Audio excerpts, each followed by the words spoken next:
Now I be don't bite me. Killer don't out, ignite my horns and glow. Little vet rubber bullet through your buttonhole.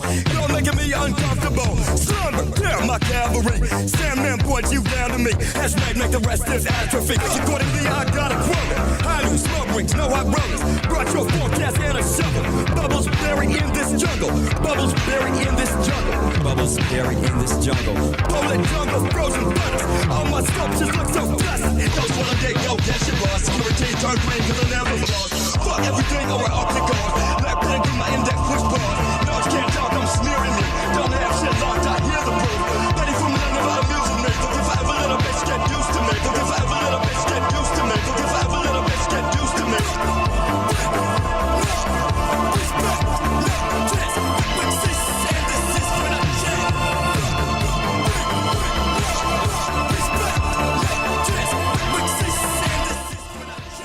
What's going on, everybody?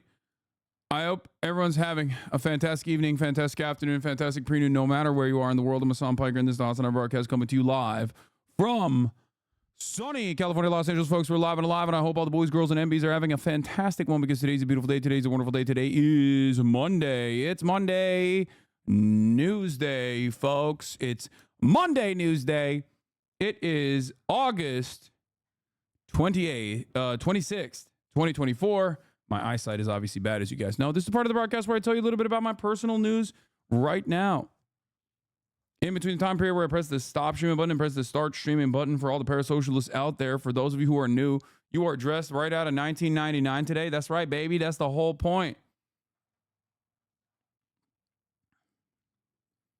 As you are here in the presence of Hasan Abi Piker, number 16 on Rolling Stone's most influential content creator list. Okay? Folks. Woo! Straight up, you need to do more viewer calls and shit. That's the best VRN episode yet. Dude, I know. I'm a little worried because like Will's not on it, Cutie's not on it. I'll be honest with you. I think that's one of the funniest VRN episodes we've ever done. It's one of the best paywalled episodes we've ever done. But like, I'm fearful that because people don't know what Crash Dummies is, they're gonna be like, they're not gonna fucking watch it, you know. But like, I really want to pump it. I really want to juice it because it is fucking awesome. It is fucking awesome. There's also a surprise in there as well. Because there was a dude who was like real homophobic and Austin went crazy. So, bro, I just watched that Nick Merckx video about you yesterday and I wanted the legit video game myself. Nick Merckx made a video about me. Oh, hell yeah. I would love to watch that. That'll be sick. Anyway, we'll get into all of that. Obviously, we'll get into all of that, but Chav Vice with Crash Dummies would be crazy. Yeah. This is actually my favorite. Like, it's one of my favorite episodes we've done so far. It was fucking sick. Love the boys, Pat and Mike. They're fucking hilarious. I'm so glad I reached out to them. And I was like, dude, I'm a big fan. We should make it happen. And I think I caught them like, they're already blowing up right now. But I think I caught them like before they like truly took it to the next level. Like, it probably would have been harder to mark my words, okay? It would have been harder to get them on the stream as a first introduction if we were doing this like 3 months, 4 months down the line, because they're blowing the fuck up.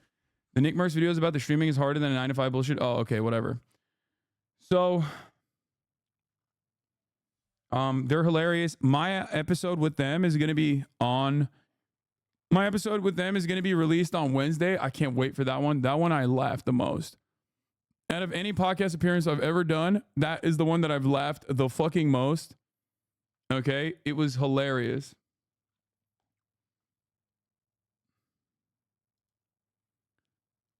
Okay. But yeah, let's do personal news, obviously. End of the broadcast yesterday to go to a place called Hatchet Hall. It was my parents' wedding anniversary, so obviously we had to celebrate. You know, had a little family dinner. Let me tell you, it was mid. Okay, first and foremost, I was very disappointed. I think it's like a Michelin star restaurant too, and my brother really wanted us to go there. He thought it was like a great place. He liked the ambiance and the vibes. The food was not great.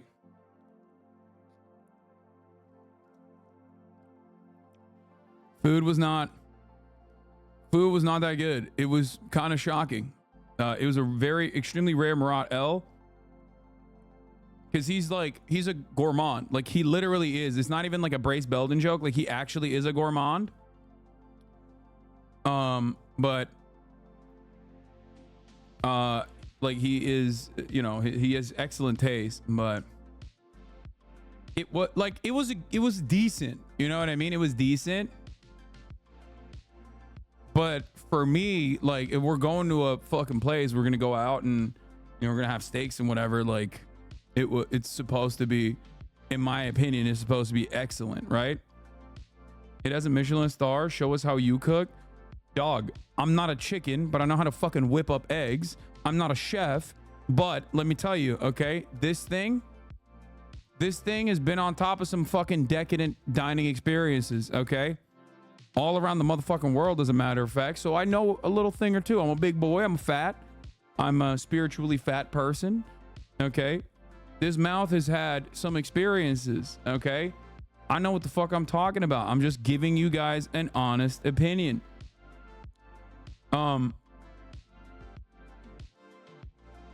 What does being a chicken have to do with whipping up eggs? Just don't worry about it. It is an analogy. Very excited to see the socialist but eats at Michelin restaurants think pieces. Yeah, I mean, people will do that forever till the day I die, I think, but it don't really matter to me.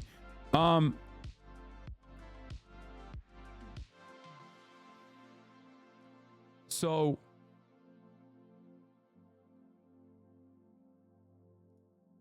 it's right down the street from me, and I agree, overrated. Yeah, it was a bit overrated. Like, I hate to say that. Because, like, I know the fucking work that goes into this shit. Oh, Wikipedia says their star got yanked in 2023. That makes sense. Okay. Michelin stars are overrated? Depends. Depends. But I just, like I said, a restaurant is like super fucking hard. Do you see Bad Empanada made a video about you at the DNC? What did he do? Did he call me a Zionist, a CIA agent? Love that guy.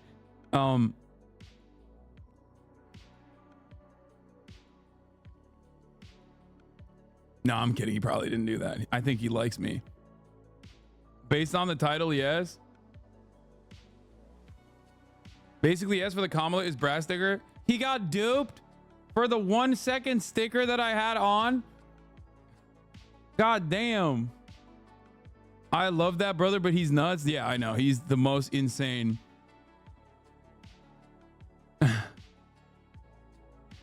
It's so funny. No, dude, he included disclaimer. No, he likes me. It's just, but he's also like an insane person. You so badly did not want to put that sticker on. You were just being nice. Yeah, exactly. I was not a fan of putting the sticker on, but like, I can't, you know, I had to play ball with the I've had it ladies. I love them. So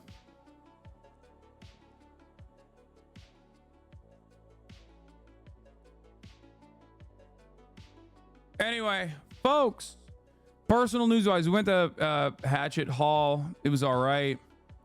How do you deal with the protein gas? I work as a housekeeper at a hospital, so I normally plane it on whatever trash I'm lugging around. I don't fart that much. Like, my digestive tract is like so well regulated, like, not the flex, but I think it's like one of the best things. One of like my genuine skills is that, like, I poop twice in the morning, one before coffee, one after I fire off the coffee before I work out. And then like for the rest of the day, I'm good. Very rarely do I ever have like issues. Even when I travel, I can like still maintain that same poop schedule. And like, I don't really fart too much either. So, yeah.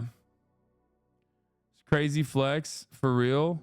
Yeah, I pooped twice. I'm a burper. I think it just comes out of here. I'm farting with my mouth. But I do have a really, you know, I mean, I have a crazy fucking well-regulated diet. So I think that might be the reason. You might need to like change your protein sources. Okay, so anyway, last night, did the dinner, did the din. I've been watching a new docu half fictional series that Netflix came out on Wyatt Earp. I love those fucking things because it makes you feel like you're learning something. That is because they like literally have academics on that like talk about these historical events. Like they have historians on, but then they also like film it in a very cool way. My favorite was obviously the Ottoman Empire one with Fatih Sultan Mehmet. High key recommend it.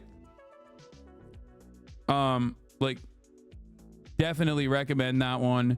But the Wyatt Earp one is great for watching with your family. Like I've been watching it with my mom and dad. But yeah, after the dinner we came back, we watched it a little bit, and then I fell asleep while we were watching it because I just pass out by like 10:30 usually. But yeah, woke up early in the morning. Where's the Ottoman Empire one? It's the Ottoman Empire one is on Netflix as well. BE has a text on his video if you want to read. I know this gets auto mod because long. I do not care if you like Hasan Piker, and I'm well aware that he doesn't tell people who to vote for in his support of Palestinians. The point of view is that this moment does not cause what? What's the second part?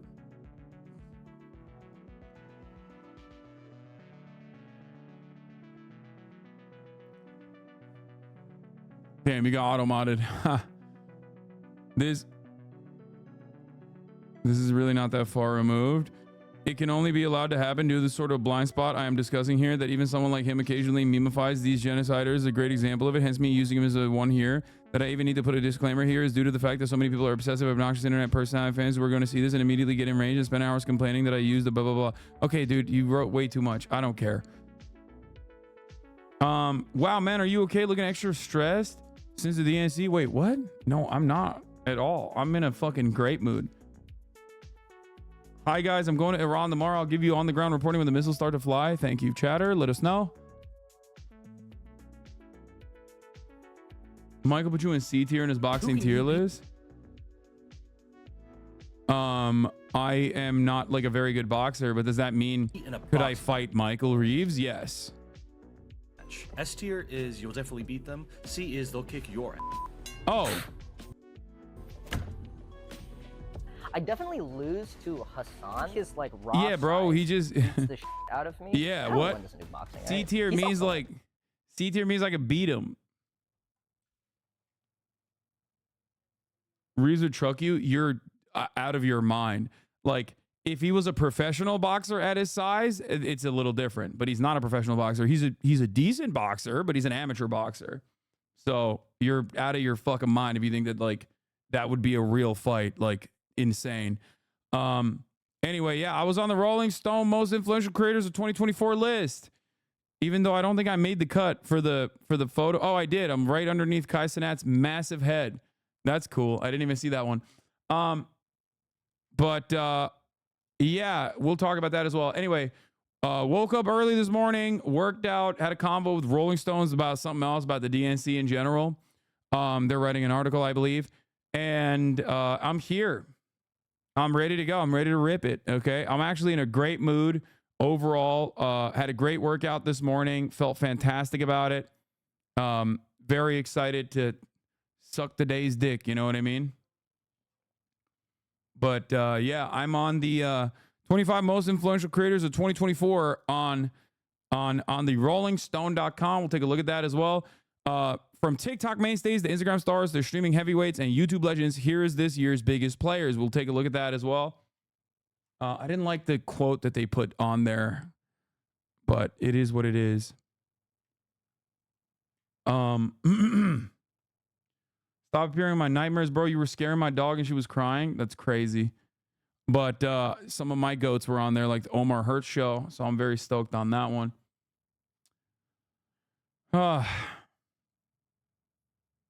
Check out Jackass Peter Santinello make poverty content in Kensington with a community advocate who went there without any Narcan.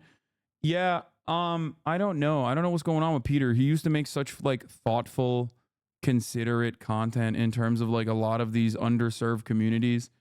I hope that he's not, I hope that he has not like changed for the worse.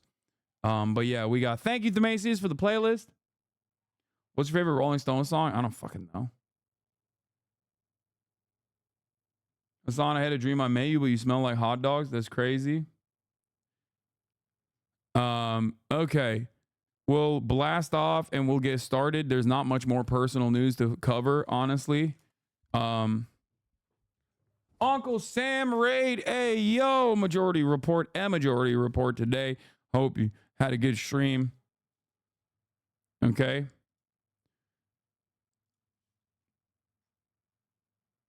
Where is it? All right, let's blast the frig off.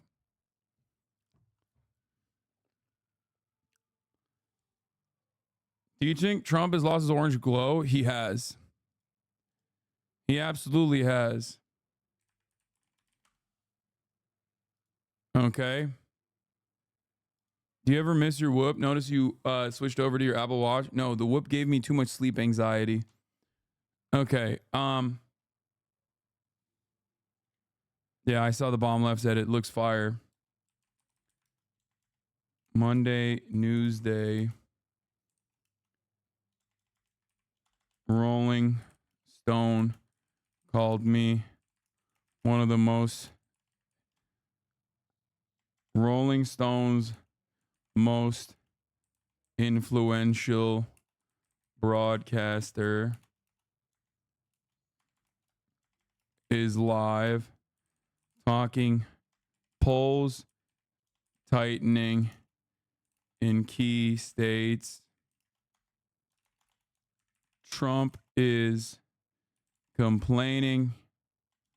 Trump complains about debates.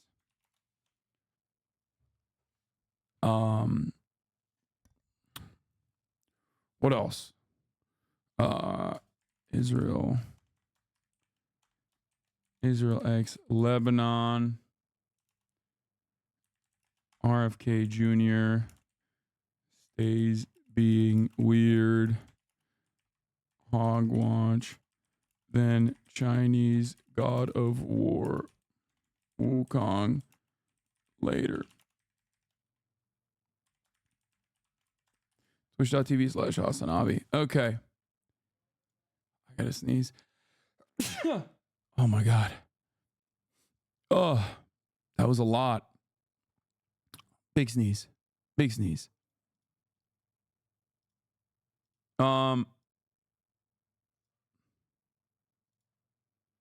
Bless you. Thank you, chat. Thank you. Thank you. Thank you. Thank you.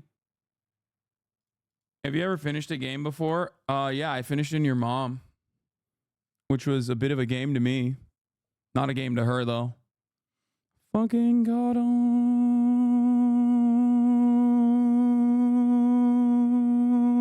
brother. Good for her.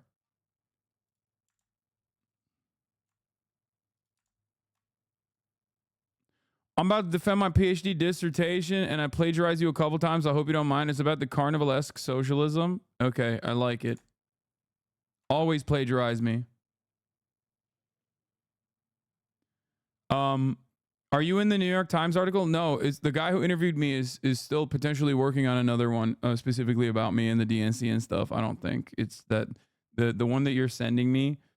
The one that you're sending me is his earlier piece that he wrote, and it got pumped out before he even interviewed me. If a weeb for America is a marabou, what is a weeb for China? It's a cinnaboo. What do you mean? Cinnaboo. Are there cinnaboos now? I feel like Wukong is going to create cinnaboos, which is great. Sino, like Sino boo. All right, folks, we're blasting off. Let the people know. Like this. Retweet it.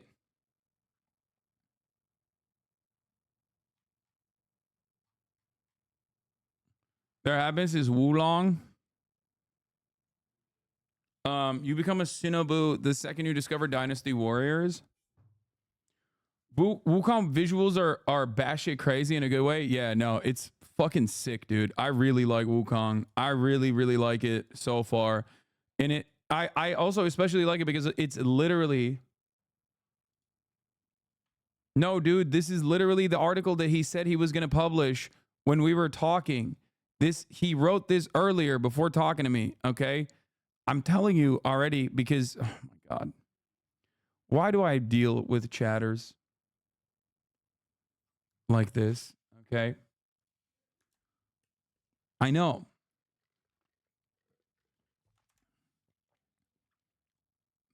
You keep making gay news. What is this? Into more. Hasan Piker loves being an armpit influencer. That's crazy. It's no secret that Hasan Piker, left-wing content creator and extremely popular Twitch streamer, has a massive gay following to the point that his armpits are about as famous as he is now. Okay, I'm not going to lie. I thought that this used to be my peak, okay?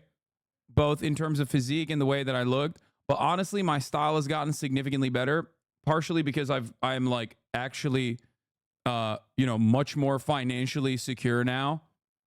So I can like buy things instead of like, play catch up. But I think I look better than this now for sure. I used to say like my peak is like 2016 or whatever, or 2017, but honestly, maybe no. Himbo to Dilf Journey. When asked if he'd be a top or bottom, he reconsidered. You know what? I rescind that statement. I would Troy Sivan. So you like twinks? Bears of Vanco Press like a true journalist. I guess he's a top, so maybe not. So there you have it.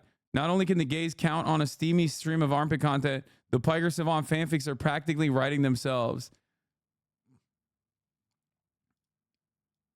You need more paparazzi carpet shots or whatever, more shots that want to use from events. Yeah, but I don't go to events. Like I get invited to events, but I don't go to events because I'm too busy working. So I can't get new like professional Getty content out. No man reaches their peak until 36. Yeah, maybe.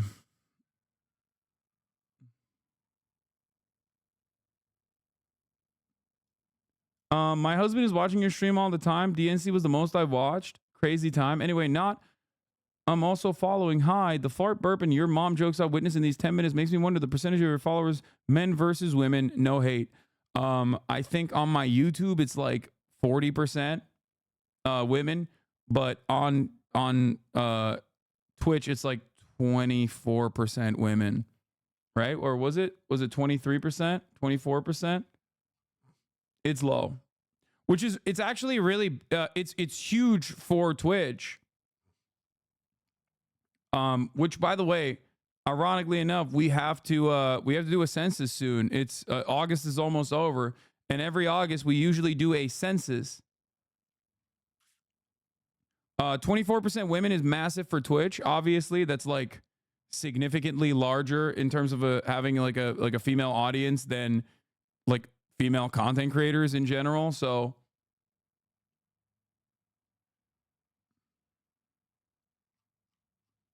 but we haven't done it yet. You should swap out your personal news for dude time. We're strictly for farts and piss jokes. Thank you. That's what I do already. Thank you for recognizing it. That is basically what I do.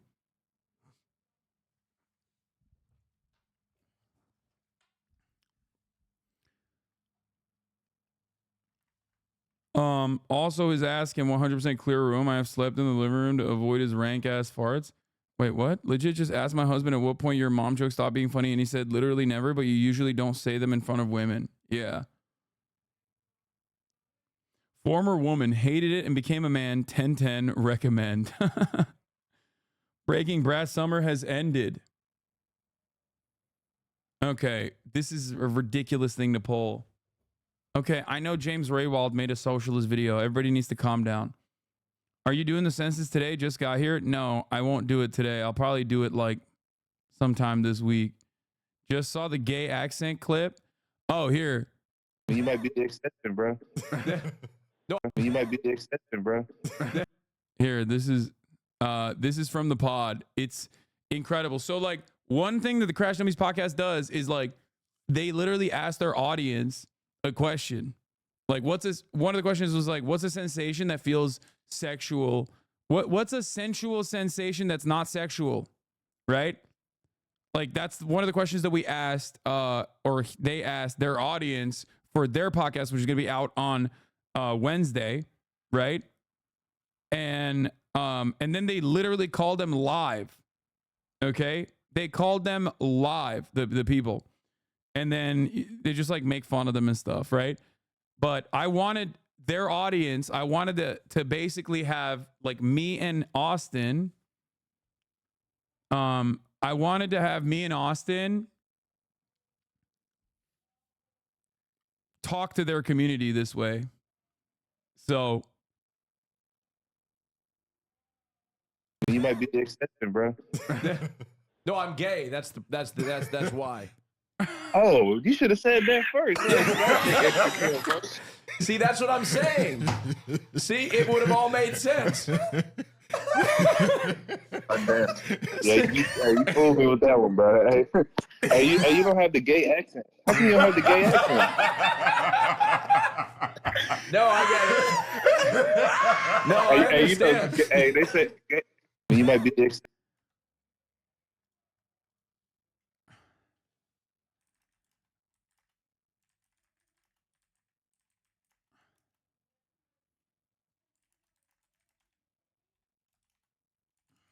go watch the latest Fear and collab with Crash Dummies pod.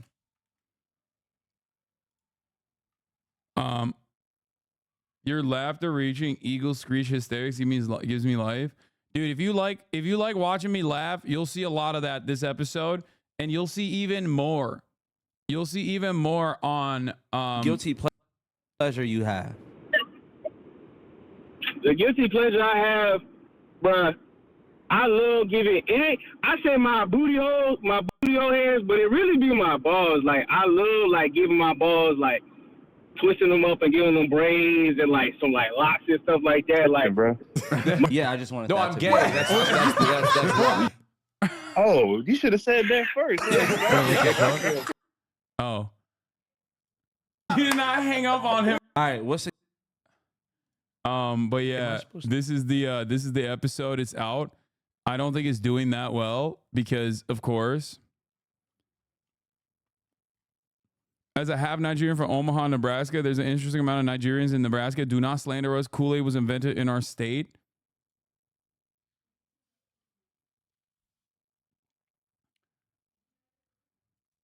Did you film a paywall episode? Yeah.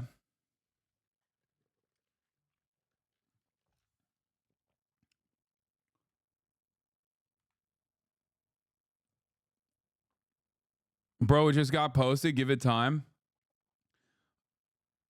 For me, listen, it was a great episode. It was a great episode.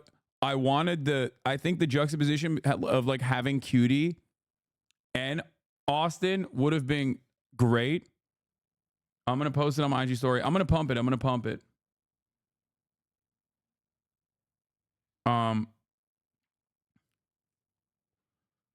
Why ad reads now?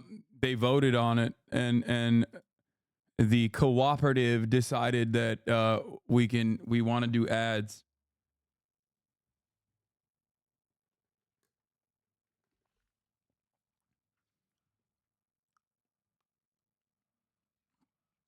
When I say 9K in 2 hours is not that good, chat, I'm talking about it in comparison to like performance of other videos in the first 2 hours. Okay, come on. Let the fucking content creator do analytics. Anyway, a big selling point for me is that you guys didn't do ads. Like, it's cool, I keep listening, but it kind of fucks up the flow. Yeah, well, you know. Co-op was a mistake. Please implement a dictatorship to remove ads. You got it. We're done. We're done. I'm going back to the authoritarian style of governance.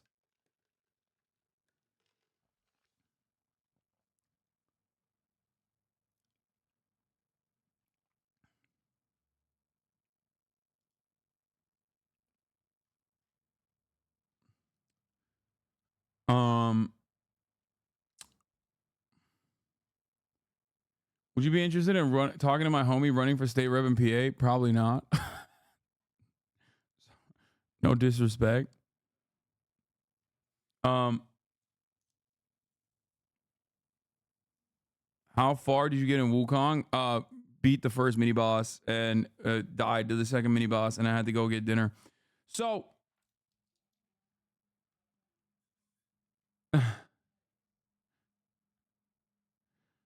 dude, I don't care, man. What the fuck? Like, all 8 of Bad Empanadas crossover fans are coming in here to fucking chirp at me. Like, it don't matter, okay? I don't care. Please. It's gonna be all right, dude. We're gonna survive. We're gonna be okay.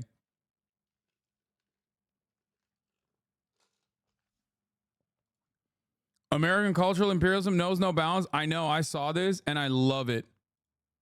Guys in Riyadh, Saudi Arabia, now imitating the aesthetics and lifestyle of 90s South Central LA Latino gang members. They even have the contemporaneous vehicles. Bro, this is Saudi Arabia's attempt to also participate in the global Latina belt, okay? This is them actively moving into the Latino belt, okay? Obviously, as you guys know, Egypt is a part of the global Latina belt. Japan is a part of it in recent years, and Vietnam has always been a part of it. Thailand has always been a part of it. I'm not even going to talk about, you know, obviously Pinoy Gang. Pinoy Gang has never not been a part of the global Latina belt. It's the, like, Filipinos are the most Mexican country out there outside of Mexico. But overall, Saudi Arabia is relatively new in their formation, in their, like, allegiance. Like, a lot of people talk about, you know, first world, second world nations, third world nations, like the non-affiliated nations and that sort of thing. But, like, Saudi Arabia has never actually been a part of the global Latina belt, but it seems like they are now making inroads, you know?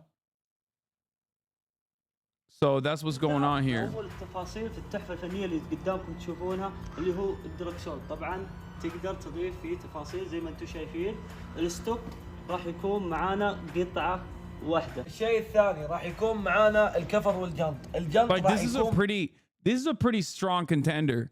Like, Saudi Arabia's geopolitical positioning and also allegiances with American, like, and allegiances with the United States of America, and it's like posturing in the region as an island for American imperialism has made it very difficult for them to, like, be a part of the Latina belt, I think. But this is a strong case. Like, this is probably the strongest case I've ever seen in terms of, like, moving in that direction. Like, I'm not gonna lie, this is, like, this right here is pretty active. بأسيام أقل. الأسيام الكثيرة هذه إضافة من إضافة تعديلات الدراجة. حلو. الكفر راح يكون لون واحد باللون الأبيض بدون الكتابات هذه. برضو هذه إضافة من إضافات تعديل الدراجة. طبعا بعض الإضافة زي ما انتم شايفين إضافة اللي هي المخمل تقدر تضيف عليها مرتبة جلد. This is like so much care and consideration put into this. Is crazy. نقطة من بحر من بعض الإضافات في المرتبة. نيجي للإضافة اللي هو الياي الخاص بالسيكل بنفس ياي السيارة. إذا فكيته راح ينزل معاك السيكل. طبعا المسمار هذا راح يكون امان بين الياي والحديده عشان يحافظ على وقفه السيكل. طبعا هذه بعض التفاصيل والاضافات اللي تزيد من جماليه الدراجه تقدر تضيفها على الدراجه. طبعا عندكم الدركسون برضو هذا زينه. عندكم المرايات اضافه برضو. عندكم الوردات تنحط على الكفرات الأمامية أو الخلفية وزي. Anyway,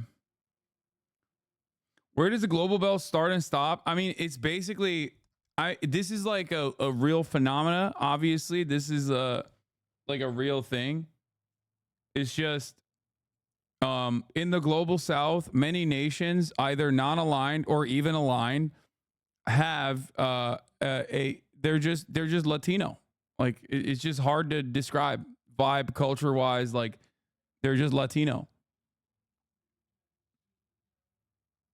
Like I don't really know how else to explain it. They just are.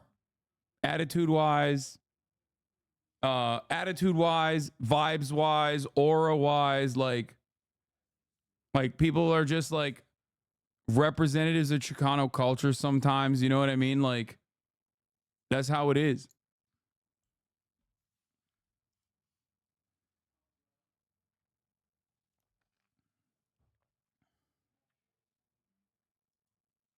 This is the updated worldwide Latina belt map, complete with not only one but two belts. White enemy nations. Latina Security Council standard Latina belt. Yeah. Yeah, no, this makes sense. Observer states winter Latina belt. I don't know about the winter Latina belt. I feel like this is a little crazy. You know what I mean? But standard Latina belt nations are obviously like, you know, pretty. I mean, it's right here, you know.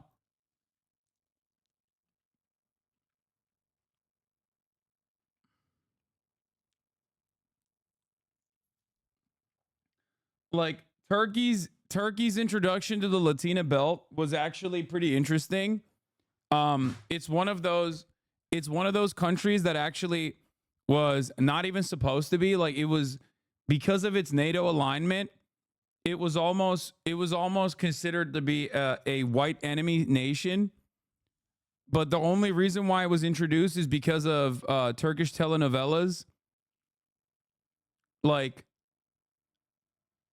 Turkish telenovelas made Turkey change its status from an observer nation, a white enemy nation, to an observer nation, to directly being a part of the standard Latina belt. Because, like, in many Latino households, you will see aunties watching Turkish telenovelas. Like, so because Turkish telenovelas is such an important cultural export of the nation state. It has played a formative role in Turkish soft power, obviously, and it has basically become one of the firm committed standard Latina belt nations.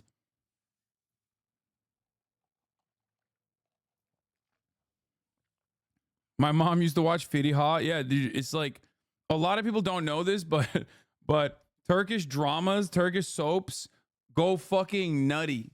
Like literally, they go nutty in all of these countries. Every single one of them. Turkish telenovelas go crazy, okay? In the Arab world,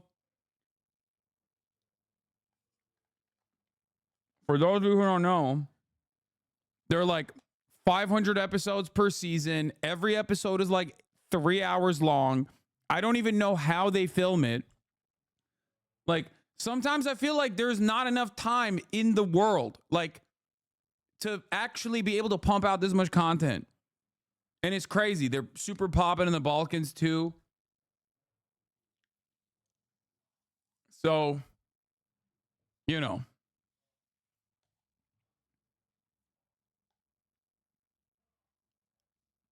Are Mexicans Turkish? Yes. I mean, that's a classic, dude. What kind of question is that? Carnitas? Hello? Any nation that has shawarma, doner, with the exception of fucking Greeks, which make gyros, and that's very different, and a subpar product. Every nation that has the spinny meat that you slice off with a knife is Turkish in origin. That's just how it works. I don't make the rules, except for the fact that I made up that one. Okay, no, not carnitas. Sorry, al pastor. I fucked it up. Not the Greeks.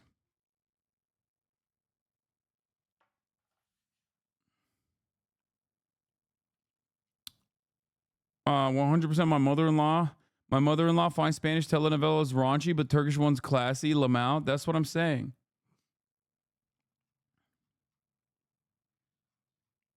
Anyway, socialism in a nutshell. Okay, bro. Jesus Christ. Whenever James Raybold makes a fucking video, I don't have to have like 1,000 of you send it to me. You know what I mean? Like, I saw it, I got it, I'll cover it. Okay, calm down. We'll get to it eventually. All right, let's do one last blast off for this.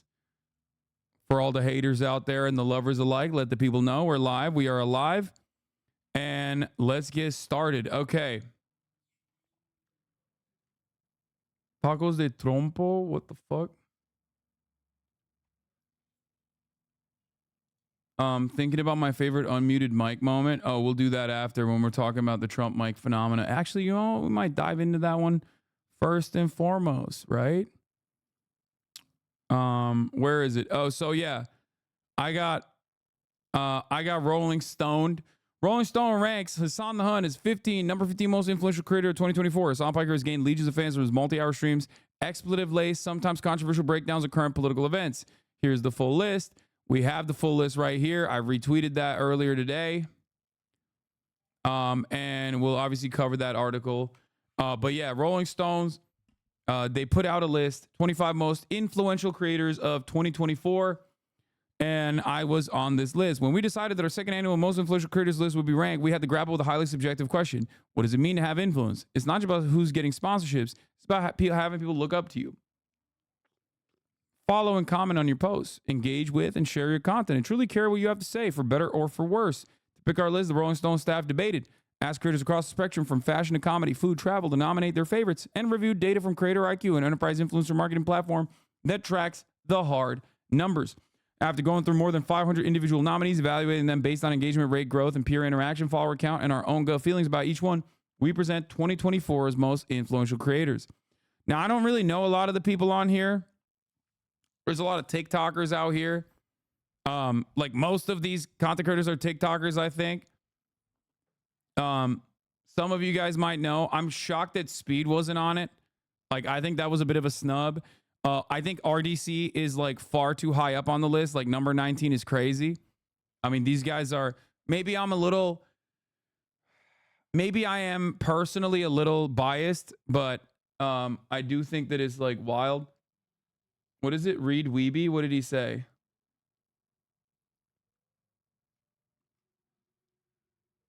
RDC is huge, bro. That's what I'm saying. I think it's too high up. I think RDC World should be like closer. Like, like it shouldn't be 19. It should be in the top 10 is what I'm saying. As in it's too low. It's like ranked too low. As in the number should be lower on the list. Tony Bravo, TikTok, LA-based beauty creator. My goats, Omar Hirsch show got a shout out on this list. It made me very happy. Love those boys. They're actually going through some very hard times right now. Obviously they are documenting their daily experiences during genocide, which is so crazy. And they haven't been able to, they haven't really been able to put out that much content. I talked to them. They're wonderful people. Omar Sharid and Mohammed Harzallah are both 19. We're two friends who had just started university where Israel's bombing of Gaza began last October. After months of violence, the duo began documenting their daily routine in the war zone in April. Within 3 months, they amassed more than 1.6 million Instagram followers. Sharid and Harzallah have shared a perspective that no other media outlet would be able to offer, recording the smallest details of how civilians adapt and survive. They figure out a way to fucking work out, make protein, like make high protein foods. And I love them. One of them, they are they're great. I mean, they're just kids. They're just teenagers, man. They're fucking regular ass teenagers who happen to be experiencing a fucking genocide. That's what's so crazy about it. I specifically talked to Omar quite a bit. He once drew me as well. I think I showed you guys before. Let me see if I can pull it up real quick. Hold on.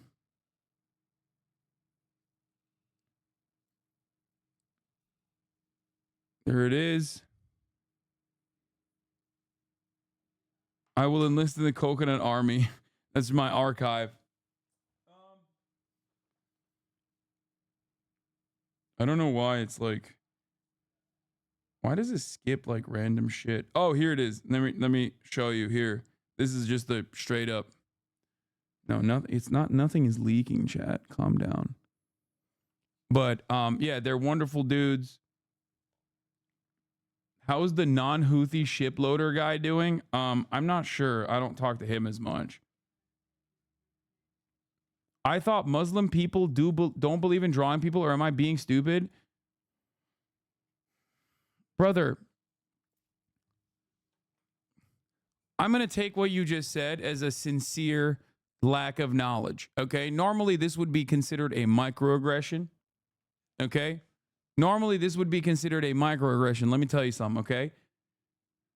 But it's fine, you know? This is one of those moments. This is an educational moment for you, okay?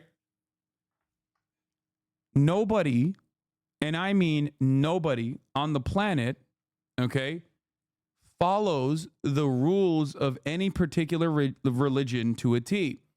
So in a moment like this, okay, in a moment like this, you should consider, do Christians, because I suspect you are one, or like even if you're an atheist, you're like probably an American, right? No, I was told by a Muslim friend. That's why I asked to learn. Thank you. Okay, great. So here's the thing. No, he's not wrong. He's not wrong. Technically, in the original rules of Islam, you are not supposed to be drawing not only the Prophet Muhammad, you can't draw that still to this day, and people do take that very seriously, but you're not supposed to draw human beings. That's true. Okay? Having said that, there's not any representational art in Islam. But having said that, also, men are not supposed to wear gold, for example. But many Muslim men do. It doesn't really matter. What do I mean by this? Okay, what do I mean by this? He's not wrong. Strict Sharia doesn't allow it. It doesn't fucking matter, because most people's experience with religion is deeply personal, and not a single person actually fucking follows every rule to a T. So if you can't comprehend it, like if you don't know enough about Islam or the practicers of Islam, the followers of Islam, then think about it in the same exact way from your own personal experience with Christianity, right? The laws of Allah don't matter. No, the interpretation of said laws are very different for every single human being. So think about it always. This is something that I try to explain to people. If you don't know a certain culture, if you don't understand a certain culture that's far away, that you've only seen on television or whatever, try to think about it in the same exact framework that you think about your own culture. Because most people are very similar. So in terms of like Christianity, for example, you're not supposed to eat shellfish, but everybody does, right? Everybody does. It would be akin, for me, it would be akin to asking you, like, you know, if I never knew anything about like America, if I grew up in Turkey, and I was like, wait, you guys don't eat any shellfish, right? Like, it's religious, right? Like, it's against your religion. It would be as silly as asking a question like that. Most people do not follow these rules because they're arbitrary, they're silly, and also, you know, most people don't even fucking know it in general. Okay? It was during early Islam, and it was an advice, not a command. Otherwise, Muslim Shia art would be highly controversial. These days is frowned upon, but the worry at the early stage is to go against, yes, exactly. The reasoning for it was to go against paganist traditions, because in the region, there was a lot of paganist traditions, specifically, I guess, like idolatry, right? Like there were a lot of like religious idols, and they wanted to fucking nip that in the bud. Don't call them silly. I mean, it's a silly rule overall, I think. That's my own personal opinion on it. It's not silly to ask people those questions. It's completely fine. It's how you ask those questions. Yeah, that's why I didn't yell at that person, and I fucking explained it to him.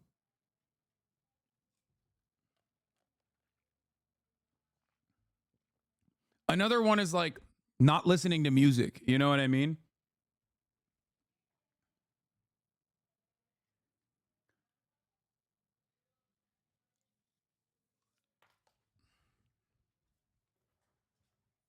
All right, let's continue.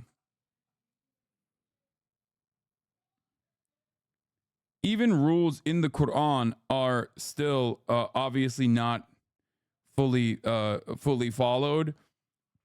Just like rules in Christianity are not fully followed. So if you don't know a culture, just think about it from your own framework and be like, well, a lot of Christians don't follow a lot of the rules in Christianity. So I suspect the similar thing happens in Islam as well. That's it. Anyway, number 16, my goat, Wisdom. Nigerian American fashion creator dubbed the best dressed guy on TikTok by Vogue. There was a lot of friends of mine on here. Like, this is a crazy string of content creators. You got Omar Hertz, you got Wisdom, who I love as well. And then, boom, at number 15, Hasan Abi Piker. Hasan Piker 33 has gained legions of fans from his multi-hour streams, expletive lace, sometimes controversial breakdowns of current political events, satirical comments he made about Representative Dan Crenshaw managed to piss off both sides, and won him collabs with everyone from AOC to Valkyrie. I've always been of the mindset if a person online is showing positive values, then that's a pretty positive way of trying to get others to copy that behavior, he says. That's what I try to do. Now, this was like a 30-minute interview I gave to them, and that's the one quote that they picked from it. But what I was trying to say in this video, or in this interview, was basically that I think there's a lot of cynicism online. I think there's a lot of people showcasing bad behavior, or maybe even like sometimes making fun of marginalized communities and whatnot. And my goal is to show people that it is cool to actually be understanding of marginalized communities and not to bully people. You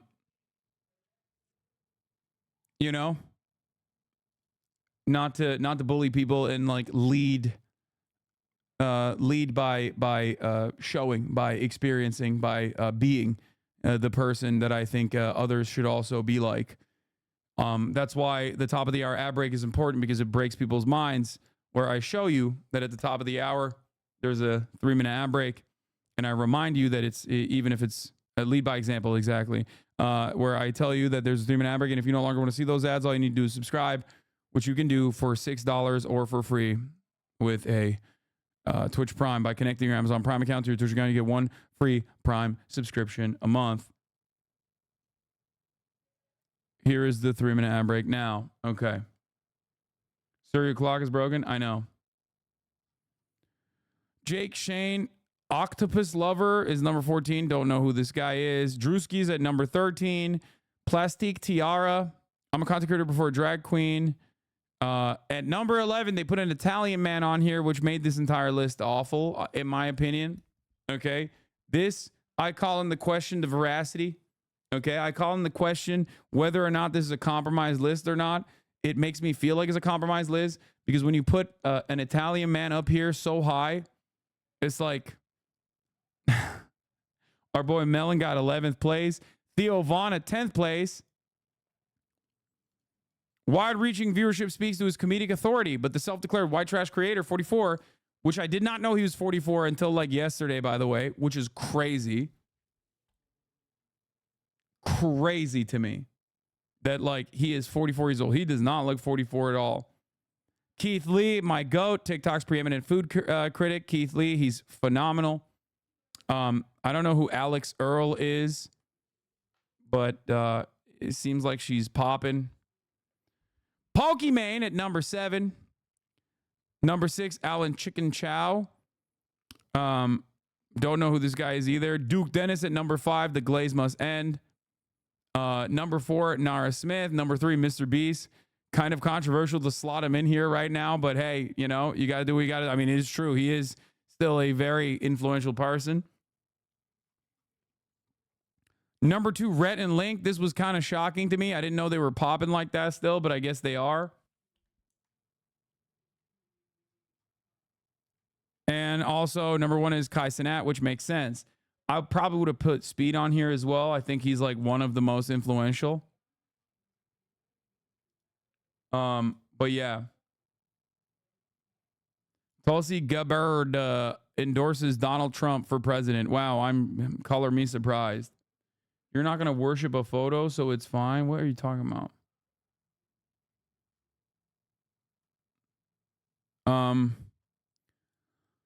But yeah, that's it. All right, let's move on.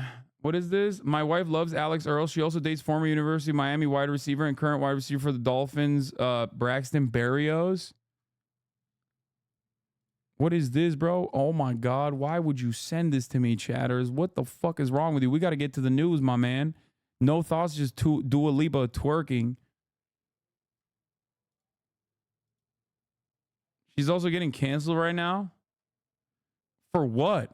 Not throwing it back hard enough? Like, what do you mean? Or not? I mean, she is. So I don't even know. How can someone with this video be canceled? Like,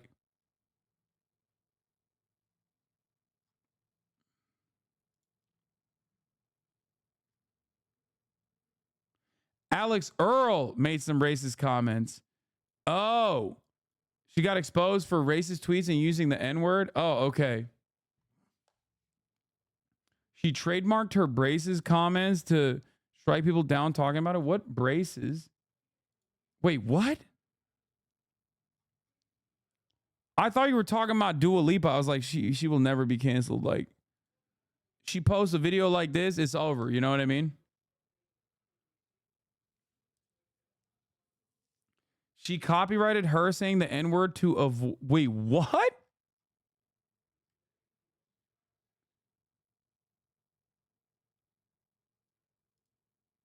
What the fuck? Not Dua Lipa. We're talking about Alex Earl, chat. This lady. Apparently, she was like, apparently, a famous white woman on TikTok, okay, says some racist ass shit in the past, which is probably the least shocking thing of all time. Okay. That's what the fuck is I'm finding out about. She copyrighted it and sending lawyers after people who talk about it. So apparently Alex Earl's lawyers have trademarked her racist I don't know if this is real, man. This seems insane. To prevent people from discussing them online, I find it so confusing how differently people react to racism scandals depending on how likable they consider the influencer to be. With Brooke, she was rightfully called out by so many people. She has permanently damaged her image to a lot of fans, myself included. I don't doubt that she will have a decent amount of supporters. However, it seems like a lot of people held her responsible. But with Alex, it feels like everything is always being swept under the rug. Let's not forget she was posting MAGA content in 2020. If people hate Brooke so much for posting MAGA content in 2016, why do they not keep the same energy with Alex, who did way more recently? Also, Brooke at least attempted to give a half-assed apology video, whereas Alex only made a comment on TikTok along the lines of, guys, I know Trump is not cool. I don't support him anymore. Not the exact words, but something like that. Very unserious. It just seems like people pick and choose who they want to hold accountable. The reason so many influencers feel comfortable being racist is because they know they can get away with it. I just wish Alex's supporters would at least try to hold her accountable, similar to how the cancel community and others have been doing with Brooke. Is real. She has sent a couple podcasts cease and desist. Yeah, I don't know who the fuck this person is, but you can't really do that. Like, there's no, like, that's not like a real thing that you can do. Millionaire Gen Z influencer Alex Earl under fire after alleged post with racial slurs resurface. Like, how can't you do that if you do commentary? No, you just can't do that. Like, you can't fucking DMCA people for like things that you've said. Apparently she was 13 when she made the post. That's also crazy. Like, why didn't she just say, I was fucking 13? Like, that makes it so much more, like, it's ridiculous that a 13-year-old with their baby ass is just fucking being racist, okay? Like, it says a lot about how, like, social conditioning works, okay? But, like, how the fuck is a baby on social media saying the N-word, like, you dumbass baby? The fuck's wrong with you? Brooke was 13, not Alex. Bro, these people are not more influential than you. Why are you accepting this slander? I'm just happy to be acknowledged, honestly. I don't really give a shit if I'm, like, lower on the rankings than other people. Who cares, bro? Honestly. Live your life. I'm pretty sure I heard this other stuff about 2019, was in 2019 about Alex. Alex Earl's social media hit by claim she used the N-word 10 years ago. Decades-old post resurfaced this week. yeah, she would be, if it's 10 years ago and if she's 23 years old, that would literally mean that she was fucking 13. Okay? That is what that means. For the record. Like, it's not just like, oh, 10 years ago it was a different time or whatever, but it's like, obviously it was still unacceptable back then. It's just that, you know, she was fucking 13 years old, bro. What the fuck? It's wild that she's sending lawyers after people instead of being like, I was 13, guys. Like,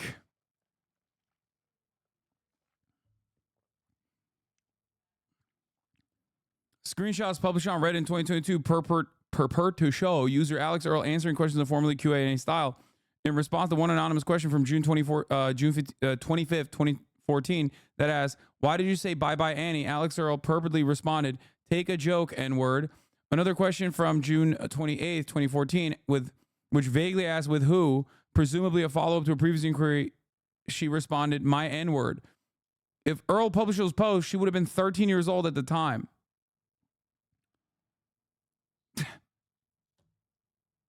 What the fuck? I'm not sure you can even consent to allow platforms to save your data at that age. Yeah. Yeah, I don't know who this woman is, but like this is a ridiculous story that she is objectively making more ridiculous by reacting this way. Okay?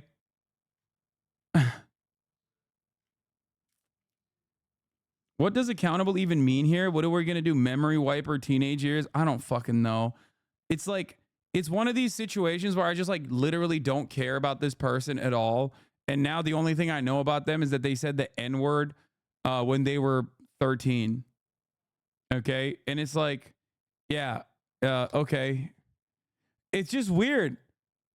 It's just a weird circumstance because it's like, okay, sure. When she was 13, she said the N-word. Like, what do we do? Just take responsibility. Be like, yeah, it was fucked up. Like, I don't get it. You might take a hit. Some people are going to be like, yeah, I don't fuck with you anymore. Lol, bro, you have to be the most one-sided political commentator in existence. Dog, I'm a political commentator. What the fuck do you mean? What do you want me to do? Be like, Nazis, on the other hand, have some valid opinions? Like, what are you talking about? Of course I'm fucking one-sided. Everyone is one-sided, stupid. You're also one-sided. Okay? The only difference is I at least admit that I'm biased. Okay? I tell you what my biases are. No one is one-sided.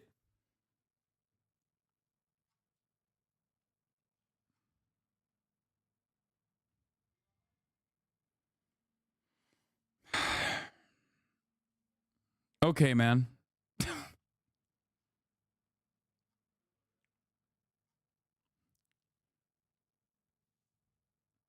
So which one is it? Is no one is one-sided, or am I one-sided but I'm the only one? How'd that work?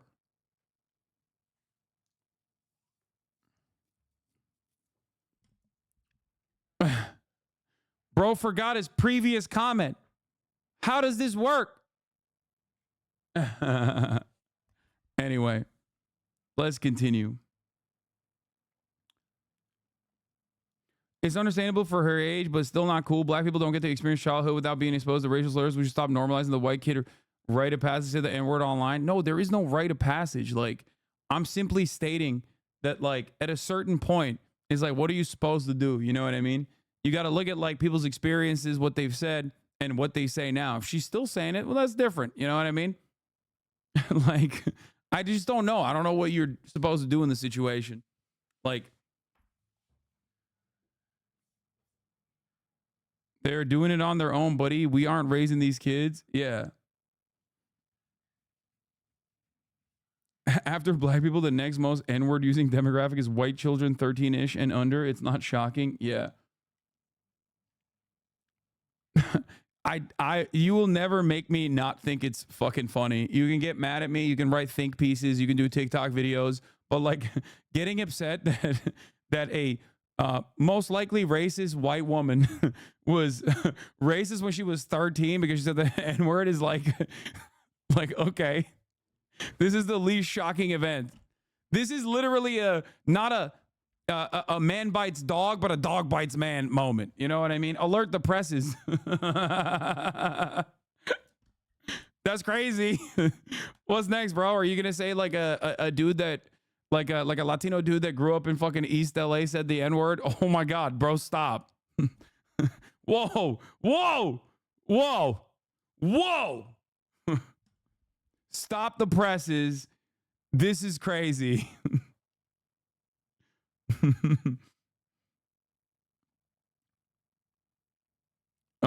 Anyway.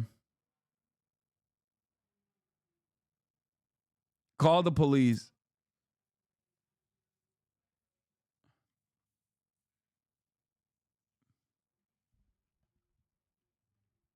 Yeah, dude with the Edgar cuz said the N-word. Halt. Okay. So the iDubbbz back in 2010. Yeah, like iDubbbz is a great example of someone who like, you know, did the maximum amount of racism you could do in that field, and then like, you know, openly recognized that it was horrific and made amends, like took ownership over it, changed. He changed privately first, and then he publicly actually came out and made a statement and stuff. And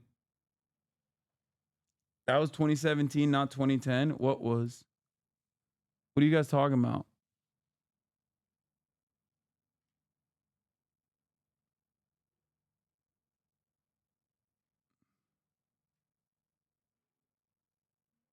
iDubbbz N-word defense video. No, that's what I'm saying. Like he literally did something worse, and it was a N-word with a hard R too. Like I'm saying, he literally did something worse, and he took ownership over it and changed and like recognized it. Like he did the maximum amount. Like that's what I'm saying. So like it's entirely dependent on like who, and he was much older. He wasn't fucking 13. Damn, black and brown kids have to endure when white kids say this. Wow. I mean, yeah, it's shitty as fuck. This doesn't change that dynamic at all. Anyway, this is a very stupid conversation. I should have never even opened it up. I just like I don't care. I'm sorry.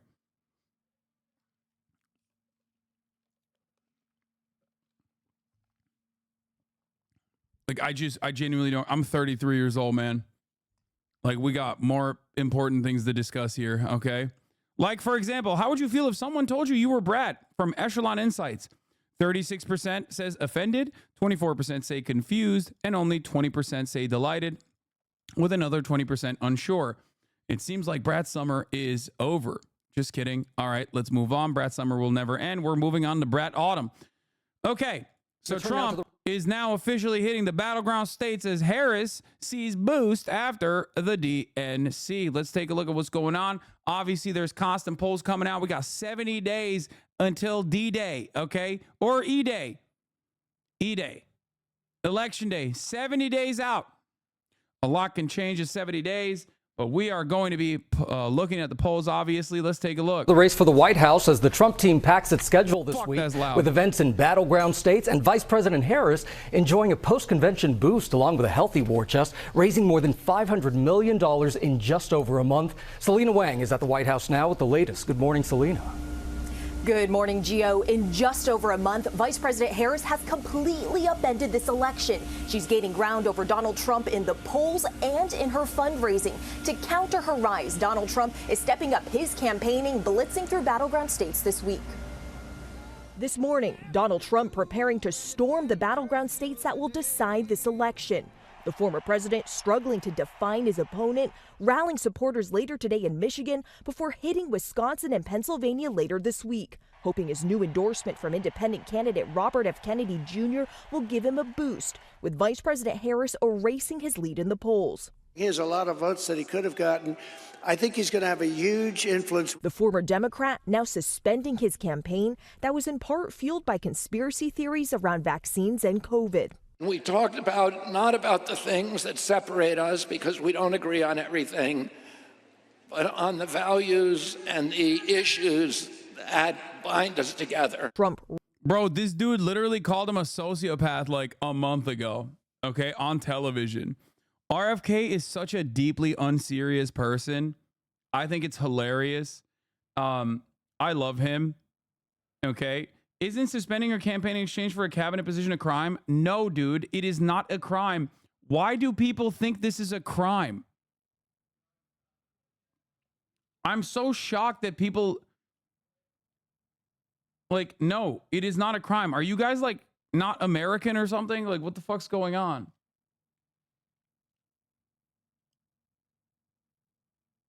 It is specifically somewhat, it's something that like it is how it's how things work in the primaries, especially. Like, it happens all the time. You know, the things that sound illegal but aren't for 500. I don't really know. I don't really know. Does it even sound illegal? Maybe my brain is like so broken from covering American politics because you said it was one time. I don't have the clip, but I swear to God you did. I never said it was a crime. I said the exact opposite. People have been claiming that it's a crime nonstop in my chat for some weird reason. I don't know why. Did you know RFK's son is a Hasan Abi head? I do. I did know that. Yes. I was shocked to find out. I don't know if it's a misinformation campaign or what, but there's posts on social media claiming this.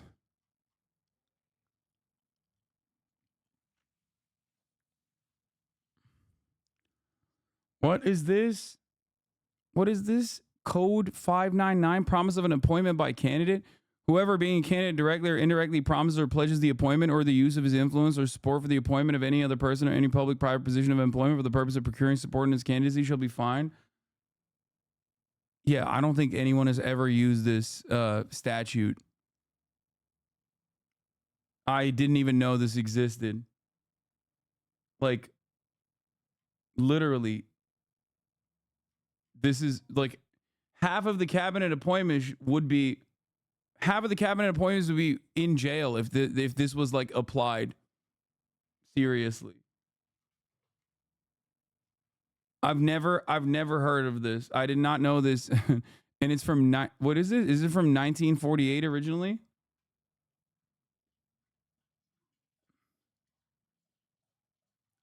Imagine ordering donuts so poorly that they start trying to replace you with a brainworms guy. I know. This is the 2024 ticket, says Benny Johnson.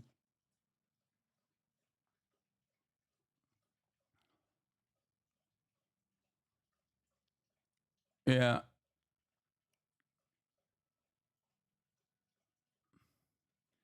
The way this law doesn't even recognize women holding office, I mean,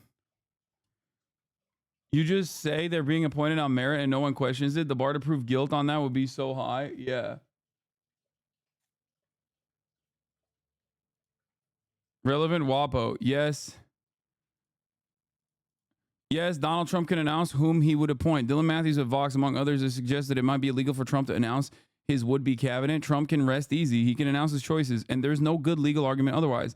As Mitu Gulati and I pointed out in a paper entitled, Mr. Presidential Candidate, whom would you nominate? The relevant statute is ambiguous, and more importantly, applying the statute to a public promise like this one would run afoul of the First Amendment. Yeah, this doesn't make sense. Historically, people do this shit in the primaries all the fucking time. Like, it just doesn't make any sense. I've never heard in my experience covering politics, like, I've never heard of someone applying this statute seriously to any kind of candidate whatsoever.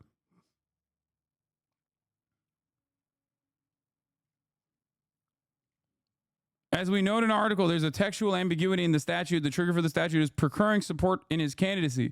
Is this trigger procuring support from the public for his candidacy, or instead procuring support from the potential nominee, or perhaps the potential nominee's associates for his candidacy? Like, there's a shit ton of weird laws out there, man. Not all of them are applied evenly. Not all of them are applied at all, as a matter of fact. This is one of those things where it's like, I don't think people apply this at all. People don't consider this at all.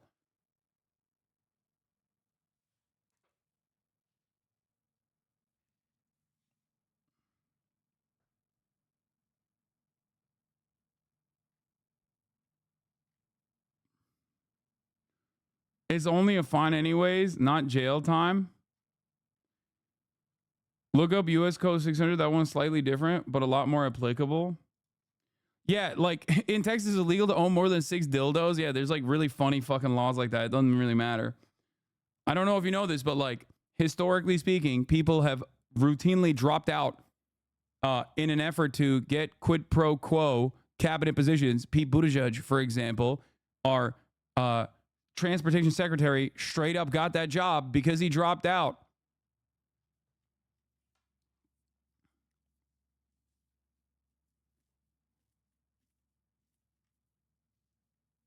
I'm like, I didn't even know this law existed, but I don't think this is a thing that has ever been applied.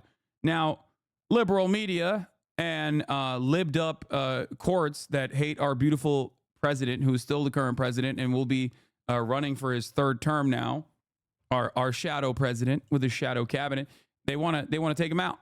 They want to take him out because he's standing in the way of all of those who want the corporate tax rate to be even lowered, okay? For all of those who want the top marginal tax rate to be even lowered because it's far too high, okay? People like myself, that is. You know, they might come after him because the deep state's coming after him because he's standing in the way, right? They might try to like get super libbed up and use this for the first time ever. I think it's a mistake. They probably should let this one go, considering that it will only reaffirm that people are unjustifiably tackling this issue when there is a million other like overt displays of the same exact quid pro quo type shit happening on the Democratic Party as well, and also throughout American political history. So, you know, it's dumb. All right, let's continue. Ramping up his campaigning to counter Harris's rise, her campaign reporting they've raised more than $500 million in just over a month, with the most donations pouring in the hour after her acceptance speech at the Democratic National Convention on Thursday night. Harris striking a moderate tone, trying to appeal to independents. I will never waver in defense of America's security and ideals, because in the enduring struggle between democracy and tyranny, I know where I stand and I know where the United States belongs. God damn. As part of his new offensive, Trump trying to strike a new tone on one of his biggest vulnerabilities, abortion, writing over the weekend that his administration would be great for women and their reproductive rights. This after months of boasting that his picks to the Supreme Court helped overturn Roe v. Wade. His running mate, Senator J.D. Vance, now committing that Trump would not sign a federal abortion ban, something Trump has repeatedly waffled on. Would he veto it? Well, I think it'd be very clear he would not support it. I mean, he said that explicitly. Yeah, I mean, if you're not supporting it as the President of the United States, you fundamentally have to veto it. So he would veto a federal abortion ban? I think he would. In response, the Harris campaign says the women of America cannot trust what Donald Trump and J.D. Vance say because they've already seen what Donald Trump and J.D. Vance have done. I mean, how is this any different than literally Democrats saying that, like, this is, oh my God, this is the perfect mirror image of the Democrats trying to retriangulate their positions on immigration by capitulating to right-wing framing and pushing for a right-wing border bill, right? How is that any different? Doors open. Anyway.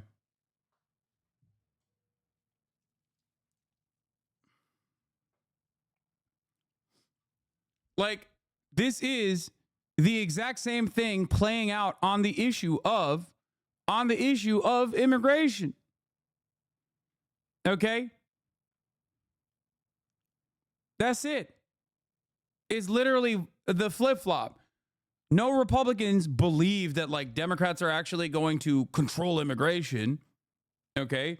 Just like no Democrats believe that Republicans are going to be less restrictive on abortion. Like, they own it. That's their problem. They did that shit. So it doesn't make any fucking sense that they actively try to change the dynamic.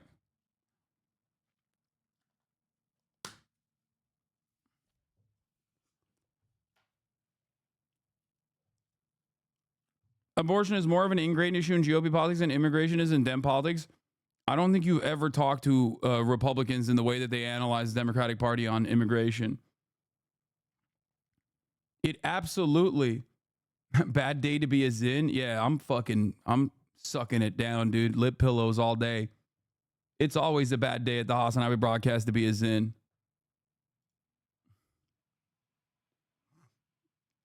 It's been a wish-wash since forever. Not in the way that most Americans analyze it. Even in the last election cycle, think about it, dude. Last election cycle, Democrats were pro-immigration. That was in 2020. It wasn't that long ago. It's crazy. Trump ripped away women's freedoms in all 50 states by overturning Roe. Harris is also getting back on the trail this week with a bus tour through battleground Georgia, but she's also focused on debate preparation ahead of her first face-off with Donald Trump on ABC News on September 10th. Sade? Okay, so with just over 2 weeks. This is devastating. Donald Trump's campaign is casting doubt on whether or not there is going to be a September debate. I'm actually kind of upset. If Trump does this, he is washed, brother. Let me tell you something. This is devastating for many different reasons. One, I'm going to go pee real quick, but I'm going to tell you right now, he better not fucking. Until their critical face-to-face face-to-face showdown. It now seems former President Trump and Vice President Harris's campaign this morning have reached a brand new stalemate of sorts over exactly how the debate will go down. Trump going on a brand new social media tear, as Kamala Harris's team is now making the case for debate microphones to stay on the whole time. Lucky for us, we've got CNN's Elena Trine and Priscilla Alvarez, who have the new reporting on what each side is saying. All right, Elena, I want to go to you first. What is the latest from Team Trump? Right. Well, you're exactly right, Omar, because it does seem like the Trump campaign and the Harris campaign have reached somewhat of an impasse as it relates to the debate rules for that ABC debate on September 10th. Part of that is about the microphones being muted. Remember, back in June for that June 27 CNN debate between Trump and Biden, there were a whole host of different rules that they had agreed to, including having the microphones be turned off when one of the candidates was not speaking. The Trump campaign, we're told, still wants that rule to be in place. However, the Harris campaign is now saying this is a new candidate. We are a different campaign, and we want the mics to be on for the extent of the debate. So there's some behind the scenes back and forth over this. I do want to read for you what we heard from Jason Miller. He's a senior Trump campaign advisor on all of this. He said, quote, "Enough with the games. We accepted the ABC debate under the exact same terms as the CNN debate. The Harris camp, after having already agreed to the CNN rules, asked for a seated debate with notes and opening statements." Of course, I'll have you have Priscilla fact check some of that. And then he added, "We said no changes to the agreed upon rules." Now, all of this also comes, I'd like to note, as the former president himself kind of posted on social media yesterday, throwing doubt into whether or not he may actually try to pull out of this debate. He wrote, quote, "Why would I do the debate against Kamala Harris on that network?" He said that as he continued to, he said he was watching the Sunday show yesterday on ABC, was slamming some of the key people at the network. So all of this kind of throwing questions into what exactly is this ABC debate going to look like. But I do just want to add, Omar, that, this isn't entirely surprising. Harris team thinks Trump's people haven't told him about the hot mic dispute. Scott MacFarlane, CBS's news congressional correspondent, says new VP Harris campaign statement about whether there should be a mute button at the September 10th presidential debate. "We have told ABC and other networks seeking to host a possible October debate that we believe both candidates' mics should be live throughout the full broadcast. Our understanding is that Trump's handlers prefer the muted microphone because they don't think their candidate can act presidential for 90 minutes on his own." They're not wrong. Remember what I told you on the last debate? I told you, no, muted isn't better for Harris. Fuck no. I'm telling you right now. No, it's because when the last time Joe Biden and Trump went toe-to-toe, they didn't have muted mics. And hot mic was really bad for Trump because he just kept talking over, and it looked ridiculous. It kind of at certain points looked like he was being so aggressive to an old man. Okay? The reality is, in an unmuted mic situation, either way, it doesn't matter. Either way, it doesn't matter, but a muted mic makes him seem more professional. An unmuted mic with a hot mic will absolutely make him look unhinged and probably racist too. If he has unmuted hot mic moments where he just like slips up and just says something so unhinged because like Kamala Harris triggers him, that will play very poorly. Because remember, one of Trump's biggest weaknesses is that he is demonstrably engaging in a clown show every time. Now that works well in his rallies, but those guys are obviously not enough to win a general election. Okay? He needs to pick up people, or he needs to instill confidence that this is a different Trump. He hasn't done that so far, but a lot of people are going to watch him at this debate. There will be more than 50 million people watching this upcoming debate. It's a massive moment for Donald Trump to change the dynamic. So, if he is unmuted, okay? If he is unmuted, he could basically prove once again that he is unchanged, okay? And that he is absolutely nutty. That he is still the very same chaotic person that people don't like. If he comes across as racist, for example, in that conversation, when like Kamala Harris is like saying something and then he cuts in and like disputes whether she's really a black woman or not, or something even worse than that, who knows? That would genuinely be harmful for his for any number of different ways in which they're trying to appeal and trying to like piece back for like Republicans that used to vote for Donald Trump in the suburbs that now think he's weird and gross. Okay?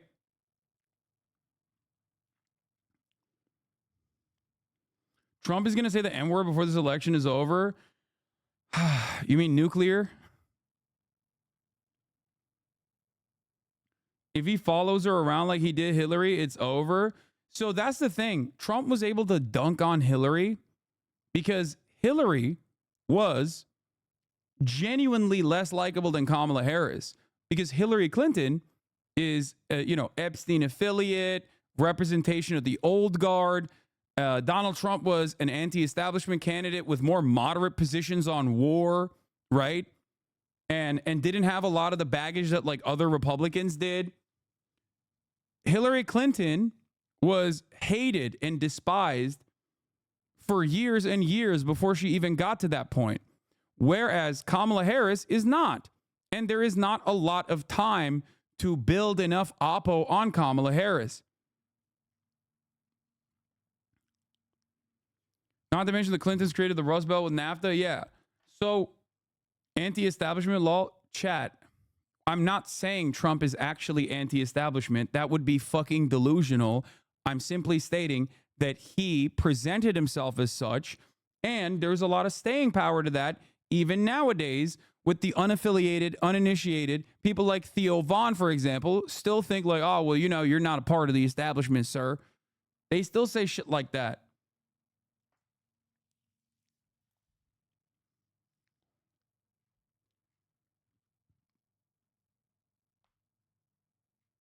It's so funny to also still claim that when he was the president.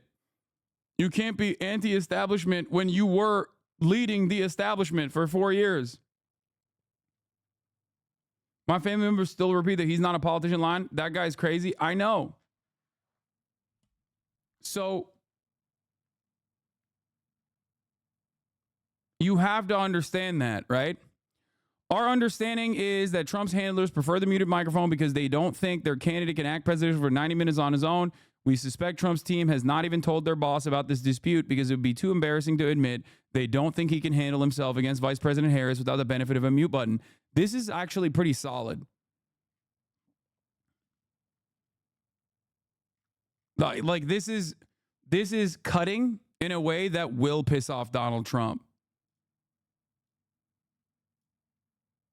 Like, I can't believe that this is what the election cycle has come to, which is like appealing to the thin-skinned, narcissistic tendencies of one candidate over the other. but it's a solid play in my opinion. And I do they're belittling him. They're poking the bear. They're baiting him. It's basically akin to the crowd size conversation, right? It's like, obviously, who gives a shit? But there is one guy who does, and one guy who won't let it go, and one guy who will actually consistently talk about crowd sizes. Do you understand what I'm saying? You get him talking and he takes himself down, basically. Yeah. So, yeah, here is Megaphonics. I have your link, my man. I got it. I'm going to play it now. Thinking about my favorite unmuted mic moment from the third debate in 2020. We have a lot more questions to get to. So let's hear from the vice president. I have a number more questions. I don't know where he comes from. I don't know where he comes up with these numbers. Queens. $100 trillion. Queens. It's not even that good of a link, Megaphonics. Wait, I am dumb. I thought the muted mics were to prevent people from steamrolling over one another. Yes. The reason why they did the muted mic situation, this is straight co-op. Trump is not going to talk about crowd sizes with Kamala. He's just going to talk about the border. I don't know what liberals are saying. No, dude. He's not going to talk about fucking crowd sizes with Kamala Harris on the debate. That's a separate conversation that plays along the same thing that I'm saying, that like the Kamala Harris campaign is belittling Trump in ways that Trump cares about. If they call him an authoritarian or a dictator, that doesn't, like, he doesn't give a shit about that. His base doesn't give a shit about that. That's not going to move the needle, because that, like, presenting him as a scary person, it plays well to certain aspects of the base, like the broader electorate, but portraying him as a scary person is something that he takes advantage of. He wants to be a scary person. He wants to make the libs be fearful of him. That negatively polarizes a lot of people who also hate liberals to go and say, well, I like that. But when you actually call it, when you actually humiliate him, you deflate him. Okay? When his ego takes a hit, that's something he cares about. And you end up handicapping his campaign, because instead of fucking talking about the border, he starts talking about crowd sizes. Do you understand? I'm not saying they're going to talk about crowd sizes at the debate, but this way of talking about the upcoming debate and saying Trump can't control himself, how humiliating, how embarrassing for him, I think is another thing. Like putting him at odds with his staffers, okay? Putting him at odds with his staffers is a good move, because it is another instance where Trump will go out and regularly talk about how his staffers tell him not to make personal attacks against Kamala, right? Like he does that all the time. That plays well to his base, like his hyper-focused, locked-in MAGA cult. That plays well to the base, for sure. But that doesn't play well to the additional people that he's trying to bring to his side, okay? Because all those people think he's a clown. Like people that formerly were, Republican Party voters that maybe are thinking about not voting, or maybe are thinking about even voting for the Democrats, right? And that is the calculation that they're making. That is the calculation that Joe Biden made. I don't think that, if I'm conducting a broader analysis on what demographics the Kamala Harris campaign is seeking to activate, I don't think that's a smart idea. I think that it's better to push for a more progressive message, stay on that front. Obviously, still hyper-focus on Trump being silly and chaotic, sure, at times, depending on which suburb you're presenting yourself to. If you're talking about, like, suburbs in Pennsylvania where you have college-educated whites that maybe voted for Joe Biden and you want them on board, then yeah, sure, do this shit, right? But for the rest of the country, places like Arizona, places like Nevada, places like New Mexico, in the Sun Belt, or even if you're looking at the Rust Belt, like hyper-focusing on progressive economic policies that will greatly improve their lives is a solid move, okay? You can run a different campaign in different areas. As a matter of fact, they do that already.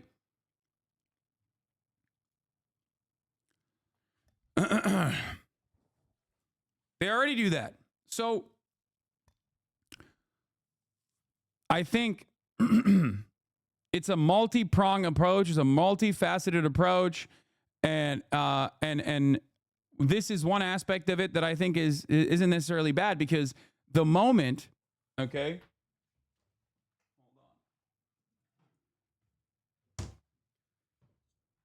the moment that you gum up the works, every moment that Trump is talking about crowd sizes or a bunch of other fucking dumb shit is a moment that he's not actively campaigning on the border, okay?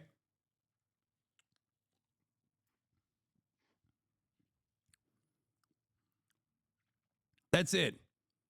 It's what I was also fearful of with respect to the Democratic Party, with respect to the Kamala Harris campaign, getting caught up in a negative spiral, getting caught up in a negative media spiral about like anti-Semitism allegations that are so super cynical, or even getting caught up in a negative campaign spiral about like how some members of the progressive base are not going to vote for Kamala Harris.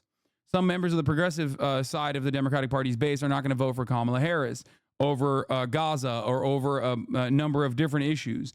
That ends up cutting into the limited amount of time you have to do progressive, or rather not progressive, positive campaigning.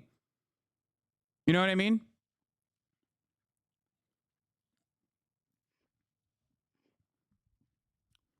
It's the Corbyn spiral, as I like to call it. Corbyn was fairly popular, and he did not triangulate adequately and have a firm, hardline position that he committed to on Brexit, but he also didn't have enough time to do that because he was always talking about anti-Semitism. Okay? And when you do that, when you get caught up in that, you don't have time in the media to talk about why people should vote for you. Okay? It's not good. And the same could happen to the Kamala Harris campaign as well. If they get caught up in like the anti-Semitism allegations, all this shit, like they're cooked. That takes away from the positive campaigning that they could be doing about what their policies are and what they're going to do for the American people that might not want to vote for them, but might actually come out and vote for them regardless.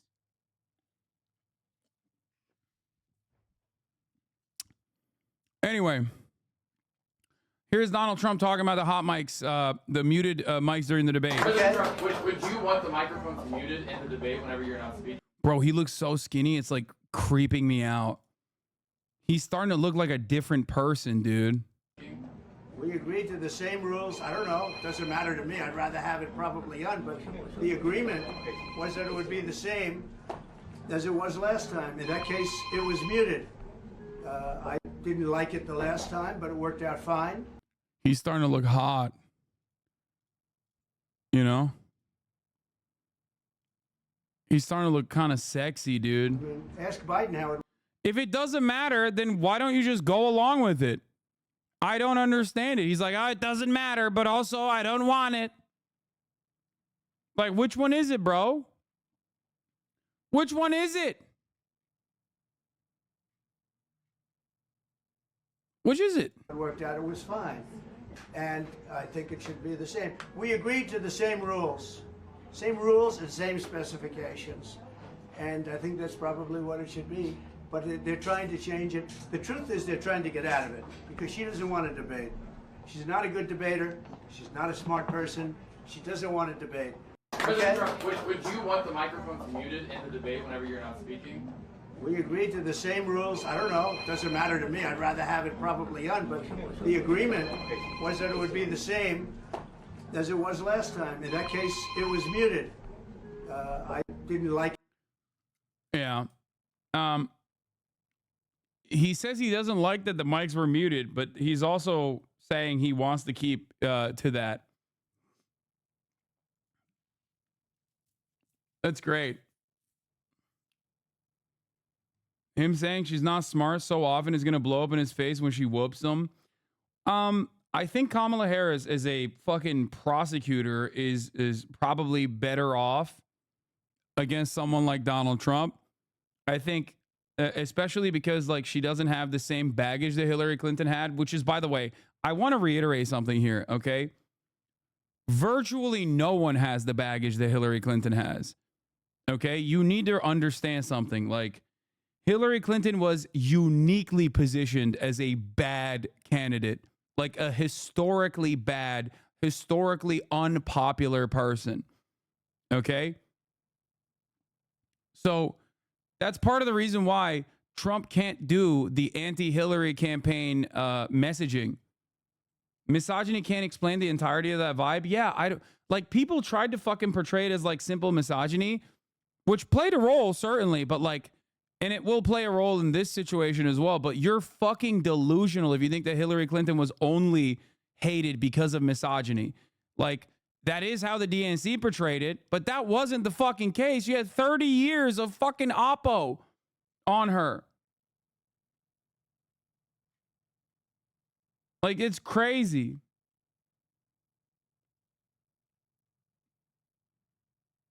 There are still anti-Clinton conspiracy theory videos from the 90s YouTube. Yeah, there is an entire cottage industry dedicated to the Clinton family, okay?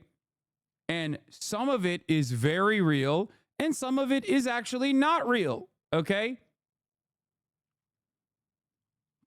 But it doesn't matter. What matters is she should have never been the candidate.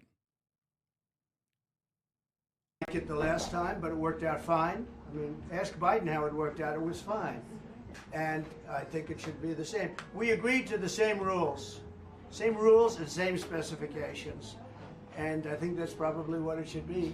But they're trying to change it. The truth is they're trying to get out of it because she doesn't want to debate. She's not a good debater. She's not a smart person. She doesn't want to debate. President Trump, would you want the microphones muted in the debate whenever you're not speaking? Like, this literally doesn't make sense. You know what I mean?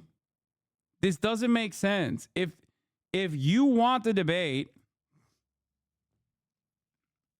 and she's trying to get out of it, then just, yeah, who gives a fuck? You're saying that you don't give a shit. You're saying you don't care if the mics are muted or not. Okay, great. Pop off then. My wife, a labor organizer around climate change in LA, was on a Zoom conference. Someone on the line was listening to you and forgot to mute the stream at the beginning of the meeting. That's hilarious.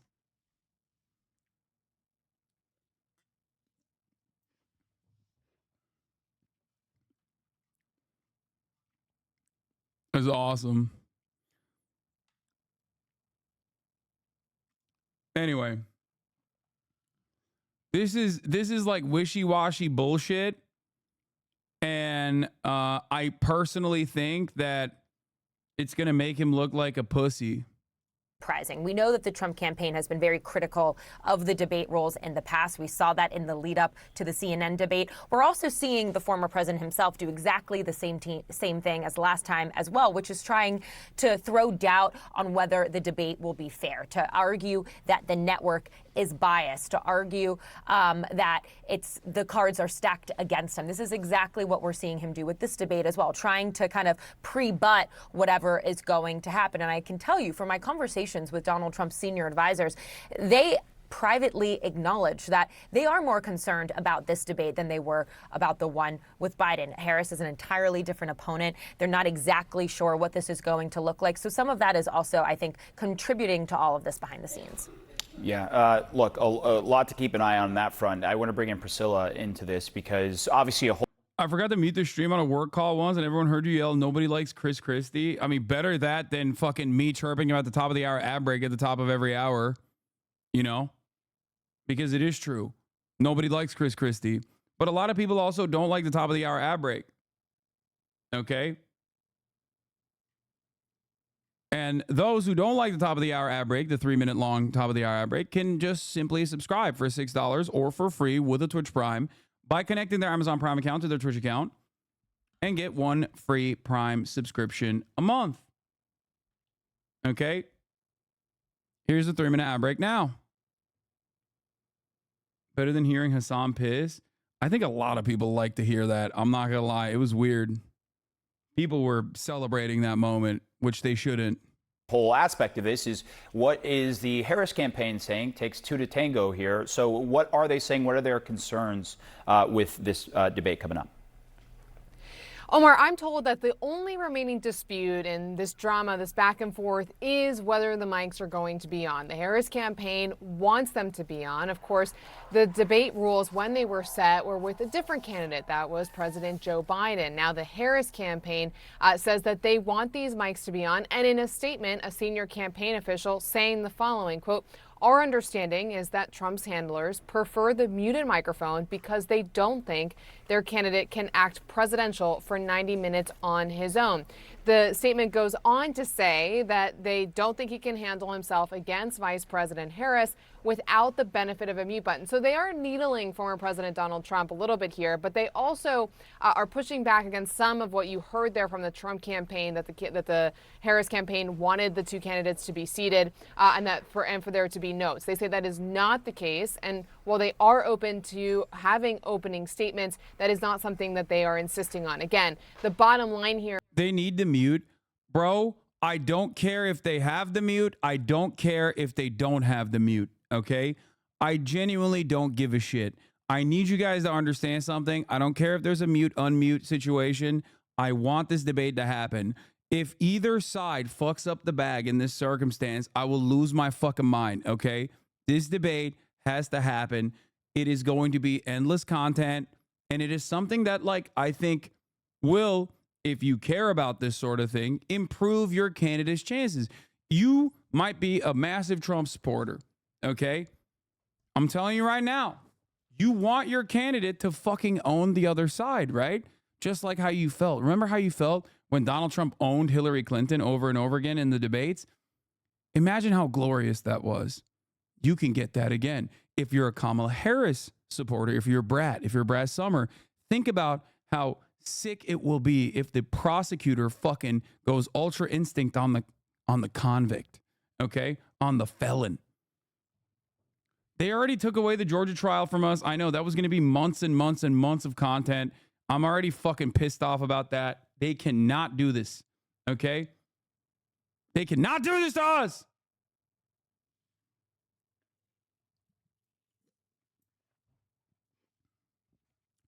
But yeah, it's win-win overall. It's win-win overall. It is kind of frustrating that Trump is so fucking juiceless, so unimaginably juiceless, so unimaginably sauceless nowadays that it frustrates me to no end that he's like making these sorts of decisions. Like, old Trump would have been loving this moment. He'd be like, yeah, fuck yeah. It's not like you're trailing, dude. It's not like you're winning the race. It's a tight race. It's a tight race. It could go in either direction. So it's obviously worthwhile for both candidates to want to fucking do this. The only reason why I'm seeing Donald Trump like make this kind of decision is because he's worried. Is that this feud is about the mics being on or off over the course of the debate. Now, I will also note that the next couple of weeks, I've been told, are very focused on debate preparations. This is something that the vice president already started earlier this month and something that she is going to be doubling down on in the days to come. Of course, recognizing that this is likely a large audience to tune in for this debate, and it gives her the opportunity to go toe-to-toe against former President Donald Trump. And while she does do that, there will be travel, perhaps not as much as earlier this month. This week, for example, she will go to Georgia with her vice presidential nominee, Tim Walz. That is a state, of course, that President Biden only won by less than 12,000 votes. So it is going to be one of the battlegrounds that is closely watched this election cycle, and one that they are using to kick off after the Democratic National Convention. Omar. And Priscilla, obviously one major question that has been circulating over the course of the quick launch of her campaign, now post DNC, is prior to this debate, will she sit down for an interview and answer some questions over potentially some of her changed past positions? Do we know the latest on that front at all, if there are any plans on the books even? They have not yet provided any details on when exactly that will happen, but as you know, the messaging from the campaign was that there would be an interview before the end of the month. Of course, the month ends this week, and we still don't yet have any clarity on when or if she will be doing that sit-down interview. But certainly that is an observation that many have made, because a lot of the campaign over the last month has been very choreographed with these stops, these rallies, the Democratic National Convention.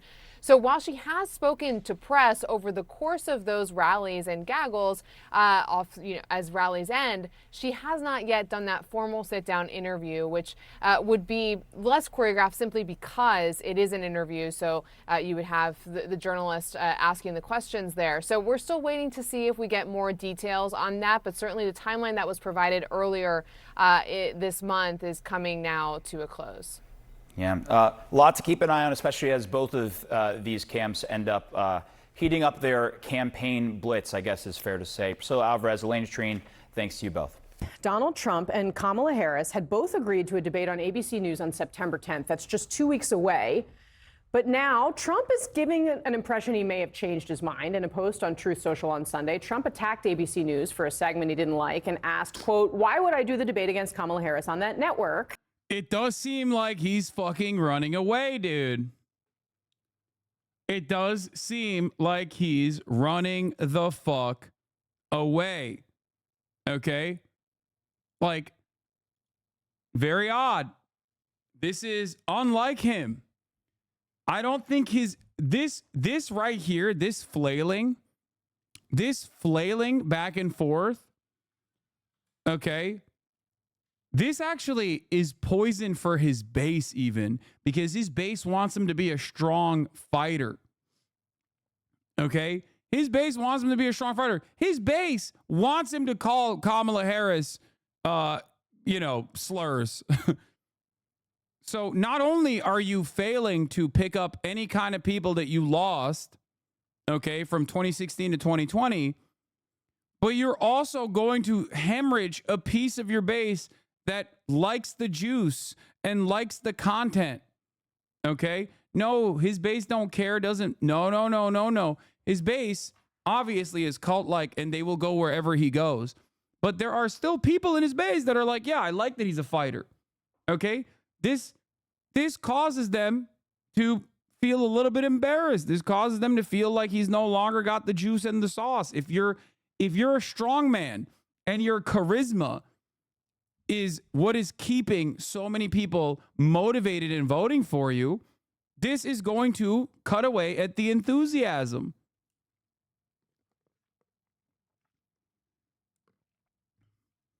Especially when people start fucking chirping about how scared he is. Okay? This gives a wonderful opportunity to every Democrat to be like, yo, where's your fucking scaredy cat ass president? I thought he was a big baller. Cope Hasan Chatter is right. His base wants him to avoid bad fights. You're wrong. You're wrong. It worked in the primary because he had fucking 40 points on whoever the fuck was coming after him. This is a tight race, brother.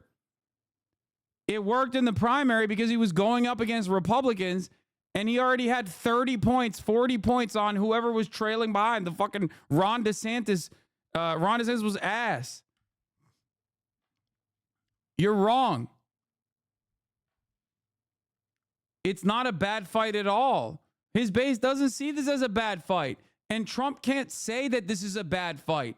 Trump can't present this as a done deal. He can't present this as a done deal for two reasons. Number one, if he says it's a done deal, this race is in the fucking bag, then that cuts away at the enthusiasm, or rather, that cuts away at that depresses voter turnout, because he has to say this is a close race. You got to come out and vote. That's why he keeps repeating over and over again. November is really important. We're going to win, but we're going to win by such large margins. And I want every single one of you to go out to show America that we have, we have the juice, right? He's trying to do that. He's trying to play that song and dance to make sure that he doesn't fucking depress voter turnout at all. Because if people think oh, it's in the bag, some people are going to be like, oh, well, I'm not voting today, right? And you can't have that. The other reason why he can't fucking say that he's carrying this fucking race is because there are no polls showing he's carrying the fucking race. Like, even Rasmussen shows him by winning within a margin of error. You know what I mean? There is nothing that shows that he's like got this in the fucking bag. Rasmussen is the one right-wing poll that he consistently brings up. And even on that one, he's not up that much. He's up by like 4 or 5 points. You're right. He's either chosen or unstoppable in his base's eyes. Yeah. If he says personally, oh, I got this in the bag, I'm leading by 30, well, that's obviously false. Right?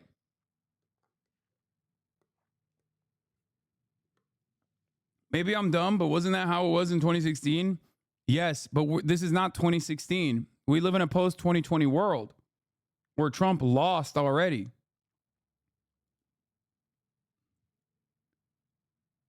Like, look at this. This is a right-wing pollster. Kaplan Strategies, generic ballot, Dem 44%, GOP 41%. Favorability, unfavorability, Harris nets at +4. Waltz is at +4. Vance is -10. Trump is -12. Harris is 52% to Trump's 45%. Like, this is outside of the margin of error. The margin of error here is 2.8%, give or take. This is also crazy because it says Trump is less than Vance, which shocks me.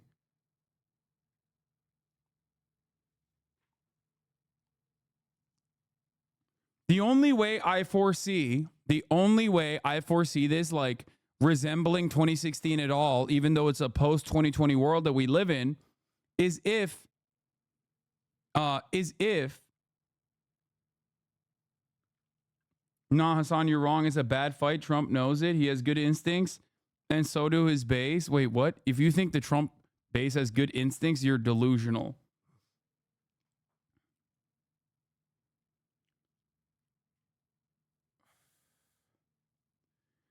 Donald Trump secured a lot of Obama to Trump voters, secured a lot of voters that he activated a lot of voters in the general. That is the reason why the polls were cucked in 2016. They corrected that mistake in 2020. 2016 is the only time where polls were wrong. Okay. People keep bringing up 2016, but polls were correct in 2022. Polls were correct in 2020.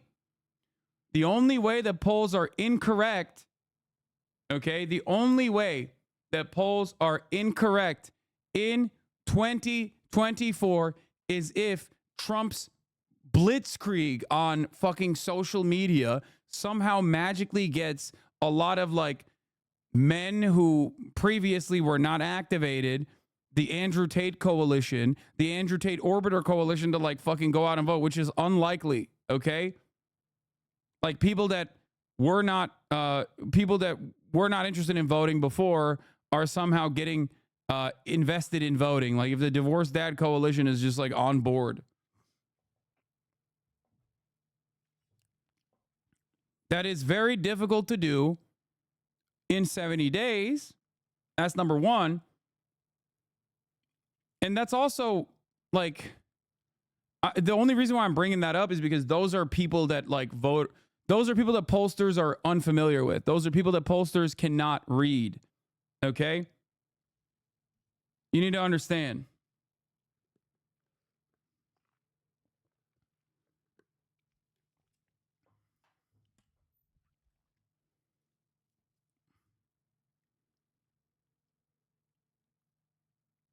Divorced Dad is a great card game.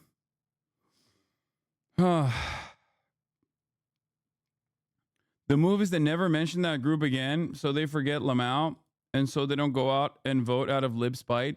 I don't think that you can activate those guys anyway. They're young, they're men, they're non-college educated young men for the most part that haven't made up their minds or were too young to make up their minds during the Trump administration, or just like, well, we're literally just not interested or invested whatsoever.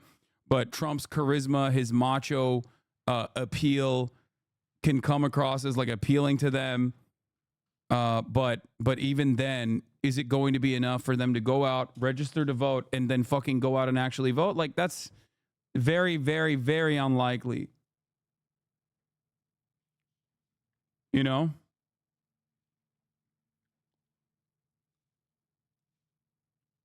Very, very unlikely.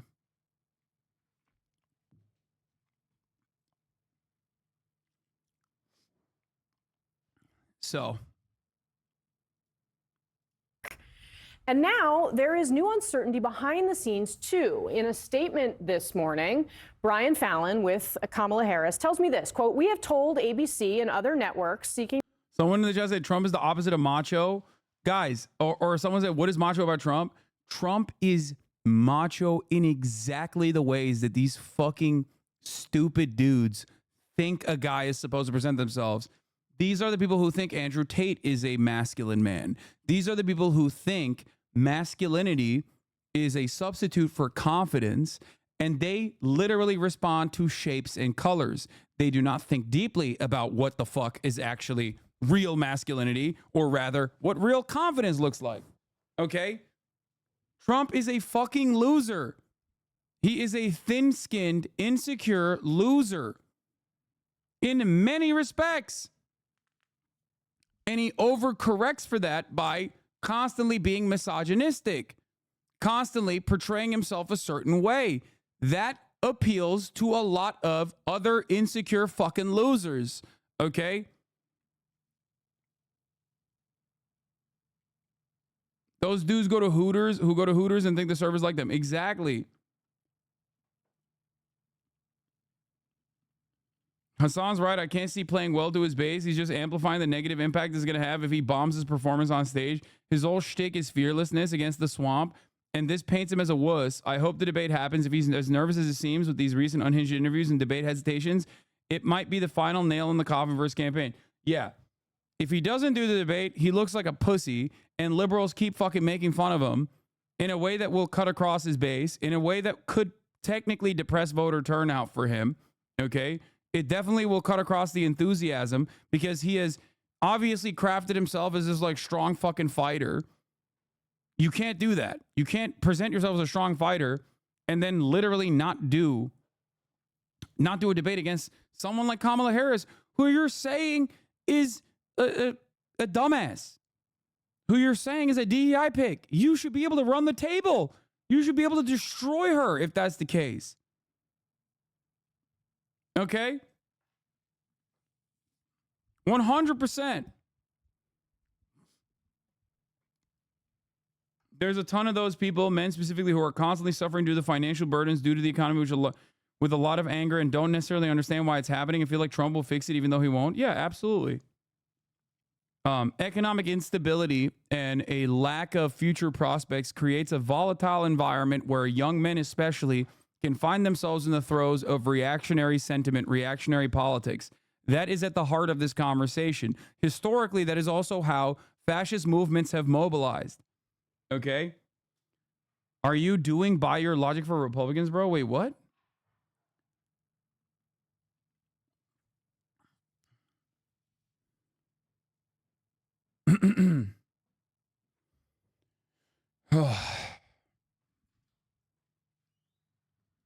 To host a possible October debate that we believe both candidates' microphones should be live throughout the full broadcast. Our understanding is that Trump's handlers prefer the muted microphone because they don't think their candidate can act presidential for 90 minutes on his own. We suspect Trump's team has not even told their boss about this dispute because it would be too embarrassing to admit that they don't think he can handle himself against Vice President Harris without the benefit of a mute button. Now, of course, let's remember that Harris has used hot microphones to her own advantage in debates past. Watch. I'm speaking. I know. That's great. This is important. Susan, I want to add, Mr. Vice President, I'm speaking. I'm speaking. Appeal the Trump tax cuts. Mr. Vice President, I'm speaking. Well, wait. I'm speaking. If you don't mind letting me finish, we can then have a conversation. Okay? Please. Okay. And that, of course, Alex. The difference, of course, is that Mike Pence is like already around a woman without mother being in close proximity, so he's gonna fucking he's gonna be way more agreeable. Trump, on the other hand, will not be, and he'll pop the fuck off, which will look bad, right? On the one hand, it'll look good to his base because he's strong, okay? He's sticking it to her, right? He's a fighter, and he's cooking this black woman. Ha, yeah, right? But on the other hand, there's a shit ton of people that Trump is trying to captivate in this situation to show a different side of Trump, okay? He's not going to win new voters. And if he's not going to win new voters, then he's fucking cooked. Okay? I think ultimately it doesn't matter whether the microphones are muted, whether the microphones are not muted. It still doesn't matter. This is good for Harris and bad for Trump. Obviously, if the microphones are muted, Trump automatically looks more presentable. Right? He automatically looks more presentable, looks more presidential for those who desperately want to believe that he has that dog in him, that he could be that fucking moderate person somehow, even though he's obviously not. But again, the median voter is a fucking idiot, as you guys know, and responds to shapes, colors, sizes, and also vibes. So that's why I think his team wants the mics to be muted. Became a sort of iconic moment for her, like it was plastered on T-shirts, etc. But very interesting back and forth here in the final. I mean, that Fallon statement is clearly written to get a rise out of Donald Trump himself, right? Yeah, I mean, after this summer, let no one ever say again that debates do not matter, which is why you are having this fight over these small. No, debates do matter in this situation. This is a unique race. Okay, debates were so consequential in this fucking race that Joe Biden had to drop out. Okay, that's number one. Number two, debate in this circumstance is also uniquely consequential. Oh, that's what he said. He said never say they don't matter. Oh, I misunderstood him. Donald Trump himself, right? Yeah, I mean, after this summer, let no one ever say again that debates do not matter, which is why you are having this fight over these small details. Now, sorry, I was yelling at my dad. What's also really interesting is not just that she's used the hot mic to great effect in the past, but also you have to remember Joe Biden wanted the mute button for the first debate. They set those rules for that first debate, and because they didn't want a repeat of the first debate from. No, not yelling at him like in a mean way. I was like trying to get his attention. Chat, calm down. 2020, when Trump just sort of ranted and raved. So this was the Joe Biden's idea. The problem was that then the Trump campaign was like, okay, we're actually going to like make him, as Fallon indicated, disciplined. And it actually made him seem more sober than he often comes across. Yeah, what do you think? I mean, look, when Kamala took over the ticket, they're trying to have it both ways. Because remember, when Kamala took over the ticket, they told the Trump campaign, we've already agreed to the ABC debate on September 10th. And they were saying, well, we can renegotiate a little bit on what the debate is. Now they're flipping it and saying, well, just because you agree to the debate doesn't mean we agreed to the rules. Look, she wants the hot mic moment because what she's had, if you remember the first debate with Joe Biden, the I'm speaking, she loves to create these little memeable moments that, are kind of based off stock lines that she's practiced and kind of her team is prepared for. They've already the T-shirts printed up. So she's trying to draw out Trump with some of this stuff. Yeah, at the end of the day, though, does this really matter? When they go to debate, the American people deserve a debate. They deserve to hear the issues being fought, to have a discussion. So I don't think at the end of the day this matters. I think it's just more political insider baseball stuff. It's fun to talk about all the things. 3 weeks. It's what we're going to talk about next week. But at the end of the day, it really doesn't matter. I think the important thing is to have a debate and to have them have a discussion about the issues.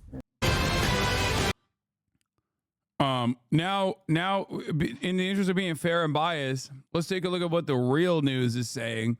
Fox News about the hot mic debate. Now that we watched mainstream liberal media, now we watch the libtards. Let's watch what the real Americans have to say about this hot mic situation. How will they make Donald Trump seem like he's not the one who's spoiling the fun? Here we go. We start with President Biden leaving his California vacation for another one in Delaware. Meanwhile, Vice President Kamala Harris and former President Donald Trump both hit the campaign trail in several key battleground states. And Peter Ducey is at the White House with the latest. Hey, Peter. Good morning. And if you saw this photo, you would assume that President Biden. God, Peter Douchey keeps looking worse and worse, man. How are you going to fucking get on camera looking like that, man? Is here. Have some respect. Walking out of the Oval Office and through. Chat, please stop sending me the same Harry video. Please, please, please. I beg you. I beg you. We watched it like 8 times since it came out, okay? I love you, chatters. Please. I know. I look concerned, okay? I know I look concerned. Please stop. Sometimes chatters don't get the message, you know? After the 3rd spam, know that I'm like purposely not looking at it. Possibly because we've watched it a million times over at this point, okay? Love you guys. Please stop spamming. Through the Rose Garden for a private moment with his partner, the vice president, especially since the caption says, "We're working for you." But the president is not here. He left his California vacation for a Delaware vacation. Vice President Harris is in town, but we don't expect to see much of her till Wednesday and Thursday. She will be in Georgia both those days. Her campaign stops. Harris, Wednesday, Georgia. Thursday, Georgia. Waltz, Wednesday, Georgia. For Trump, today he's in Virginia and Michigan. Thursday he's in Wisconsin and Michigan. Friday he's in Pennsylvania. And Vance, only one stop, Michigan. Now, obviously, I will repeat myself over and over again throughout this election cycle. In the next 70 days, you will hear me say this a lot. This will come down to Pennsylvania. If the Democrats win Pennsylvania, it's a wrap. On 538, it really doesn't look like Kamala got a bump, like maybe 1 to 2 points nationally. Are they reliable? I don't think there was ever going to be a massive bump after the DNC, but I think that bump would have been significantly better if she had done a more progressive, if she leaned into the progressive economic policy instead of talking about how muscular of a military she wants to have, for sure.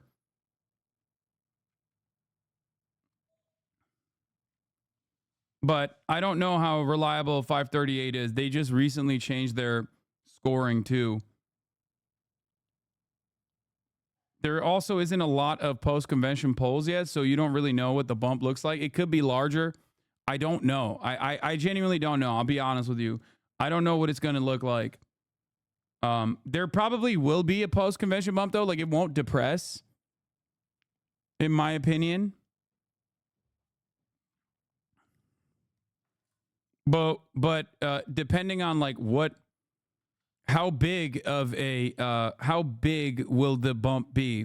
And more importantly, more consequentially, how big will that bump be in a place like Pennsylvania? Because again, this race is down to the fucking margins in Pennsylvania. Okay? I feel like she has to win all 3, Michigan, Wisconsin, and Pennsylvania, unless she flips an unexpected state. Yeah, the reason why I'm saying Pennsylvania is because Michigan and Wisconsin are seemingly in the bag unless there are all of these like otherwise non-voters that just come out and are you know, they're not seen in the polls somehow.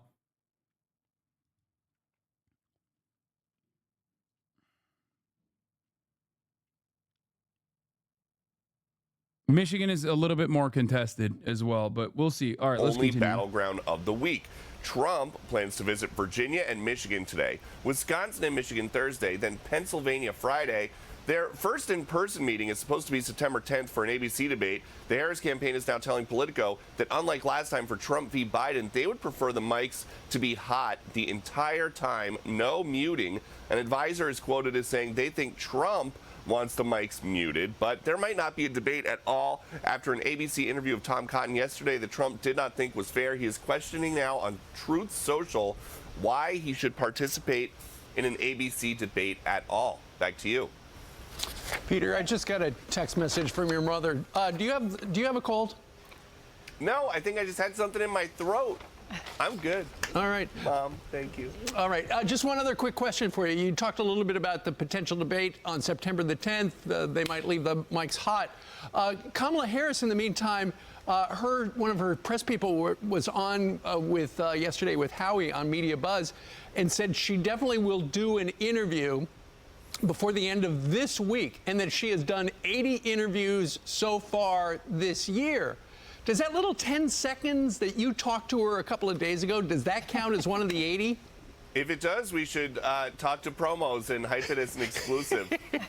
No, but if you're the Harris team, it's smart because they pushed it off to the last 3-day weekend when people are not paying attention before the election. And so if there is an issue, if she makes a mistake, it's going to get a lot less scrutiny right away than if they do it after the first week of the NFL football, like on that Sunday night. Well, Peter, her campaign is saying that she's changed her mind on some of these issues, like fracking. She's no longer against fracking, or she's not going to take away our private health.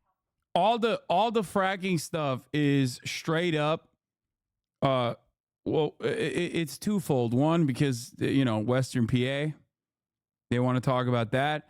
And also it plays into like Kamala Harris's wishy-washy, which I don't know if that's a good angle of attack for Kamala Harris so far. But I would like to see firm commitments to policies from Kamala Harris. I think, come on, it's fucking 70 days, right? What the fuck are we doing? And then they can be like, oh, she said yes to Medicare for all. Now she's saying no. She was the border czar, and now she wants a border bill, blah, blah, blah, like all this shit. It depends on if it's like sticky enough. But overall, as far as like lines of attack goes, if your entire campaign, okay. What? I know you said something similar about the DNC being filled with elites. However, a lot of DNC campaign workers are quitting because they felt like the DNC convention did not represent everyday America. They felt like it was a gathering of elites just throwing a big party saying, let's forget about problems. I was wondering what you thought about it. I have no idea where you're getting this information that a lot of DNC workers are quitting. Miss Riz. Like, who did you get? Where did you source this from? Instagram reel. Okay, I'm not clicking on that. Okay, I'm sorry. Not even a TikTok. Straight up Instagram reel. Love you, Miss Riz. You're cooking.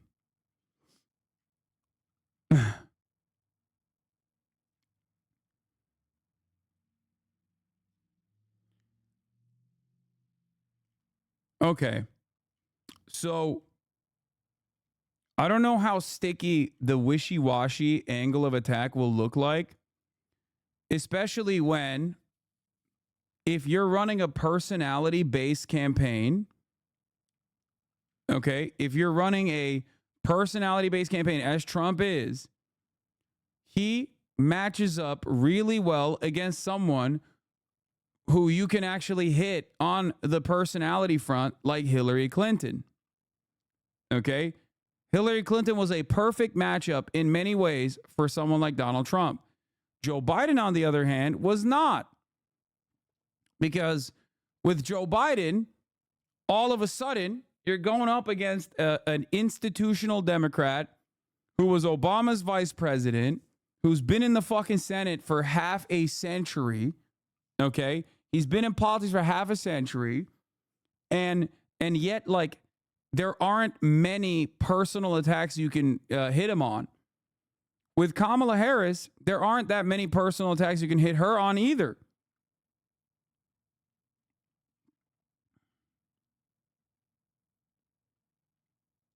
When Biden first dropped, you were so team coconut. Can I ask why you switched so hard? What? No, I was never team I don't like that people personally just imagine or invent what my fucking point of view is, and then they just like run off of that in an accusatory tone. I only said that Kamala Harris would be far better than Joseph Robinette Brandon. I was right. Okay? I also was excited about the way that Democrats, for the first time ever, responded to, one, public pressure, okay, which obviously happened to align with donor interests as well, and it happened to align with establishment Democrats' interests as well. But they responded to public pressure I promise you it's not an accusation. Just want to hear your thoughts. I'm with you 100%. Okay, listen to me then. Listen.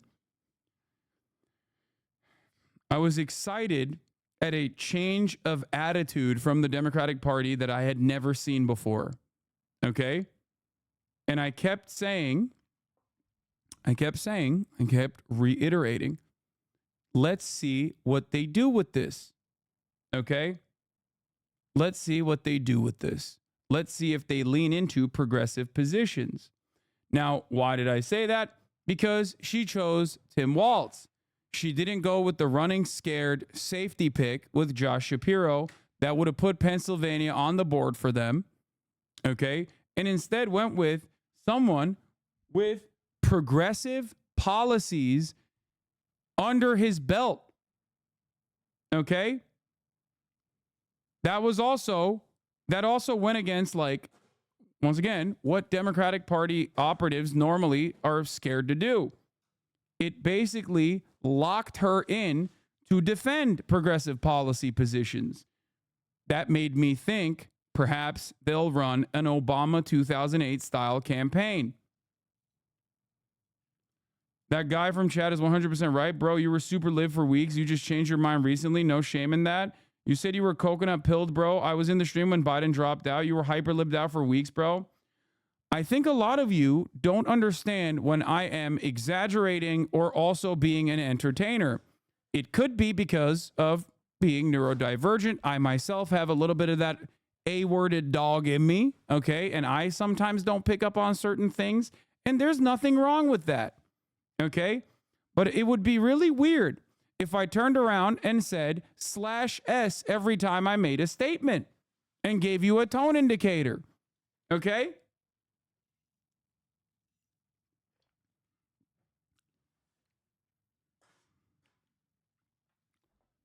I also find it very odd, okay? I also find it very odd that people are like, nah, dog, you don't know where you were at. I know where you were at better than you. I maintained cautious optimism, okay? That's precisely the reason why even up until the DNC, when people would ask me like, oh, so are you, endorsing Kamala Harris? I said, I'm not doing that. I'm waiting and seeing. That's precisely the reason why you cannot find a single clip of me actually fucking endorsing Kamala Harris. Okay?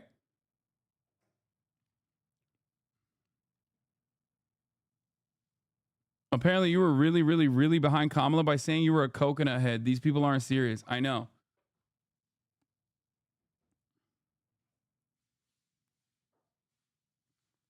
It's especially funny, okay? Because a lot of people also that were, very leftist would get mad at me as well in that time frame and would be like, are you libbed up for Kamala? What the fuck is going on? And I repeated that over and over again that I was not, and that I was being cautiously optimistic due to what I was seeing from the Democratic Party. Just you're saying here, the problem with Kamala Harris, this is from 3 weeks ago, in the same time frame that the chatter is accusing me of being libbed up on from August 4th. Kamala Harris could keep Trump out of the White House, but has she earned your vote?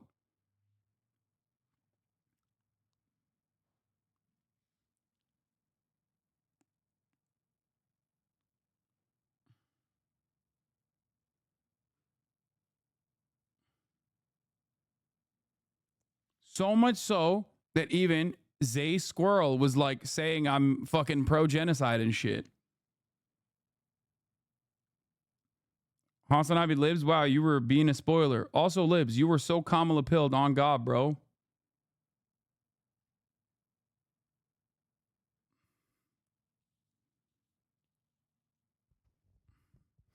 And somehow they don't accuse you of being a Republican because you were a Bergamaniac. Yeah, they're too scared of the Bergamania. That's why.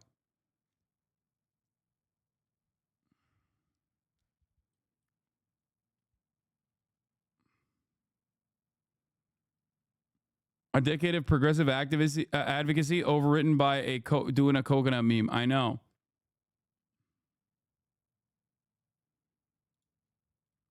Health insurance companies. Who was saying that? Is it just anonymous sources, or did you get names of people in the campaign? Like, how do we know she really feels this way? Because we haven't heard from her. She has not said that out loud. I have emailed, as things have come up, many different people that are working in Wilmington, and they will tell us that on background, which basically just means on behalf of the campaign, they will tell us that her position has changed. But we have not heard the words come out of her mouth. And depending on who she does the interview with, we might not. Because the way that a lot of these interviews go, and based on what the convention program was, chances are it could be a lot about Trump and not a lot about how different her 2019 statements are to 2024. Well, yeah, it's coming up without her, even on the Sunday shows, which you would think would be friendly environments. So I can't imagine outside Oprah or Rachel Maddow how that would not come up. I mean, Lester Holt and these guys, Jake Tapper, they seem to want to ask. Chatters, I'm going to make one point that I hope many of you understand in the future. Okay? Okay? I need you to understand something. If a video that someone has made about me online has not reached like 1 million fucking views or 500,000 views in like 2 days, and you bring it up in here, and I click on that video, okay, of like this person made a call out video on you, and I click on the video and it's got like 20,000 views, I will permanently ban you. Okay? You know who you are in the chat. Okay? You know who you are in the chat. You keep fucking writing in the chat. Do you understand? Unless a video has reached a certain level, okay, it could be from someone that I like. It could be from someone that I don't like. Okay? It could be someone that's like criticizing me or whatever. Okay? I'm telling you right now, I cannot watch every single YouTube video that is made about me. Okay? If a video has reached like a couple 100,000 views in like a day or two, it's worthy of being addressed. If it has not, I'm not going to watch it. Okay? Please.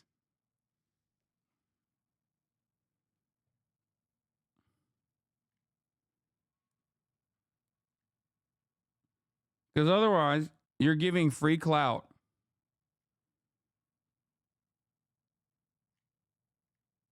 They're asking those questions hypothetically because he won't appear on their shows either. The reason I think that is because for the last 4 years, I keep like a running list of questions for Joe Biden, and I have watched interview after interview that he has done sit-downs, and pretty much none of them get answered. Yeah. And do we asked or answered? Indeed. And do we have any idea who the person might be who gets the interview? Not yet. Okay. All right. Thank you so much, Peter. Glad you're healthy. Yes, it's been 36 days since she jumped into the campaign and has not had a sit-down interview. People do have questions about her policy because we heard her at the DNC. She just bashed Donald Trump, and they all talked about abortion, the abortion issue, but never talked about what her policies are going to be. If you go on her website, her policies are not listed. Tom Cotton sat down on one of the Sunday shows, and he says we all deserve to see her in an interview. Listen. When she campaigned for president, in her own right, she did in fact promise things like decriminalizing illegal immigration. Are you voting for her, or will you not say because you don't want to endorse her? Just curious, because not sure where you stand. What difference does it make in your calculation? Like I'm being for real. Like it doesn't change my analysis even a little bit. What difference does that fucking make? I don't know why people keep consistently asking me. I've already told you, okay? I don't know. That's it. And it has nothing, it literally has nothing to do with my analysis regardless. Okay?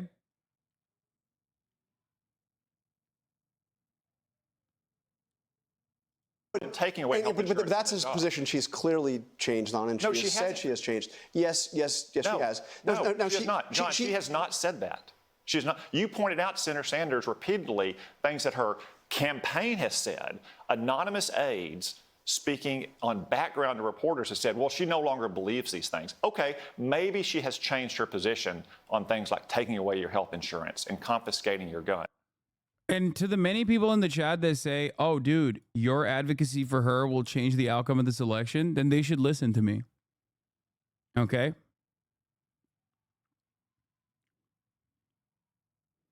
Perhaps people don't want to watch you if you are voting for Trump. Yeah, if you think I'm voting for Trump, then you should probably stop watching me, stop watching anything online, and immediately check in to a mental institution to get, you know, some kind of competency test, because you would have to be hallucinating an entirely separate reality. It was just a guess, lol.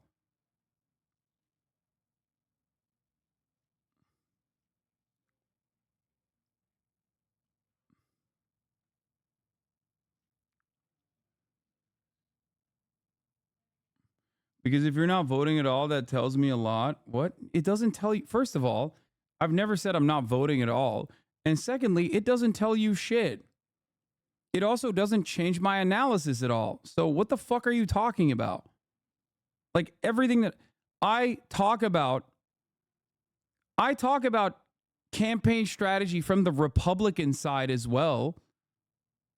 Like, what do you mean? Does that mean I'm a Republican strategist? No.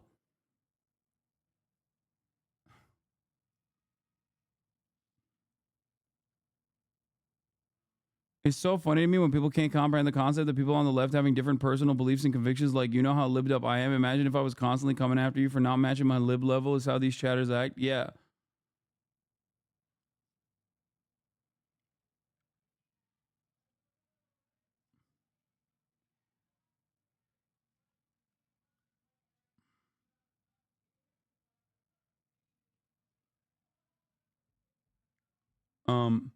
What's your opinion on single issue voters, even when the single issue is morally just and deserves defending? I mean, I think it's understandable. Guys, we are fundamentally at odds if you are a firm and committed believer that like everyone should be voting on the basis of harm reduction, because most people don't do that anyway, okay? You just are wish casting a different universe, a different reality. And you want me to present that reality in my advocacy, okay? I'm not going to tell you to vote at harm reduction. I will tell you, vote whoever the fuck you want to vote for as long as it's not Donald Trump, okay? You know, I will never tell you to vote for Donald Trump. I will urge you not to vote for Donald Trump. That would be ridiculous. Having said that, however, it is perfectly valid, perfectly understandable, perfectly normal. It is, as a matter of fact, probably the fundamental starting point of a democratic process, okay, to demand concessions from your elected representatives. That is why we have a democracy. Okay?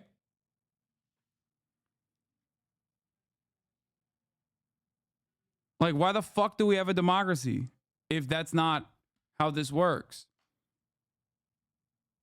If there is no basis for the democratic process, okay, if there's no base for the democratic process, and there are plenty of undemocratic things that happen, okay, regardless, like the top of the hour ad break,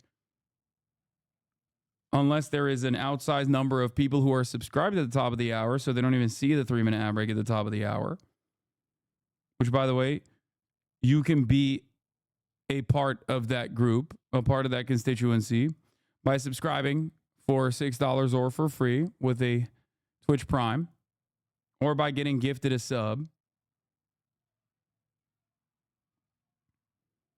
Okay?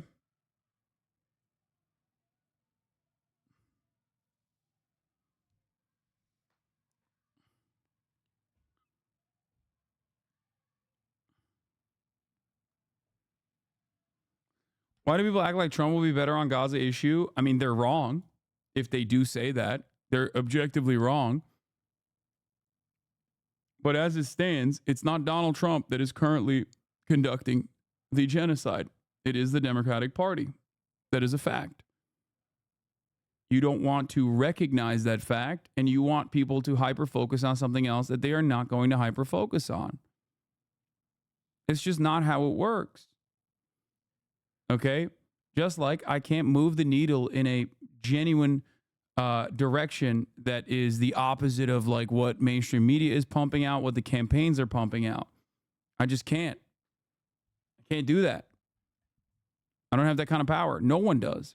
No person outside of the much larger media ecosystem has that kind of power. Okay? Anyway, here's the 3-minute ad break now. Like I said, it's coming for you.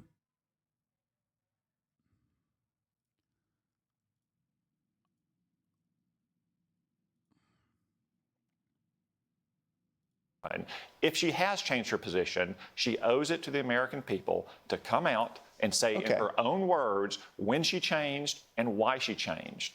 That's one reason why she needs to address the American people and speak to these questions. Yeah, one of the many reasons. He's right. See, and I laughed too because this guy, another one of these pollsters, said, I don't think she should talk to press at all. Because she's doing good the way she is right now. She should just be talking to the people. She doesn't talk to the people. She talks to them, doesn't hear any of the questions. She's not listening to the people. She goes and gives a speech in front of a supportive crowd. A teleprompter. Right, through a teleprompter. And by the way, I'm not too sure. Her momentum is done. Trump had it in July. She had it in August. But now it's flat-footed tie. And in places like, I don't know if you've seen the Siena New York Times poll, in Georgia, Trump's up 6. So there's a push, and there'll be a bump from this. But after this, I think people are really going to have a discerning look at what exactly she stands for, because you can't even dispute what she stands for because you don't know what Kamala Harris you're fighting. Are you fighting the vice president? Are you fighting the senator? Are you... Kamala won't magically win this election. Everyone must do what they can, especially if you have an audience. Brother, I don't think you understand this, okay? Politicians need to earn your votes. That is what the democratic process is about. Okay? If you want me or my community to go out and do door knocking and vociferously defend Kamala Harris, then you need to understand that she needs to give the progressive side of her base something that they can stick to. Okay? I don't care. This is a nice narrative, but Trump is literally on the other side. I know that. That's not how this works, though. Because even if I were to fucking turn around and engage in a door knocking operation for Kamala Harris, which would be hilarious because there are no policies to door knock for. Okay, there's literally nothing you can do in your advocacy. If you were currently going to engage in a canvassing operation for Kamala Harris, there is no material that you can use. Did you know that? No, you don't, because you're operating on fucking vibes like a dumbass. Okay, there is literally no campaign materials to canvass on currently. What the fuck are you talking about? This is why I always say you cannot change the trajectory of a campaign. If a campaign is making the wrong moves, the most I can do, the most impact I can have in this upcoming election is if by some random happenstance, I have Kamala Harris staffers that are watching that then go, oh shit, he's actually right. We should probably work on this and change it. That's the most impact I have currently.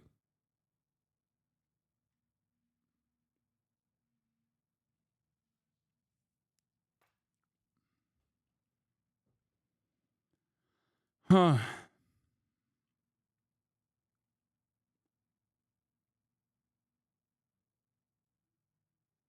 It is very frustrating that people constantly engage in this silly ass fucking harm reduction argument when that didn't fucking work in 2016. Okay? No politician is owed your support. They are not entitled to your support. They must earn it. This is the fundamental principle of democracy, of the democratic process. Stop fucking chirping, smile and dial, okay? Because if you consider what you're doing to be canvassing currently in the digital sphere at the behest of Kamala Harris's campaign, you're actually barking up the wrong tree. Okay? You are not going to be able to move me or many members in this community on this position. You're certainly not going to be able to move me on this position. Okay? Especially if you think that this is the first time I've encountered this narrative. I guess you weren't here in all of the other election cycles that I have obviously covered. Okay? Go lobby the fucking campaign to get them to hear the demands of the progressive base in order to secure their support. Because that will have significantly larger impact on the outcome of the election than you being able to successfully lobby me into advocating for Kamala Harris.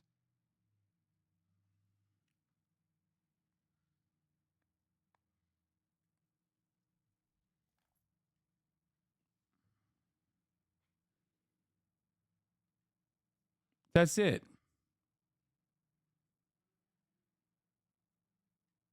Fighting this new person who's running on Donald Trump's issues, like strong on the border, fighting crime, a strong defense, red, white, and blue. Excuse me, it's like David Plouffe came in there and said the reason why Trump is popular is because of these things. So let's give him to Harris. And I think the most egregious example was the tips. But I didn't know that was the tip of the iceberg of the theft of the Republican Party. Well, both sides know that the debate, aside from this interview that's supposedly going to happen all of in the these next guys 5 are days, wrong, by the way. debate could change the trajectory of the race, because after this interview, then there's going to be one debate that we know of, although Donald Trump is suggesting maybe he might not do it after whatever he saw on ABC.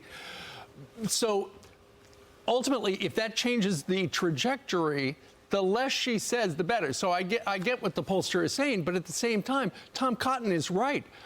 All we know, the only words we have heard her that have come out of her mouth were things that she said about her policy in 2019. And for Peter Doocy to just say that he's heard from people close to her in the campaign, but it's all on background, that is how they are programming the press. They're saying, okay, on background, this is, she's changed her position. But we need to hear her say, I've changed my position. How are we supposed to believe that? Joe Biden ran on being a moderate. He was going to unite our country. Our country has never been this divided since I can remember. It didn't work. He lied to the American people. He ended up voting in such a progressive manner. And how do we know she's not going to do that? That's the way she stood throughout her entire political career. Here's the hope. They keep booking people like Tom Cotton, Marco Rubio, J.D. Vance on the other networks where they get their point out. These hosts have nothing to stand on. Jonathan Karl is a pretty adept guy, but he has no follow-up because he knows Tom Cotton's 110% right. You could sit there and say, why did Donald Trump didn't say this or that the whole time? But at one point, when you invite other people on, you're going to hear it. And there's independence. Like, she just literally said, like, he was just really progressive. He didn't unite the country. He divided it further. And undecideds that watch. Day 1 million of wishing the left-wing Fox News imagined was real. I know.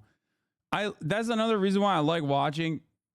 I like watching the Fox News commentary on, you know, the Democratic ticket, because, like, I like to close my eyes and imagine that is how it is. You know? Those networks. And when his surrogates go out there, you know, the Governor Burgum and others, they Marco Rubio when he comes back. I guess he's on vacation now. When you book these guys and Lindsey Graham, you get the other side. You do. So that's the hope. It's also kind of funny because, like, they contradict themselves on a regular basis. Where, like, in one breath, okay, in one breath, they say Kamala Harris is adopting the Republican policies so firmly by putting out a patriotic message, screaming USA, USA. And on the other front, they're like, but she's a communist. So which one is it? I guess it's both. Meanwhile, also I have to say this, front page of the New York Times, the first gentleman is a sex symbol. Please. I've seen second gentleman. Second gentleman. He wants to be the first gentleman. Okay. He says he's a sex symbol. When Doug, what's his last name? Emhoff is a sex symbol. I think that goes beyond reproach. And this is in New terms York of Times? biases. This is It's the third story in the New York Times. Sex symbol. Doug Emhoff. That surprises me. I don't expect that from the New York Times. What was the lead story? How great? No, the other story was how Kamala Harris is not from Berkeley. She's from Oakland because it makes it seem rugged and tough. Okay. As opposed to Berkeley, which is berserk. You're spending a lot of time in the New York Times. We have a website, foxnews.com. Got to be prepared. Just saying. I'm Steve Ducey. I'm Brian Kilmeade. And I'm Ainsley Earhart. And click here to subscribe to the Fox News YouTube page to catch our hottest interviews and most compelling analysis.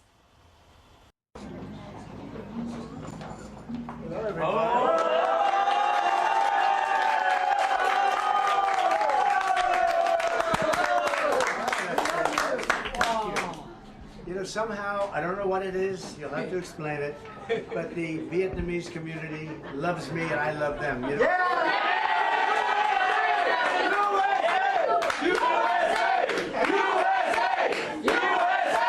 I can explain it.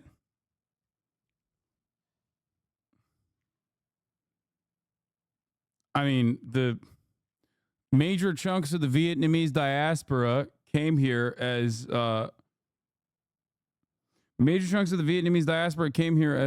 collaborators of the South Vietnamese, like, incredibly right-wing government. A lot of the older Vietnamese aunties and uncles are super fucking right-wing in a similar capacity to a lot of the Cuban population, for example.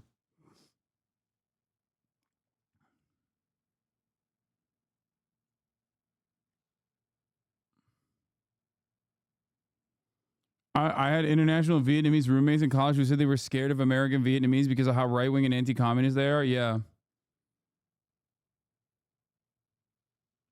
Because he didn't go to war? No, they don't give a shit about that. What are you talking about?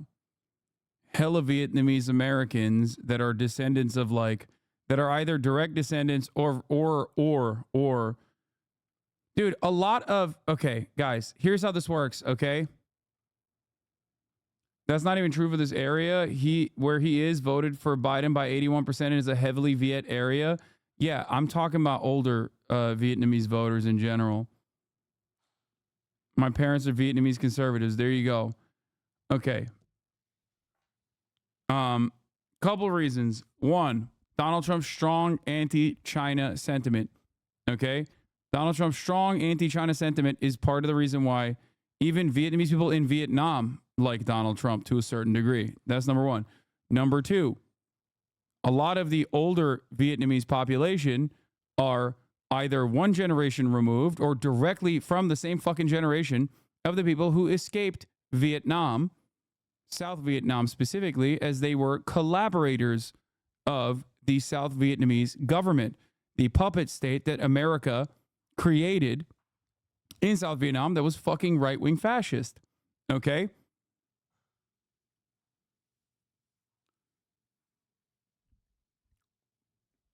Their children, just like white people, just like every other fucking group of people in this country, are going to oftentimes resemble the politics of their parents. I'm a lefty with Cuban family, but I don't like the narrative that they're U.S. collaborators. They left for a better life, but were brain broken by their hatred for Fidel, not a love for Batista, U.S. imperialism. No, I mean, that plays a role as well. But for Vietnamese, it's like, that's how a lot of people, that's why a lot of people, like, the Vietnamese War, like, the Cuban Revolution was conducted against a fascist dictatorship that was still Cuban. The Vietnamese War was fought against the United States of America. There's a little bit of a difference there.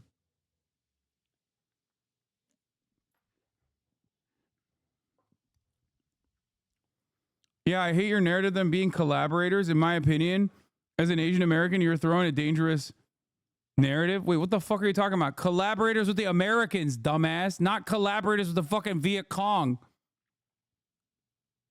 Hello?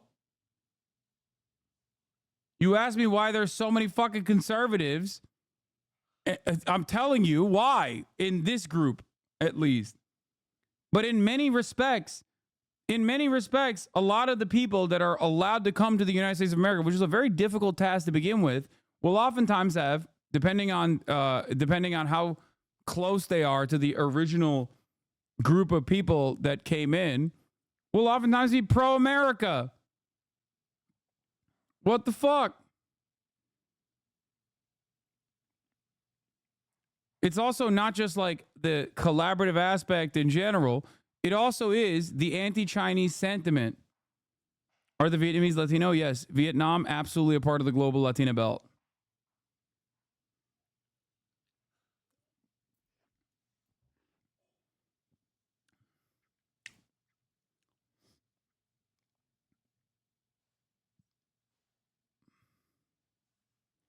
But to say they're all collaborators pictures them in a bad light.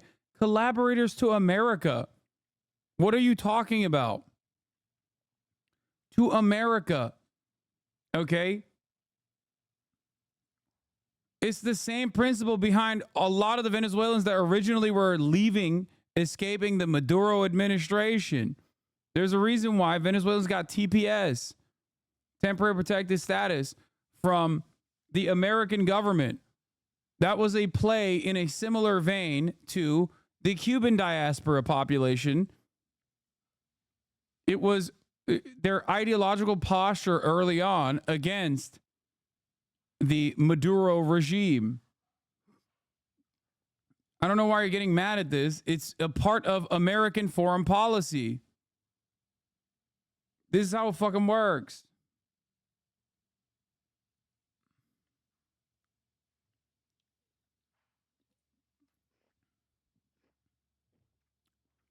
I think Chatter thinks you're asserting that all Vietnamese are hardline MAGA Trumpers. Of course not.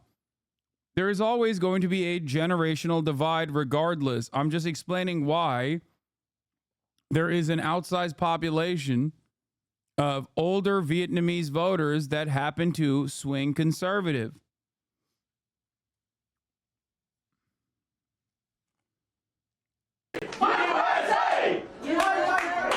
Diaspora populations oftentimes are incredibly conservative regardless. Like socially conservative in other ways. Like, I mean,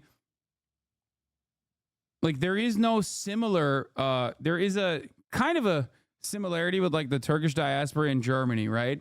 They're not pro-German, but in terms of like Turkish politics, which they participate in, they're fucking hyper reactionary. Now, the reason for that is different than like the Vietnamese population. It's not like the Germans that came, the Turks that went to Germany were like collaborators and like Germany was invading Turkey or some shit. That's not how that worked. But diaspora populations do also have a tendency to be more right-wing than the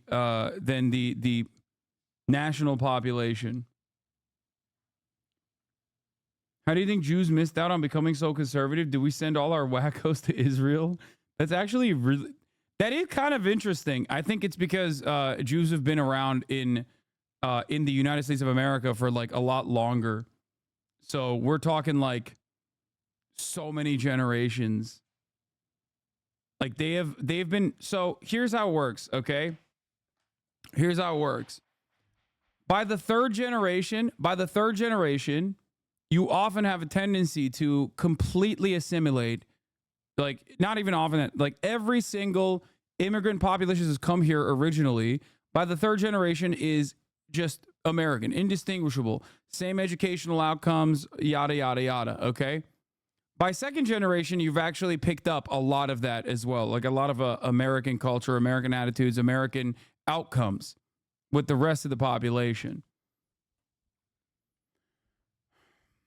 And obviously, every single diaspora population is different from one another in terms of like what they care about. But overall,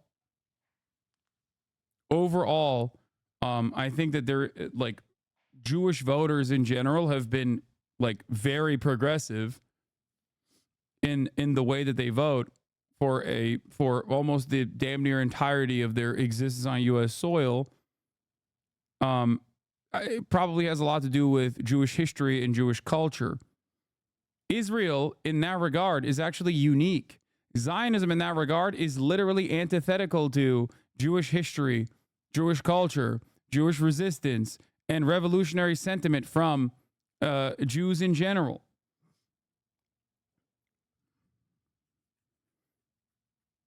Like,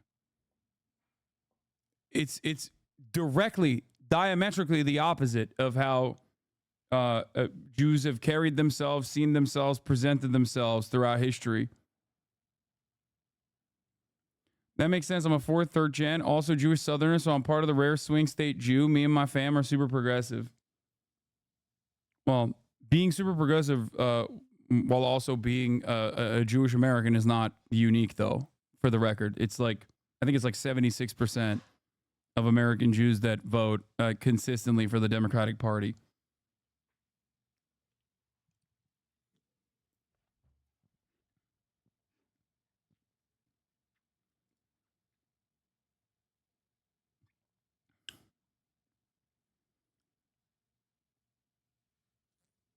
I'm an anti-Zionist Jew, and you're 100% correct on that. A lot of Zionist Jews I know are progressive on everything except Israel. Yeah.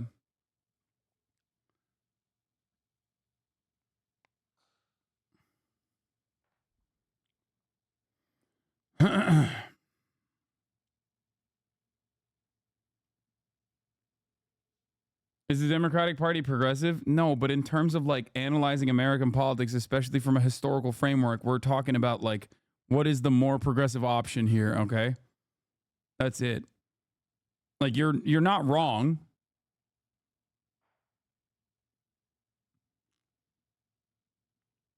But anyway, let's continue. It's been very special. In Florida, we go down, we have large groups of people, always dressed perfectly. Also, yeah, American Jews aren't just like progressive because they vote for the Democratic Party. American Jews, just like Jews, like pre-Israel, Jews literally are not just progressive in the vote for the Democratic Party type way. They're fucking communists. They're socialists. They're trade unionists. They're intellectuals. Like, it's not even...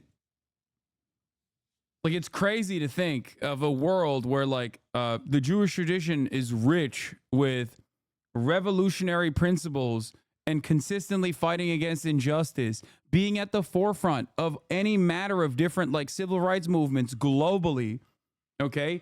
That is part of the reason why fascists fucking hate Jews and literally say, like, oh, the Frankfurt School and how, like, Jews are actually fucking degenerating Western society. They're instilling pornography and like and degenerate sentiment. Like they're teaching people to be degenerate. They're bringing in all the fucking immigrants into this country to ruin the country. Like that's part of the reason why fascists hate Jews.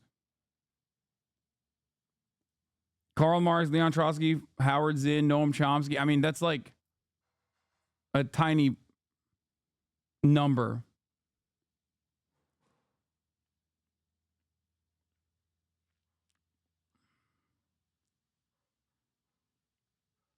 What caused Jews to be so progressive pre-Israel? Well, I don't know if you know this, but like before Israel is a time frame when, Jews had only one history, which was expulsion, pogroms, death, destruction.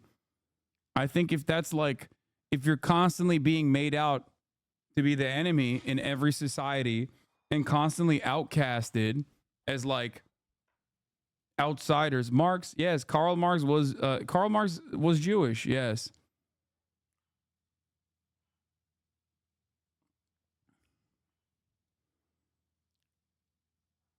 Labor Zionism was literally invented to try and convince communist Jews to become Zionists.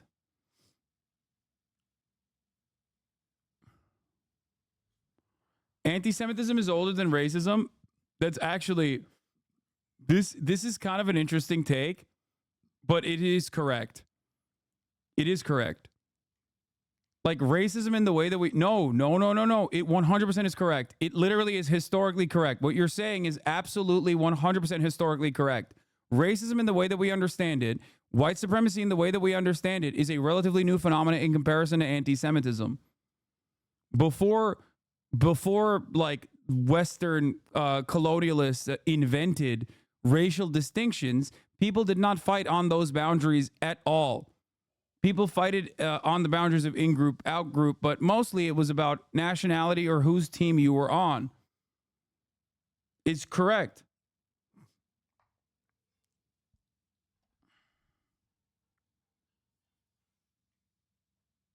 Anti-Semitism absolutely predates white supremacist racism. White supremacist racism, scientific racism, the way that we understand it, was created in a way, in an effort to justify colonial extraction of labor, chattel slavery specifically.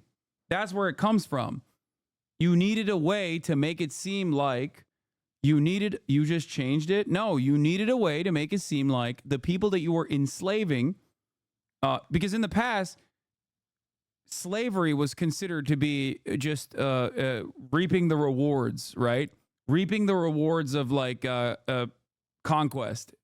You go, you do battle, and you enslave a bunch of the population, but it's different than chattel slavery. This is not like a unique concept. This is what historians agree on, okay? Chattel slavery is unique in its cruelty and brutality because it's generational. Normal slavery beyond chattel slavery is not, it doesn't operate in the same way, where like the children of your children are not always going to be committed to slavery in the same way that like this distinction for your black skin made it so that like, that's it, you're a slave forever. There's no way out of it. Okay? This is like,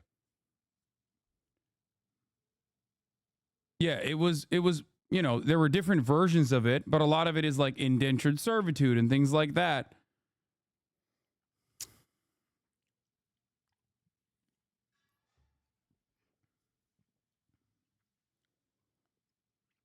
Chattel slavery treats other humans as literal livestock, completely different than the forms of slavery before it. Exactly. And Anglo-style chattel slavery was way more brutal than Spanish-Portuguese chattel slavery, although the latter happened over a longer period of time. Note, Hasan is not saying other forms of slavery are not bad, merely that chattel is particularly bad. Yes. Like, people always get mad at me when I joke about, like, the Janissary structure because they think I'm being, like, you know, an Ottoman supremacist or something. But, like, there was no world in which, under chattel slavery, the comparison I use in that situation is not because I'm fucking Turkish, but because the Janissary structure is the Janissary structure and the Devshirme program, where like people literally would be converted, like non-Muslims would be able to retain the highest offices that you could possibly get to, that even fucking Muslims did not, like original Muslims were not able to get to. Like, that's not a thing that has ever happened. Like, Mimar Sinan, one of the most famous architects in Ottoman history, is a Devshirme, as in he was brought into the Turkish indentured servitude structure at an early age as a child, okay? And he is one of the most like well-read, well-educated, one of the most important architects in the entire history of architecture in general, right? There is no comparison or equivalent in terms of like the way that black people were treated under chattel slavery. Cutting balls is not cool. That was only limited to the harem. And I agree. It's fucking particularly psychopathic. Janissaries also participated in some of the first historic versions of labor organizing. Kazan kaldırmak.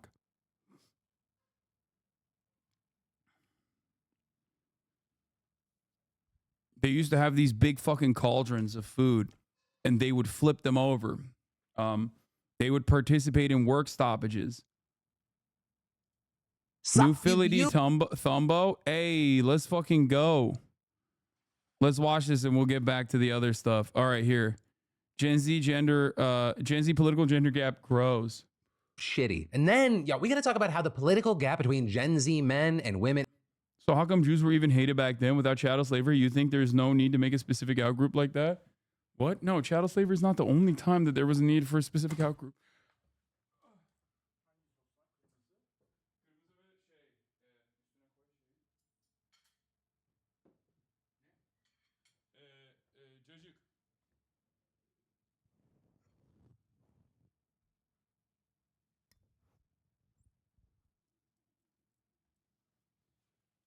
Huh.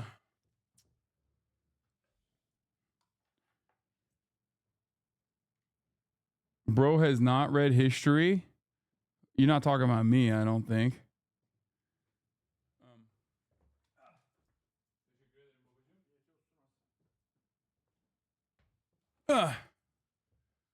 Philly stole your look. I see this motherfucker showing the guns, dude. Why are you always eating at the same time that I eat?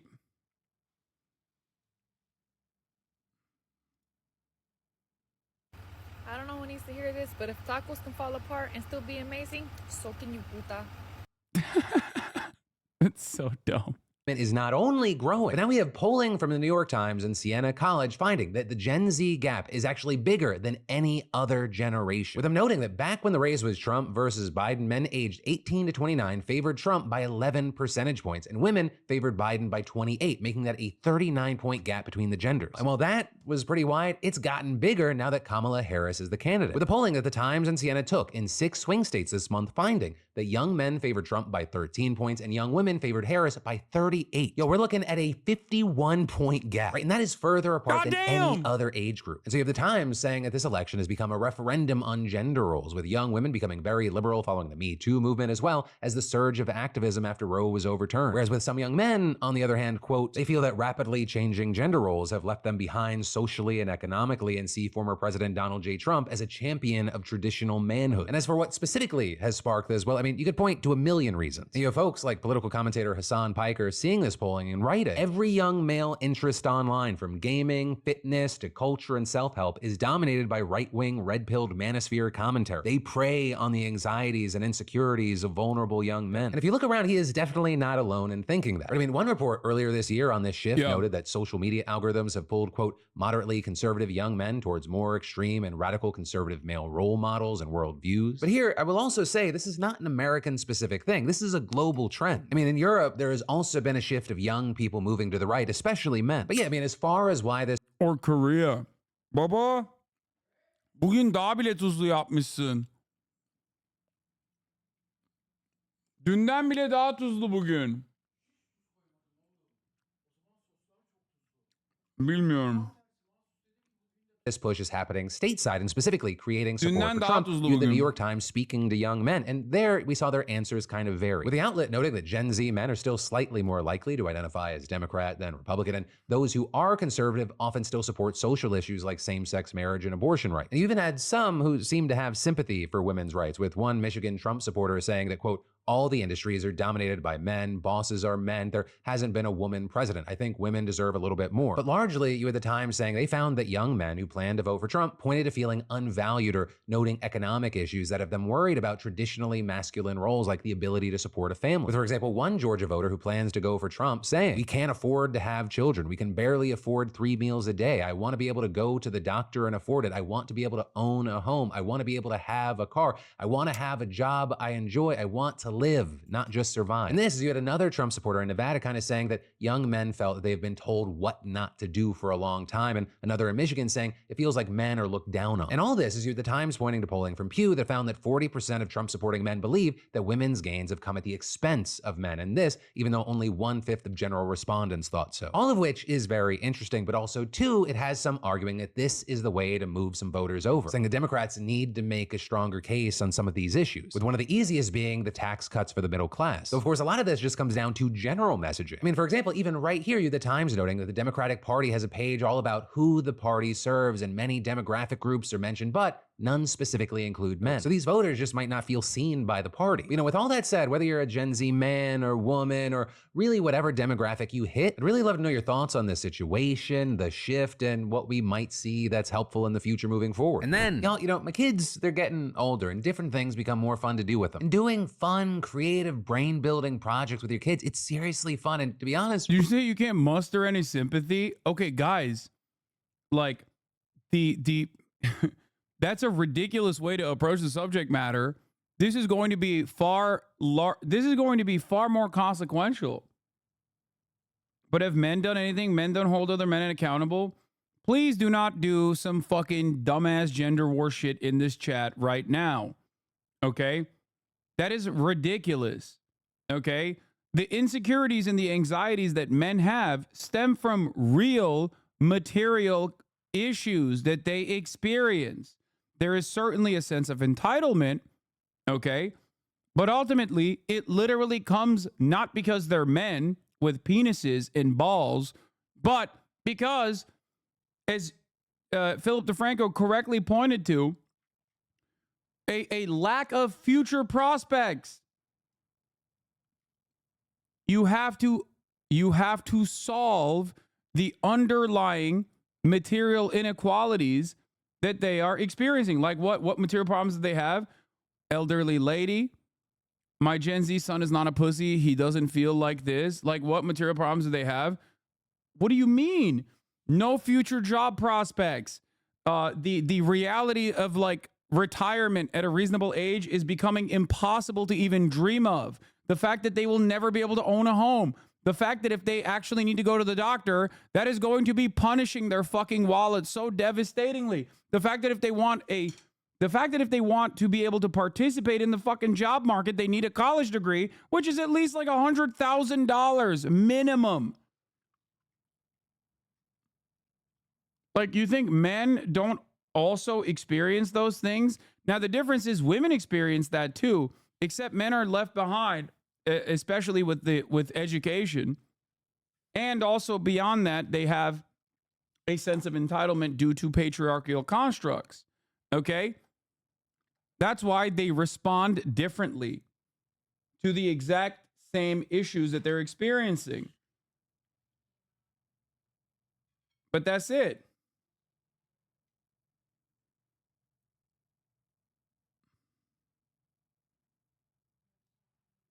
Part of the reason is because ain't nobody is responding to those issues for men or for women, but at least one party is routinely changing their trajectory and changing their attention to misogyny, engaging in fucking gender wars.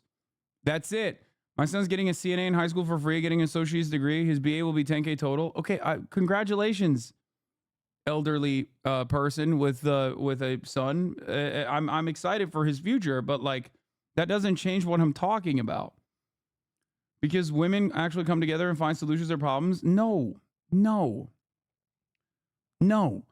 It's because women are being fucking pushed out by one party regularly because that party is consistently attacking their position in society. Men, on the other hand, see this because in the same breath, they are using, in the same breath, the Republican Party and right-wingers are using this as a zero-sum game. Women are advancing in society, and it's coming at the cost of men. Every single thing that we're talking about, Philip DeFranco literally mentioned in the poll.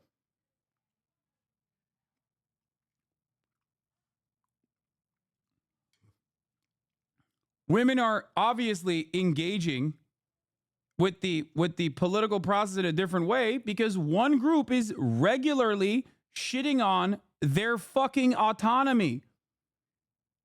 That's it.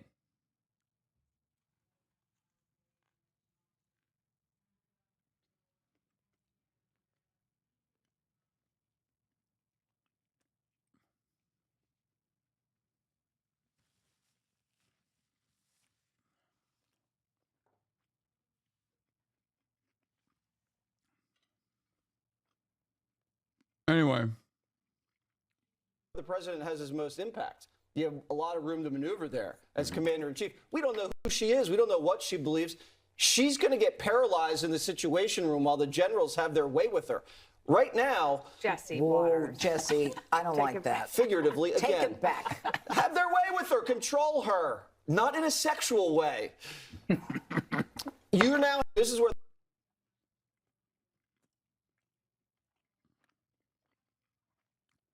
He's so gross, dude.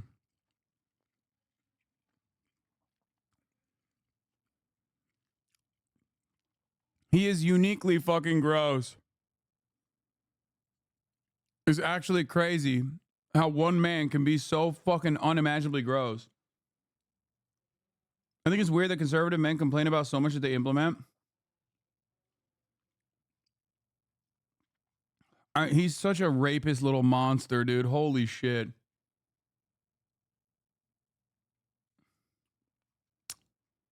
No, I'm not going to play that back. It was one of the grosser moments on this broadcast, okay? So sorry. That's the most you're going to get. The most airtime you're going to get in that situation is this, okay? We're not going back to that at all.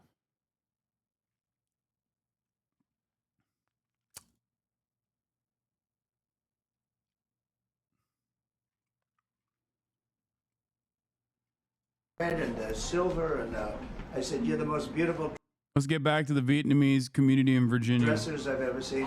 But it's a great honor to be with you, and congratulations on your success. Tremendously successful woman, right? So congratulations, and it's really an honor to be with you. Thank you. And we're going to be with this man. This is a great gentleman. I love his name, Hung Kao. I love that name. And that name alone should get you elected, right? Yes, sir. But more importantly, actually, he's tremendous. He's tremendous. He ran a great primary campaign. I endorsed him very early, and he did very well. And we think he's got a very good chance of winning for the Senate. And I really believe it. I hope your community gets out and really supports him like 100%, because you can win. You can win, definitely win. Yep. And we're looking to win the state, and I think we will win the state. We're looking at polls that are showing us with a lead in the state, which is traditionally not necessarily for Republicans, but I'm not the average Republican. Exactly, sir. And neither are you. And so, please, would you like to say a few words? Dạ, xin chào quý vị. Cảm ơn quý vị tới đây bữa nay. Có việc là hãy diện để represent người Mỹ gốc Việt. Ladies and gentlemen, thank you so much for being here. I'm so honored to represent the Vietnamese American community. Next year is the 50th anniversary of the fall of Saigon, and we'll have the first Vietnamese American U.S. Senator on the anniversary. So thank you for President Trump. Make America great again! And you know what you just... Bro said the fall of Saigon. I should have just let this video run, instead of literally listening to dumbass chirping chatters being like, excuse me. Like, I should have just let the next 2 minutes on this video run instead of trying to address chatters about like Vietnamese diaspora, their allegiances to the South Vietnamese government, the far right South Vietnamese government, how they escaped Vietnam and how they were collaborators. Why did I do all of that when he just said it? What you said is actually very important, the first, and you should be the first. And it's time that you had somebody. So I hope your community gets out there 100%. You have a big community here. And thank you very much. Real honor. Now I'm going to buy something. They're going to show me something. I'm going to buy something beautiful. I don't know what it is. Thank you all very much. Appreciate it. All right.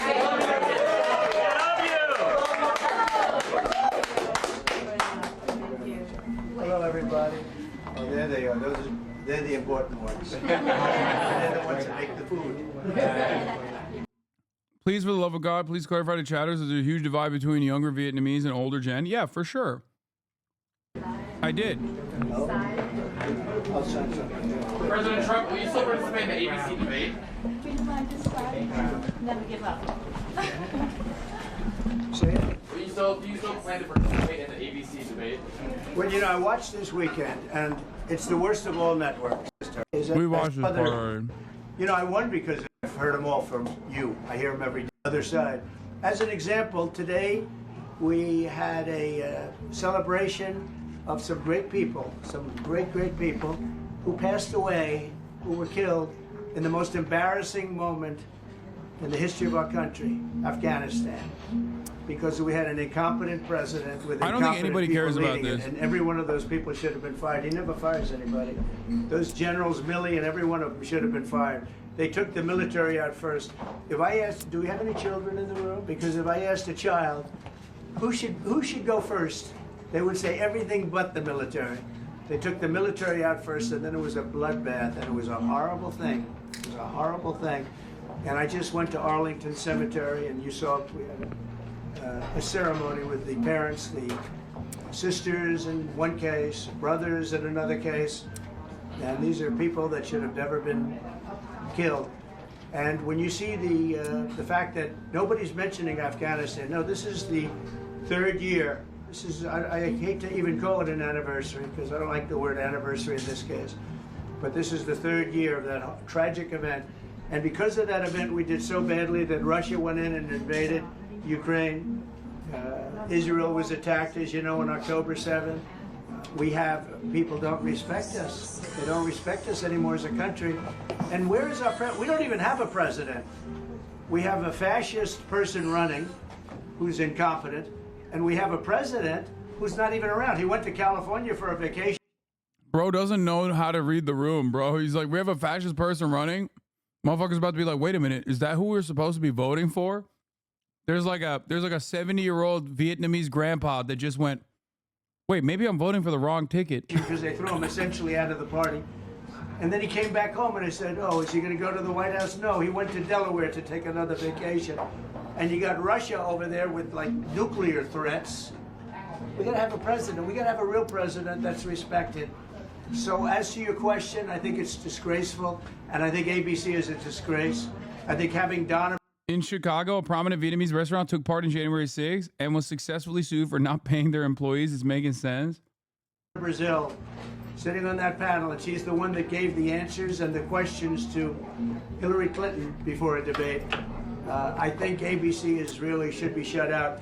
I'd much rather do it on NBC.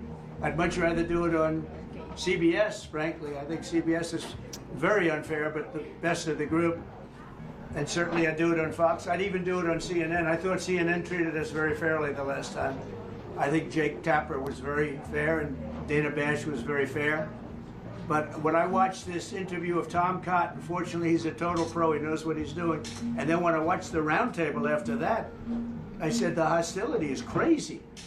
So we're thinking about it. We're thinking about it. They also want to change the rules. You know, the deal was we keep the same rules. Now all of a sudden they want to make a change in the rules because she can't answer questions. Why doesn't she do a couple of question answer? Why doesn't she do something like I'm doing right now?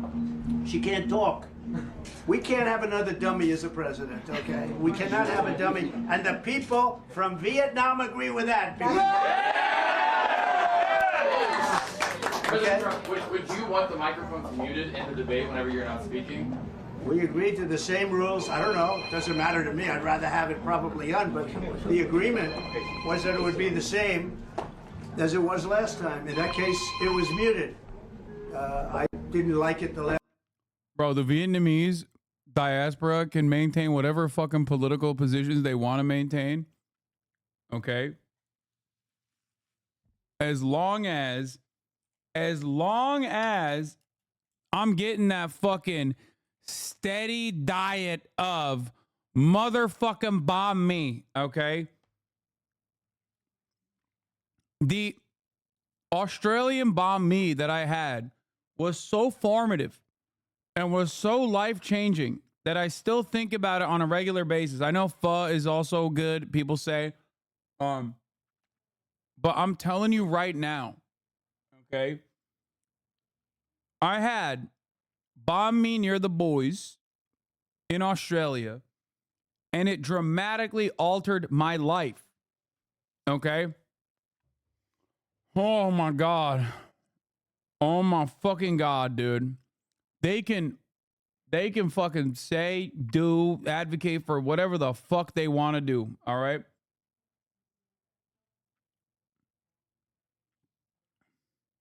Banh mi fits perfectly into American taste. Oh.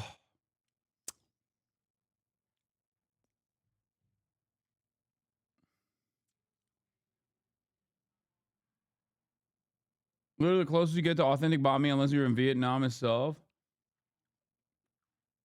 But yeah, I gotta go to Vietnam. Noah Colwyn was he went recently, and he was telling me like you have to go. It's incredible. That's what I keep hearing.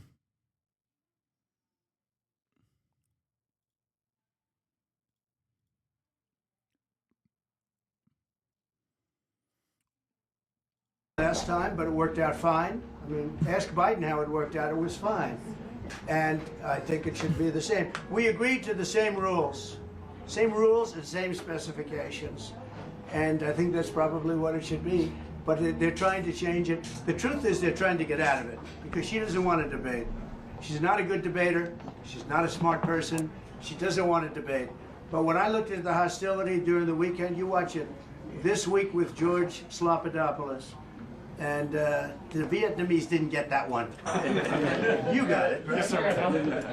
If you didn't get it, I couldn't question it. But no, we want to have fairness. We have to bring fairness back to the country. And we have to have a president.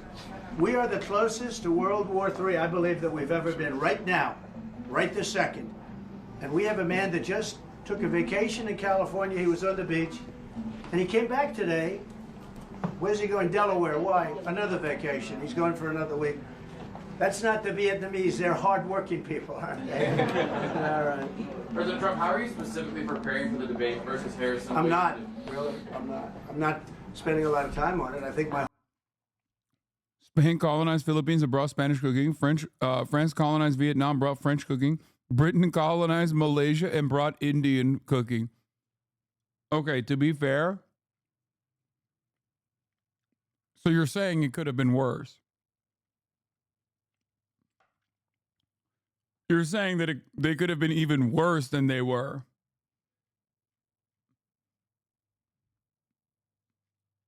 You know what I mean? They could have brought British cooking, which I don't know what it would be, really. Boiled chicken. My whole life I've been preparing for a debate.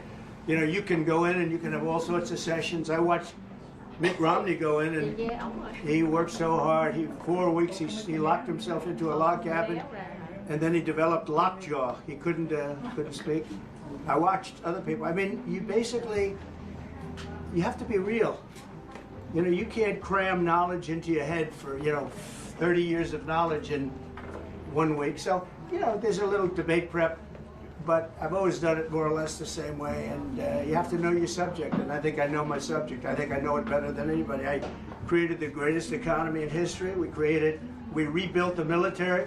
We had no wars other than ISIS, which I inherited, and I beat ISIS in 4 weeks. 4 weeks. We rebuilt the military, and then you see they gave away a lot of the stuff that I rebuilt. They gave billions of dollars away to Afghanistan. And in addition to the dead soldiers that we were just celebrating, I mean, great people, we were just celebrating them. And the press won't mention Afghanistan. Do you ever hear them mention it? They don't even talk about it.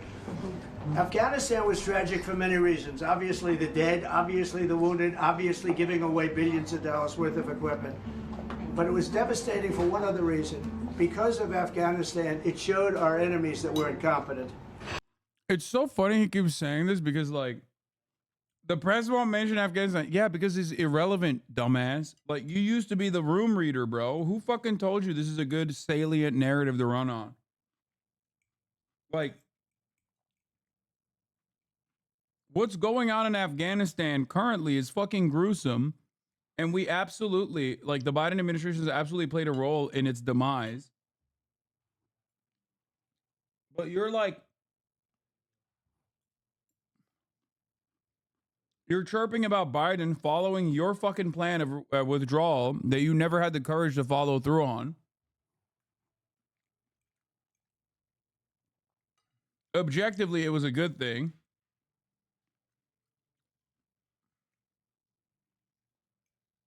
It's so funny to think that, like, it's so funny to think that Russia invaded Ukraine because America pulled out of Afghanistan, as though like America still investing in the occupation of Afghanistan would not have fucking made it significantly harder for them to literally reappropriate $52 billion that they were spending in Afghanistan every year directly to Ukraine. Like, it's such a fucking stupid argument, dude.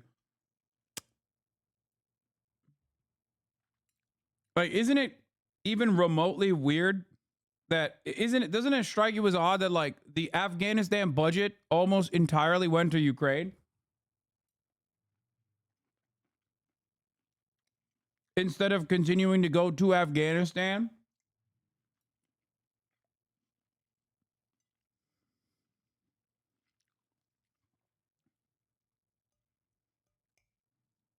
Just think about it.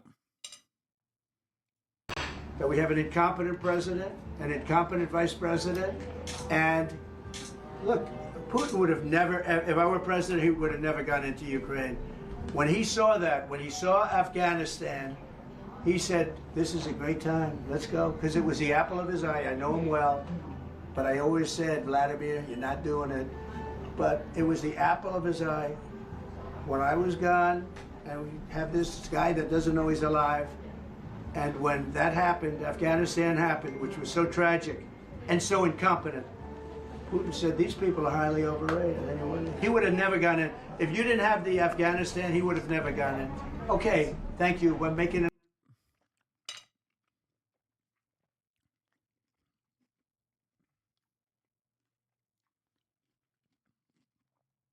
Imagine thinking that these guys give a fuck about Ukraine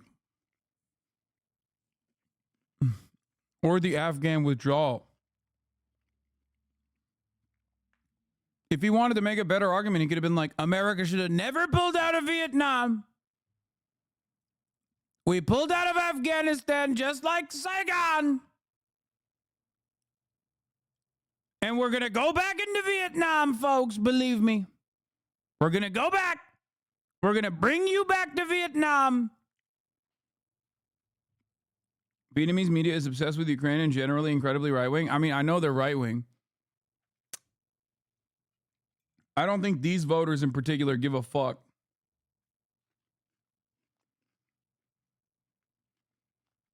I don't think Ukrainians, sorry. I don't think fucking American right-wingers just in general give a shit about the Afghan withdrawal.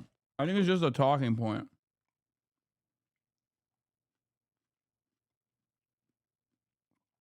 Like, it's Trump trying to get people to care about it by reiterating it, but like, it's not an issue that has a lot of fucking salience or momentum.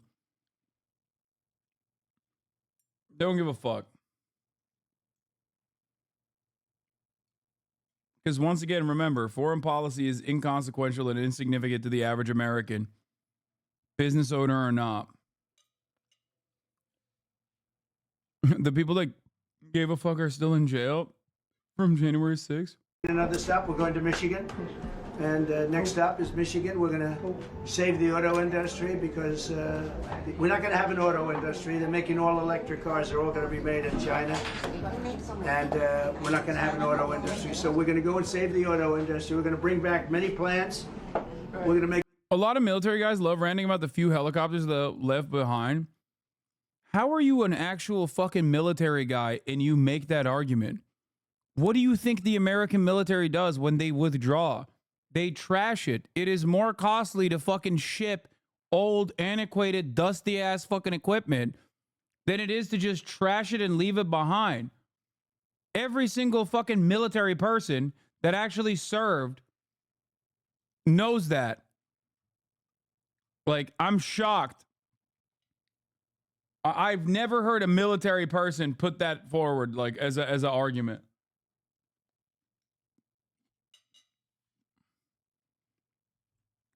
True, and retrofitting helicopters and military shit is almost as expensive as making new ones. Yeah. We've left so much more behind, dude. We've left so much more behind than Afghanistan historically throughout, like, Iraq and everywhere else. What could the U.S. have done better with the Afghanistan pullout? I think that it should have been a managed pullout. It's not even about like the military no longer operating, but they should have definitely not seized and refused to give back the Afghan government's money to the new government that we put in power. And that instead, they should have continued not only giving Afghanistan its money back to the tune of billions, but also beyond that, they could have actually set some conditions on how to fucking like how the Afghan government, the Taliban, conducts its domestic affairs, opening up pathways for foreign aid to still come into the country. Like, I think the Afghan withdrawal wasn't bad. I think what was bad is what we did afterwards, which was starve Afghanistan. Ridiculous. Like, we gave them back their government, and then we just fucked off and we abandoned it. We froze their fucking funds, made it harder for them to survive.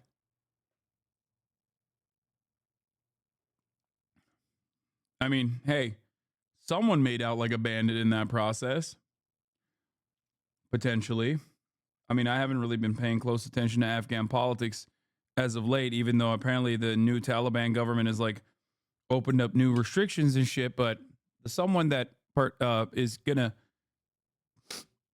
gonna do better in this process overall is China. As an Iraq vet, we definitely leave shit behind. It's way cheaper to just do that. Yeah. Old ass fucking equipment being left behind is like normal process in the old ass military equipment being left behind in the process is like normal process. That's how we do it always. It's as part of a fucking it's baked into the cost. Like the 3-minute ad break is baked into your experience at the top of the fucking hour, and the cost of that is $6 a month. The cost of avoiding that is $6 a month, or free in the form of a Twitch Prime, right?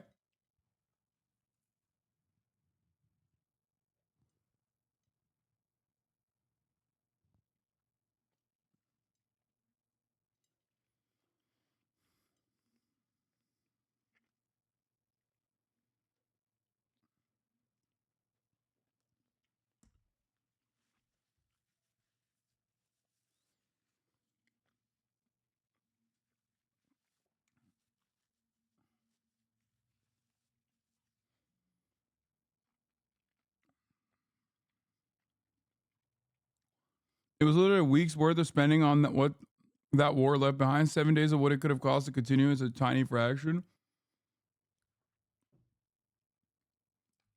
What? Hypothetically, someone says Israel's a legitimate country and Palestine, of course, also has rights. If someone who says that is a Zionist, I don't fucking know. Make automobile production bigger than it ever was in this country, and it'll be easy to do. And we're not going to let China build massive auto factories in Mexico, where they're building them right now. They're building massive factories in Mexico, and they think they're going to make cars in Mexico, sell them into us, and we're going to lose all our jobs. Not going to happen. These people that love Vietnam also, they're very smart people, great business people, great successful business people. When they hear that, you understand just instinctively that I'm right. Thank you all very much. I appreciate it. Okay, someone told them Vietnamese hate the Chinese.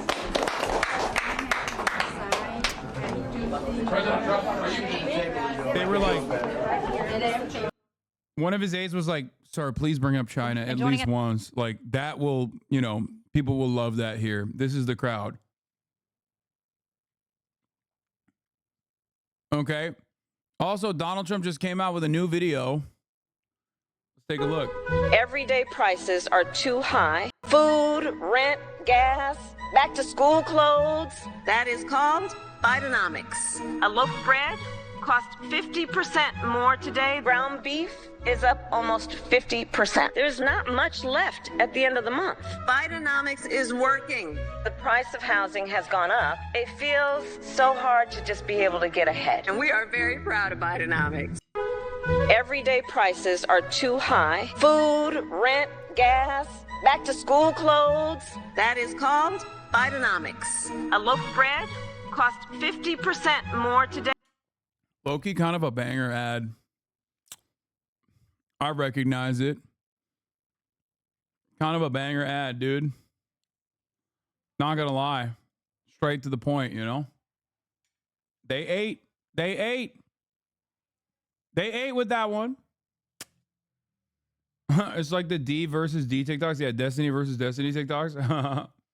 Yes, now is Robert F. Kennedy Jr. Welcome to Fox News Sunday. Shannon, thanks for having me. Okay, so let's get this out of the way up front. You and President Trump not always fans of each other. He posted on social media earlier this year, he's one of the most liberal lunatics ever to run for office. A phony radical left fool whose poll numbers are terrible and getting worse. The New Yorker said just a couple of weeks ago this, in a recent text exchange, Kennedy told one person that Trump was a terrible human being, the worst president ever and barely human. He is probably a sociopath. Now, I haven't read your text, so you can speak to that, but how did you get from that position to Friday night? Well, you know, it became clear to me that I did not have a path to victory. 16 months of censorship, of not being able to get on any network really except for Fox. And I had, in fact, when Ross Perot ran, in the 10 months that he ran, he had 34 appearances on the networks. I had 2 appearances in 16 months. So I was blocked out from the networks. I was blocked out from the debate. I had no path to victory. President Trump had been reaching out to me. And I talked to him a few hours after the assassination attempt, and we had a long conversation by phone. I then had 2 extensive meetings, and there were issues, the broad issues that were most important to me, the ones that brought me into the campaign, which was ending the Ukraine war, ending the censorship, and protecting children's health. We're all reforming our food supply, all the things that we need to do to make our children healthy again. Those are all things that President Trump also wanted to work on. And he invited me to form a unity government. We agreed that we'd be able to continue to criticize each other on issues on which we don't agree. But these issues are so important in their way of unifying our country. What he's talking about is like an effective blockout of all third-party candidates in mainstream media. One might say it's because they don't have enough juice and momentum. Others might say that the reason why they don't have enough juice and momentum is because they never actually reach a broader audience. It's like you never hear from Jill Stein. Period, actually. That's it. That's the end of what I was going to say. Unless you're in this fucking community. Or it's because MSM isn't obligated to show them. Yeah, but also like there's definitely, if you're a third party guy, you're seen as a spoiler in general. The American media absolutely keeps up the duopoly. And the only way you can escape that duopoly is if you, oh my God, I forgot to fucking run the ad break, by the way, after that. I'm running it now. But yeah, the only way you can escape that duopoly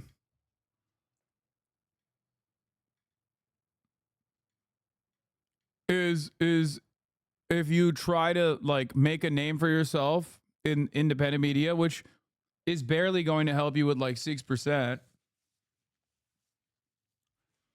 which is where he was at.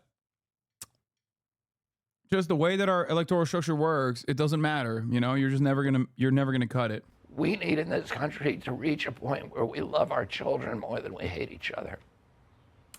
How come Jill Stein only pops up once every 4 years? You never see her anywhere else. Is it really the media blocking her? Is it because she's a phony? I don't want to get into the Jill Stein narrative, but you're not wrong, even though you are Lib Drive, one of the biggest liberals in this chat. This is one issue where you're correct on. Well, I guess there's a little bit of an exception with Jill Stein this time around because she actually did participate in the Palestine protests. But beyond that, yeah, she doesn't do shit. No interest. Like the American Green Party in general has very little like momentum in local elections in areas where they could actually have like significant more momentum, like smaller races. It is legitimately fucking ridiculous that you just rally every 4 fucking years instead of campaigning all of the other times when you should be fucking campaigning. And yes, I do think that she is a grifter. Okay, that's it. That's how I feel about it. That's why I don't usually talk about it. It's fine if you want to vote for her. You know, she went to the Palestine protest. It was like one of the few instances where she actually was, like even before this election cycle. DSA and working families have done more for people than Green Party done in their entire history besides take money away. Yeah. Like there are places, if you are very serious about like building a resilient movement as a third party, you should be fucking out there looking for like local races. She's funny because I think she's a grifter, but also a true believer. Yeah. Explain though, people are actually drawn to her. What do you mean? It's because people are fucking desperate, dude. People are desperate for someone to say the things that they want to hear. That's it. That's all it takes.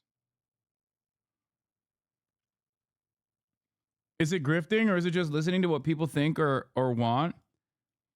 Yeah, no, you're right. It's actually what people want. What people want is like a third party that only comes around every fucking 4 years. Like that's what people want. They're like, hey, can you please like not be an advocate in any other circumstance with the exception of Palestine? I'm going to keep reiterating that because she has actually been active at Palestinian protests even before the election cycle. But it's like, I'm sorry, she doesn't have no Jews. Like there are areas where she could at least like build some kind of constituency, build some kind of momentum. It's a party, you know? Go run for local office. Go run in smaller elections. Build a base of support. Show that you are capable of fucking winning shit.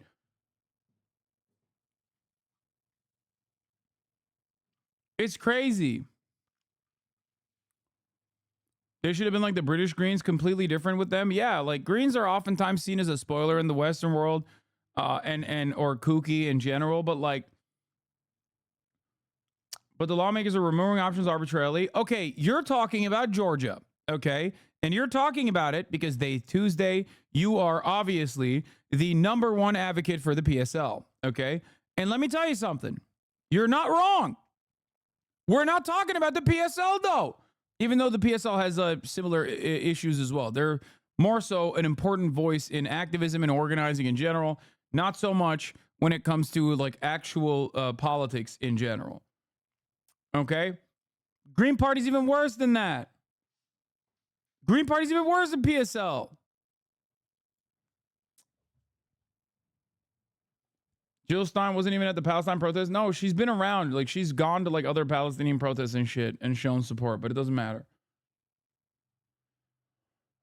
The Jill's 9/11 trutherism bullshit was whack as hell back in 2016 as well. Yeah, I don't really care about that. Yeah, whatever. Who cares? You know this already. I think that every woman is allowed to have one fucking incredibly kooky opinion.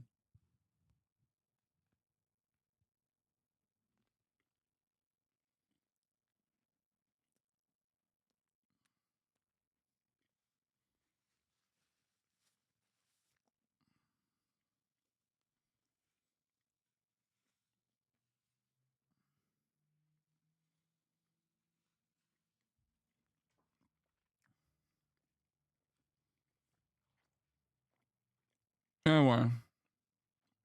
It's a good unifying theme that I think a lot of people could get around. It's how we get there. That's always the devil is in the details.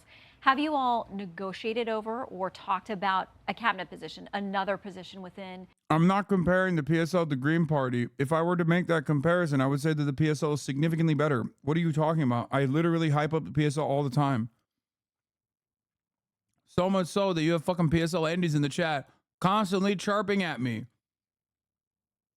and saying ridiculous shit like the PSL is more organized than the DNC. Okay, now you're fucking delusional. You did it. You reached the point of delusion. Okay, so then they're the biggest fucking losers on the planet? Like, what argument are you making?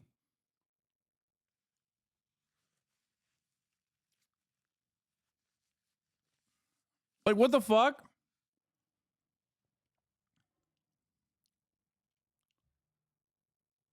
I'm saying they shouldn't be removed from the ballot. I agree with you. I agree with you. Why are you constantly punching down on PSLs that are just supporting it, brother?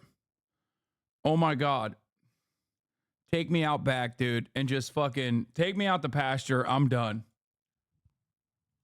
A Trump government in exchange for your endorsement? No, there's been no commitments. But I met with President Trump, with his family, with his closer advisors, and we just made a general commitment that we were going to work together. What about the states where you're trying to get off of a number of swing state ballots to say, I'm going to stay on a number of state ballots, but in these swing states, I'm going to try to withdraw myself and ask my supporters, or at least you're telling them, think about supporting President Trump. Did you negotiate over which states you would try to withdraw from? Yeah, I mean, we all knew which states they were. There basically is 10 swing states. PSL is Party for Socialism and Liberation.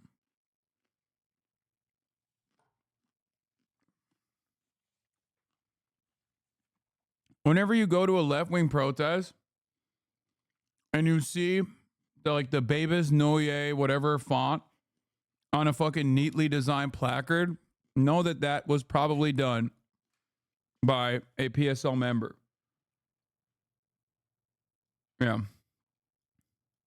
PSL member here. It's a contrast that we know the elections are rigged and use it as a way to spread the message and build ranks when people tune into politics. In other times, and even still now, we're on the ground for all local issues and doing actions, raise class consciousness until revolutionary conditions. Yeah, I agree with you. And that's why you don't.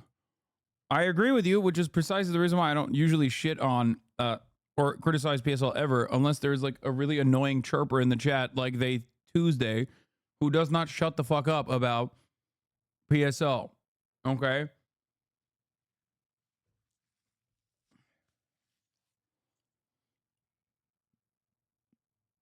Yeah, I mean, I will always give PSL credit.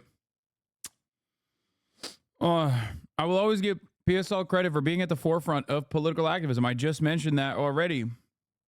They're great organizers in general.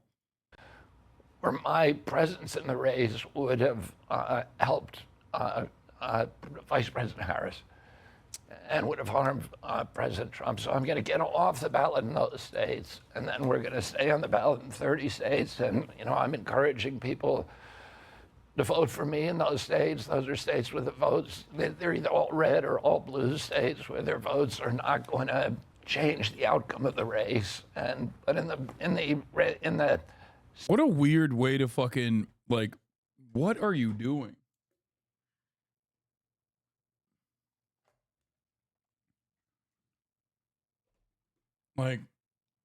How strange. States where I would have been a spoiler, I'm going to get out. So it's about 10 states. Okay, so there were reports a couple weeks ago citing an official from your camp and also a Democratic official saying that there'd been outreach to the Harris camp as well to possibly discuss you working within the Harris administration in exchange for an endorsement of her. Is that true? And what happened with that? I reached out to them on the same basis that I reached out to President Trump, and we actually talked to other presidential candidates, including Chase Oliver and the Libertarian Party, about figuring out ways that we could end the polarization and the hatred and the vitriol, start talking about issues. And, PSL also doesn't cooperate with other socialist organizers and literally defends all the worst socialists have done. Yeah, I don't care, dude. I don't give a shit. I'm going to be honest with you. I'm going to keep it $1.50. I don't care. You're talking about marginal among margins, okay? It's ridiculous. It's silly. It's ridiculous.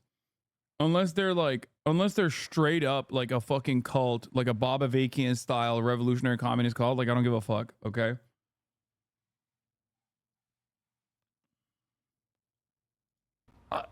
I was welcome to listen to anything from the Democrats that they were going to do something about the war, about the Ukraine war, about the censorship, about the child health crisis, this epidemic of chronic disease. And yeah, PSL does work with other organizers. That has now disabled about 60% of our kids. And when my uncle was President Shannon, only 6% of Americans had chronic disease. Today, over 60% do. And, it's hard to find a kid today that's not been damaged by it. And it's coming from our food supply, from from pollution in our environment, from toxics in our environment, and mainly from corruption in our government that allows that to happen. You've talked about, or there's been discussion that if you were to join the Trump administration in some health-related position, that you have real interest in dismantling things like the FDA, the CDC, NIH. You would like to see a focus away from infectious diseases to what you're talking about, more chronic diseases. Is it fair to say that you would try to dismantle some of those organizations? No, I wouldn't dismantle them. I would change the focus, and I would end the corruption. Right now, 75% of FDA's budget is coming from pharmaceutical companies. That is a perverse incentive. In NIH, scientists and officials in NIH who work on drug development, who incubate drugs for the pharmaceutical company, get to collect lifetime royalties from those products. These are regulators. They're supposed to be looking for problems in those products. We have these agencies that have become sock puppets for the industries they're supposed to regulate. So they're not really interested in public health. Everybody, the most profitable thing today in America is a sick child. Everybody is making money. The hospitals are making money. The pharmaceutical companies are making money. Even the insurance companies make money. And we need to end those perverse incentives. We need to get the corruption out of FDA, out of NIH, out of CDC, and make them function as they're supposed to function, which is to protect public health and particularly children's health. I'm going to go back to your decision from Friday. Both you and Nicole Shanahan, your running mate, have talked about how you feel like the Democrats completely mistreated you, excluded you from the process. How much of your decision Friday is about revenge? Bro, Trump literally accepted his endorsement, even though he originally didn't want to, specifically because you were eating away at his base. Like, what are you talking about? You recognize that, you had a phone conversation about it. He still told you to fuck off. Like, what the fuck do you mean, dude? What do you mean, dude? This makes no dang sense. Motivated by punishing Democrats in some way. Zero. It's always funny because he's like, yeah, deregulate. I mean, not deregulate, sorry. He's like, the food is actually starving and killing our children. He's like right about that, but then he's like, and that's why I'm endorsing Donald Trump, who's going to deregulate the food industry even further. Bro, I don't act in anything in my life. I don't act out of anger or revenge or resentment. It's a bad motivation. It's like swallowing poison and hoping someone else will die. And so I don't do it. I am very pragmatic and practical, and I am focused on one thing, which is how do we restore health for our children? And that touches many, many other issues. How do we regenerate our soils in this country? How do we protect small family farmers? The incentives are all going to commodity agriculture, and that's what is feeding this chronic disease epidemic, the processed foods that are created by commodity agriculture. So we need to do all of these things at once. Protect small farmers, restore our soils, regenerative agriculture, and to get the corruption out of the federal government and make these agencies do what they were created to do, which is... Did you already talk about YT? YT's so empathetic. This is a rat fucker. Like, he genuinely wanted to compete with the DNC. It's because Jank has a soft spot for third-party candidates getting fucking completely obliterated by mainstream media and being cast aside as like unserious people for obvious reasons.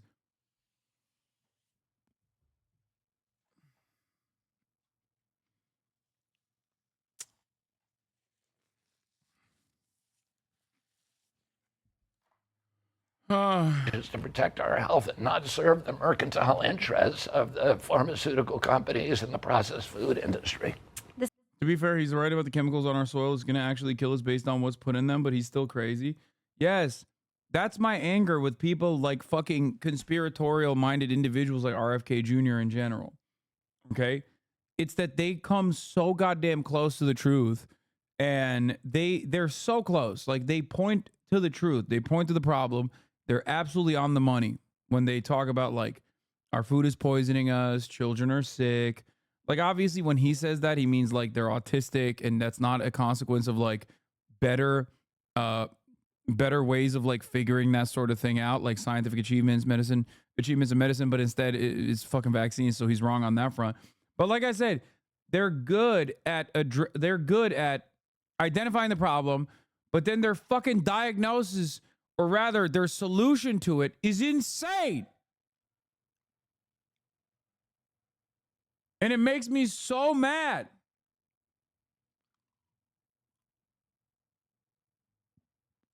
Like, how are we going to be like, yeah, we're poisoning our children? That's why I'm going with the great deregulator. You're a fucking idiot. You're a charlatan. You're a fucking clown. You have no genuinely held principles. You just are selfishly trying to maintain your relevance. And also, you fucking are anti-medicine, dog. What do you mean? What are we talking about, dude? RFK Jr., if given more prominent position in media, would literally lead to more brain poison, would be almost as consequential a damage against Donald Trump, okay? He is such a fucking crank. He is such an insane crank. I'm sorry. I can't stand motherfuckers that are anti-medicine. It is one of the most significant reasons as to how so many dumbasses, many of them on the right, are kept alive when they would have died otherwise. Okay? So I can't stand motherfuckers who look at some of the greatest achievements in science, okay, and turn around and go, yeah, I hate that shit. It's like anti-human. Pisses me off. Good faith question. How do you see regulation as a better way to fix things? When over the last 30 years, we've had massive amounts of regulation that has helped big corporations push out small businesses. Dude, there is no fucking way that you're a 20-month subscriber who literally is advocating, who's literally arguing on the basis of regulatory capture. Like, there is no way, right? You think the American government actually has adequate regulations? What are you talking about? Like, what the fuck are you talking about? It is ridiculous, dude. You're like, okay, quick question for you. Why are food standards better in China and also in Europe than the United States of America?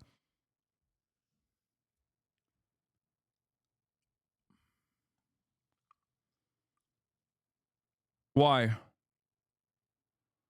Why don't you hold a Twitch debate instead of faking this?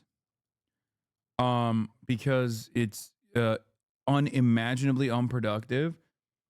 Like, minor disagreements with a 20-month subscriber should not take up an hour of the fucking content, especially when I have a shit ton of things that I want to discuss.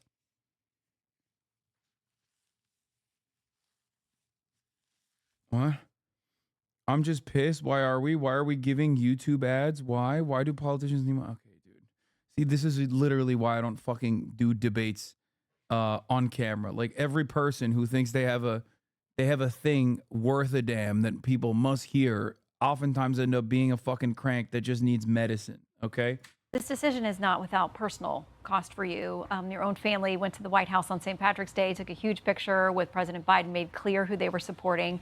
Friday night, your siblings issued this statement. We believe in Harrison Waltz. Our brother Bobby's decision to endorse Trump today is a betrayal of the values that our father and our family hold most dear. You posted on X Friday night saying you're grateful to your amazing wife because the decision that you've made is one that she's uncomfortable with. So talk to us about the personal backlash you have to deal with in moving forward. I mean, you know, my family is at the center of the Democratic Party. I have 5 members of my family that are working for the Biden administration. President Biden has a bust of my father behind him at the Oval Office. He's been a family friend for many, many years. And my family is, I understand that they're troubled by my decisions, but, you know, I love my family. I feel like we were raised in a milieu where we were encouraged to debate each other and debate ferociously and passionately about things, but to still love each other. So, you know, they can, they're free to take their positions on these issues. There are many, many members of my family who are working in my campaign, who are supporting me. I have a very big family. There's a few of them that are troubled. But, you know, I think we all need to be able to disagree with each other and still love each other. Wall Street Journal has this. They say it's a double-edged sword, essentially, that it may help President Trump to pick up some of your followers if they're willing to go over there. But they warn about what you would do in his administration. They say this: RFK Jr., if he's anywhere near the healthcare or environmental agencies in a Trump administration, look out. Mr. Trump's best response is to thank RFK Jr. for his support, make no promises about the future, and by all means avoid joint campaign appearances. You've already had one. Will you have others? Will you campaign for President Trump? I'm going to be campaigning actively. I think President Trump is going to make a series of... They're so fucking stupid. Like, Benny Johnson posting up with RFK Jr. and being like, this is the new ticket. They're so dumb. They're so dumb. Like, I don't know how they went from J.D. Vance, who is a patently unlikable charisma suck, blood boy for Peter Thiel, to somehow the actual fucking crypt keeper, like a dude who looks like a Fallout ghoul, who sounds even worse than the way he looks. It doesn't make any sense. Like, who is running the fucking show over there, man? Like, it's actually truly, truly insane. Like, RFK, if he didn't sound the way he does, could be a deceptively charismatic figure because of how fucking dumb Americans are, okay?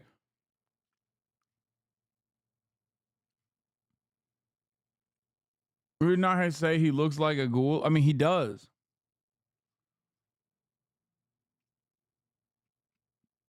Why are you calling me dumb? We're all fucking stupid, bro. Get with the goddamn program. We're all Americans. We're dumb as fuck. I'm sorry, okay? You might fancy yourself to be a lot more intelligent than you actually are, but that's also a dumb trait. That's a dumb guy trait.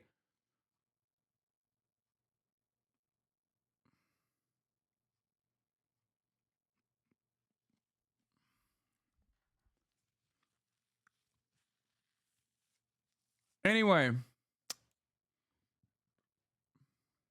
we're dumb, man. We're dumb as fuck. Like, as an entire collective, we're dumb. We're trying our best, but we're dumb, okay? There's no better evidence of that than, like, listening to RFK and going, yeah, you know what? He's saying a lot of truthful things here. It's the exact same energy as people who are like, why don't you like Andrew Tate? He tells people to work out. It's like, he tells people a lot of other shit, dude. That's the problem. Okay? There's a million people that you can arrive at that don't have RFK's fucked up ass worldview that will also be like, yeah, we got to make sure the food is better. It's always these motherfuckers who are like, yeah, the food is poisoning you. That's why you need to only eat like bugs. That's why you only need to eat like the ass cheeks of a pig. That's why you only have to eat roadkill. Of announcements about other Democrats who are joining his campaign, and you know, I want to make America healthy again, and so does President Trump. So those are objectives. My pillar of health. You know, the Wall Street Journal may be worried about shareholder value for pharmaceutical companies, and I think, you know, I talk specifically to President Trump about that issue, and he said that he wanted to leave as his legacy healthy children, and that, you know, that that he was unconcerned about the other. Dog. Can you mute your mic when you eat? No, but I will mute you for the day. So, what's really funny about this also, oh my God, we have autism, Dad? I don't care. I'm ableist. Okay. What I also find hilarious about RFK Jr. is that if a Republican was voting for him instead of voting for Donald Trump, the only reason why they were doing so is because they thought Donald Trump wasn't anti-vax enough. Okay? Understand that they were voting for RFK only because Donald Trump wasn't anti-vax enough. And RFK was the real anti-vax pick. So what's really funny about him is endorsing the guy who did Operation Warp Speed, who literally is responsible for the mass inoculation campaign, who has at times defended that.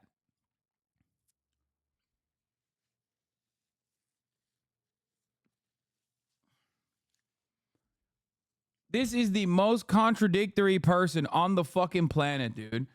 He cares about vaccines, but takes TRT, steroids. He talks about American foreign wars being a massive problem and taking up too much of the budget, but is like an unconditional, massive Israel dick rider.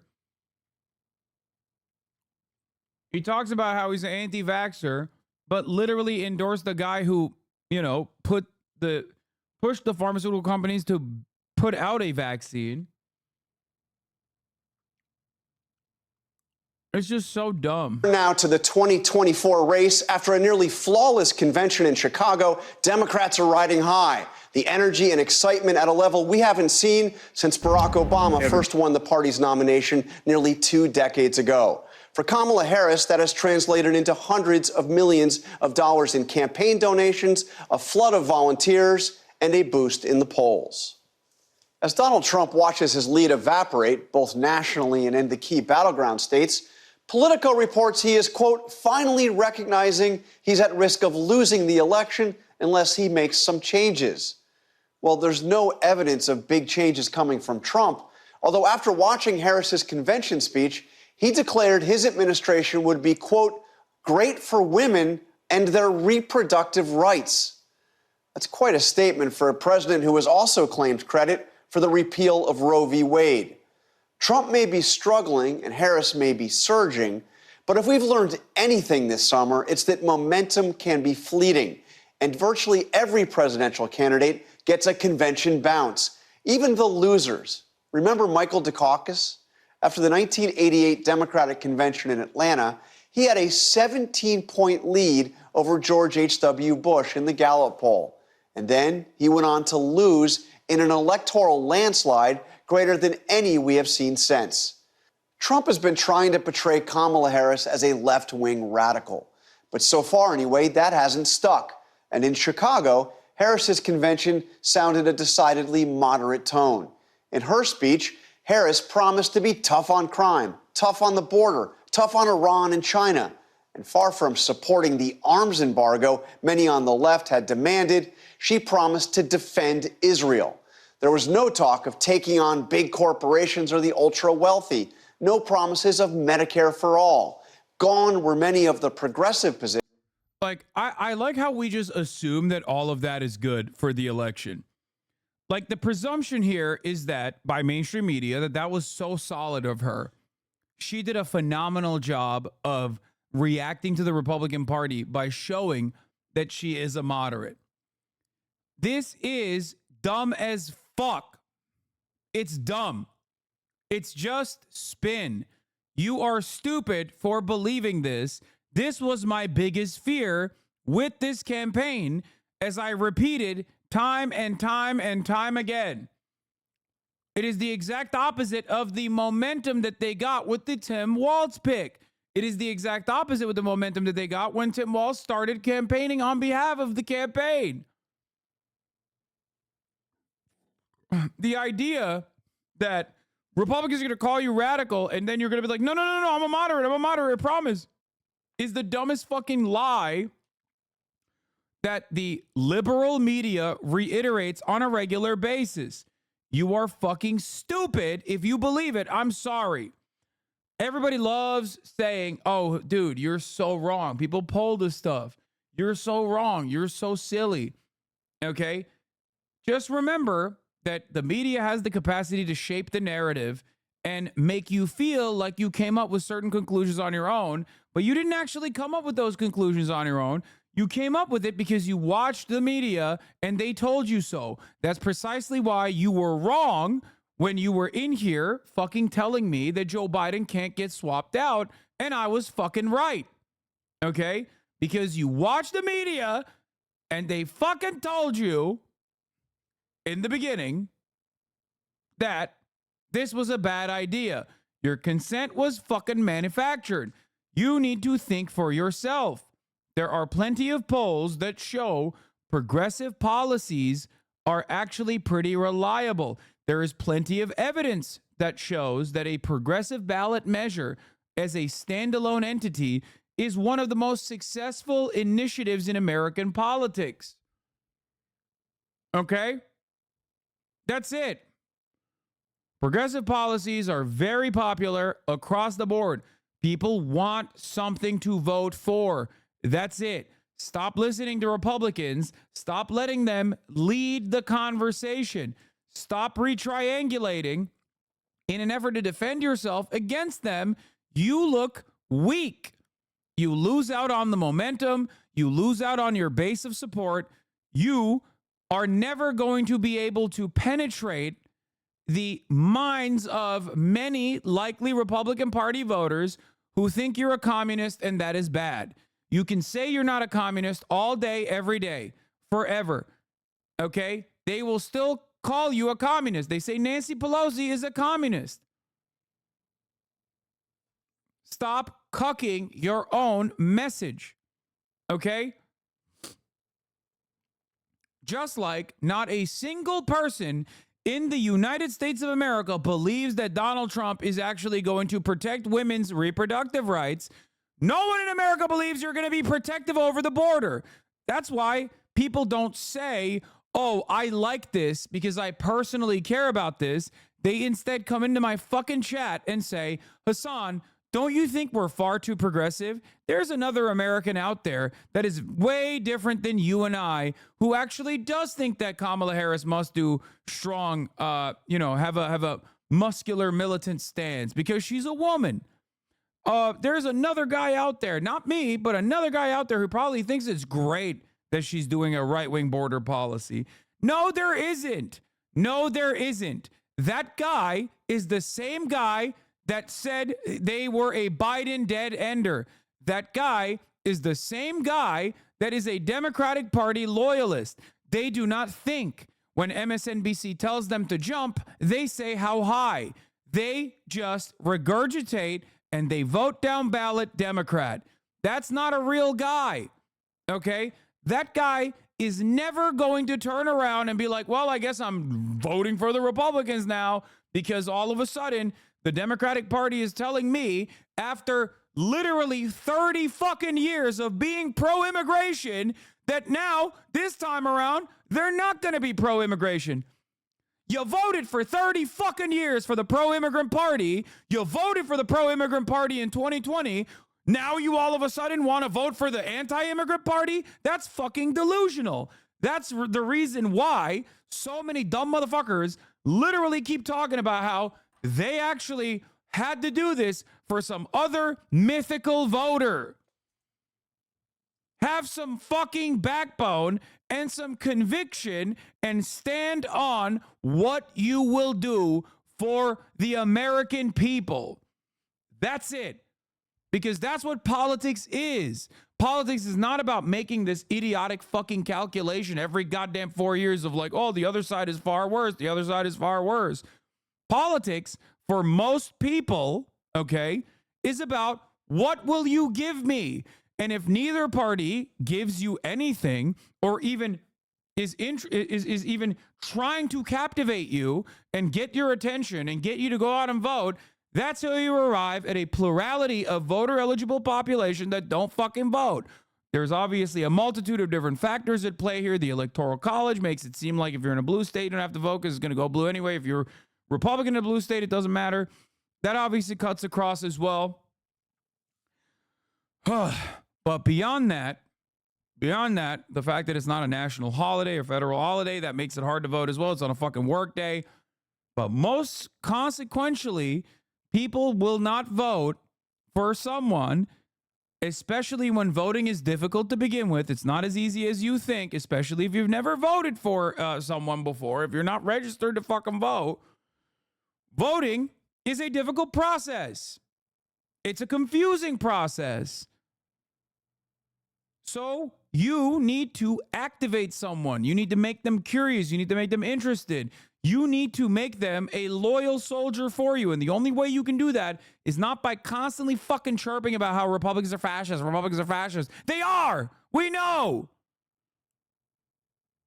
It's not us that you need to convince. Or even if it was us that you need to convince, you would have to probably give us some concessions, okay? You obviously don't care enough. You obviously don't think that this vote here matters because you're not giving us any concessions. You're not giving us the time of fucking day. If you did, you'd be trying to suck our cocks in the same way that you're trying to suck Republican cocks every fucking day, okay? You want to suck Republican cocks. That's all you want to do. You want to suck and fuck Republicans. If you want progressive voters to go out and vote for you, you need to suck progressive cock, okay? You obviously don't care enough. You think it's a larger, more significant constituency out there. There's some guy out there that's going to do this. You can't have it both ways. You can't suck both cocks at the same time, okay? My cock only.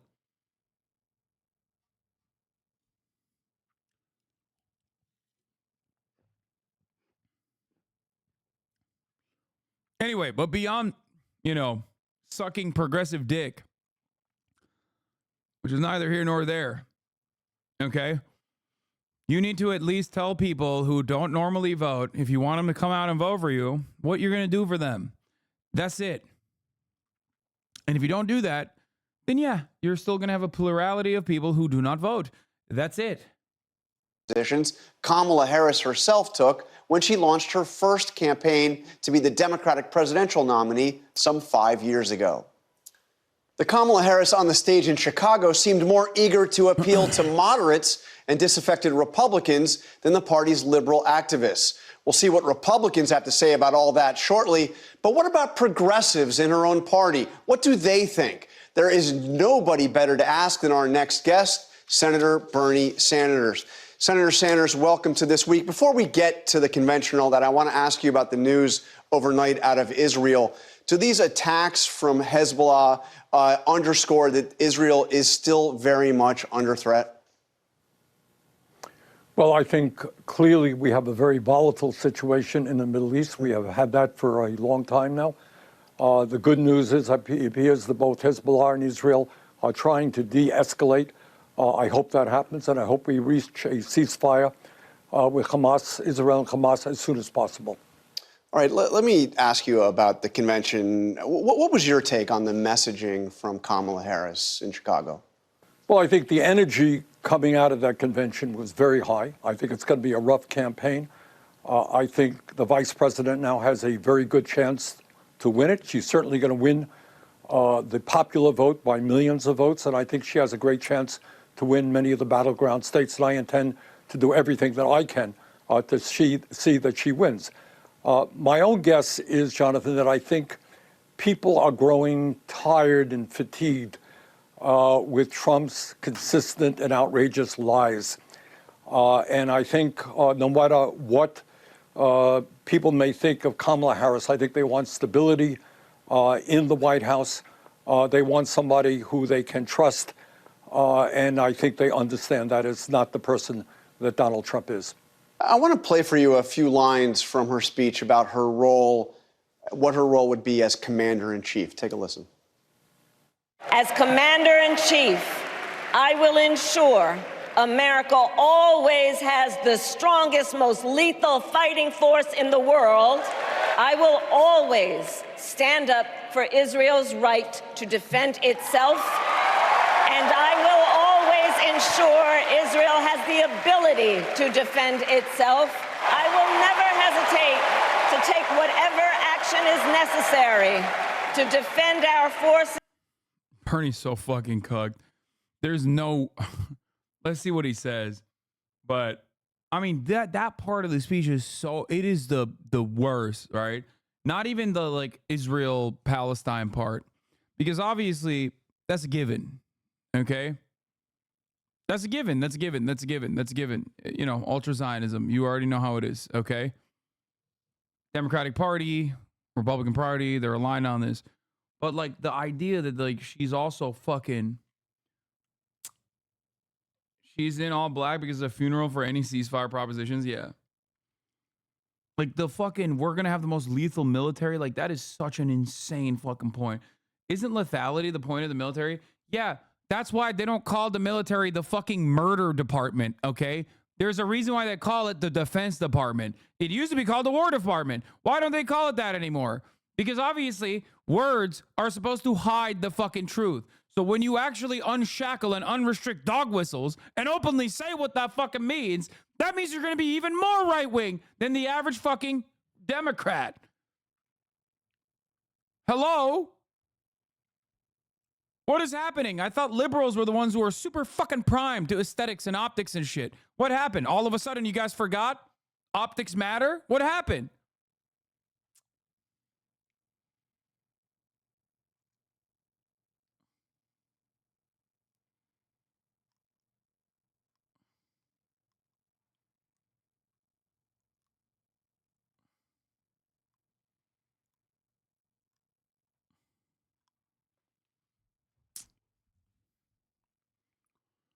Okay, but they still openly say lethal aid. Dog, that's the whole point. They call it aid.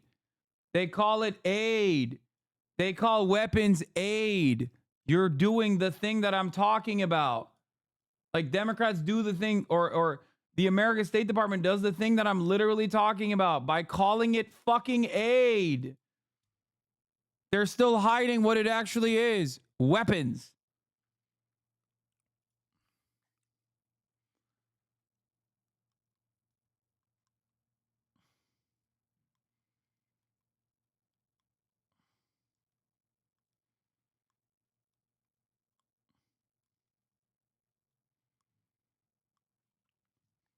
I was in awe. There's so many people were like trying to dunk on me on that point about like the lethality of the military. It's like, you guys are disgusting, dude. I mean, not you in the chat, but all these fucking like dumbass Ukrainian flag in the bio dipshits. Literally like, oh, hoorah, baby. That's American military might, baby. Hell yeah, brother. It's like, dude, you live in Estonia, okay? Shut the fuck up and enjoy your 55 to 60% female population and your fucking fiber optic cables and your goddamn internet-based voting system, okay? Why the fuck do you think this matters to you? Shut the fuck up. God, I fucking hate NATO, but especially because of motherfuckers like that, okay?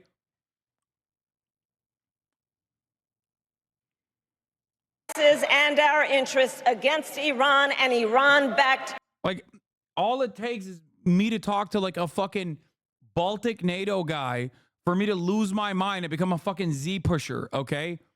Literally. It's like a reincarnation of gay Hitler over there. It's crazy, dude. I don't understand it.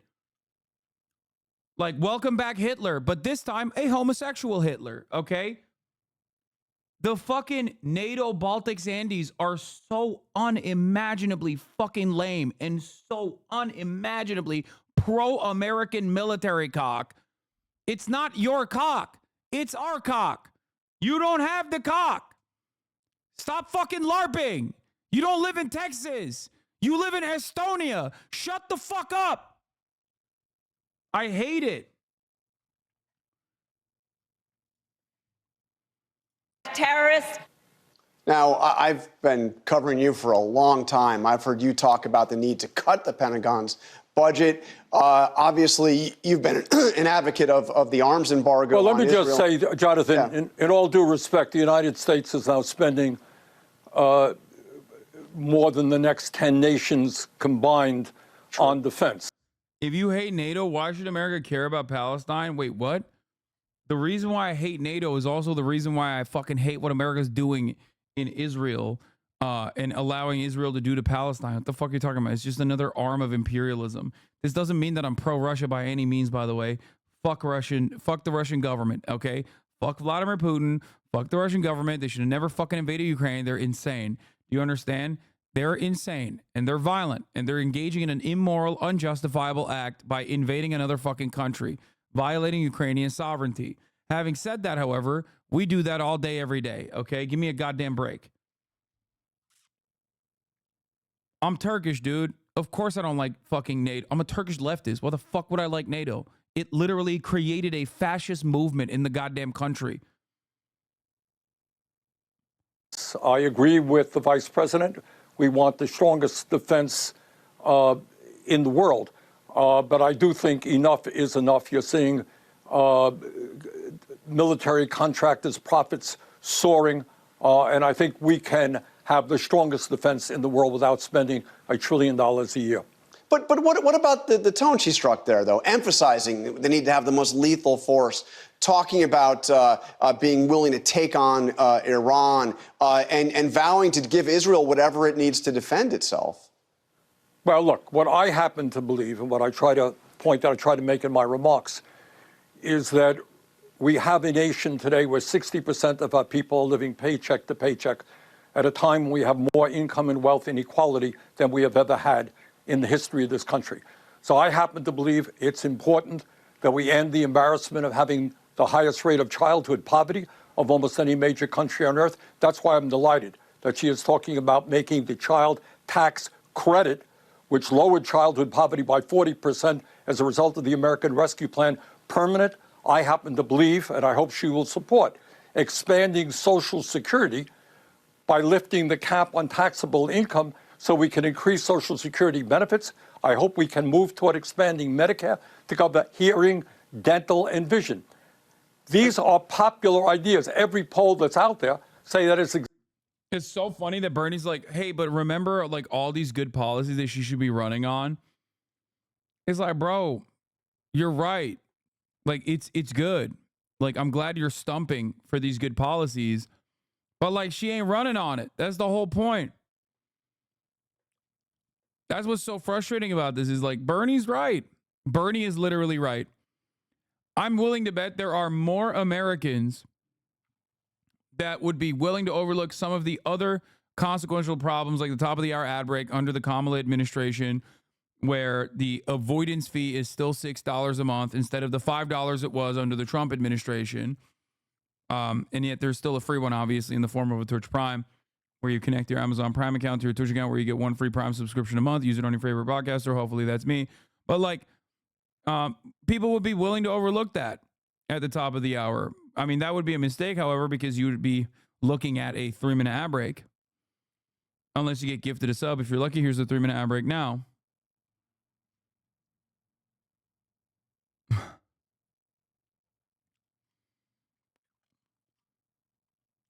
Problem is,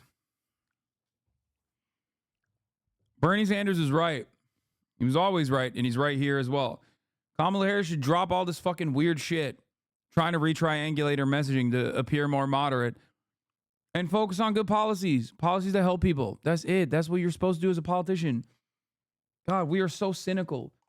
The part of the problem with the Democratic Party's base of support, at least like the most loud parts of Democrats online, is that they constantly chirp and LARP as though they are DNC operatives getting paid by the Democratic Party to like tell people, like, you don't understand. It's not for you, stupid. You need to shut the fuck up and vote. It's for all these other people that are magically going to be like, yeah, I don't really care about anything. I just want like a strong military. That's not a guy, man. And even if there is a guy like that out there who's like, yeah, I want a strong military. Okay. Guess what that guy also needs? Easier access to healthcare. Okay. Cheaper food. Cheaper groceries. Do you understand what I'm saying? Do you get it? Why was it that everyone was laughing alongside me when I was constantly fucking making fun of Joe Biden for being like, we did NATO? Was it only because he was old that was funny? No, because there's no one out there outside of the DMV that isn't like a fucking military industrial complex defense contractor / like guy who is like heavily invested in the military industrial complex that goes, oh man, thank God we did NATO. Okay, that's not a real voter. That's not a person. That's not a person, okay? There is no AUKUS voter. There is no Five Eyes voter in the United States of America. Holy shit. Exactly what the American people want. The American people are sick and tired of seeing the people on top doing phenomenally well while they are struggling. And I think this is something that the vice president understands. As you know, uncommitted delegates and other progressives have been demanding a pro-Palestinian speaker get a... What the fuck? Am I missing something? Or all those policies just read off she is running on? CTC tax changes, taxing business and rich people a lot more, lowering prices. Yes, she is running on them. I don't think people understand. I am worried and upset that that wasn't the main focus of her fucking, like, acceptance speech, where she basically revealed herself to the broadest audience she's actually shown herself to thus far.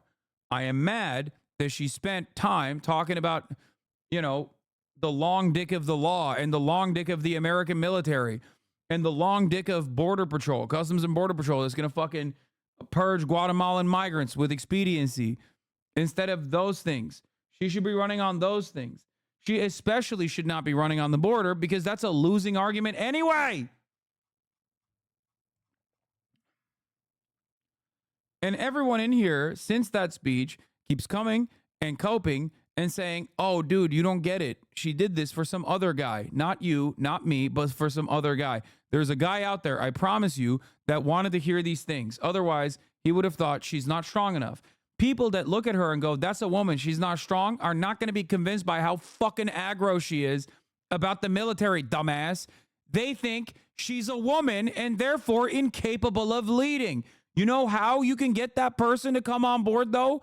Well, she's a woman, but at least she says she's going to make grocery prices cheaper, and I like that. So I'll overlook that reality and vote for the black woman. That's it. That's how politics works. It's that simple. And yet, we play this fucking song and dance and make it so much more complicated. Why did you fucking ban the guy in the midst of me talking about how Kamala Harris should run on the price of groceries being expensive and how she's going to fucking regulate that? He responded with, kill yourself, Hasan. Well, his name is Deadly Mr. Merchant, so I assume he's a groiper.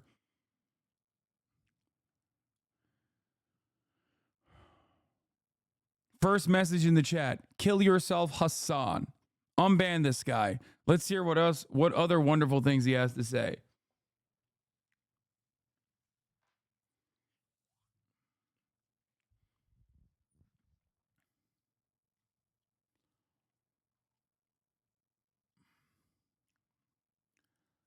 Nobody believes Democrats when they say they are going to be.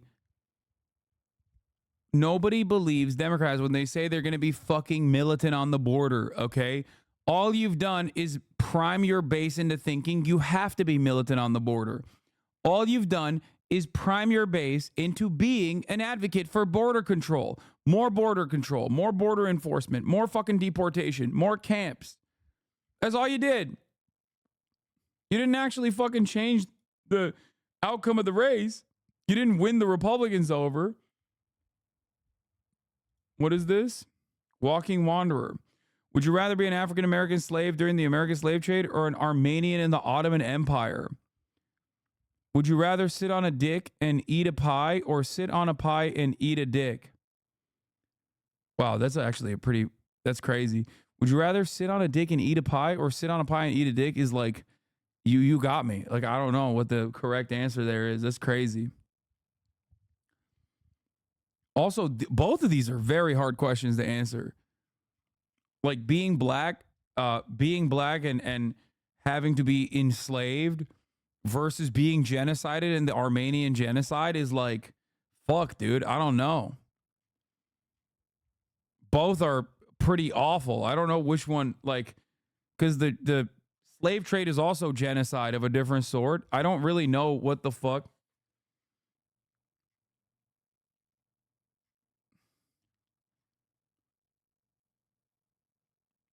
Sitting on a dick and eating pie sounds like a 2-for-1 for me. Those are some terrible choices, man.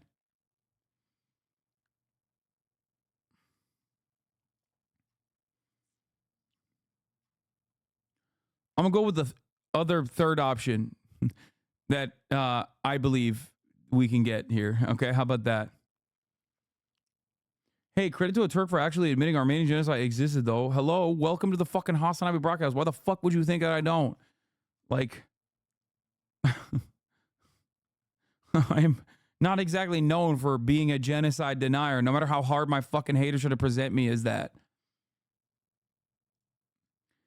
How do you sit on the internet and talk shit knowing so many people dislike you? Not because you speak the truth, but because you're a shitty human. Easy question, easy answer. I'm willing to bet that virtually 99% of people, if presented with the options of a guy who goes into someone else's fucking community and goes, yeah, you should kill yourself, versus the guy who believes in universal healthcare, like which one is the worst person? They probably would think you're the worst person.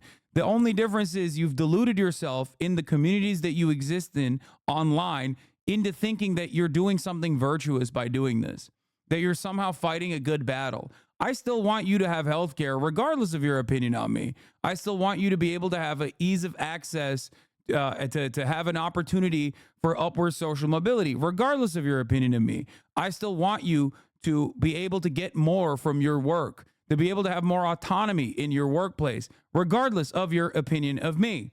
Okay? That's the difference between you and I. You want me to kill myself. I want you, regardless of your opinions, to actually have a better life. Because I believe that if you have a better life, then you inevitably will be less angry. Because what motivates someone to do such a thing like this online is a shit ton of anger and resentment. Someone primed you into thinking that I am your enemy. Someone primed you into thinking that I'm the worst person you've ever encountered.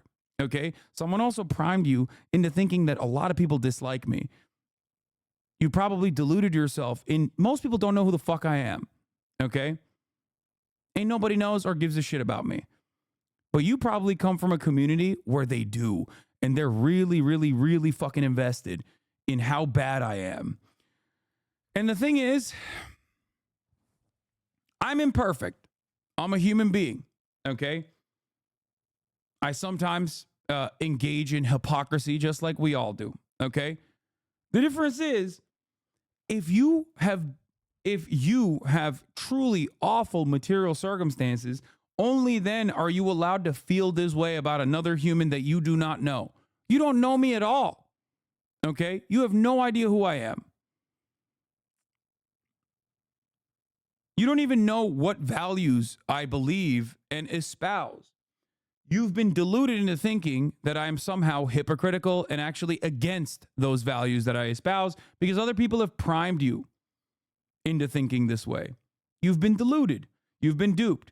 And I personally believe that if you had some of the problems that are probably weighing on your consciousness on a daily fucking basis, cost of living, the fact that like your landlord's going to fuck you over, maybe you don't have enough money at the end of the month to pay for your rent and also budget for fun shit that you want to do. Seeing someone like myself in a position of so much fucking privilege probably frustrates you. And you're like, this guy's rich. He has everything. And he's still fucking chirping. He's just sitting on his ass. All he does is fucking watch YouTube videos. Fuck this guy. Okay? I believe that you absolutely would be not doing this kind of shit if you had at least some of those problems solved. Okay? You'd be a healthier, happier person. One of the people who wanted to kill you yourself, made fun of you for being woke, etc., usually the eat the rich shirt type meme shit he saw, got really drunk last February. Oh yeah, that guy, I remember, got really drunk last February and ran at the LASD with a sword that was engraved with Christ the King and got aired out by like 30 shots before he could reach them. I think about that guy every time there's a chatter like that. Fix your life, bro. Yeah, remember that guy? Did I say February? February, sorry. Yeah. He used to love getting drunk and like creeping people out on this website. Many such cases on Twitter, I mean. The hell, I didn't know that? No, he's a famous Twitter guy. He was like, he had an account on Twitter. He was one of those like, this isn't like CIA shit, chat. Rad Milk, yeah, Rad Milk on Twitter.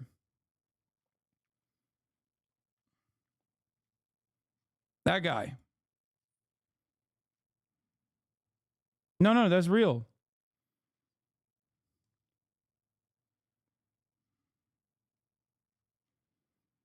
Anyway, this guy unfollowed me, so he has to wait. He has to refollow me and wait so we can like write anything else in the chat. But yeah, LASD is the Los Angeles Sheriff's Department.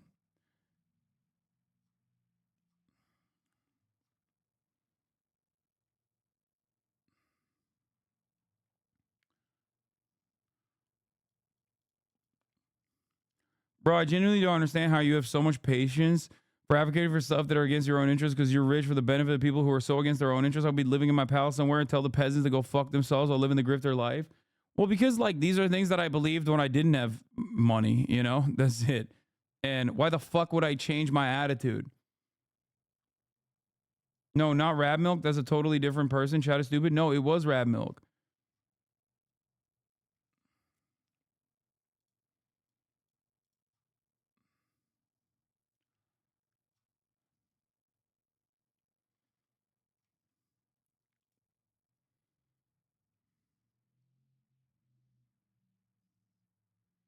Do not fucking challenge me, law. I knew Rab Milk for 10 fucking years, stupid fucks. Yeah. Anyway.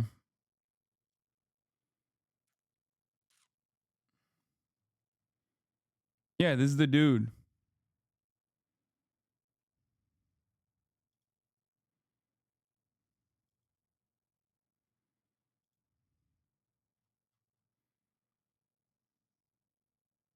Something that I've learned by watching you respond to people like this is that most persons, including myself, really do forget there's a sad, angry person behind every toxic comment made out there on the internet. Usually the solution is to ignore it, but I like your approach much better. Yeah. I get it, dude. I get it. There's a lot of fucking anger out there. There's a lot of people who are angry, okay? There's a lot of people who are angry and resentful. Some, like, they're not just like evil people, okay? I mean, this guy did a lot of evil shit, so he might be maybe a little bit different. But like most people, it says he died. It can't be that chatter. No, dude. This person is an analog for that level of resentment that chatter is demonstrating. There's a lot of sad and angry fucking people out there, okay? There is a lot of sad and angry people out there. It's the same exact energy of like carrying on certain resentments and just like attacking a person online that you've never fucking met before, thinking that they're like a genuinely bad, evil individual, thinking that you're doing something virtuous by fighting this fucking battle where you're like, ooh, yeah, I told someone that they need to kill themselves online. And that someone is someone like myself too. There's like plenty of fucking people out there who I understand why you would be like, you know, kill yourself too. Anyway. Slot at the convention, and convention organizers refused. Was that a mistake? Well, I happen to think, and my views in this area are very different from President Biden's views.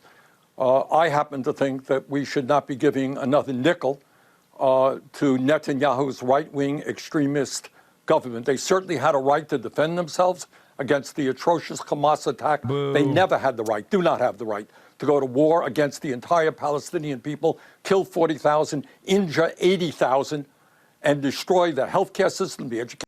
I used to be a hater, but simmered down, held my mouth shut, and just tuned in to really see your opinions instead of what I heard or my prejudices. Love you now. There you go. Educational system and the civilian infrastructure. What's going on and lead to the starvation of thousands and thousands of children. American taxpayer dollars should not go to starve children in Gaza. That is my view. Others may disagree with me. You see any daylight between...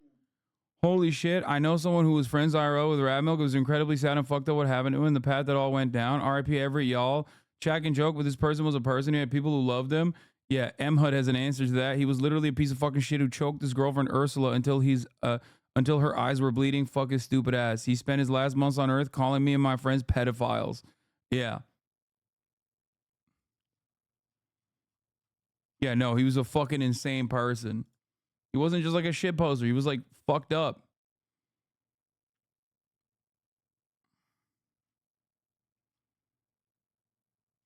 Yeah. Biden's view on this and Kamala Harris's view?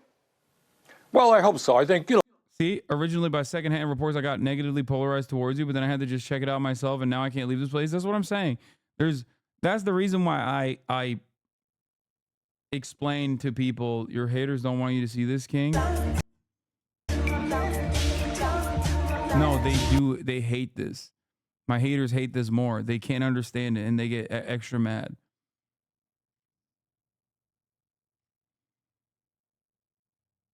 I didn't want to watch you at first because it was an Abbott and Preach watcher until my friend put me on. That's all it takes sometimes. That's why I tell you guys, when you have friends that are like, you know, they have these like insane opinions of me, remember that, like,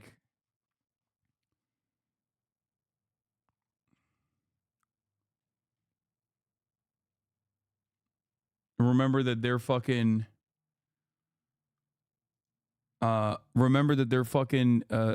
misguided. Get fucked, loser.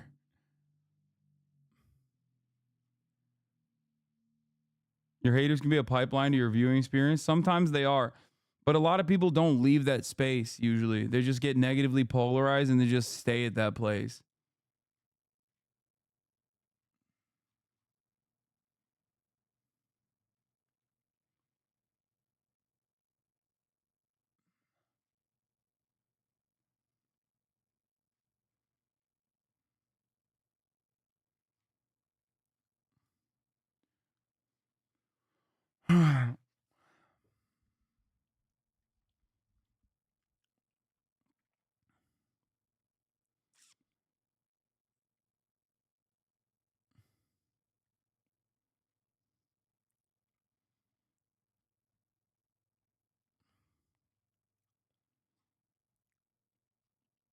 Where were we?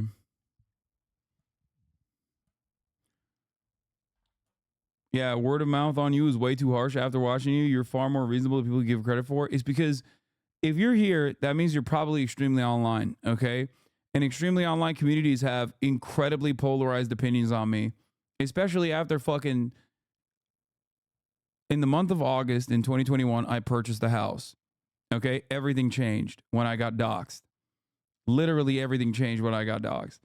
After that, everyone was like, fuck this guy, socialist, but owns a fucking mega mansion castle. Okay? Usually, most people don't pay attention to anything. They don't pay attention to anything. They don't they don't have time. And I get that. Why the fuck should they? Who the fuck has time to be like, well, let me go investigate further to see what like everyone is saying about this guy, if it's correct or not. Okay?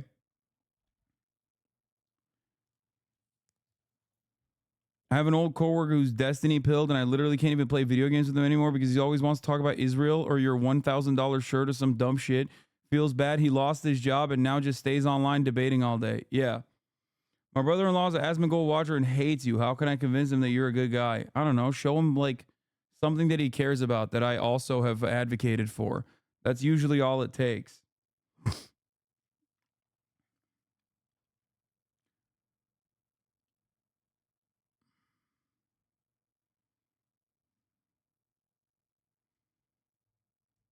There's a number of yeah, I did get doxxed before I even moved into the house.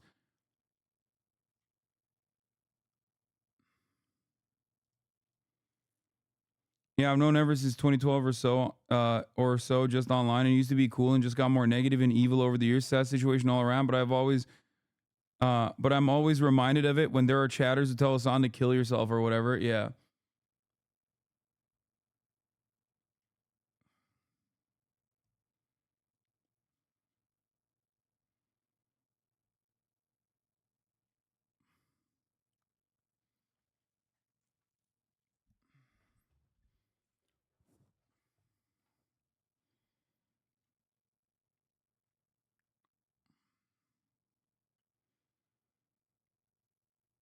You know, in all fairness to the vice president, you know, she's been the candidate for all of 1 month, and it's been a hell of a month. You have to organize a convention, select the vice presidential campaign, get out on the campaign trail. So they are still working through their policies.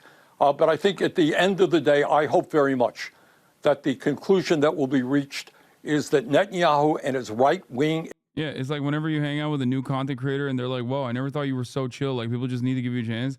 That's it. So I try to do my very best to stay on message and be as consistent as possible. Eventually, no matter how aggressive you are, unless you're like literally a fucking Nazi pedophile, okay? Unless you are straight up a Nazi pedophile, you probably are going to be like, okay, maybe I was wrong about this motherfucker, okay? That's it. Extremist government, which has received tens of billions of dollars of aid from the U.S., should not continue to receive that aid unless there is a radical change in their policies to the people, to the Palestinian people in Gaza and in the West Bank, by the way. And on immigration, when Harris ran for the Democratic nomination against you and others in 2020, she said she favored decriminalizing illegal border crossing. She even suggested she would be in favor of abolishing ICE. Now, of course, she's taking, at least rhetorically, a much tougher line on border security. Take a look at this, one of her very first ads as the presidential nominee. Kamala Harris has spent decades fighting violent crime. As a border state prosecutor, she took on drug cartels and jailed gang members for smuggling weapons and drugs across the border. As vice president, she backed the toughest border control bill in decades. And as president, she will hire thousands more border agents and crack down on fentanyl and human trafficking. Fixing the border is tough. So is Kamala Harris. What do you make of her transformation on this issue? Well, I don't think it's a question of transformation. We have a crisis at the border. We've got to make sure that fentanyl does not get into this country. We have to crack down on illegal immigration. But what we need is comprehensive immigration reform. I mean, you got God knows how many young people in this country. Oh, dude, you can't get a fucking Democrat. You can't get one goddamn Democrat to be reasonable about this. It's so crazy. I will never stop being stubborn on this issue, okay? Just like the crime shit, okay? It's a panic completely concocted by right-wing reactionary sentiments. It is not born out of real genuine concern, is not born out of like a real examination. Okay? It's not born out of a real examination of the data. It is just completely made up, and we're just running with it. And not only are we running with it, but we're bouldering towards fascism. As an immigration attorney, it drives me crazy. It makes me so fucking mad, dude. It makes me so mad. It is, I mean, yeah, Bernie was also not exactly fond of immigration even back in the day. Like, it's crazy, man. It's crazy. It's just like a totally made up phenomena. Bernie, what are you doing? It's just made up. Yeah, I bet an attorney is watching. Brother, I was just at the DNC. It is not that shocking to have immigration attorneys watching me, okay? It was shocking to find out that there was fucking mayors of whole ass towns watching me. What the fuck are you talking about? An immigration attorney is like the most obvious person to be watching.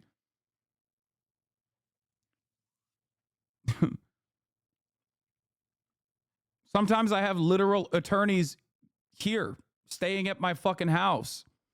Public defenders. Well, former public defenders.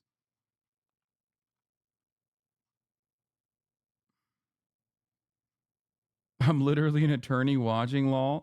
I know people just project. They're like, nah, dude, I ain't got nothing going on in my life. So obviously everyone else must be the same boat. That's it.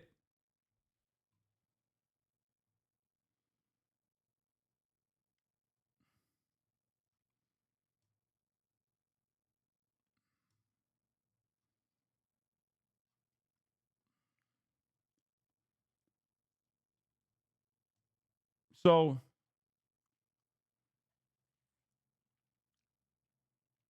that's the thing, actually. Like, it's actually shocking that Bernie is bad on this message. Especially because like motherfuckers yell about him all the time and lie about him all the time. He doesn't fucking cave. He doesn't capitulate. He doesn't concede. You know? It doesn't make sense.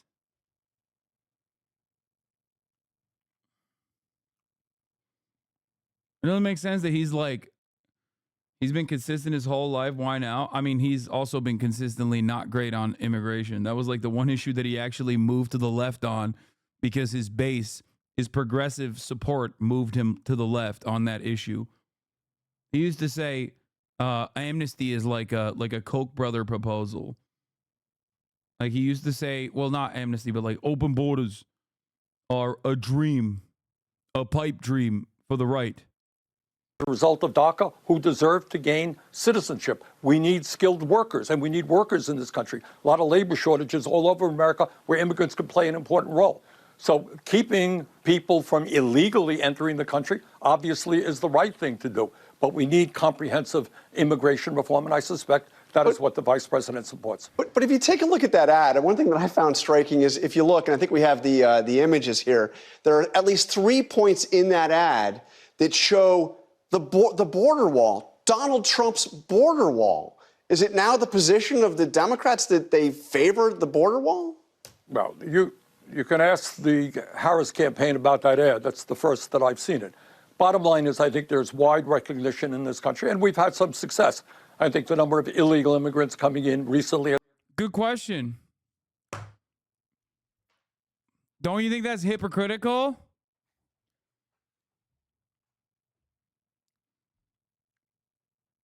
A question more people will be asking Kamala Harris when she actually ends up doing some fucking interviews, which she probably won't.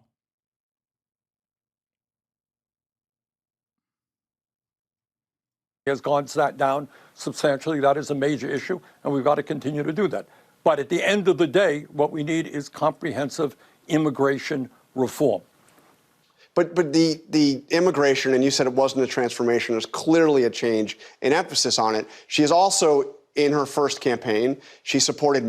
By the way, the reason why they're cooking Bernie right now is because the Harris campaign is sending out surrogates to get the shellacking because she doesn't want to get it. That's what's going on right now. And of course, the Democrats haven't figured out an adequate way to fucking message it. What? You also have this guy that I swear watches you. What I learned by playing Magic the Gathering with a Marine running for Senate? I have no idea who this guy is. I don't know why you're saying that. Anyway, Medicare for all, like you. She supported a ban on fracking and offshore oil drilling. Do you think Bernie will get more right-wing over time with the rest of the party? Brother, how much more time does he have? Like, no disrespect, but he's already 800 years old. Fuck you mean? These are clearly new positions now that she's taken. Jonathan, why is that? Let me just say this. Yeah. You go out and you do a poll, as I have done, and you ask the American people whether or not health care is a human right. Yeah, by the way, this interview with Bernie is showing how vulnerable Kamala is because there's no way her surrogates are going to be able to defend her coherently. Yeah. If only there was someone who just kept saying, hey, Kamala Harris, drop this border shit. Never talk about it again. Let's just move. Let's make bygones be bygones. Let's make believe that like you're totally a separate person than the Joe Biden administration because they are going to cook your ass alive now that you're fucking pro building a goddamn wall. Okay? If only there was a guy like that who may or may not have had Kamala Harris campaign staffers watching him, who could have, you know, who could have potentially fucking not made this massive mistake. I mean, it's already late to retract. No, it's never late. Just never bring it up again. You can always deflect. You can always move away. Okay? You can always move away. You can always use much more favorable, much more valuable forms of opposition like abortion or progressive policies. The thing is, Republicans are reactionary. Okay? which means they're easy to fucking manipulate. They have to react to whatever proposal you put out there. So if you don't fucking put out any proposals, then they're going to fucking move the conversation more and more to the right. You can never let them dominate the conversation. Flood the market with policies. Show everybody that those policies are good. Let them fucking be in opposition to said policies. Okay? Let them come out and be like, we can't be fucking feeding children in schools. That would be communism. Oh, what a dream. Can you imagine? These are policies that help Republicans. Okay? You think Republicans don't have children? You think they don't need to feed their kids? You think Republicans don't have kids? They don't like the child tax credit? It's so dumb.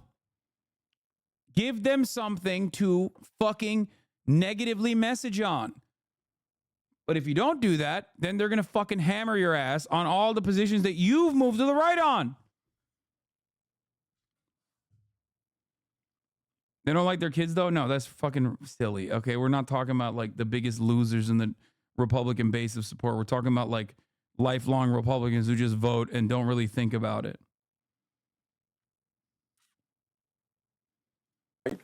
And whether we should do what every other major country on earth does and guarantee health care to all of our people, the answer is yes. Should we be spending twice as much per capita on health care? One of the craziest parts about this conversation, one of the craziest issues here is that like Donald Trump is actually, being the endless room reader that he is, has dropped certain Republican policies or Republican lines of communication that like the previous Republican Party would never do. Like, they never talk about the deficit, okay? Nikki Haley tried to bring it back, but ain't nobody give a fuck about the deficit, dog. Nobody cares. Republicans never actually cared about it either. They just used that as a mechanism to fucking, to stop progressive legislation from pushing through. PAYGO was one of the worst things that Nancy Pelosi advocated for, which is why I will be a lifelong hater of Nancy Pelosi, even though I put that on a brief hiatus because of all the great things that she did. Okay? But like, it's a gift. It's a fucking gift to the Democrats that the Republicans have completely dropped some of these like classic anti-progressive agenda items. They just keep calling it communism and moving on. You know? Like there's no austerity justification from the Republican Party anymore. So use that to your fucking advantage.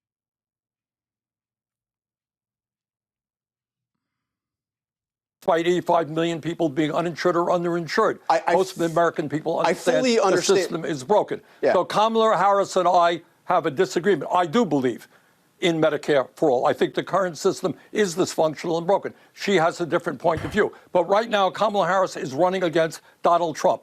And all right, let's see what Fox is saying about TikTok. Gen Z saying Kamala's campaign is all vibes, no policy. Podcast to inviting influencers to the conventions, both the Harris and Trump campaign are getting creative to reach the more than 41 million Gen Z voters that are eligible to cast a ballot this year.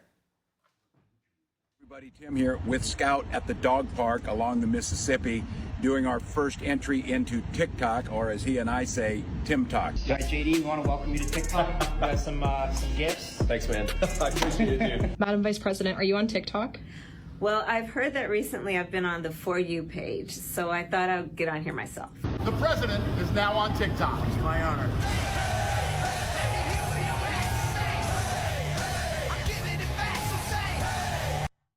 By the way, that Trump video showing his entrance into TikTok got 174 million views. But what's really important to the youth vote, joining me now, 3 Gen Z voters, former Democrat turned Republican Grace Gunsel, independent voter and former RFK Jr. campaign advisor, and TikTok influencer Link Lauren, and Democrat Henry Hushke. Welcome to all 3 of you. I'm so fascinated to have you. I want you to take a look at this poll. This is a Fox News poll. It's registered voters under the age of 35. This was before RFK got out of the poll. So 46% for Harris, 41% for Trump, 5% for RFK, 3% for West. So I'm going to go to you, Grace, because Grace, you were a Democrat. You were starting to lean Republican, but you were debating with RFK Jr. So now, how does this new endorsement by RFK Jr., him dropping out of the race and endorsing Trump, impact your vote? Yeah, so I think for me, originally, it was a toss-up between RFK Jr. and Trump, but after RFK Jr. dropped out, I think I'm ultimately going to have to vote for Trump, just because the disaster that has been wrecked by this current administration and the fact that there are no policies currently listed on Kamala's website or that she has even really talked about has kind of shown to me that it really is for them all vibes, no policy, as they put it. All right. Well, that's an interesting take. I'm going to go to you, Henry. You're a Democrat. That's been sort of the beef with the Kamala campaign, at least from the pundits, but I'm hearing it from another Gen Zer. Tell me what you think about that. Is it all vibes? I mean, there is nothing on our website with policy, and it's very social media heavy and TikTok heavy. What do you make of that, and what do you say? Yeah, I think I would respectfully disagree with Grace and say that the Harris campaign has put out some really excellent policies, actually, for my generation. One that I think you can point to is her housing policy. She wants to cut red tape and build 3 million new homes, as well as give us first-time home buyers a $25,000 bonus for down payments. So this alone is just huge policy for my generation, getting us on the housing ladder and helping us achieve the dream of American home ownership. Yeah, you know, so that alone is one huge policy. You know, it's been really interesting to me. I have children who are in part of your generation, and housing has become this huge issue. Who knew? Because remember they were saying, you know, you'll rent and you'll be happy, but it turns out. No one thought that. That was a lie. Who knew? Oh my God. These people are so fucking out of touch, dude. Young people actually do want to own their own home. Link, talk about that policy, and also, since you're an influencer, how much of social media emphasis these candidates should have? How much is that going to actually help them versus the substances we've been talking about? Absolutely. Well, first off, it's great to be with you bright and early this morning. The one thing I can say about young voters is we are not monolithic. But when you look at every single poll, the top concern for young Americans right now is how can I afford a home? How can I keep a roof over my head, have equity in an asset like that in the way that my parents did, in the way that my grandparents did? So for any politician out there looking to bring young people into their coalition, it is not rocket science. Identify their top concerns and then use social media, use influencers to reach them and show how you're going to enrich their lives with policies. The one thing I haven't seen from Kamala Harris yet is how is she going to get any of this passed? She's promising $25,000 to first-time homeowners. She has no path to getting this passed. And Kamala Harris, it's about 40 days without an interview. She won't answer questions. If you're not willing to sit down and answer questions from voters, you really shouldn't be in charge of the nuclear. I swear to God, there's just something so like weird about the aura of like young Republicans. Like I can't put my finger on it, but there is a incredibly like unfuckable vibe. It's just, I don't know. I just, they're so villain coded.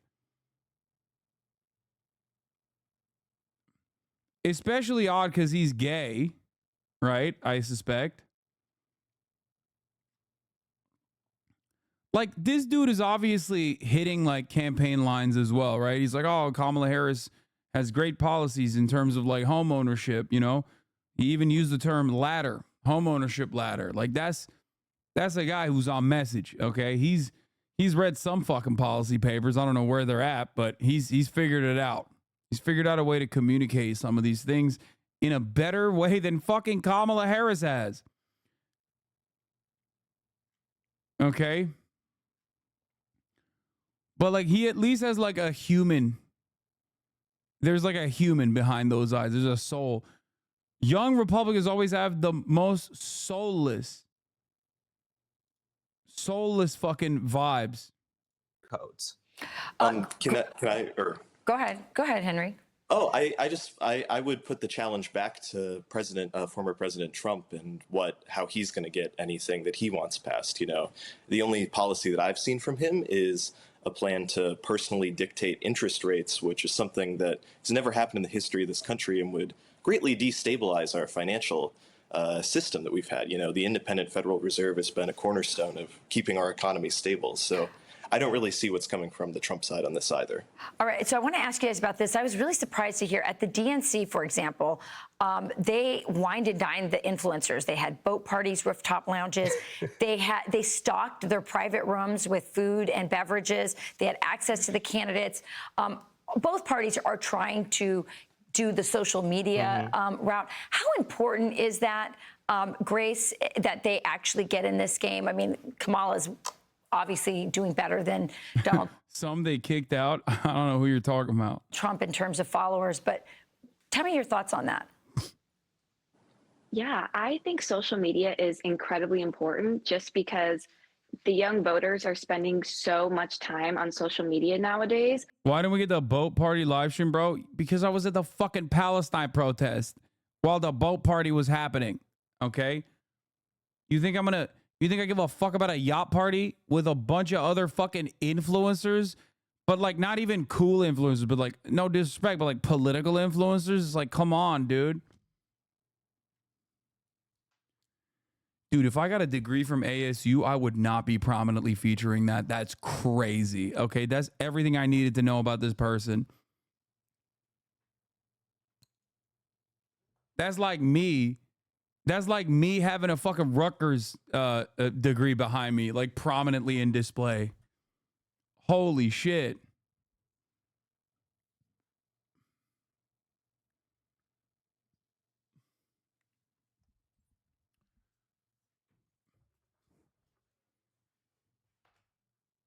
Glad you know how lame you are for real. I do. Harvard of the Southwest. Constant Arizona hate. I like Ludwig. He went to ASU. Come on. Exact. You think that's proving your point? You just made my point for me by bringing up Ludwig. Prominent ASU grad Lud.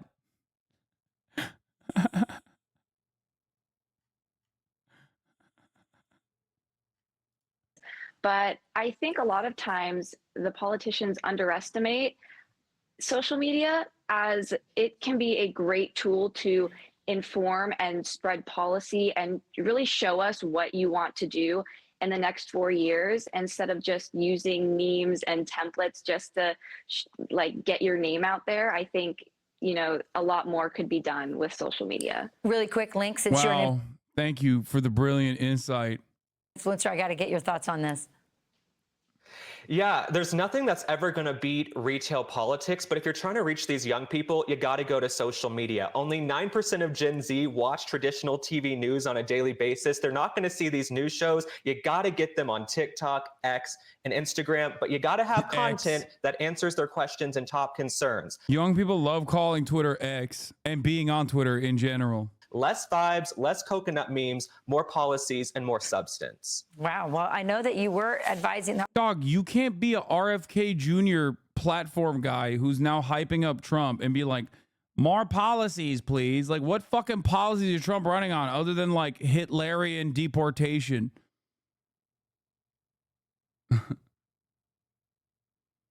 That's crazy. The RFK campaign. Are you going to join the Trump campaign?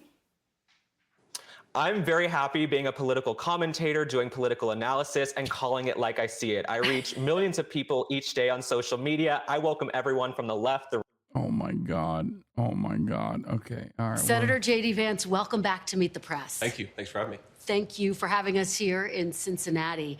Let's start off with the Democratic National Convention. Sure. Some of what we heard this past week. Vice President Kamala Harris, in making her case, said that the tariff plans that Donald Trump is proposing will hurt the middle class. Here's what she said specifically, quote, Sure.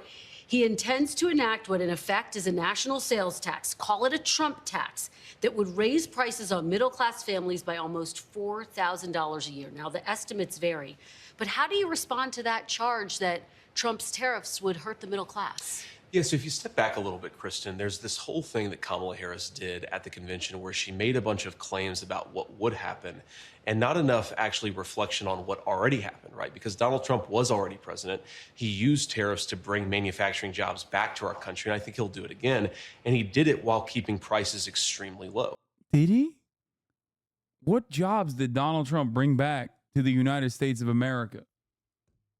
Like, we're just lying now. That's cool. I mean, pound for pound, like Joe Brandon, literally not the greatest president of all time by any metric, okay? Fairly certain did more to bring jobs back and bring manufacturing to the United States of America than fucking Donald Trump did. Kick streaming counts as Trump jobs?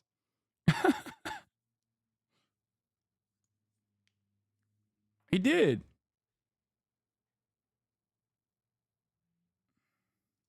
Because if you go back to the Trump presidency, we had 12,000 factories that were built during Donald Trump's presidency. Inflation never really ticked above 2% his entire administration. In fact, was sort of, around 1.5% most of the time that he was president. So when Kamala Harris says, if we do the thing that Trump already did, it's going to be way worse than it was last time, I just don't think that makes a lot of sense. Well, let's talk about Sure. Trump's record during his first term. He did impose rounds of tariffs, and it cost Americans nearly $80 billion in new taxes. Do you acknowledge that imposing more tariffs will ultimately cost consumers? Well, what it really does is it penalizes importers from bringing goods outside the country into the country. And I think that's just a necessary thing. We know that China and a number of other countries are using effectively slave labor to undercut the wages of American workers.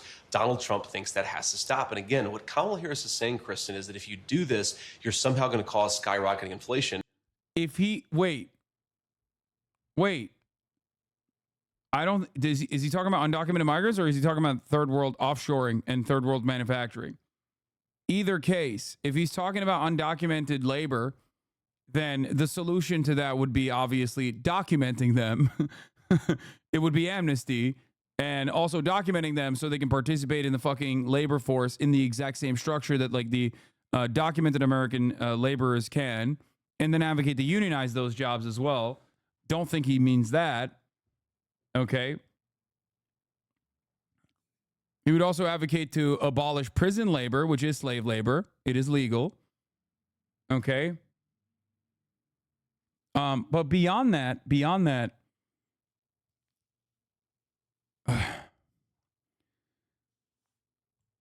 COVID wiped out a lot of the manufacturing gains that Trump brought in. But the idea that Donald Trump like revitalized American manufacturing is completely fucking bullshit.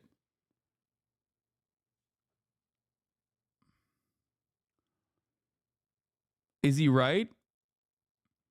No, he's not right. Also, the real reason as to why Republicans are so gung-ho about anti-immigrant sentiments, the 12,000 factories is not true. No, I think he said 1,200, not 12,000.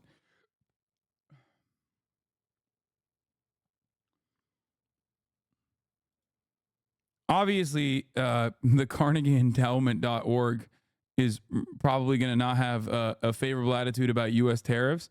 How Trump's tariffs really affected the U.S. job market. A recent study on U.S.-China trade concludes that Trump's trade policy cost the U.S. economy nearly 250,000 jobs, but his obsolete understanding of trade flows end up pointing trade policymakers in the wrong direction.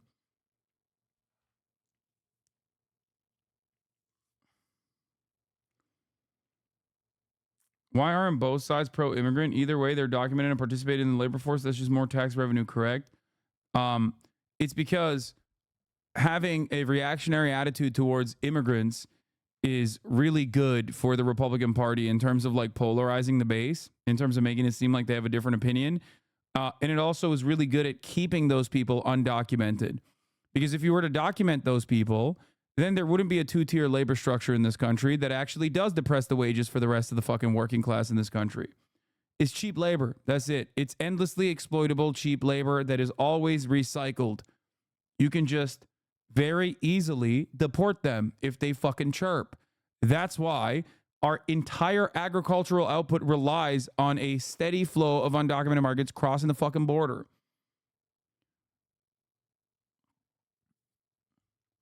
Undocumented migrants also do pay taxes currently. They put in to the American economy a lot more than they take out. They can't take shit out, to be fair.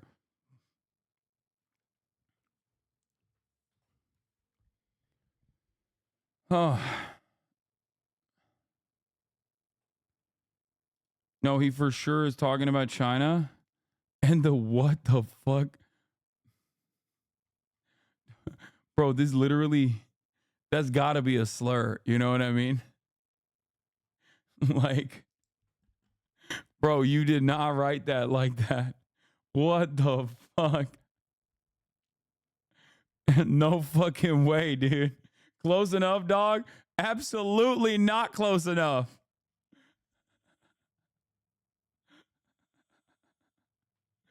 Bro said Uyghur with a hard R.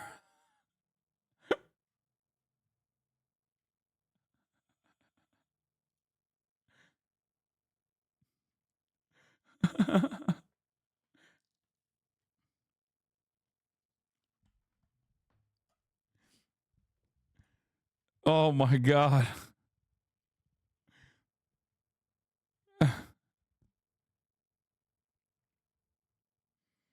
Union sheet metal worker here. I worked when we had tariffs during Trump. It actually screwed us hard and we had a lack of work coming in because it skyrocketed the price of materials to make products. And we had furloughs a few times because of a lack of revenue. Can confirm tariffs fucked us. Yeah.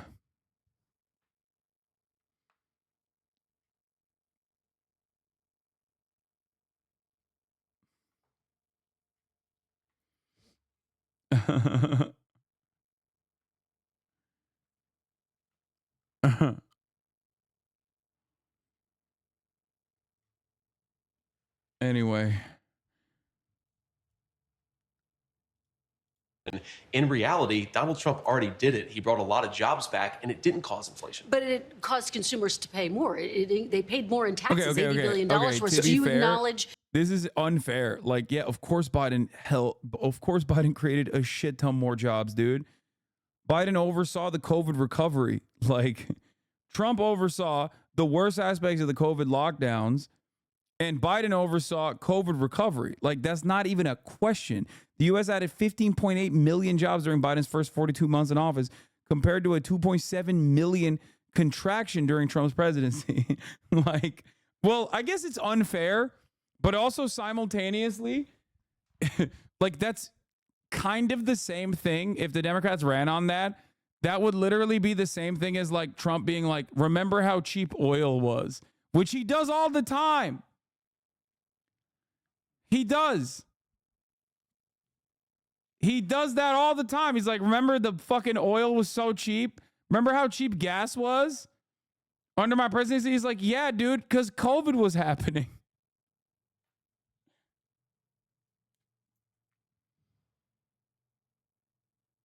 And yeah, in 2018, Trump's job numbers were already dropping before COVID hit. Yes. Yes. It's not like the situation was good, but it obviously is greatly skewed because of COVID, is what I'm trying to say. Similarly, unemployment rate rose 1.7 percentage points from 4.7 to 6.7 under Trump, declining 2.1 percentage points under Biden to the latest reading of 4.3. However, the gross data paints a wholly incomplete picture of the labor market strength under both presidents as the COVID-19 pandemic upended the global economy beginning in 2020, causing U.S. employment to briefly spike to a record 14.8 after a whopping 22 million worker contraction from February 2020 to April 2020. That skewed Trump's numbers negatively and Biden's positively as the labor market returned to relative normalcy following the unprecedented shock. In fact, the first 3 quarters of Trump's tenure were marked by a remarkably strong job market, with non-farm payrolls growing by about 7 million between January 2017 and February 2020, and unemployment declining over the same period from 4.7 to 3.5 at the same time, the lowest mark since 1969, later surpassed by January and April 2023's 3.4%. Wage growth has been slightly higher under Biden, with an average hourly earning growing by 17% under Biden thus far, compared to the 15% during Trump's presidency. However, obviously, the Trump-era wage growth had a real wage growth for a lot of Americans because inflation wasn't fucking out of control and outpacing wage growth as it did under the Biden administration for like 2 fucking years. Oh, shit. I just spilled fucking diet soda all over my goddamn desk, dude. That was Brandon's fault, too. Fuck! Baba.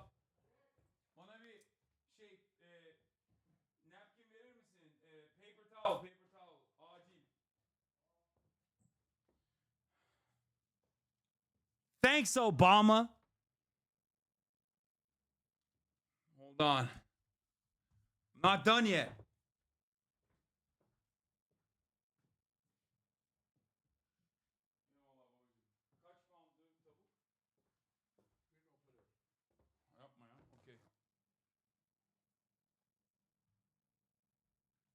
Fuck. Ugh.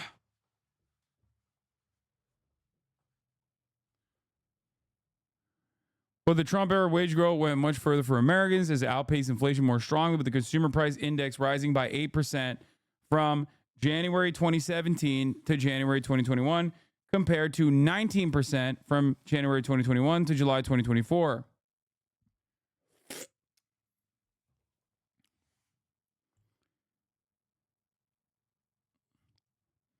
America saved an average of 8.7 of their monthly paychecks under Trump, compared to 5.9 under Biden, according to the Bureau of Economic Analysts' monthly personal savings rate metric.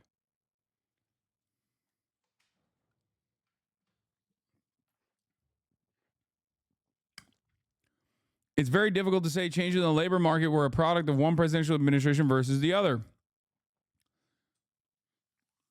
The labor market was very strong prior to COVID-19 under Trump and remains so under Biden. The macroeconomic factors driving up much of the labor market trends that were not so unique to the U.S., like the 2020's massive uptick in unemployment and labor shortages.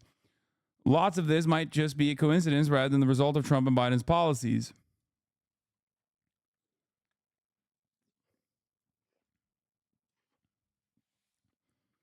Yes, it is not a surprise that the employment changes oftentimes is a massive downturn under Republican administrations, and then the Democrats have to fix it. And then Republicans come back to a primed economy, and then they fucking run the table again every single goddamn cycle. But it doesn't matter, because all that matters for people is that the cost of a subscription to avoid the 3-minute ad break at the top of the hour went from $5 under the Trump administration to $6 under the Biden administration. That's what you care about. That's what you spend your money on. You know what I mean? So yeah, at the top of the hour, there's a 3-minute ad break. That's still the same. Well, I guess it was a 1-minute ad break under the early parts of the Trump administration. Now it's 3 minutes of ads in the beginning of the hour and 1 minute in the middle of the hour. You don't even know about that one because I don't fucking tell you when I'm serving it. The secret ad break. The most dangerous of ad breaks of all. Wait, what the fuck? Oh, bro, this fucked everything up, dude.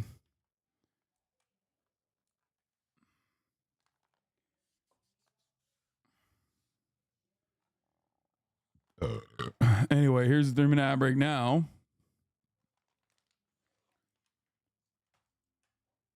I didn't fry my PC. It's fine.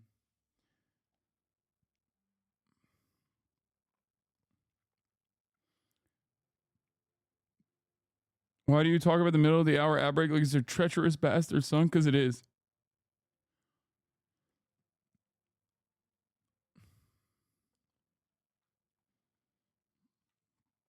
Anyway. Stronger spending power is perhaps the best feather in Trump's cap in terms of shepherding the world's largest economy, reflected in polling which suggests just 19% of Americans believe they're better off financially since Biden took office, compared to the 50% who think they are worse off. Just as the Biden economy benefited at a high level from inheriting a weak labor market, it was similarly doomed by grappling with a global inflation crisis partially stemming from a variety of factors outside of Washington's control, like supply chain delays due to COVID-19. Still, the U.S. economy has been remarkably robust under both presidents. Under both presidents, GDP, a metric which measures the total value of all goods and services produced in the U.S., is up 50% from 2015 to 2023. Under both presidents, the unemployment rate has been below where it was for the entirety of Barack Obama's 2008-2016 presidency, marred by the fallout of the financial crisis, save for the 2020-2021 pandemic blip.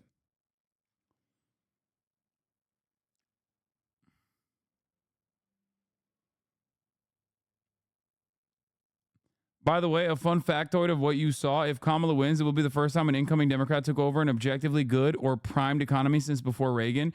It also might be the first time in 100 plus years where an incoming Dem doesn't have the Senate. Yeah. Well, let's see what happens in Montana. But also, it's not an incoming Democrat taking over from a primed. It's an incoming Democrat that is, inheriting an economy that is on the upswing from a previous Democratic administration. So it's a little different because it's one term. If it was a two-term recovery and then a Democrat won again, that would be unique, I think.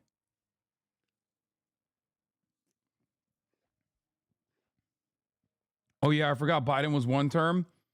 I like to think of Biden as zero term. I forget that he's president all the time. Yeah, it's not, that's a mistake that I make as well, chatter. Don't worry. Anyway, let's get back to this interview. That consumers ultimately will pay more if there are more tariffs imposed. So economists... You just acknowledge that? No, I don't, Kristen, because I think economists really disagree about the effects. Wait, what do you mean? You don't acknowledge that? Why don't you acknowledge that? I mean, that is the case. Like, protectionist trade policy aside, like whether you agree with it or not, I don't know. But like, yeah, no, it definitely would. It definitely would be translated to the consumer. I mean, these guys say that when it comes to wage growth all the fucking time. Oh, dude.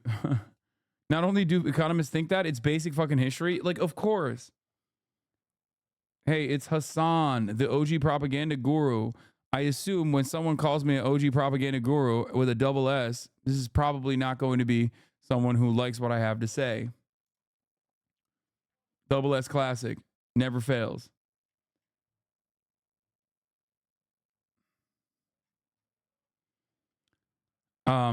Yeah. Tariffs absolutely translate cost directly back to the consumer. There is a way in which it wouldn't, I guess, if magically companies decided to cut away into their profits. But I doubt that they're going to do that. Just like I doubt that they would do that with wage growth.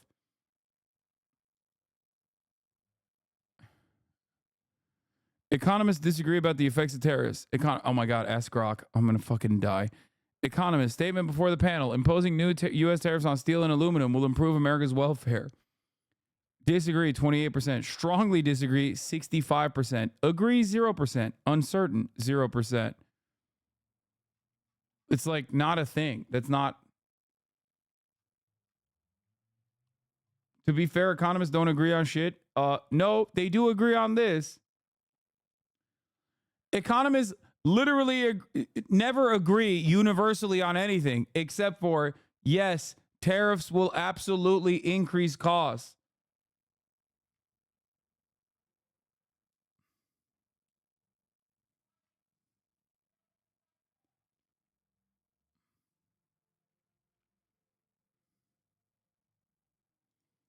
Of tariffs because there can be a dynamic effect, right? So what some economists will say is what you just said, that it will actually raise costs for consumers. But what other people say, and I think the record supports what this other view, is that it causes this dynamic effect where more jobs come into the country.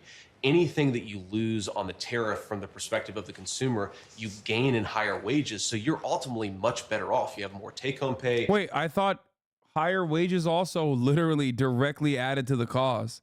Hello? What's this guy talking about? I thought wage growth was the real reason why there was so much inflation in America. What happened? What's this guy talking about? You have better jobs, and also we have more reliance. Because one of the things we learned during COVID, I don't, by the way, blame Democrats for this, but one of the things we learned during COVID, Kristen, is that if our supply chains are really brittle, if we depend on the Chinese to make too much of our stuff, then prices can skyrocket at a time of crisis. The economists who say that tariffs are bad, they don't take that into account. And we've all learned it the hard way. And it is economists across the board, really. I mean, the Wall Street Journal says economic data showed that Donald Trump's trade war with China did not achieve its objectives of reversing the declines in U.S. manufacturing or reshoring factory jobs. I hear what you're saying. It's a complicated picture, but just on that bottom line point, you can't guarantee that Americans won't wind up paying a penny more, can you? Well, I think that what you can guarantee is that if you don't bring more manufacturing jobs back into this country, you don't make our supply chains more stable, you're going to cause higher prices over the long term. I think that is what is absolute. I think the tariff war on China stuff is like pretty crazy. It's also even crazier that Biden also ran with it too. Like Biden literally also personally went along with this and was like running on this as well. I suspect that it is to gear America, or to like try and move America away from China in terms of like its manufacturing hub, and then like, I don't know, maybe work with like India or something. I don't fucking know. Like it's just like Cold War 2.0 shit.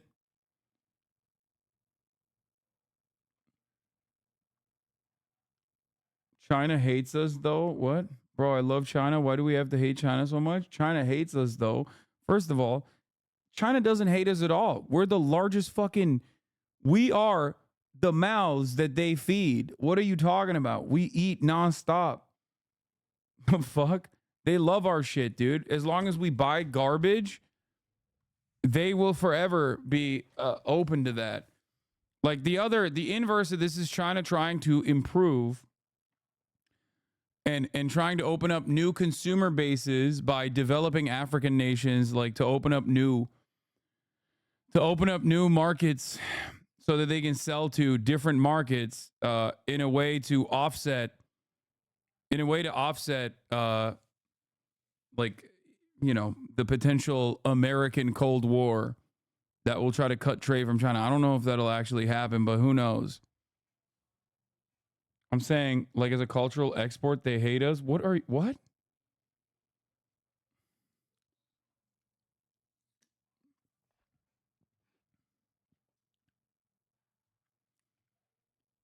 The Africans don't want the Chinese there?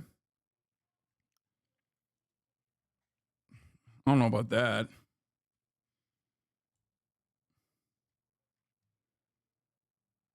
They want to open up African markets to move cheap manufacturing when the Chinese labor force is unwilling to do cheap labor? Yeah.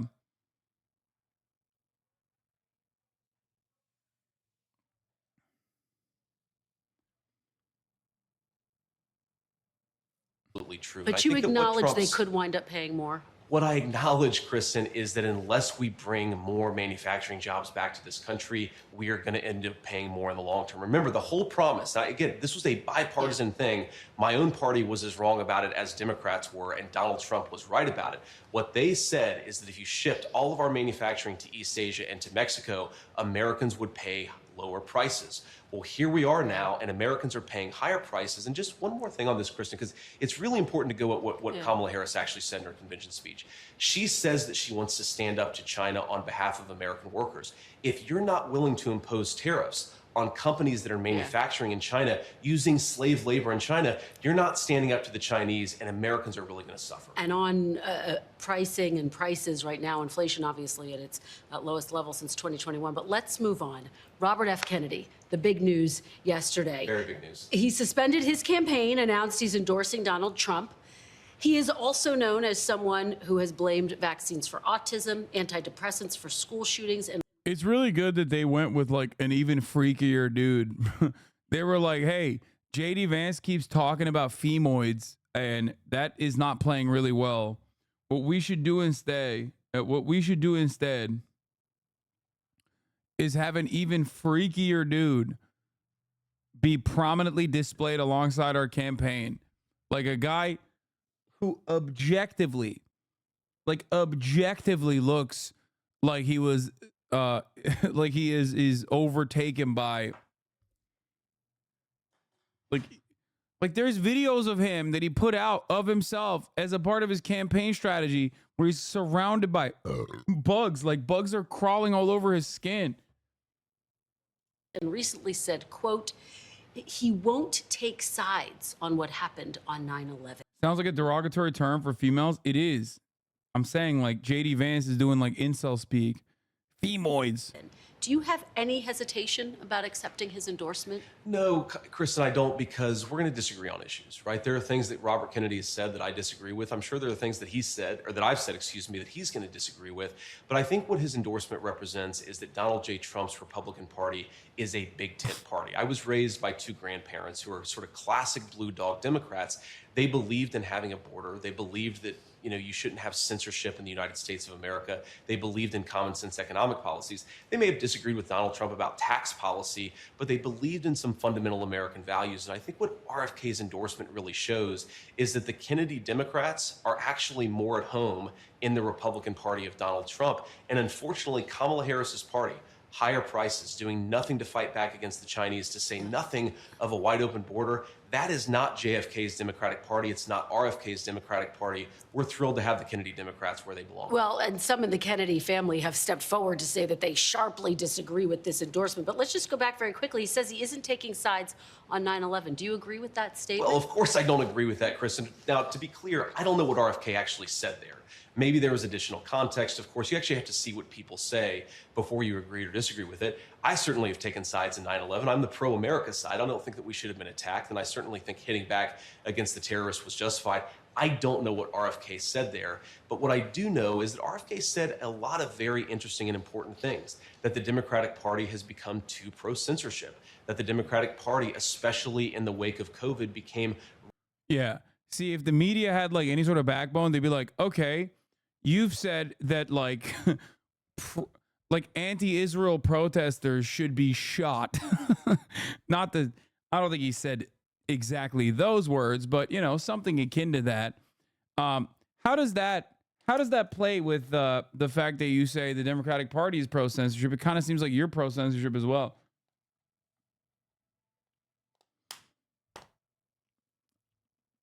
Or the book burnings that the Florida Republican Party has actively pushed for and successfully implemented. Really anti-freedom and anti-child. I mean, you had Democrats saying that we should be masking toddlers in their schools, even though we knew it caused developmental. Like masking toddlers in schools is not a point of contention you can run on in 2024. You're only lasering in on some of the biggest fucking freaks that are still thinking about this, okay?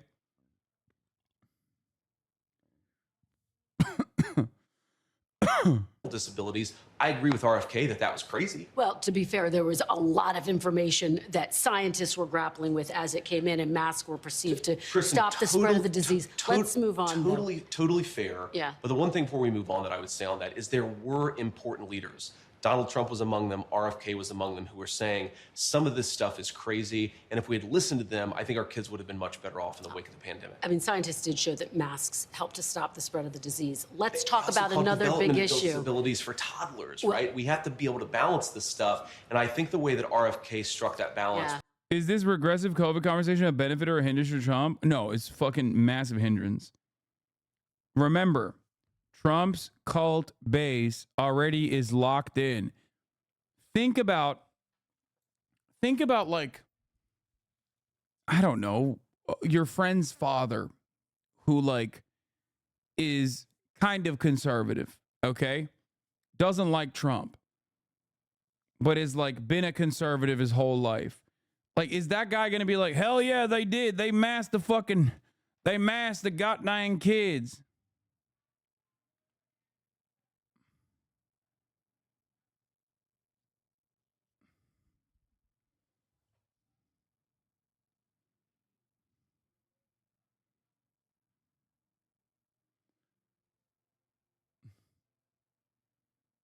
You know what I mean?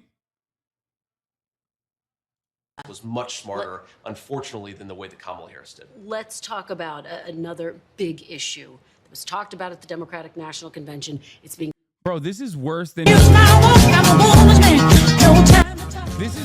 Hillary Clinton's run, dude. They're doing jib jab memes, dude, in 2024. This is a generationally bad run, dog. This is so...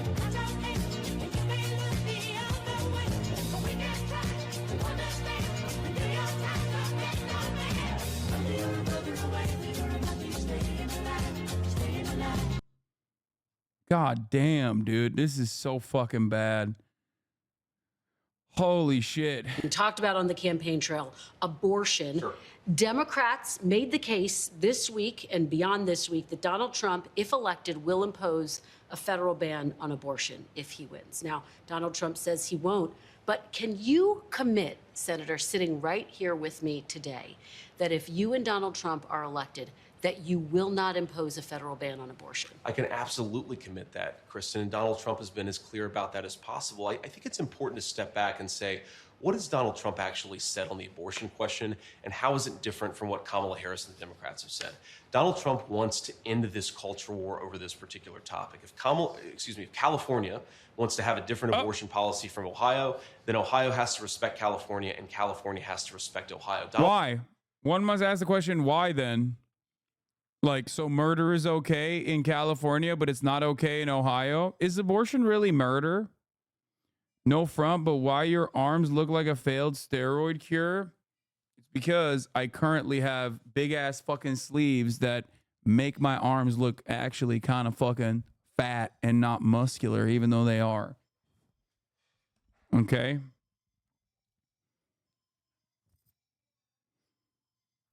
It'll be all right.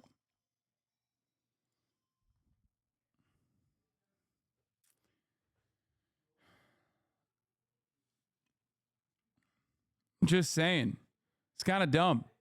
It's kind of dumb to be like, abortion is murder, but we also want Democrats to be able to murder babies in California.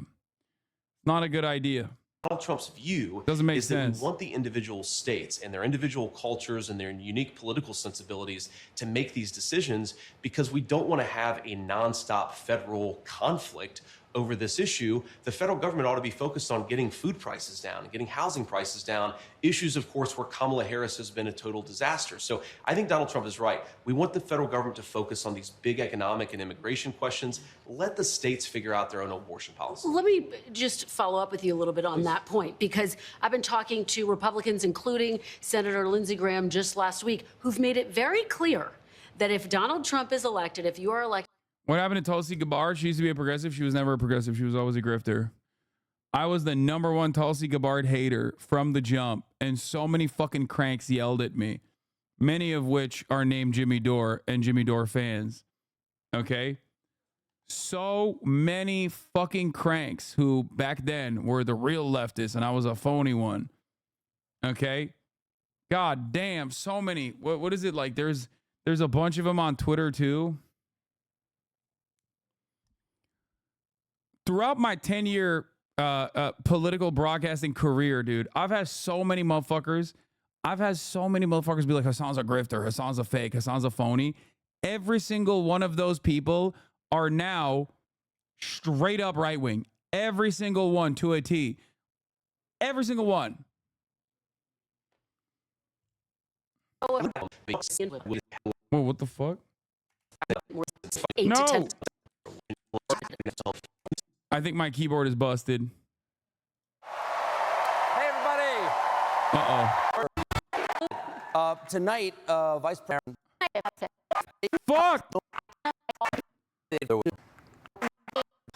One can thrive. I gotta fix my keyboard is broken. No, it's the fucking...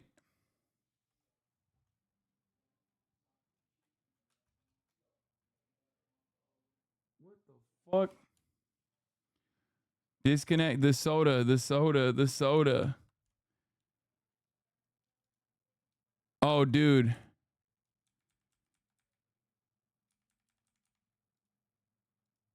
Wait, let me see if it worked. Soda! Minnesota! Fuck, let's see if it worked. Let's see if I can fix it. Okay, I fixed it. I don't know how, but...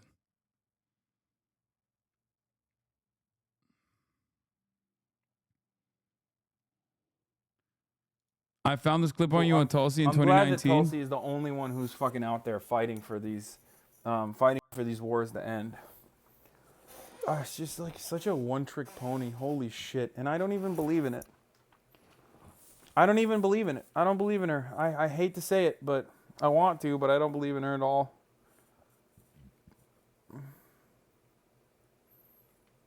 That's literally a photo of Jank behind me. Then you too can be smeared.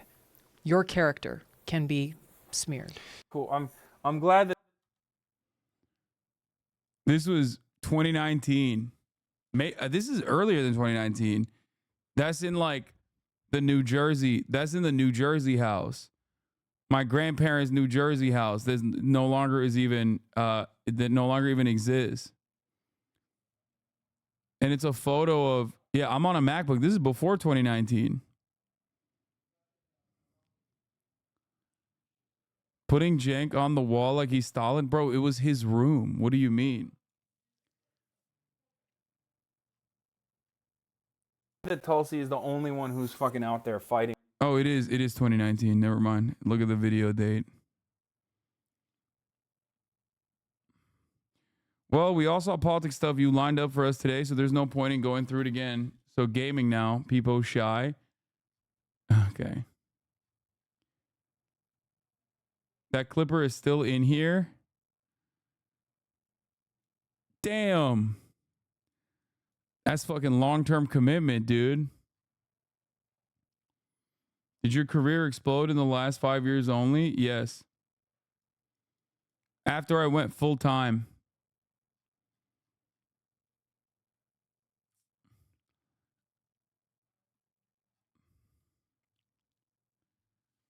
After I went full-time in 2020, that's when my career popped off.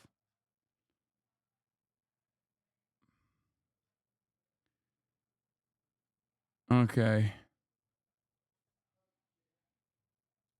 Cold War 2.0 won't work. The U.S. wasn't economically dependent on the Soviet Union. I agree. All right, the rest of this stuff is kind of boring. But let's see Michael Costa talk to some extremely confident Dems. And then we'll move on to some other shit. On the floor of the Democratic National Convention, and the Dems are excited. Yeah! They're so confident, this thing is in the bag. So what are we even doing here?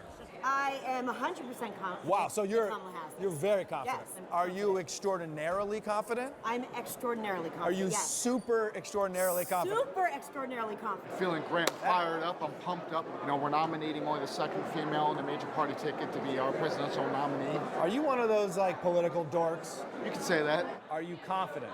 Absolutely. Are you farting on an airplane, no one's gonna know it's you, confident? Yeah. So look into the camera and say, my name's Dylan, and this shit is... Dude, it's not even a joke. I mean, straight up, he's so right about this. Farting on an airplane is like one of the most liberating experiences you can engage in public, because like the air cycles out so quick. It's the best, and absolutely no one is gonna know it's you. Chat, do not fart on an airplane, dude. Trust me. When you do it once, bro, it's like the most liberating thing. You hold it the entire flight. Y'all are crazy. Dude, y'all are crazy. Bro, you're fucked up. Okay. There's two kinds of people, okay? People who fart on airplanes and people who have never tasted true freedom. Straight up.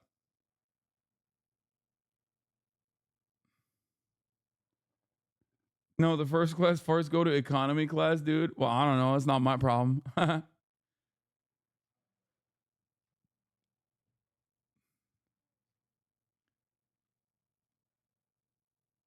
The thing is,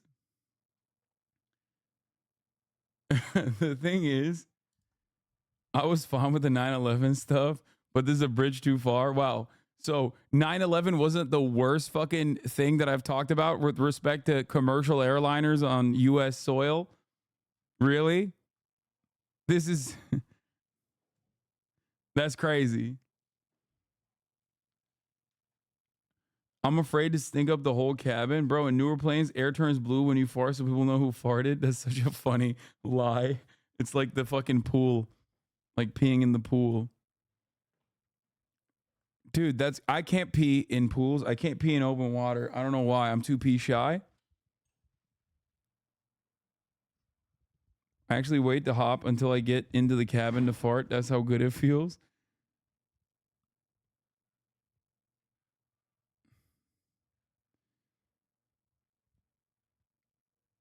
Farting on an airplane has to be a bioweapon? Wait, what the fuck? Dude, okay, some of you guys are fucking cowards. You've never done it. That's why. I think that's what it is. Can we go back to politics? No, this is politics. Okay? This is personal freedoms, this is liberty, this is philosophy. This is the intersectionality of all things that you care about, supposedly. Like, what the fuck?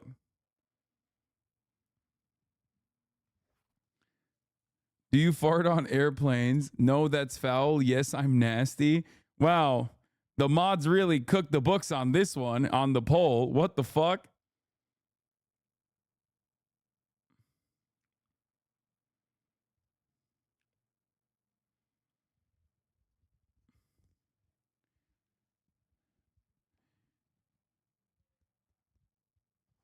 It's crazy. It's crazy. Who the fuck farts on a plane? Me, motherfucker. What do you mean? Not even a question. Not even a question, dude. That's wild. I'm actually kind of confused. Like, I thought there was other people who also recognized that, like, for some reason, I don't know what it is. It's almost a perfect 50-50 split, too. It's like 52%, 48%, even with how cucked the polls are.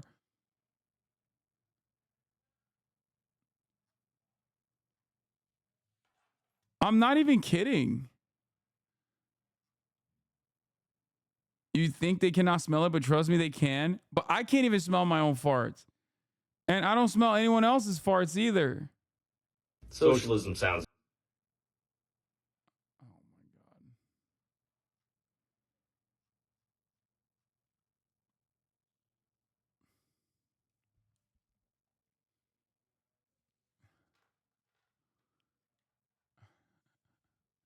52% of people have flown one time or less in their whole life. Clip, buddy. See you on Fox News tomorrow for the smear campaign. Yeah, I'm sorry. Y'all are crazy.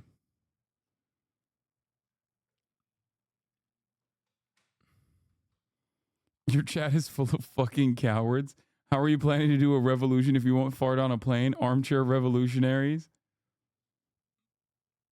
I think it's crazy that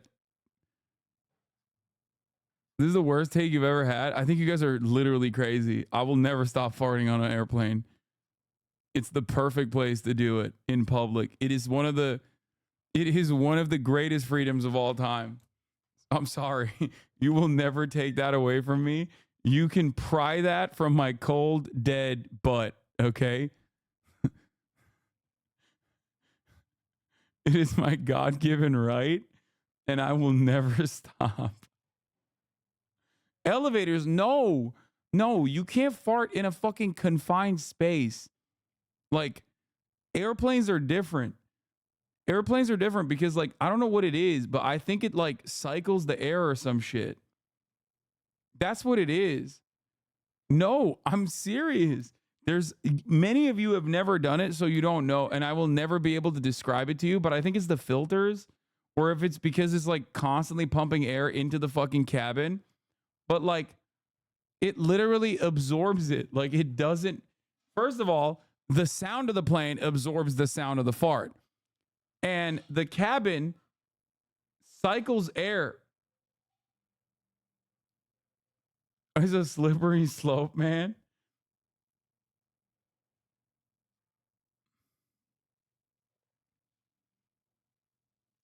Okay, I think we found a new podcast subject matter. I can smell mine when I'm on a plane. I still let it rip. Those as chocolate checkers. What kind of chocolate are you checking, huh?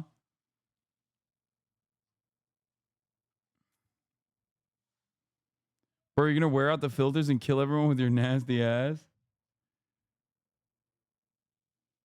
I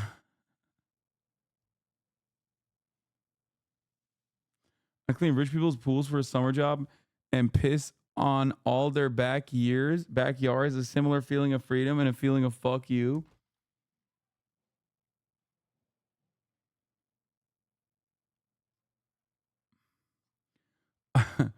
I've never fully understood why. But like, I promise you, just let it rip one time and you will understand what I mean. Next time you fly, you're going to let it rip and you're going to remember me and you're going to be like, oh my God, Hasan is the GOAT. He literally is the most right person on the planet. And he is literally right about this as well as everything else.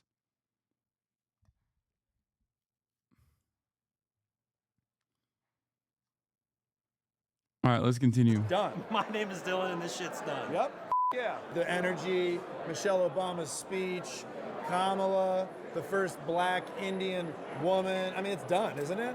Not necessarily. It's done, Connor. We need to take the energy that we have here and go out and knock on some doors. But dude, you're a white guy, right? Overconfidence is our thing.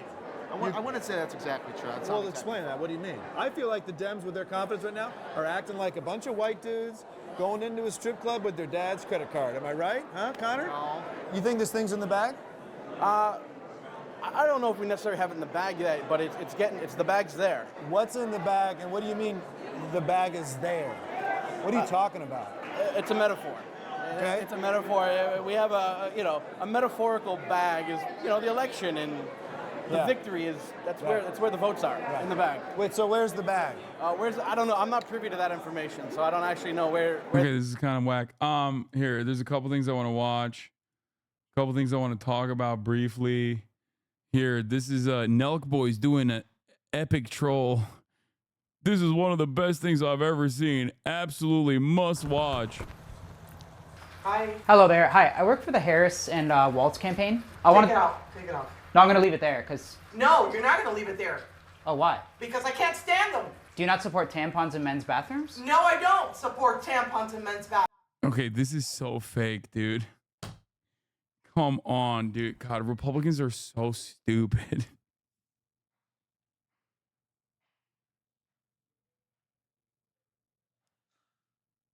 Like, also, this dude is Canadian, bro. The Nelk Boys are Canadian, okay? They're fucking Canadian. Even if it was real, it's like, okay, you went to a Republican's house and you put that fucking thing out there. It's lame and it's annoying. Bathrooms. Why? Because tampons are for women. Where are they going to stick it? Up their ass? Get it the fuck out of here. Get it out of my... Bro, this is so funny because it just, once again, like, you're trying to own the libs. Okay? You are trying to own the libs.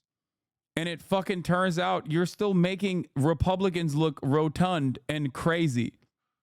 It looks good there, though. Wait, don't touch my sign! That's my sign. I don't give a shit. They're a bunch of fucking communists. You didn't address me by my pronouns. What are you, a he, she? Fucking transgender is what you are. I'm Two-Spirit.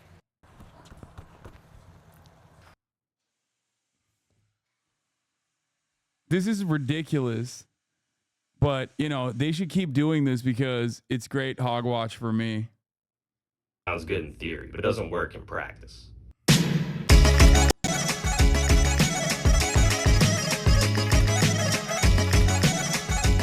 Dude, I like James Raywall, but like, I'm not going to fucking pause through a goddamn TikTok to read, okay?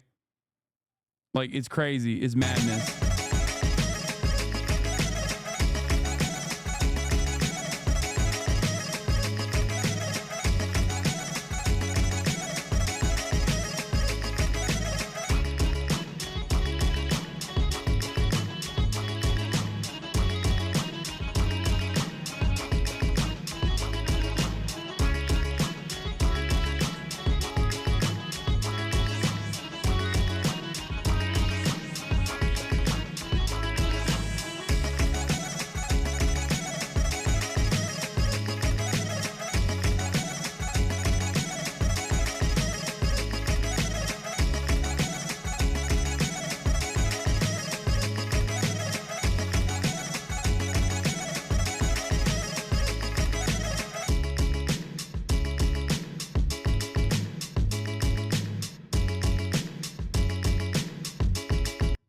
Socialism. I feel like this is like becoming a meta commentary. Like this is becoming a joke about how leftists make content. He's forgetting dictators and most of these socialism structures. You fucking tell him, dude. Dictatorially fucking improving the literacy rate by 100% and improving healthcare outcomes by like 80%. I hate these fucking dictators. I hate them so much that I wish them upon my nation, you know? I wish that I could have a dictator that would improve the American literacy rate, that would improve American healthcare and improve American education, no matter how fucking hard. No matter how fucking hard Republicans fight back and Democrats fight back, you know what I mean?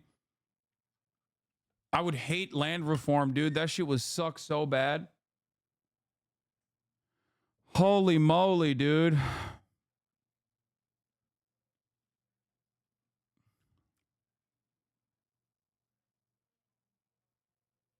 Land reform is a real controversial issue, though. My family just wants their slaves and plantation back. This one's getting clipped so hard. Yeah, I mean, dude, clip it. Like, I do mean it.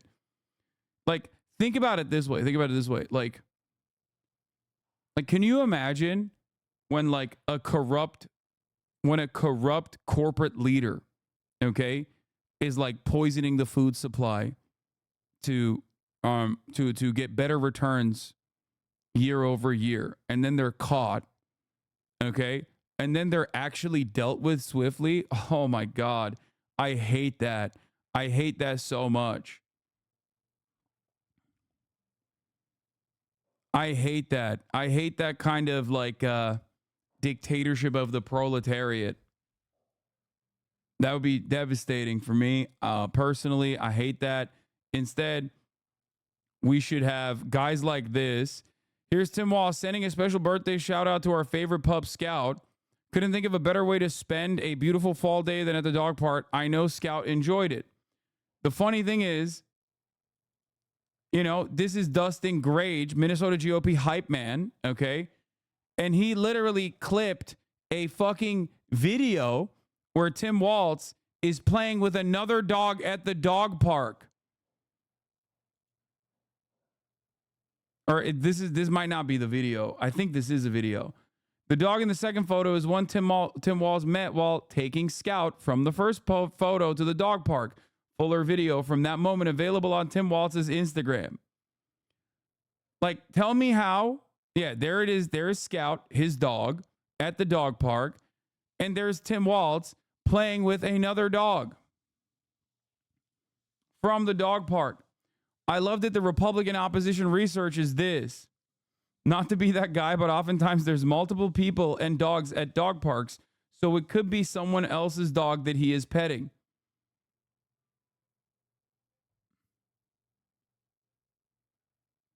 OMG. Tim Walz tweeted pics of two different dogs, one of which he owns. Now, like, tell me how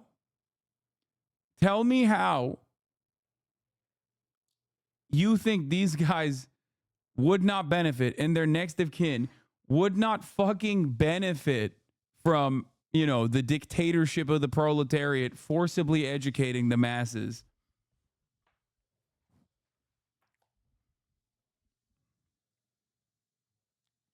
Bro, this isn't even reading comprehension, dude. This is literally a baby would be able to understand what is going on here. A baby, okay? You don't need to have reading comprehension to assume that, hey, maybe there's more than one dog at the fucking dog park and that he didn't swap out his dog. Like, even if there was a time between the two photos and you looked at this, you could probably think maybe he got a second dog and also named the dog Scout.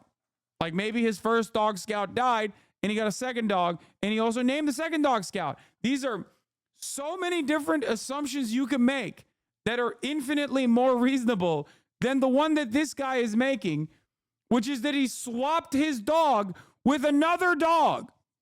Like something magically occurred. where there was like a secret, indecent way in which the dog changed colors. It is called object permanence. Babies have them. This is how babies react when you play peekaboo with them because they don't have object permanence.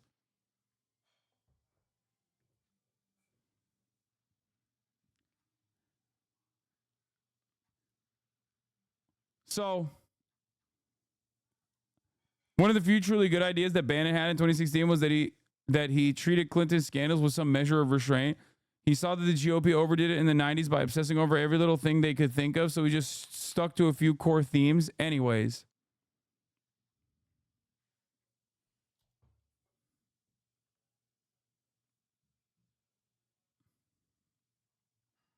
Oh, are you jealous? Are you jealous now, mister?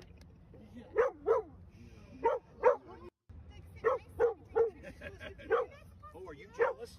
Are you jealous?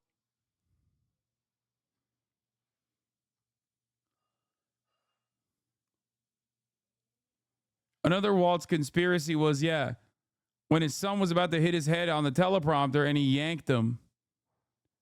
Must watch. Is it just me, or did Tim Walz aggressively yank his son last night on stage? Seems like he could be a very different person behind closed doors. Well, he's not behind closed doors there, is he? He's actually in front of a massive audience. Why would he do that? Perhaps it was because he was worried that his son was about to walk in to a teleprompter.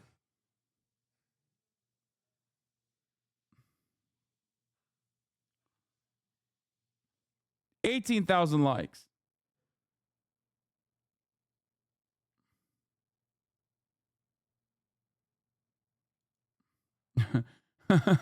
Exclusive photographs. Tim Walz wearing crown that proclaims him Burger King, despite having no such title. Tim Walz told his kids, "I got your nose," when in fact he did not have their noses.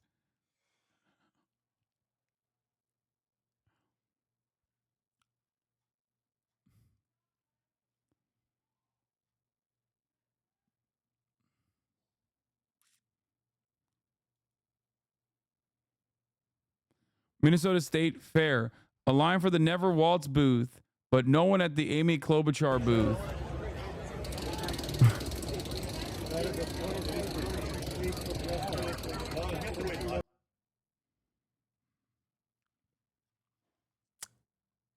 I guess it's over. Minnesota's going right wing.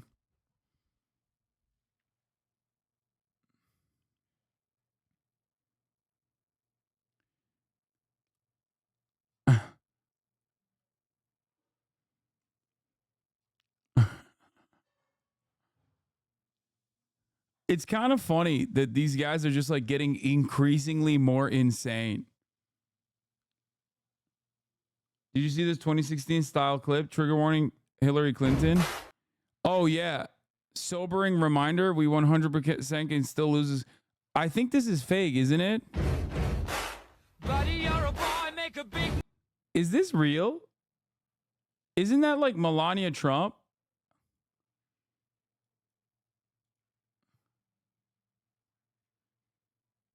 I can't tell.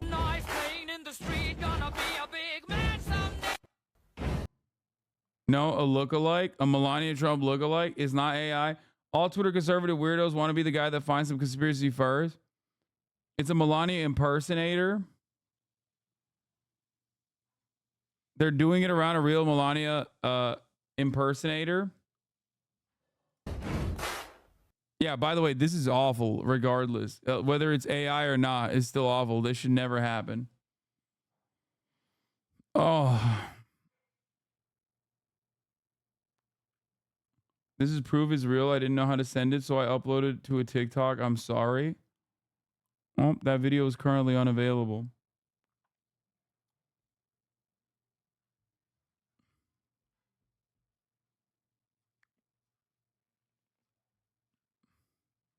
We should stay the fuck away from Hillary Clinton, but ain't nobody listening to me, you know? Ain't nobody listening to my ass on this shit. Theory 1. In October 2022, Waltz made a dad joke about having fun with another dog, not Scout, at the dog park, while also releasing a video of Scout playing with that dog. Theory 2. Scout has been replaced by Scout 2, a CCP spy, and the scheme has been busted by patriots.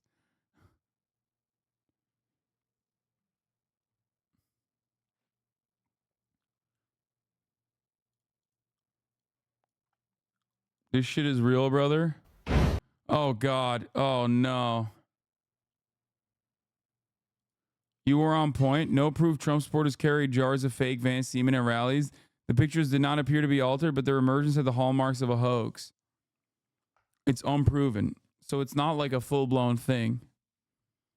I thought it was too weird, even for the fucking most weird Republicans.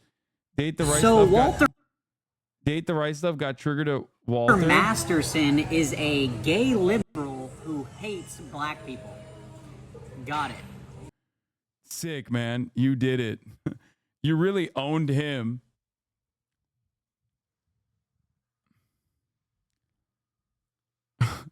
Wow. That's insane. He said he's a gay liberal who hates black people. Okay, also, I saw this. I got to talk about this. It's not even the top female streamer either. Is bullshit. Asmongold Slam Streamer of the Year award after Kai Cenat and I Show Speed lost the Rivers. So what happened here? Does anyone know what Asmongold is mad at? Because I don't, like, I have no idea. You or something? I'm salty that it was obviously a diversity pick because she's a woman. And everybody knows it. It should have been Speed or Kai or Queso or like 3 other people. Everybody knows it. It's fucking obnoxious. Or Ebi. The Saudi royal family chose the winner and people are accusing them of DEI. No joke. That's awesome. The Saudi esports tourney did a streamer of the year vote. You know, famously, the people that are the most woke are the fucking Saudi royal family.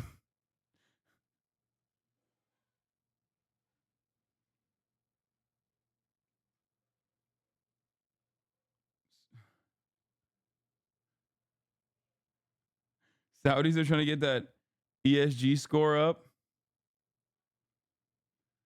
Spanish woman streamer with 6.6 million. She's Mexican, I think. She has 5 million followers on Twitter. I have no idea who the fuck this person is.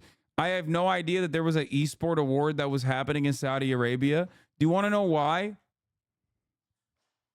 Because I have a fucking life, dude. Okay, that's why. I'm sorry.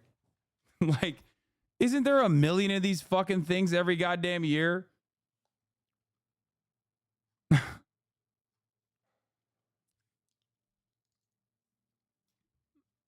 It was fan awards. Is that what it is? Fans voted. And they picked her because Saudis are in the global Latina belt. Fuck, I knew it, dude. They're doing it.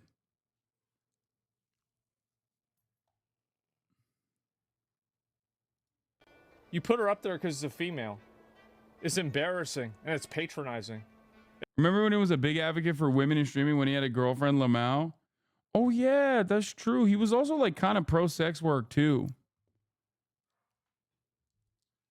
Friend of the show, Rob, went on TV to talk about it. Is fan voting and Kai and Speed fans do not give a fuck about those award shows? Yeah.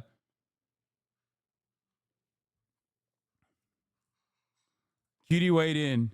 For the record, Esports Awards is not the Streamer Awards. The Streamer Awards is a very different show. However, I like award shows for the sake of highlighting and uplifting creators. It's so bleak and depressing when the convo goes from congrats to it's bullshit.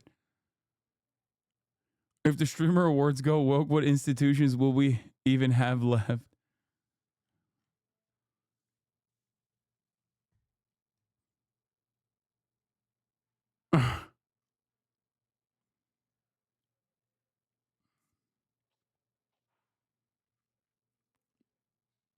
She sometimes streams with Tina and Foolish. They were on a Minecraft server. She's great. I'm sure she is. Every big streamer got paid to watch their event like 2 days ago. That's the only way I know. I wasn't paid to watch their event. The fuck? On the topic of gamer morons, did you see Grums is in court for skipping child support? That is the least surprising thing I've ever heard. You mean to tell me that a fucking right-wing grifter who constantly tries to fucking uplift his own platform by chirping about fucking video games going too woke or whatever is actually a deadbeat dad? That's crazy. This is such a ghoul logic. This is such ghoul logic because if it was fixed, why would the conspiracy select the top female streamer? These award shows are just who gives a shit enough to campaign for votes. Asman doing the culture war shit when he could just play MMOs and collect the check is so weird. Yeah. Like, was he always like this and now he can profit from it, or did he develop it? I never watched him, genuinely asking. Because as a passerby, it seems like every time he pops up, he's bitching about DEI like it actually affects his life instead of all the acrylamide in his liver. I don't know, man. I feel like I can't tell what the fuck's going on with Asmongold. I don't know.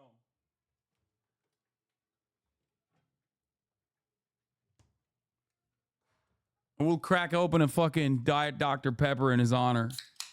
You know what I mean?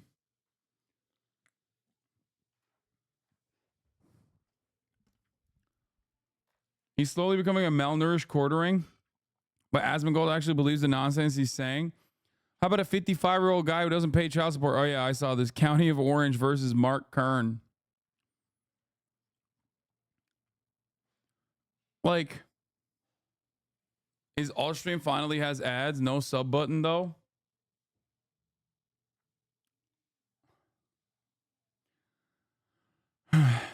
Yeah, I saw Asman did a fucking video of reacting to RFK Jr.'s speech, and it got 1 million views. When you pop off like that, it's going to be hard, man. It's going to be hard to get back from that. You know what I mean? There's me right.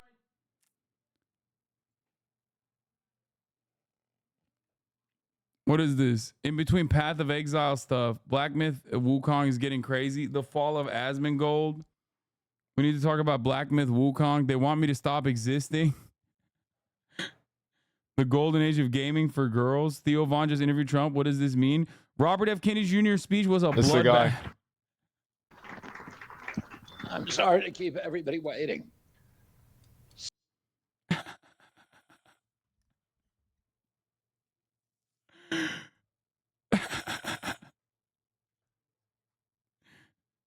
At a certain point, people gotta be like, read the comments. Uncut Angel, a random video game streamer, let this guy talk, and our fucking news stations did not let it sink in. Dude, these I'm sorry, but these view counts is crazy. I'm selling out. Get ready for hot takes.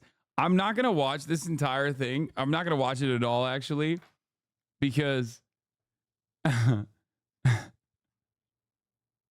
CNN cut it. MSNBC didn't even air it. Yeah, because he was polling at fucking like 6%.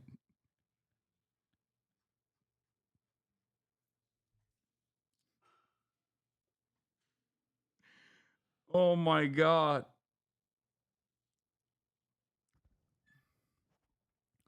Don't watch unless you want a bunch of new haters. The best position for Trump to appoint RFK Jr. is the head of the CIA. The idea of a Kennedy getting in there and dismantling the thing from the top is almost poetic. He has spasmodic dysphonia, voice, rare neurological condition. His voice used to be strong and loud. He hates it now, but made peace with it. I find it incredibly powerful that a man with a broken voice is the one to speak up about hard truths.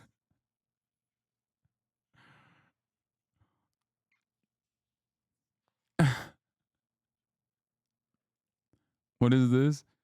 I'd rather shove hot nails down my scrot.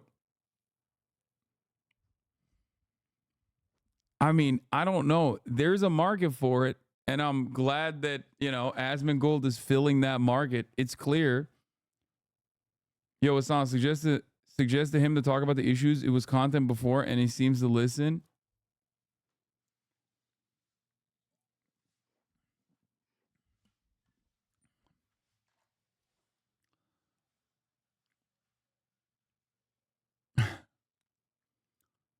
What Asmund and RFK have in common? Oh. Asmongold jumps off his chair after a roach attacks him. No, this is not common. There's a roach flying at me. Give me a minute. Where'd he go? RFK would eat the roach, brother. What do you mean? RFK would welcome the roach.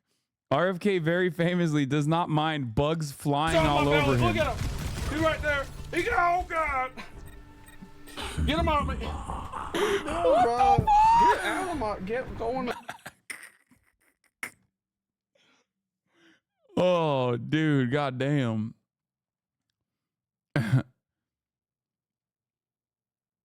There was a thread from a fan called The Fall of Asmund talking about how he just bitches all the time now and sucks to watch. Instead of actually addressing the critique, he just showed his viewership charts to prove he isn't falling. Very disingenuous. No, he's popping off. Asmongold obviously swapped to his second channel, Zach Rar, a while back.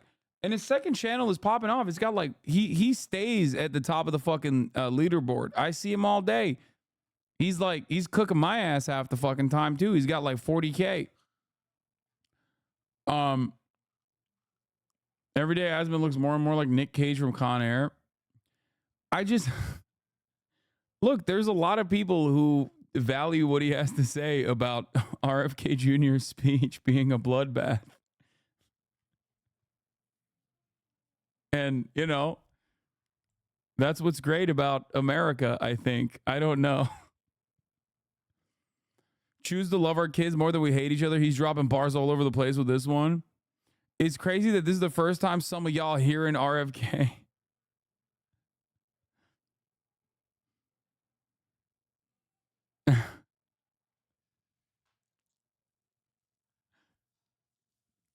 Anyway. As an older Asmund viewer, he started reacting to culture war shit because he spends his stream reacting to his subreddit r/Asmongold, which is cultivated the typical right-leaning loser space. The mods there have to suppress full insult bait video essays people kept wanting him to react to. I saw that post on a repost on your subreddit. Sorry for admitting to using Reddit. Check the thumbnail on the one he said they don't want me to exist. Like a lot of people chirp at him. There's me right there. A lot of people chirp at him, obviously, because, I mean, he says a lot of shit. And when you say a lot of shit, people are going to fucking chirp at you. But, like, what's crazy about it is like, he'll be like, I'm getting fucking canceled. It's like, bro, you got 40,000 views. Like, you're not 40,000 live viewers. Like, you ain't getting canceled, big dog. You know what I mean? Ain't nobody canceling you. Where is it? They want me to stop existing.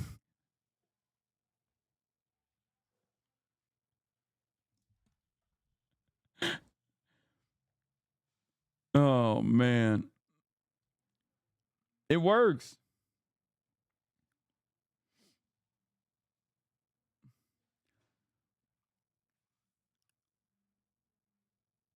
Often there's a strange amount of D-Redditors astroturfing his sub. Oh, no. Yeah, I know. They fucking hate my ass. I'm sure they'll fucking clip this shit and send this to him, too, to be like, look, see, Hasan is talking about you.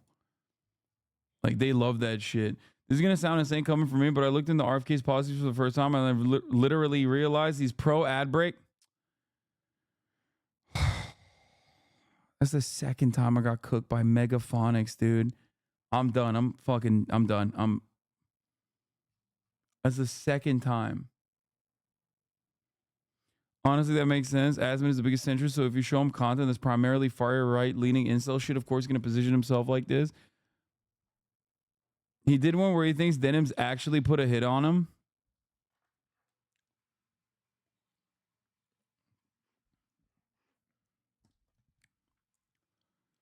I can't believe I got cooked by Megaphonics, dude.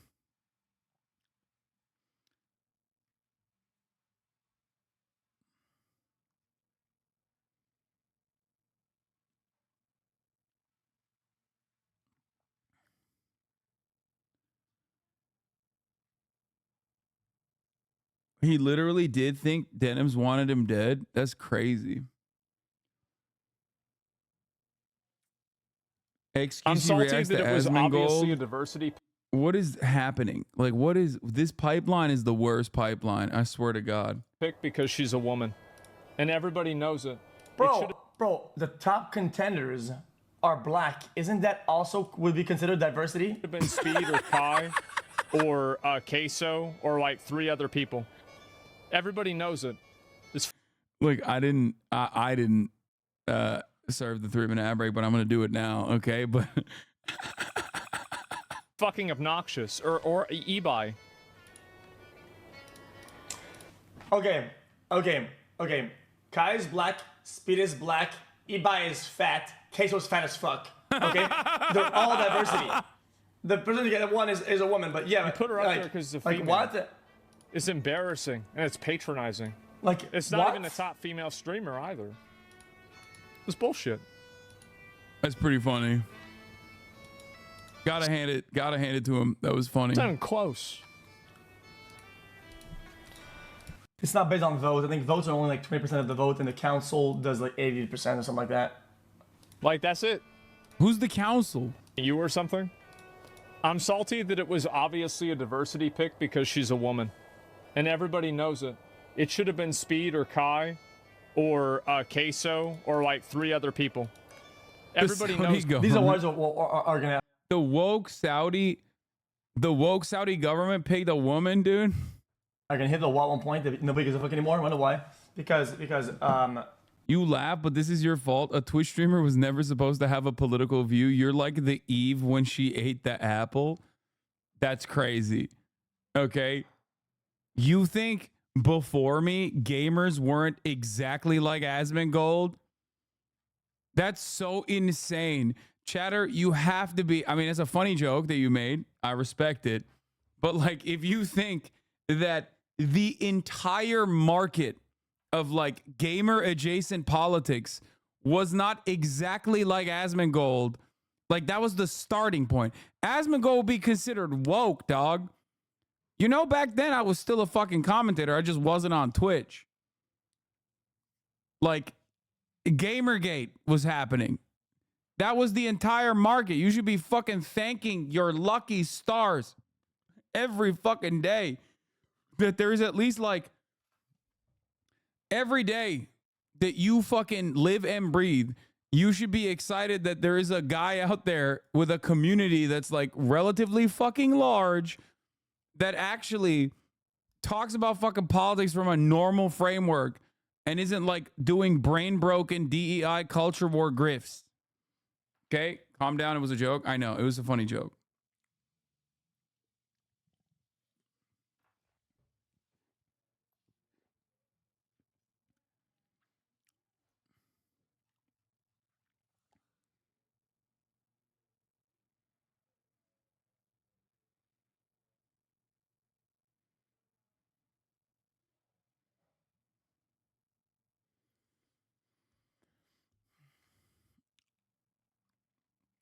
Rivers usually participated in a boxing event, which was a huge deal for the Latino community. Look how big those events were. She developed a huge fan base from there, so it was no surprise she got voted in.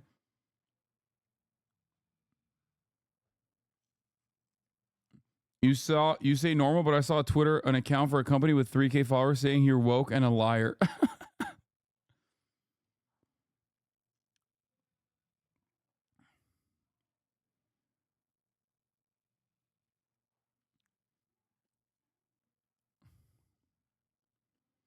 Yeah, gaming has always been an incredibly diverse space, but the political side of gaming, or like the commentary field, was almost always dominated by malding fucking weirdos who like hyper focus on like right-wing culture war shit like nonstop. I keep seeing people say you're actually gay and a Republican is so crazy. All facts.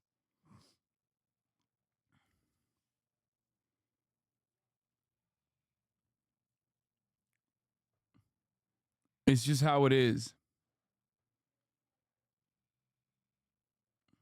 It's always rage-based shit. Rage content always reads the right-wing shit. Yeah.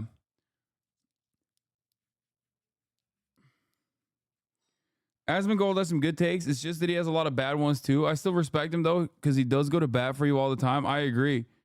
Which is crazy.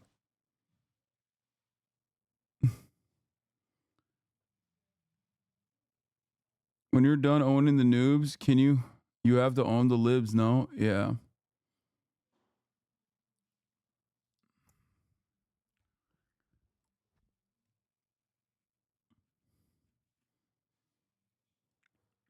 The thing is, I never want to hear from anybody ever again about how like fucking you're grifting, okay? At the end of the day, going right wing will literally automatically improve your metrics. Milk Boys are promoting a fake. Wait, what is this?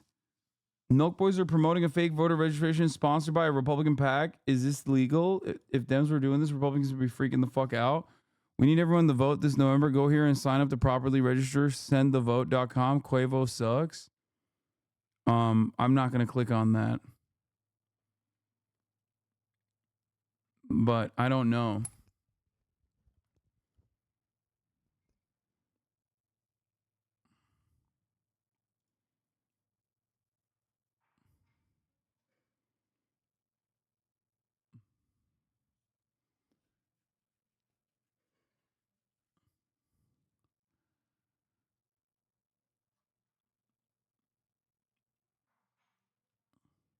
But yeah, this guy's a fucking gross little demon.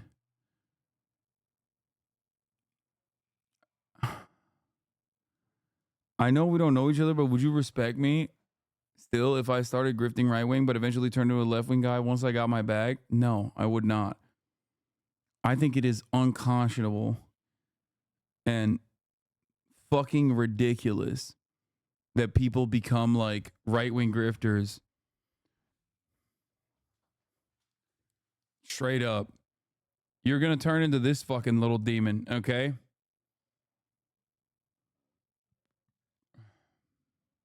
Straight up.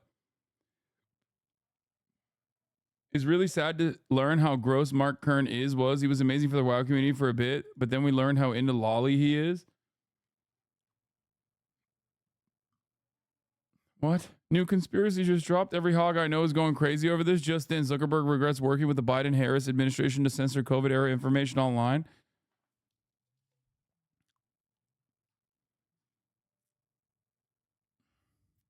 Are there any genuine right-to-left swap grifters? I only hear about lefties going right, but never chuds going leftist.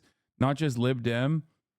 There have been some like Democratic Party operatives that have gone leftist, but they lose literally everything. They lose everything when they go left. Like there was a Clinton guy, I forget, this Lebanese dude, Peter Dow. Like, and he lost basically everything.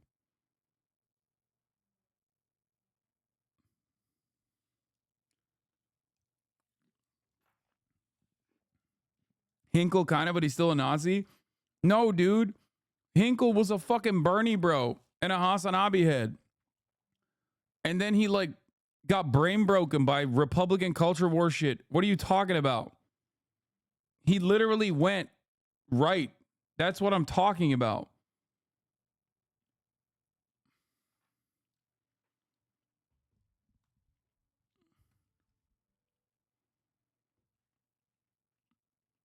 But he's trying to market himself as a communist? No, dude. He's trying to market himself as a MAGA communist, which is, again, like just market yourself as a fucking communist, okay? But no, that's not enough because, again, that doesn't play well.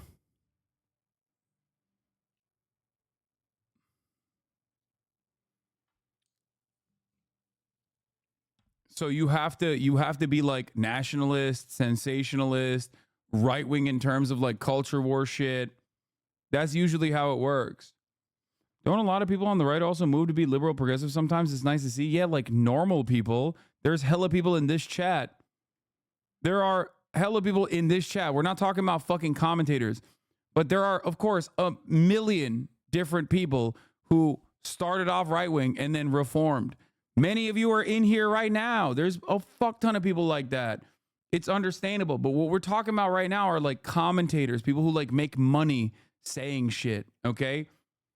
More often than not, most people just go right wing, like on the commentary space. They don't get paid to go left wing. There's no money there. And more importantly than money, there's no love there. Okay. Think about this community. There's a reason why this community is one of the largest left wing communities online. It's because I fucking run the goddamn chat like the US Navy. Okay. I fucking whip you guys into shape on a regular fucking basis. Every step of the fucking way, there's people who chirp from the right who want to make this a less safe space. And then there's people who chirp from the left who want to make this place inherently hostile to those who are on a journey of learning. That's difficult. And every step of the fucking way, people are constantly questioning my intentions. Long-term community members regularly fucking coming at me and being like, dude, there's a cynical reason as to why you're saying this thing that you're saying, even though I've given you $5 for fucking 48 months and literally have been in here for 8 hours every fucking day in that entire journey. But now I disagree with you, and it can't be because like I just don't fully get where you're coming from, or maybe I just don't see eye to eye on this one issue. It must be some fucking cynical reason that you've betrayed the revolutionary cause. People are just fucking insane on the left. They don't do that shit on the right. If you want to be a right winger, you just got to say the things, okay? That's all you got to do. You just got to say the words. That's it. As long, like, they don't give a fuck, dude. You could be black, brown, you could be North Korean, you could be Chinese. As long as you're like, I'm a racist, I love the Republican Party, women ain't shit, and systemic racism doesn't exist, they're like, thank you, sir. You're welcome here. You're fucking great. You don't even have to have like any charisma. You don't have to have talent. You don't have to be entertaining. Okay? You don't have to try to like cultivate an audience. All you need to do is say the fucking words. Okay? Say the words that Republicans want to hear. Didn't know you were on the left. I thought you were a moderate. Thank you for saying that. I am. I'm not even on the left. I hate the left. I'm a centrist.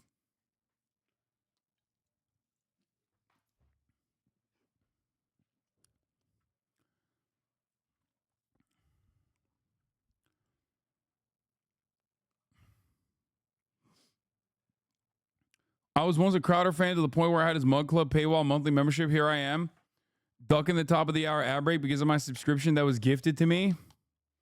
It's crazy how the right environment can change people. Hell yeah.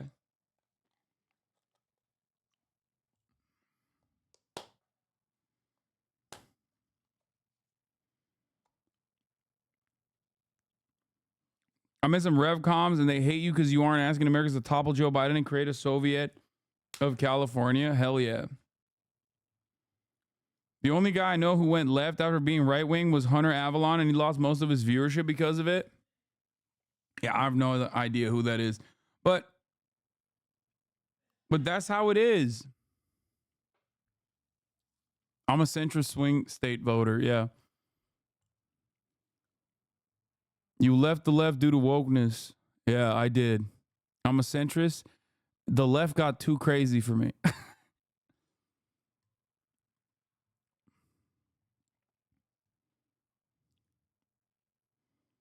What?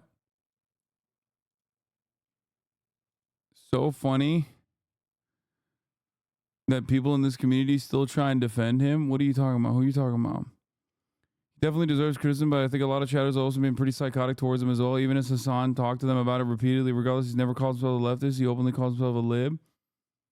I don't even know who the fuck you guys are talking about. I'm a classical liberal, you know?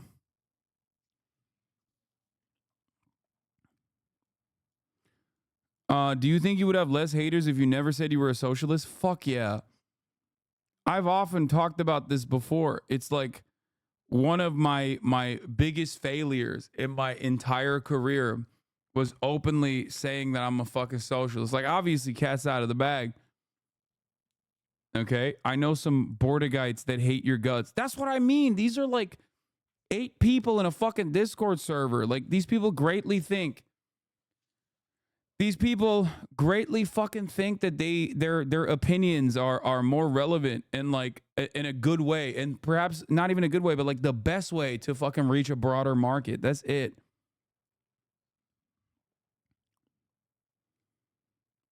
Do you feel me? Do you understand?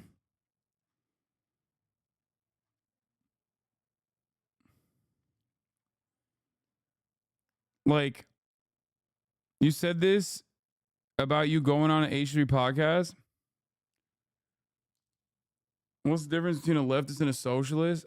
I mean, leftist is a broader umbrella. No way you're saying you're in the same camp as Dave Rubin, even as a joke? Yeah, I mean, I am.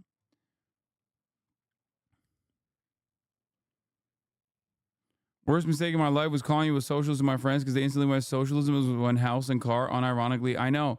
There's way too much fucking baggage.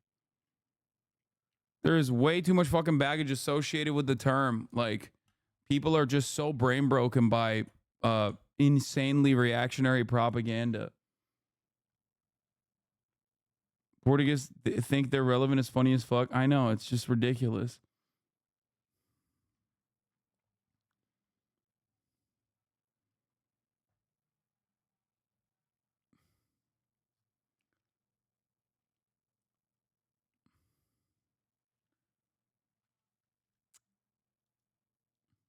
Dude, why do you stream so much? Because I'm brain broken.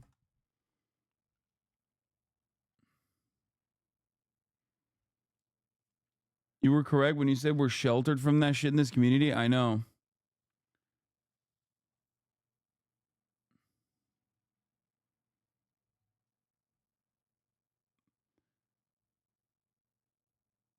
Anyway, all right. Let's get to addressing some of the lies that I routinely tell you, which is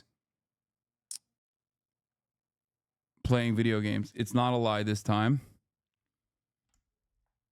I want to I kind of want to try Dustborn, like the woke game, for a second, and I want to see it.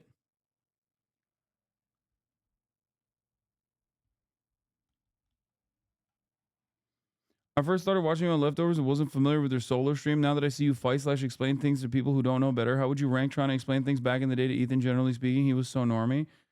I think it was fine. It was just like the audience reaction was so insane. Like there were multiple incredibly active Reddit communities that were watching every episode and specifically massaging the way that like everyone in the community looked at the stuff. And then they would come in here and they would be like, dude, you did such a piss poor job. I'm actually a fucking Marxist Leninist and you did such an awful job explaining shit to Ethan. Like, and they would do that over and over again. And they would clip my fucking malding reaction after the 11th time and then post it onto other subreddits to be like, see, he's malding. It's just like, it is what it is, you know? Drama frogs like ruin everything.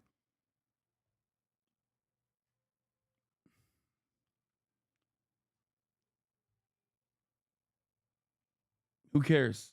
You know? What are you going to do? Yeah, there was a complex of streamers who were also coaxing Ethan certain ways as well. Exactly. Like they made clips about me fucking crying and then blasted it everywhere, making fun of me and being like, dude, imagine like he's fake crying. It's hard. It's hard to. I mean, that was a weird ass time, dude. It is what it is. But I think it was, you know, there was a lot of cultist fucking losers, you know?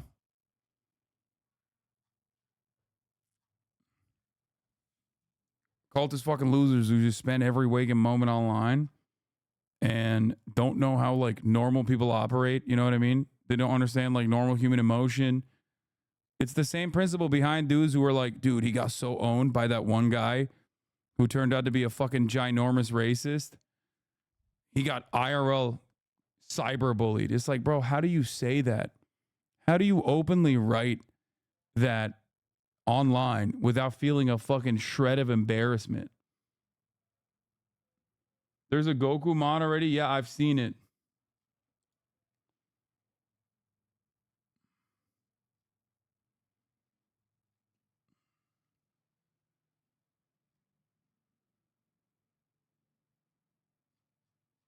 What the fuck is it not working? There's a Trump mod for Wukong too. Why does it not start when I wanted? Oh, there it is. No wallpaper psychotic.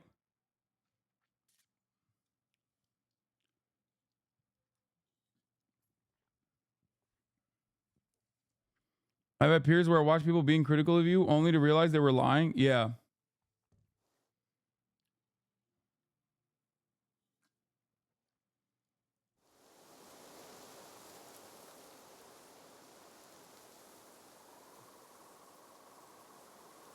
Didn't you update your driver since last night? I did not.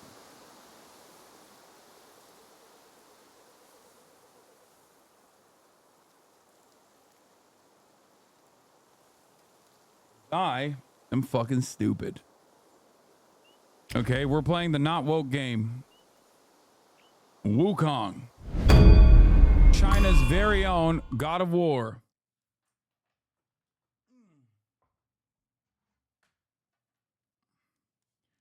As you guys know, I'm the #1 China simp. This is allowing me to learn more about our next overlords and their culture and their myths so that I can be a better China simp. Wait, what? How the fuck did this game literally reset my goddamn settings, bro? It didn't even reset my input type, but it did reset my controller type, which is weird as fuck. What else did it reset?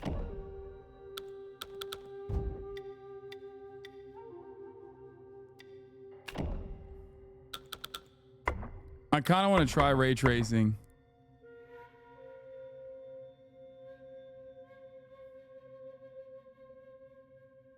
Or nah, fuck that.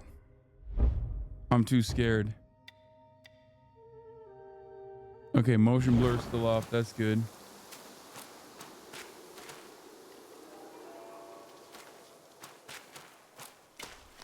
Wait, how do I turn... How do I turn into a fucking... How do I turn into a thing again?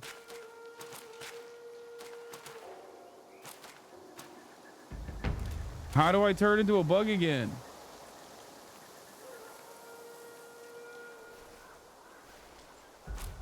That was a one-time thing?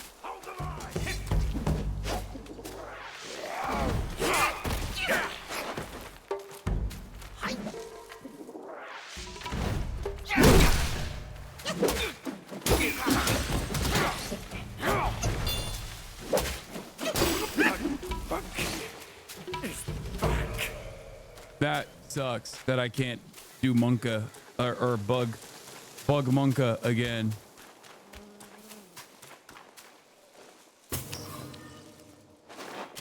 Wait until people discover Chinese fantasy novels. It's an item in your inventory. Got your treasures.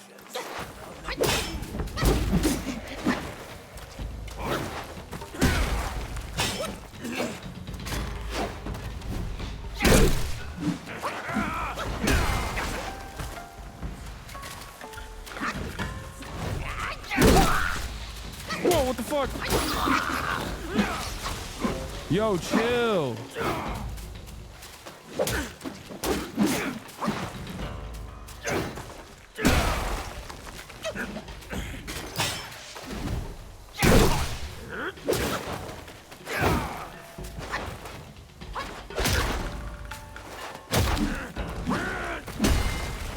Wait, oh fuck, I thought I almost died there.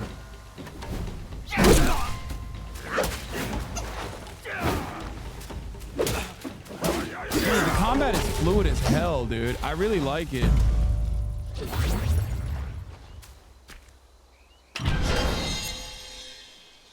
Are you playing on PlayStation? No, I'm playing on my computer.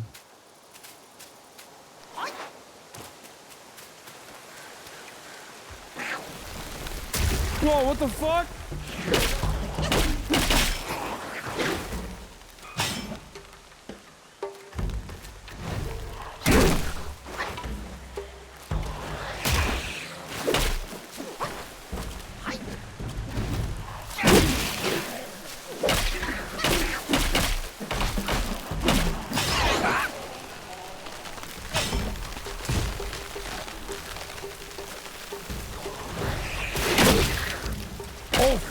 One hit is all it took, huh?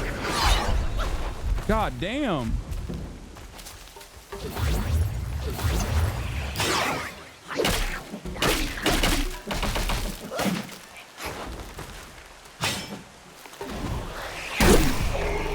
God damn. Aynı çıkaracağım mı? Bro, that thing cooked my ass, dude.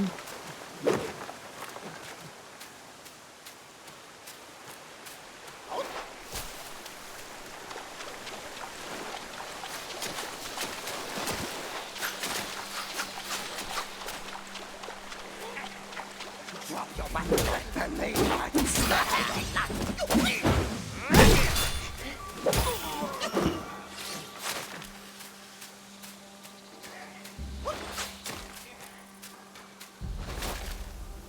Wait, fuck. Jump, jump, jump. I'm gonna get hit. Oh god. Okay. Like there is a bit of a sameness to the environment, I will admit. Like I wouldn't say it's necessarily repetitive, but it is hard to like keep track of like what the hell's going on. I gotta pee real bad. Hold on. I'll be back in a second. W, give me posture. You know.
Go.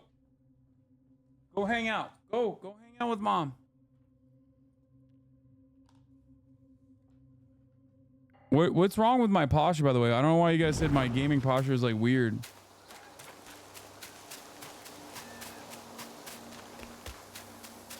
Level up? I can't yet.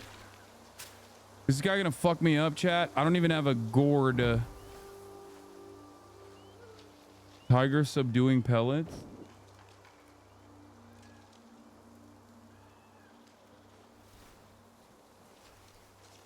I can't level up unless I get to a place, right? Oh, I can. Staff stances.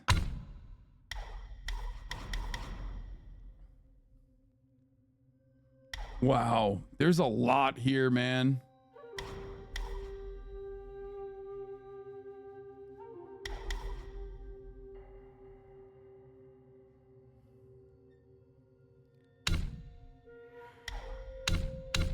Foundation, stamina.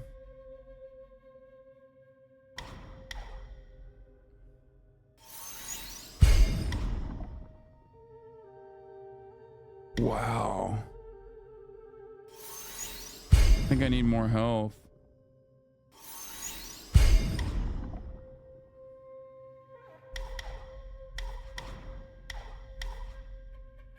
Wow.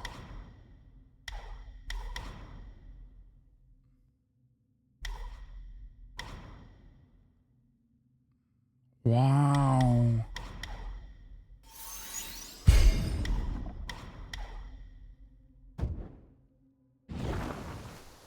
It looks like a cool skill tree. Fuck. This guy looks devastatingly powerful. I see. Why don't you lay down your weapon and join me in His mercy? What say you? Dude, you look cool as fuck. Please don't fight me. Come on, dude. Why don't we just like...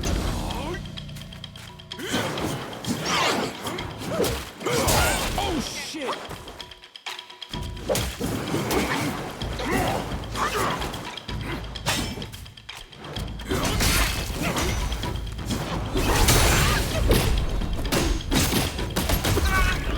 on fire. Oh, I have to. Let's just smoke one, fam. Don't spend points on health and stamina. Wait, why not? He cooked me. Cook Monka. Aren't you uncomfortable with your hands on the desk? Wait, you stop being parasocial. Don't spend points. Don't just spend points on health and stamina. There are systems later that make it easy to upgrade health. Oh, okay.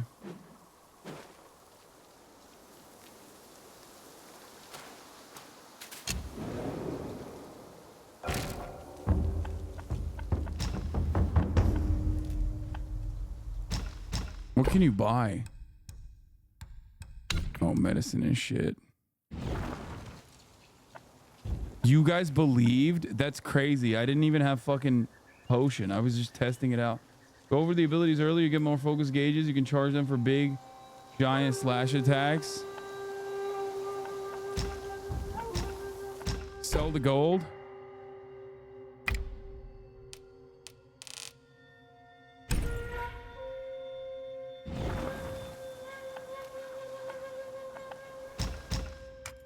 Should I reset it then? Should I reset my fucking... Should I reset my Sparkies?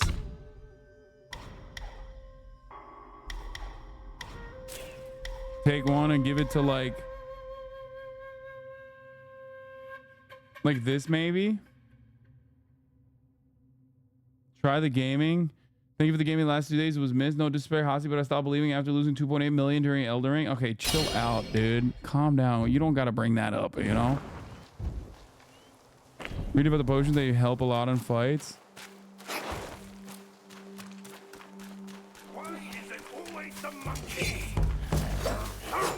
I suspect you can do the same thing that you do in From Software games where you just like run directly to the... Like you can do a boss run, right?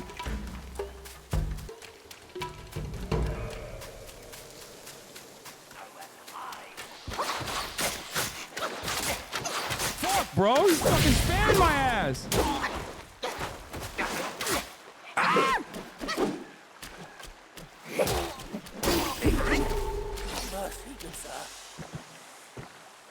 I got an arrow on my butt.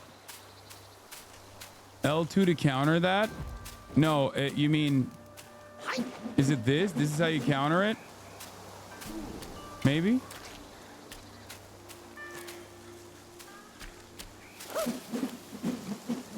Oh.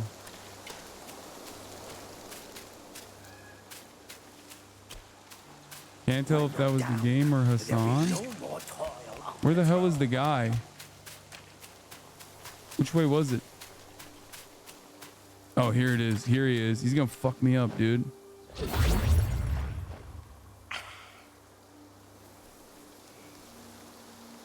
Remember when the chatter taught him how to parry? Lock in chat. I'm fucking locked in. Are you locked in? That's the real question. I'm locked in. Are you guys locked in? Asses and butts and seats. Drink the potion for fire immunity. I don't think I have that. Tiger subduing pellets. Moderately increases damage. Damage reduction. Yeah, I don't have it. Stone spirit, generate weapon material, armor material, coconut wine.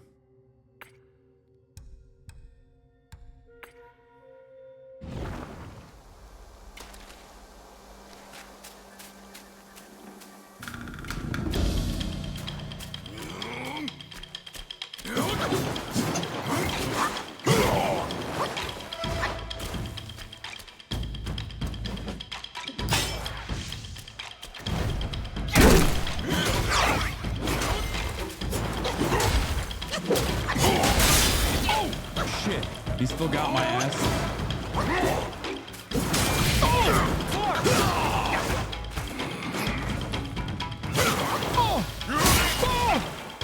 What the hell? Okay, this guy's beating my ass, dude.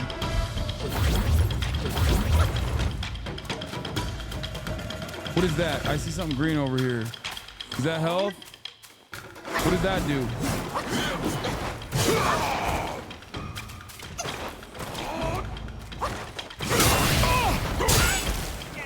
God, he's so good.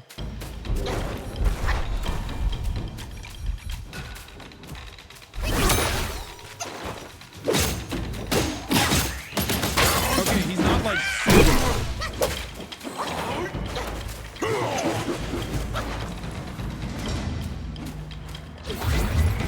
No! Fucking do that again!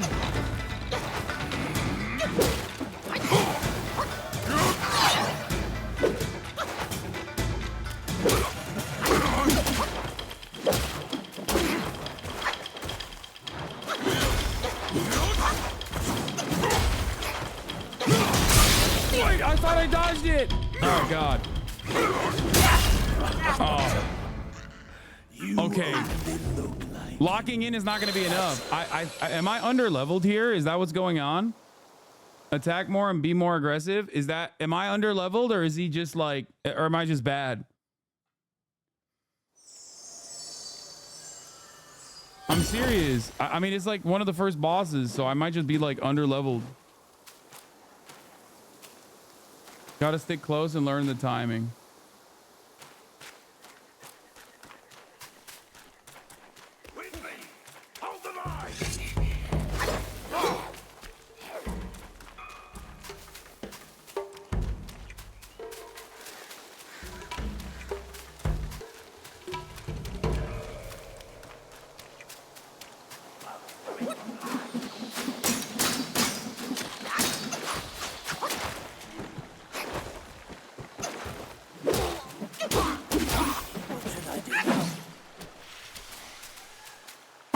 I'm learning, you see? I'm learning, you see?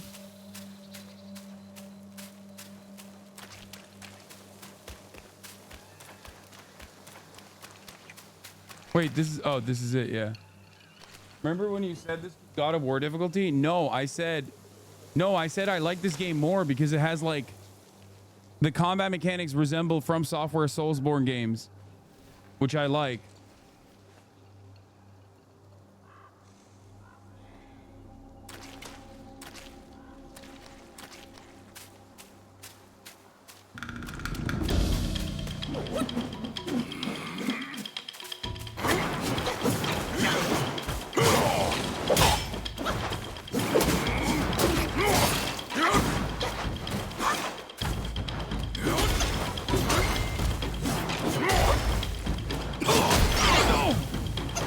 Oh my God, my stamina, I don't have enough.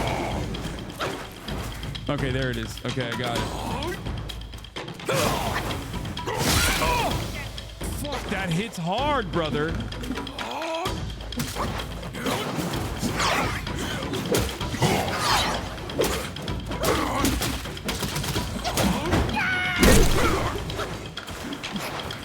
I think I'm doing it well. No, I so spoke too soon. I'm not doing it well.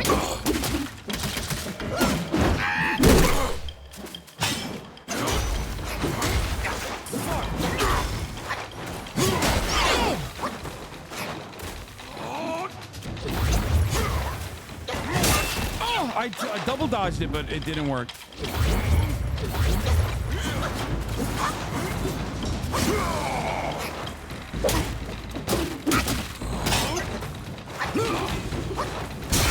Oh! Not bad, not bad, not bad.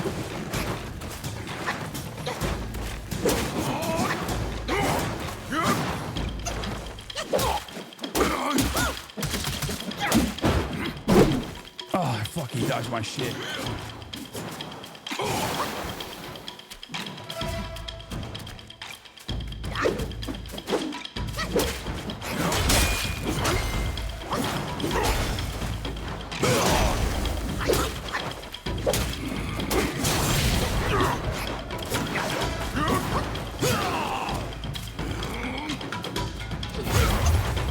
One more. Yeah, bitch.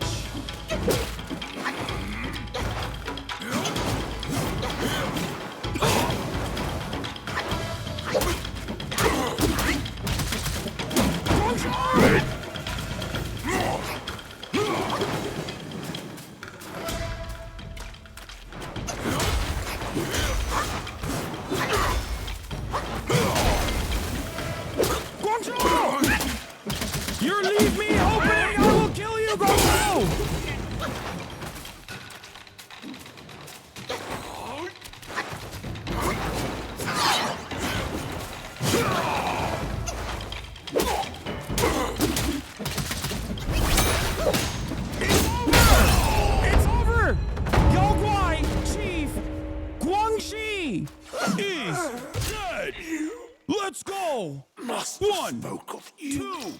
Woo! 3 tries, baby. That's all it takes. Who's out here doubting me? Oh my God, I got a new weapon? No way.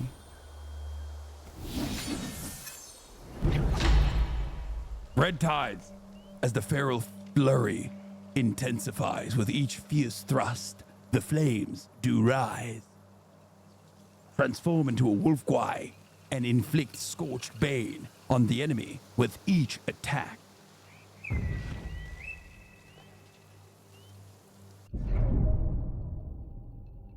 Weapons and valuables cherished by Yao Guais often carry lingering obsessions with the deceased owners.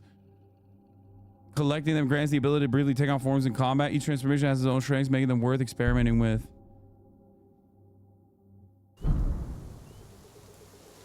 Will was stuck on that boss all night.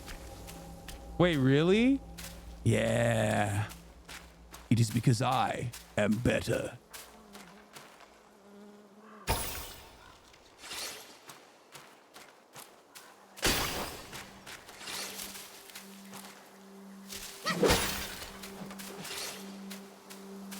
No, it was a different boss. No, I realize it's more of a punish game, maybe, or maybe that boss specifically was more of a punish boss.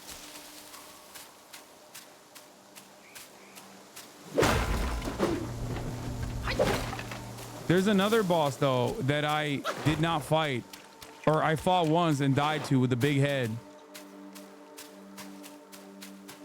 Big head baby boss. Which I suspect is... Should I ring the bell yet, or should I go fight the big head guy? I don't know how the...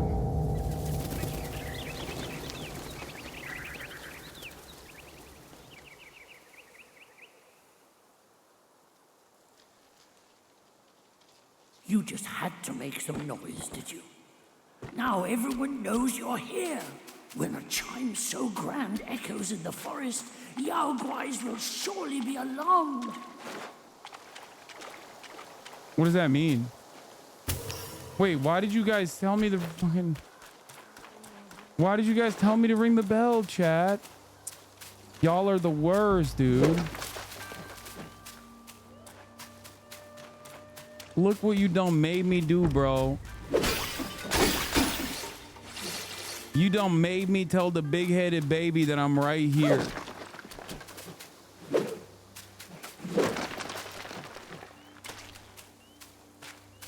Big head will disappear if you wait too long? Wait, why?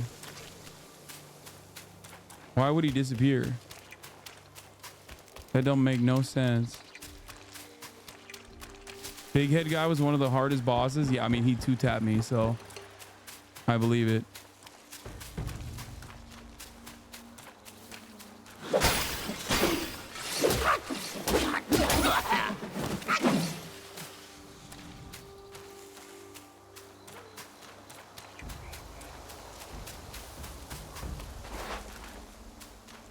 Where the hell was the freaking beginning checkpoint?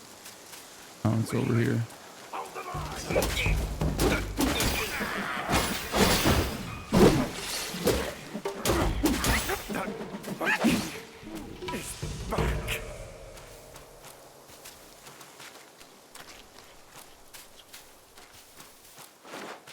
Did you do the fox boss? Doo-doo Dav cried to this game? Why? Because it put China on the map? Like, why? She was like proud. She was proud of her nation? Or was it because of furry representation?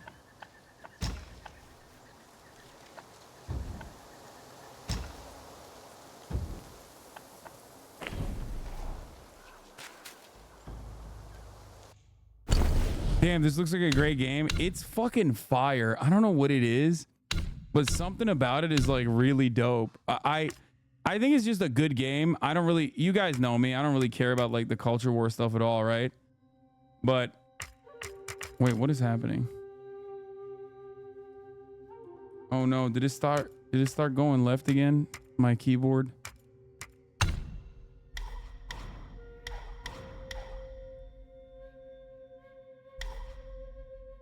It's just like,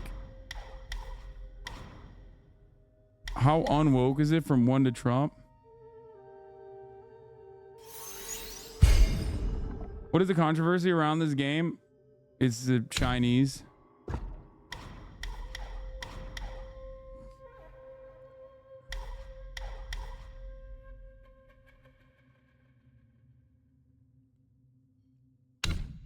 I should probably put more into stamina, right?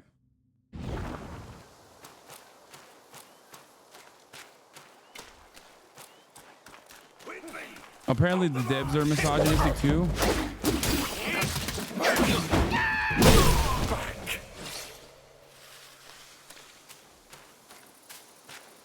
The devs are like sexist or something? I don't fucking know.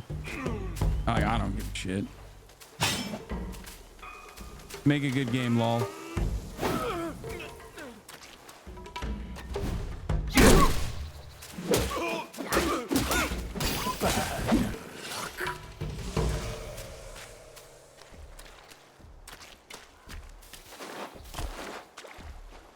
I can't begin to tell you.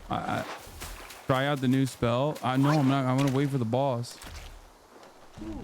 How much soft power did this game give China, you think? I don't know, dude. I mean, I think it definitely got a bunch of gamers to be like,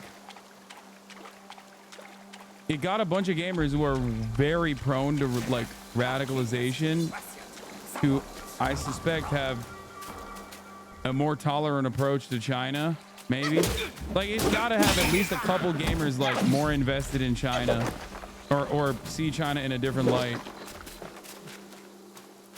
It had to have. No predatory microtransactions. That's the real reason why it's being attacked. Forget about culture wars. That's just the excuse. I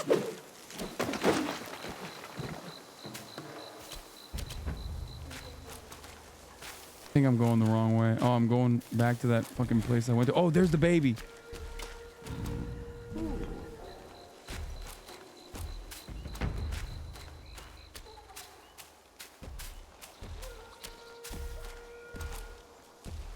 Dude, I don't know how I'm gonna beat him. What's the technique here? Chat, what's the technique?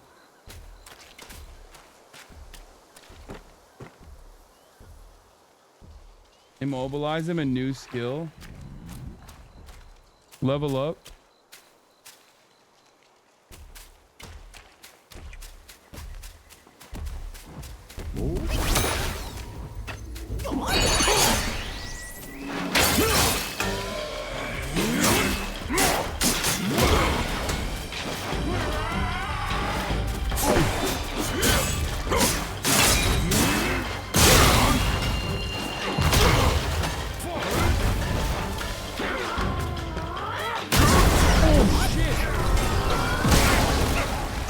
Me, bro.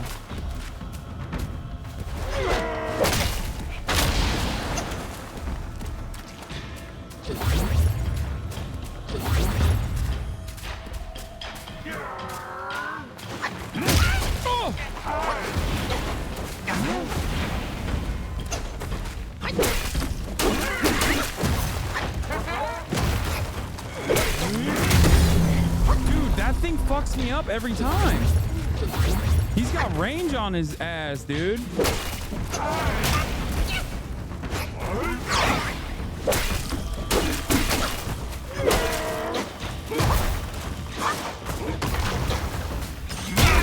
Wait, how big is that attack range? Do you just run away? When he triple tabs, you just run away?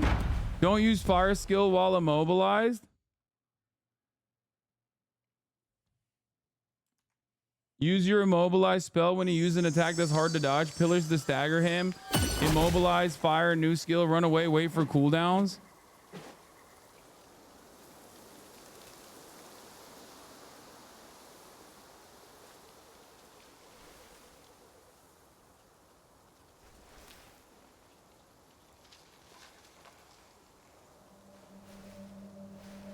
You do light combo to stagger and freeze. Hold down the heavy attack to increase your focus.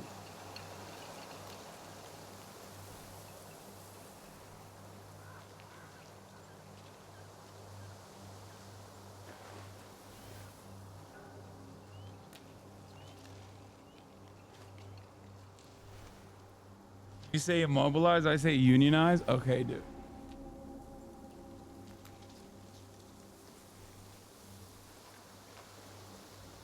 Focus attacks do a lot of damage, especially when immobilized.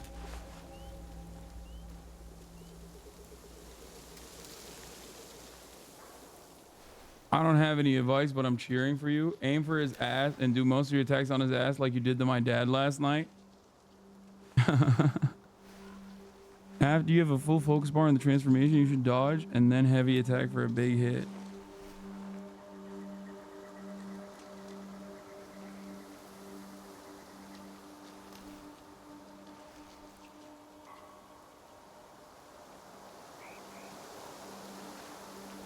Start with your new spell, then use immobilize whenever it refreshes.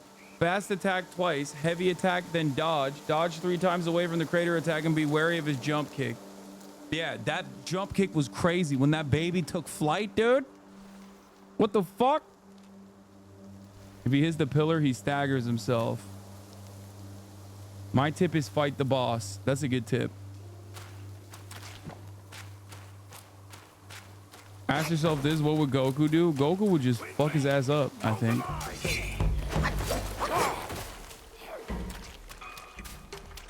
Goku would just beat his ass. Lol.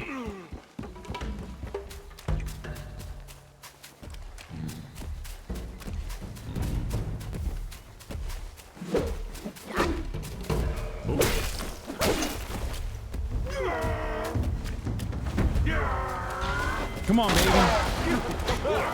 You stupid fucking baby. Wait, what?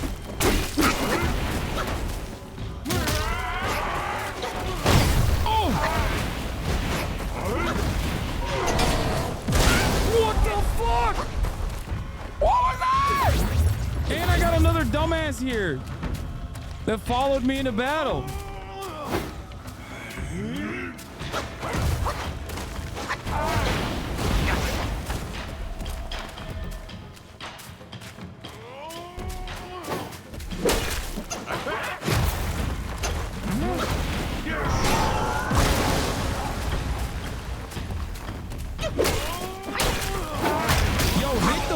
Guy, dude. What are you doing? Yeah, hit him. Thank you. I can't tell if he's like clapping to make the earth shake or what.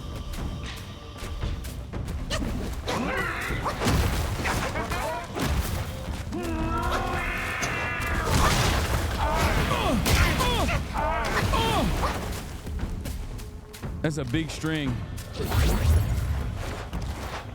I already fucked up all the pillars, right?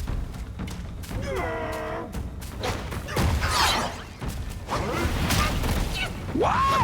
I dodged it, and he still hit me with his ass.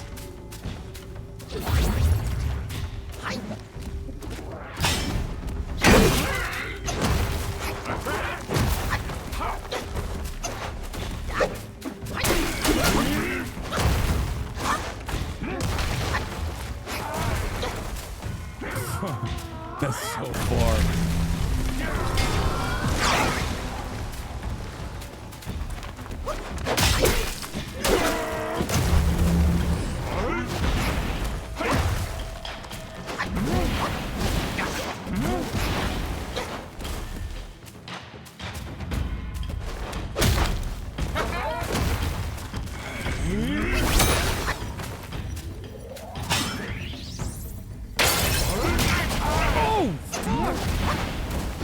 I thought I was able to focus up there. I cooked it.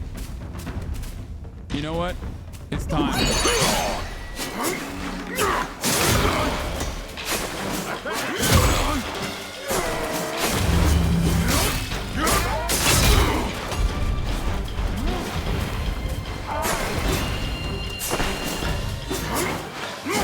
What? Hit him, bro. Hit him.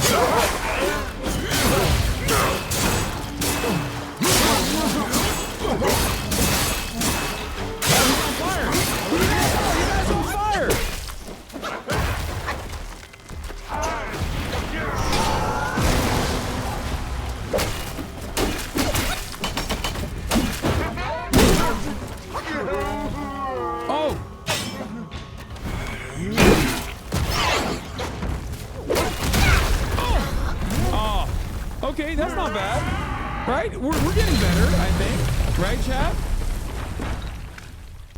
You didn't use the special attack of transformation? Wait, what is the special attack of transformation?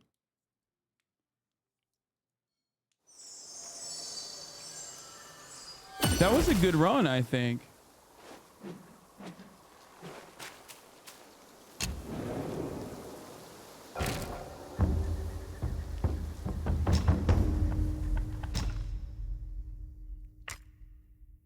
What is happening?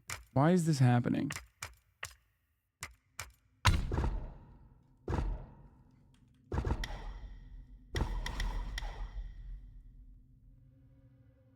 My keyboard is cooked. Your special attack recharges. Use it first thing in a fight so you can try to use it a second time.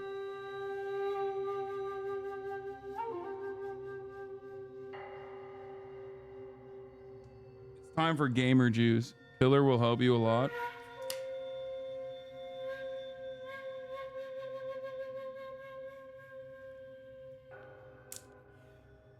Turn on RTX, please. You don't have to restart. You're wrong. I do.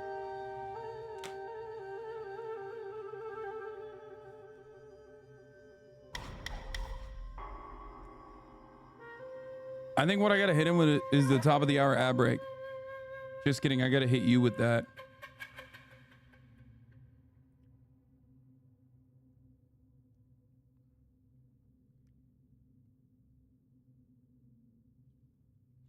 But of course, if you no longer want to see those ads, all you need to do is subscribe, which you can do for $5 or for free, or $6 or for free. Dude, this game is fucking sick, dude. It's a sick ass game. Sick in the mind. Okay? A sick in the mind game. Fire mode when right bar enemy fills. Do dodge heavy for massive damage. I'm kind of confused with everything that people are saying. In fire mode, when right bar energy fills, do dodge heavy for massive attack. Jaeger Larson, thank you for the 10 tier 1 gift the subs.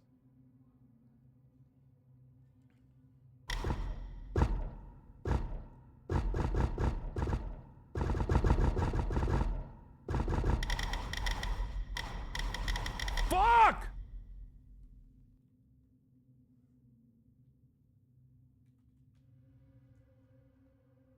Do I have to get a new keyboard now, chat?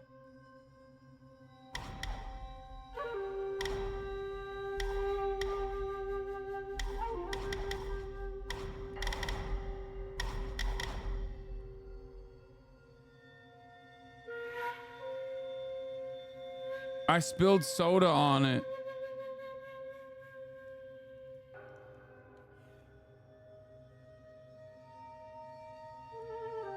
But I don't know how to fucking... Are you sure it's not the thumbstick? No, dude, it's not. But I don't understand it. Like, it's not stuck.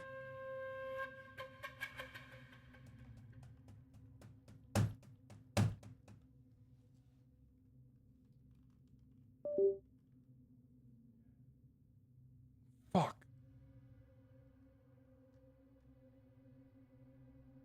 My hammer and sickle escape keeper.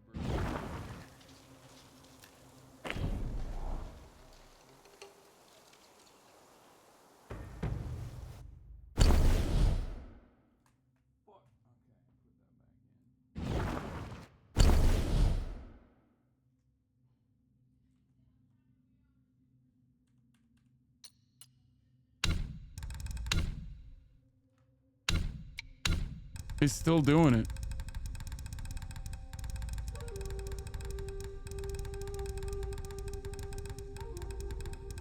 This is so fucking annoying. This is some real gamer shit though, at least. Like, this is the most real gamer problems I've ever had.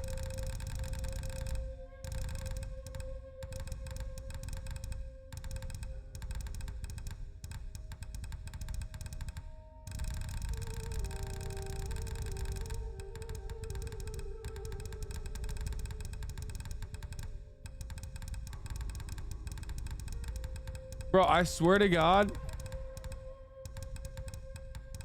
Unplug it and plug it back in. Bro, you think that fucking works? Are you crazy? Do you know the amount of times I fucking unplugged it on accident already?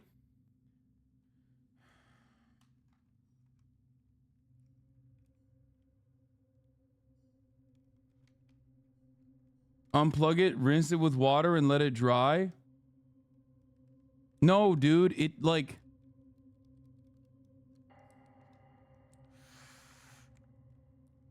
Oh, oh, oh, oh, oh, that tasted so bad. Oh, why did I do that? I tried to suck it out.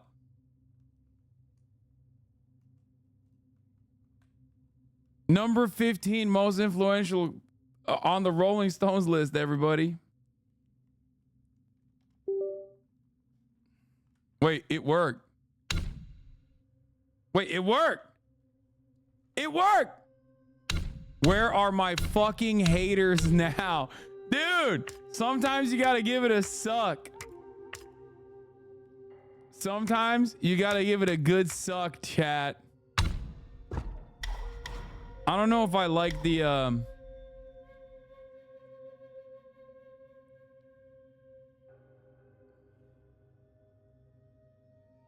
it fucking tasted disgusting. But honestly, it works, so who cares?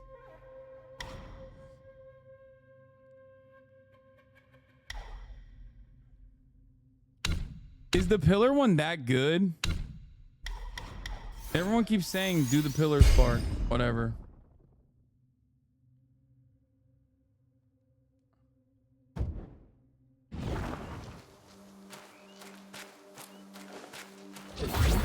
Oh, fuck. Wait, how do I do the pillar stance?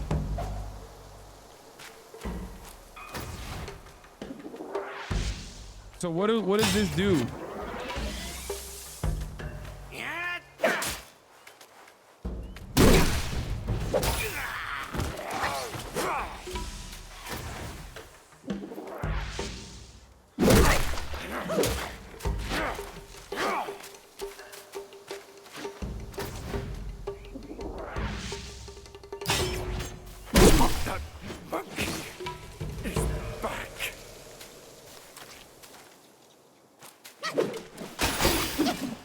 You moved on too quickly from the fact that sucking on your keyboard solved the tech issues. I think it's because there's like diet soda in the fucking thing.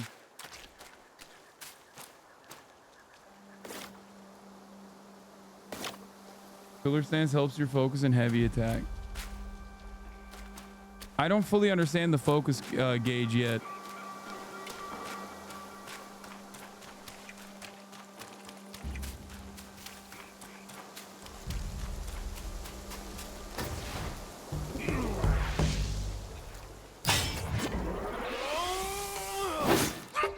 Oh! Wait, I'm gonna try that again.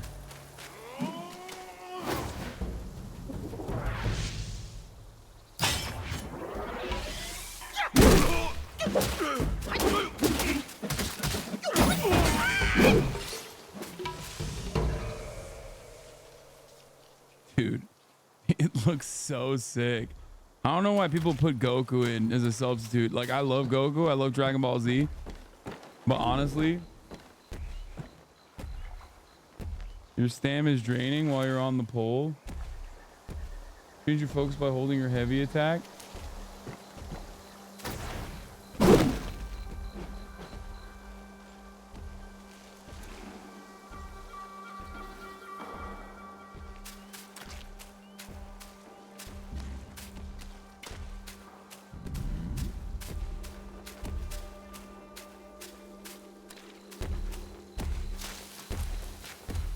Wait, what the fuck?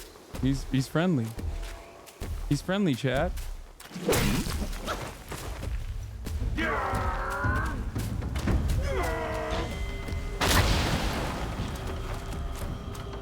Come on. Come at me, baby. Come on, hit that pillar. You know you want to, big baby.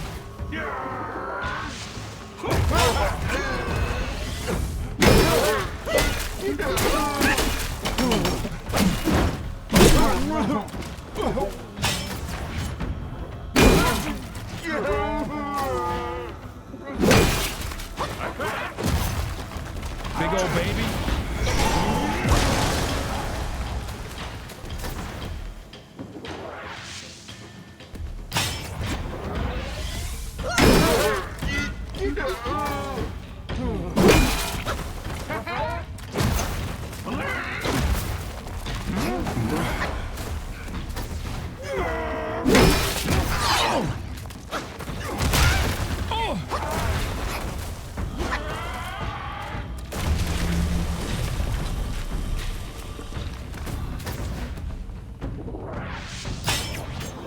Come on, big old baby. Oh, holy shit, that fucked me up.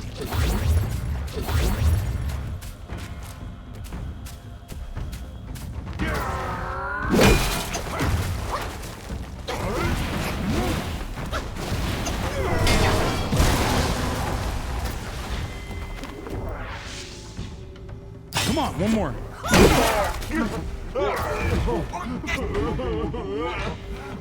Wait, what is happening?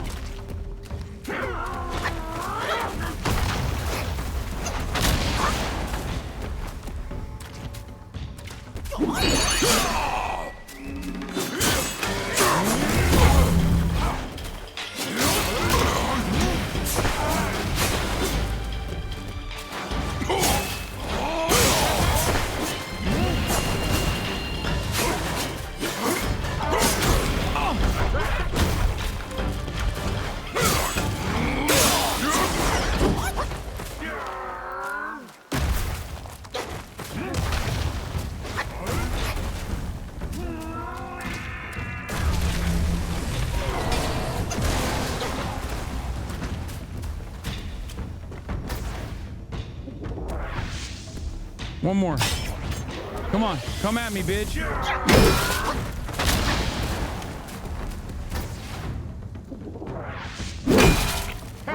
Oh, fuck. Oh, I'm out of stamina.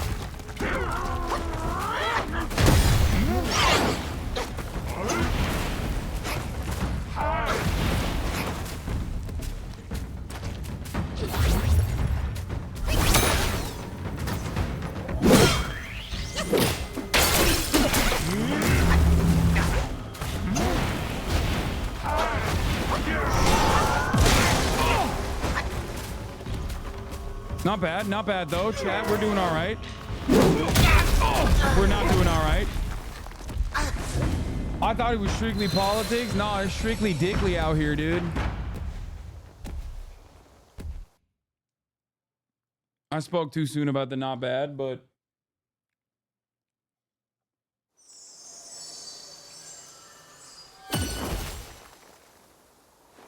you can skip this guy. I mean, I've gotten significantly better, down to a quarter, right?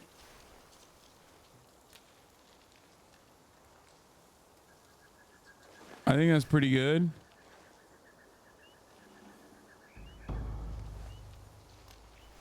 You have to fight him at least 2 more times, contractual obligation. Don't worry.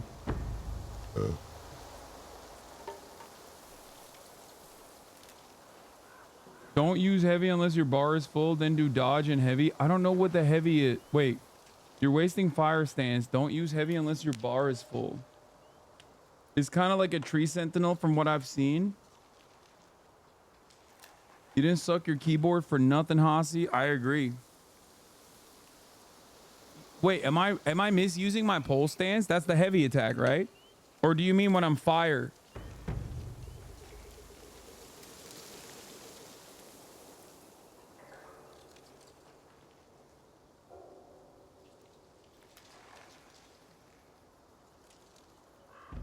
Yes, don't sit on the pole for too long. Oh, I'm sitting on the pole for too long. I don't fully understand where the focus meter is. I'm not going to lie to you, and I'm too embarrassed to admit that. Well, I guess I'm not embarrassed enough to admit that because I just did.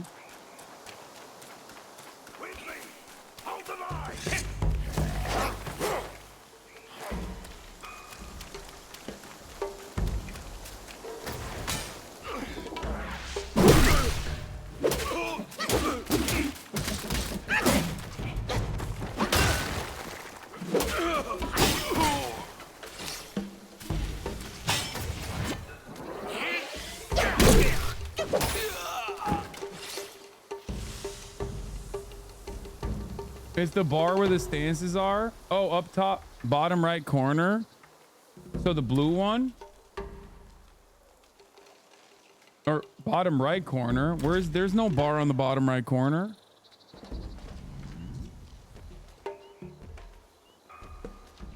Where's the bar? I don't see it.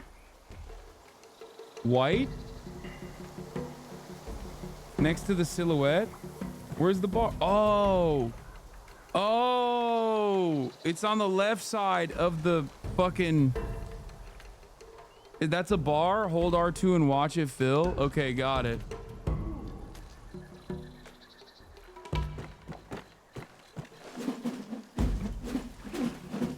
It's not filling anything up. I'm holding triangle.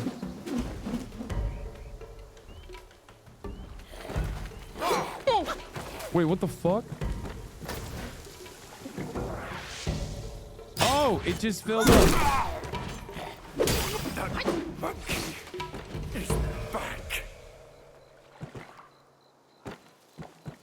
It's R2. Okay. Fills up with light attacks too. Got it.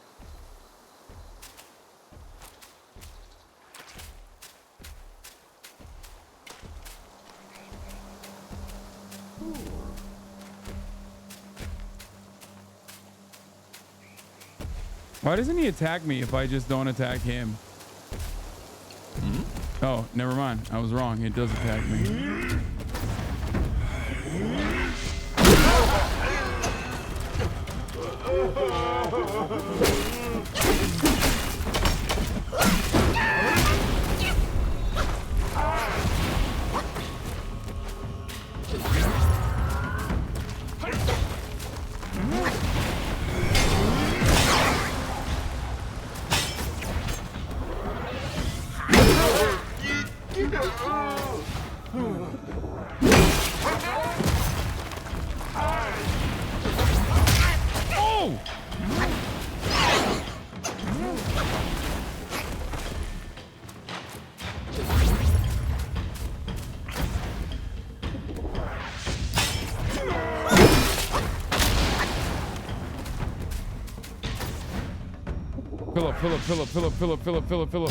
Philip Morris!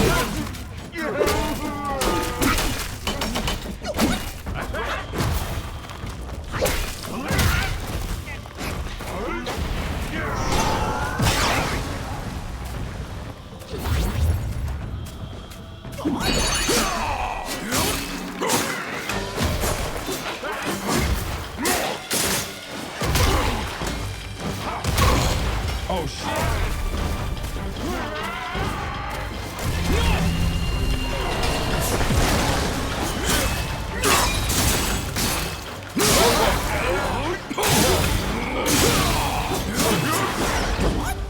No!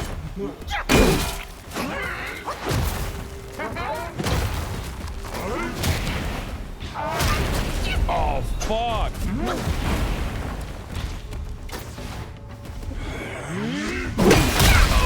I'm dead. Oh, Hatom Thumb? What the fuck does that mean? I'm trying to be a baby killer so bad, dude. I want to fucking kill babies. You know I'm a libtard Democrat, okay? I'm a demon rat. And I'm trying to kill the babies because it's the summer of brat. Shit got me rhyming, dude.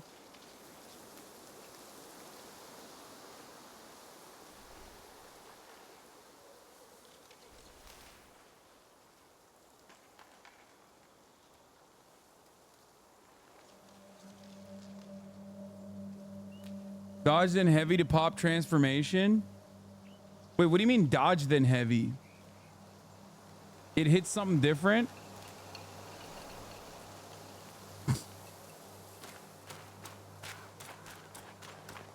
Do you know the drama with the studio that made this game? Yes. And I like it.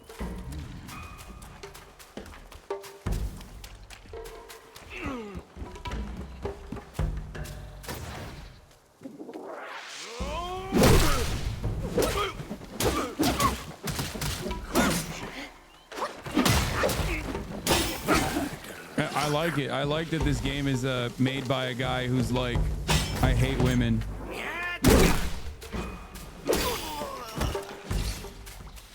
What don't chatters understand? I enjoy this. Pillar stance L? Why is that bad?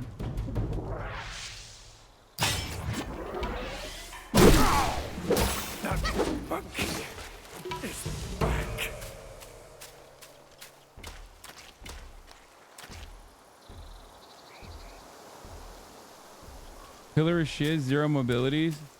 Dude, chat is experiencing one of the classic chat moments, which is, and this is the last one on the bet, obviously, where half of the chat was like, dude, you gotta do pillar stance. And I start doing pillar stance, and immediately they're like, dude, pillar stance is a fucking L, dumbass.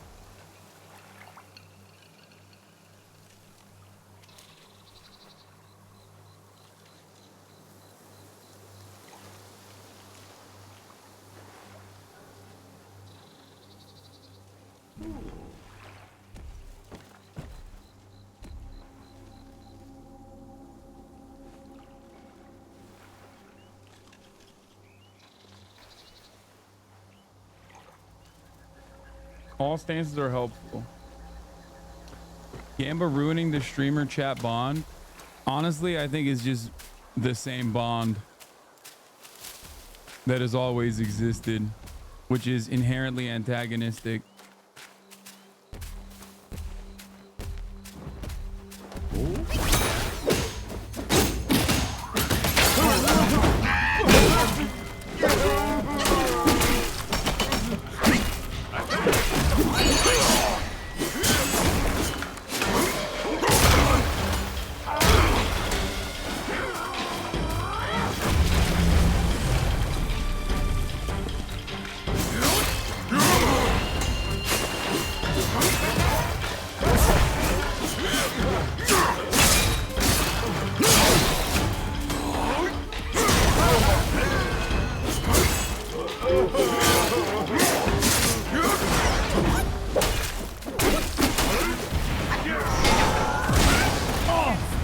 Dodge back.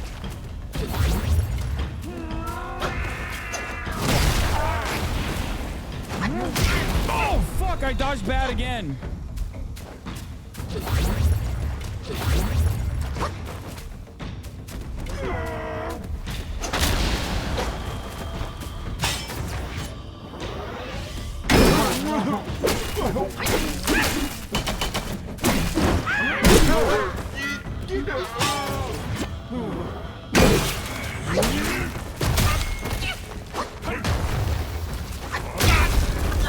Wait, what? I dodged it!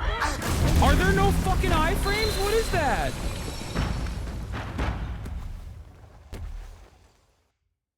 That sucks. That is ass, because I thought I got that one in the bag.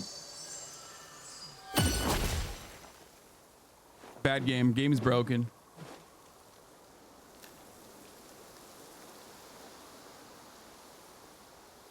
You did right, by the way, dodging heavy attack after the meter filled. Yeah, I saw that. That's why it spun, right?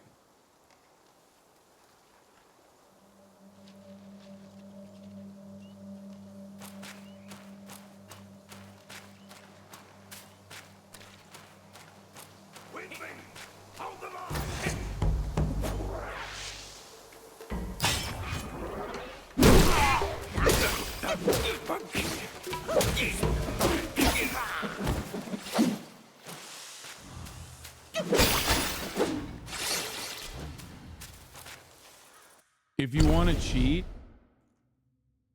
how to cheese wandering white in Black Myth Wukong? What is this? In a single Here's hit? how. Reach level 6, which you'll achieve by defeating every enemy in the first locations. Spend 3 points on stamina and 3 points on staff stances to unlock the second focus point. Reset the area, defeat the 2 wolves and the one on the bridge, and wait behind a tree until the boss turns around. Run to him without sprinting and perform 3 light combos in a row. Each combo will break his stance and the third combo will stagger him. Stand still until your stamina replenishes, then repeat 3 light combos. Wait until your stamina replenishes to 1/3, then perform a heavy attack, which will stagger him again.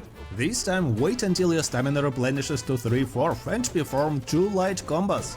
Replenish another 1/3 of stamina and use a heavy attack.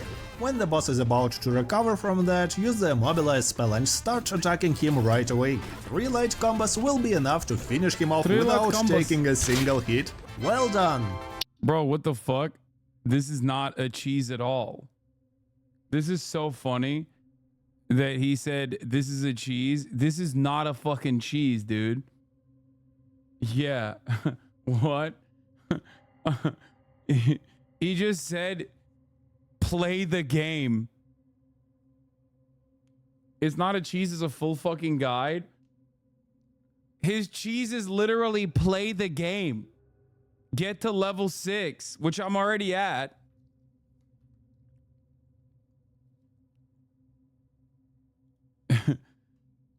What a cheese, dude. Is your favorite strat getting stun locked? You can respec if you want.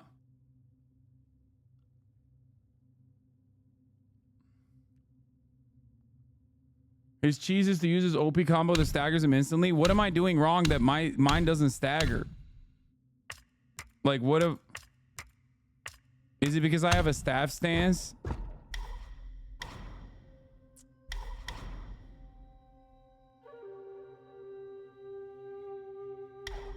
You said get 2 stamina, right? That's it.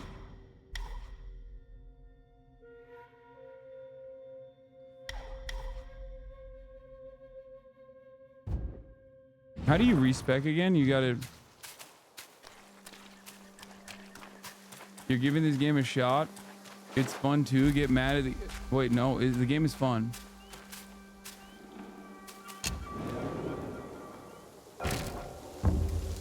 He's holding when the bar isn't full.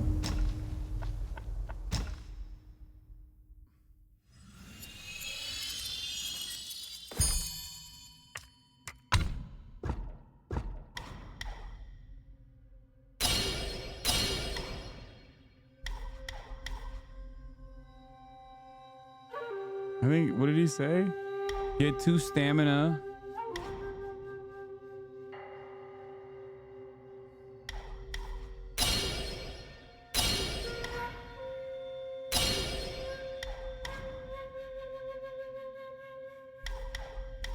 Right? This is it, right?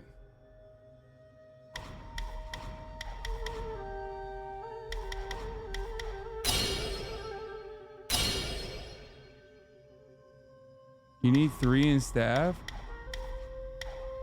Wait, this doesn't...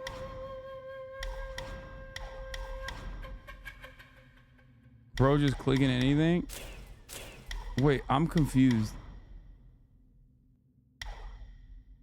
Wrong menu, press R1. Oh, smash stance.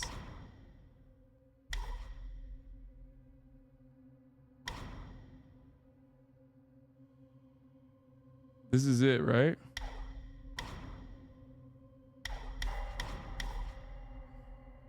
Is this it? 3rd column? No, bro, he didn't say fucking do the pillar stance.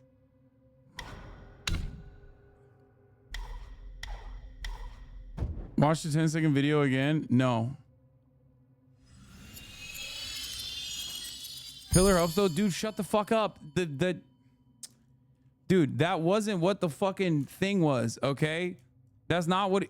I'm trying to do the fucking stagger thing.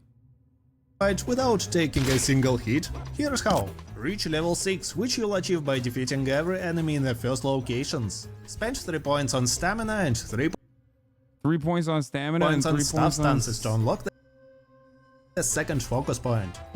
Oh. He says like spend it on stamina and whatever just to unlock the second focus point, which I don't have.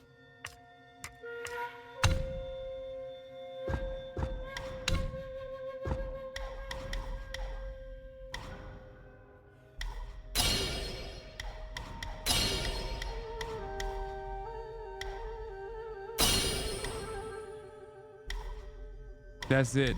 Now I have 2 focus points.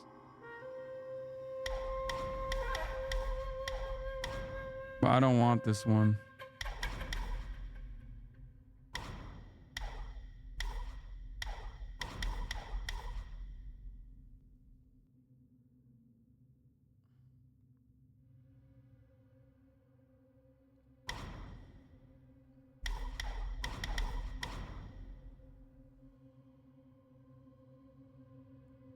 You need smash for heavy?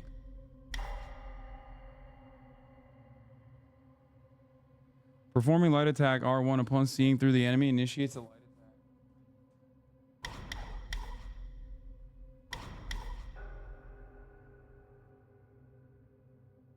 Thrust is OP? Bro, it said 20. I don't have that yet.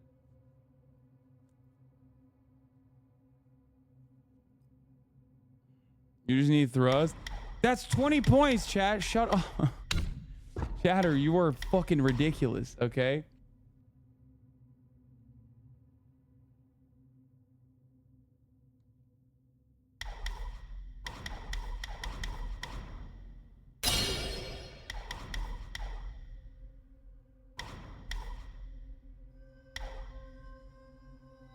Remove pillar, you only need thrust. If I can't remove, then I lose my stamina point. Like I lose this.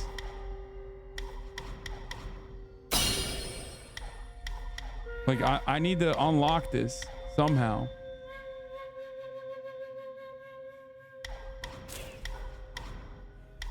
Two in smash, but I don't care about sprinting while charging.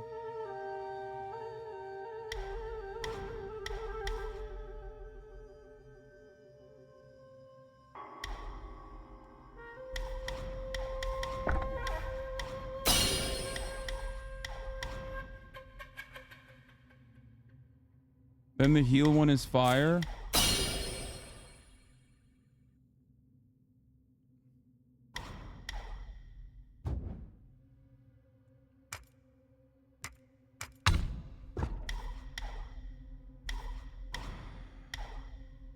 And then what? Moving forward, each level significantly increases the engaged distance of a light attack starter. Grants more focus when the second move hits.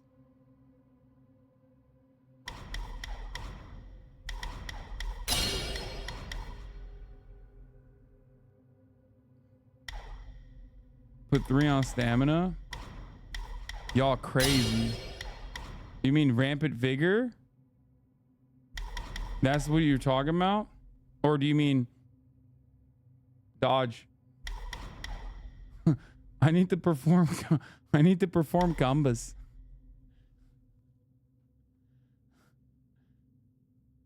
I need to perform the combos, dude.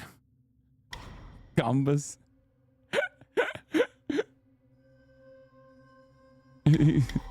That guy's funny. Perform the combos? I need to do more combos.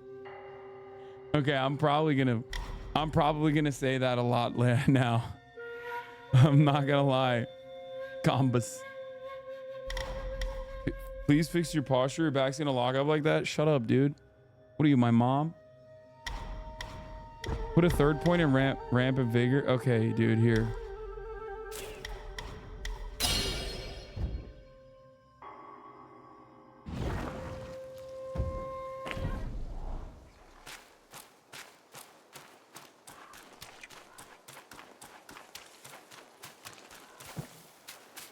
Wait, where are these guys? Oh, I killed them.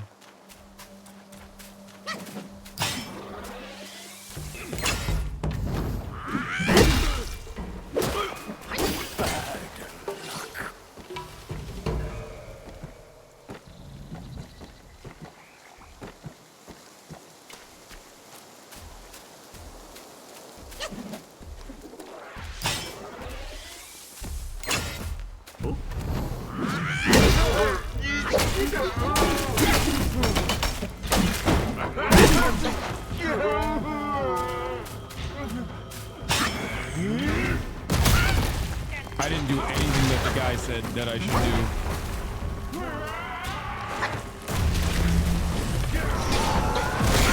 Wait, fuck!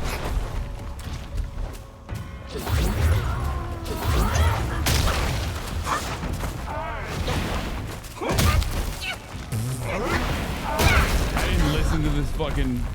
I didn't do the cheese at all. Because you didn't get the stamina? Yes, I did. Just standing around while he's staggered, brilliant. What do you want me to do, dumbass? I don't have enough stamina.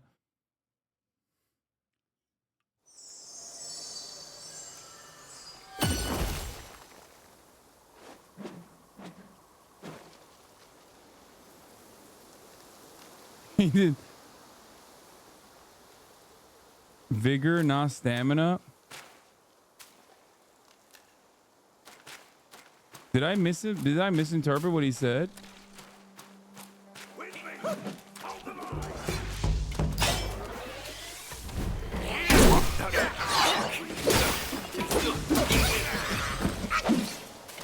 Damn, I got another spark, dude. Fucking YOLO. I'm just gonna keep leveling up here.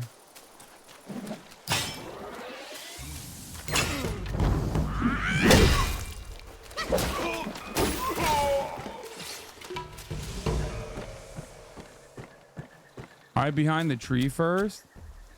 Which tree? Oh, quiet, fool. You don't want to run into that big head.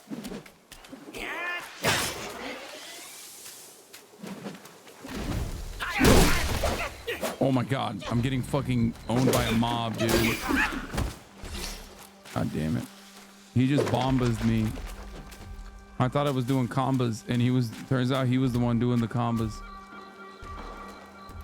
Your L2 should always be on cooldown or else is wasted damage.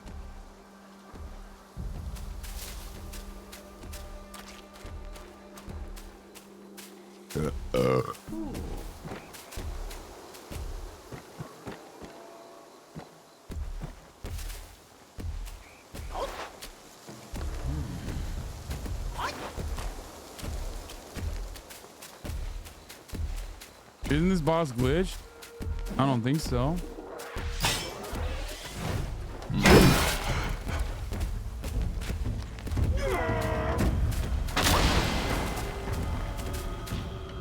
Come on. Hit the thing. Hit the thing.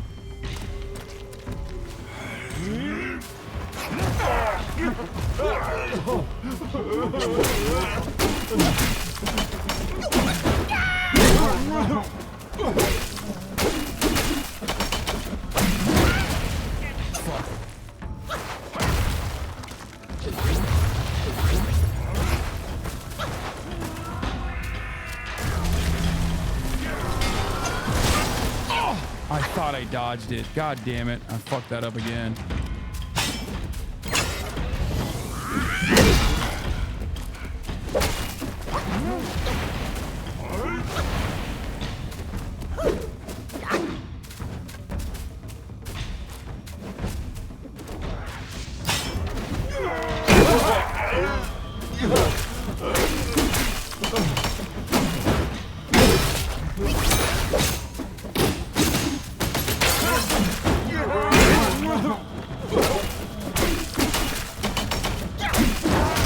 Oh shit.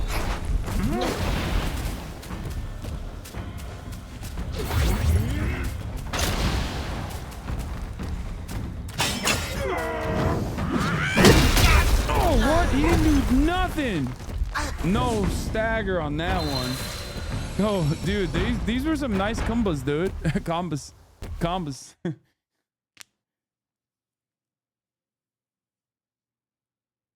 Those were some very good combos.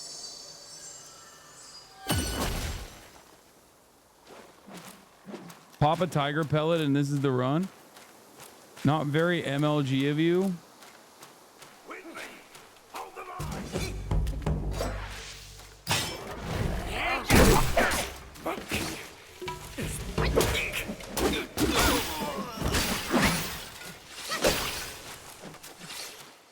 I also have another fucking point again. Self-advance.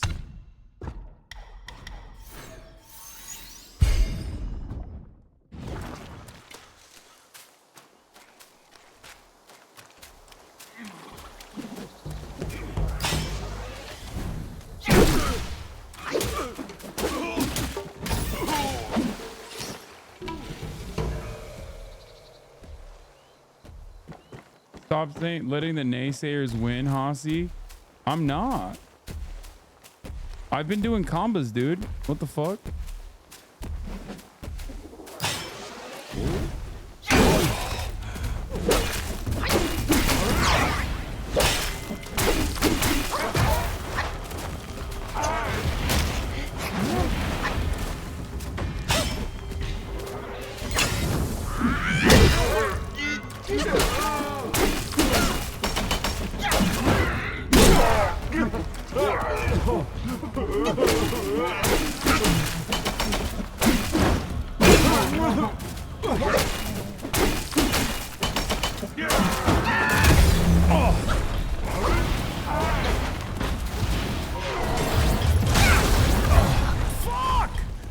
That was the run, dude. I was doing the combos. I was doing the combos.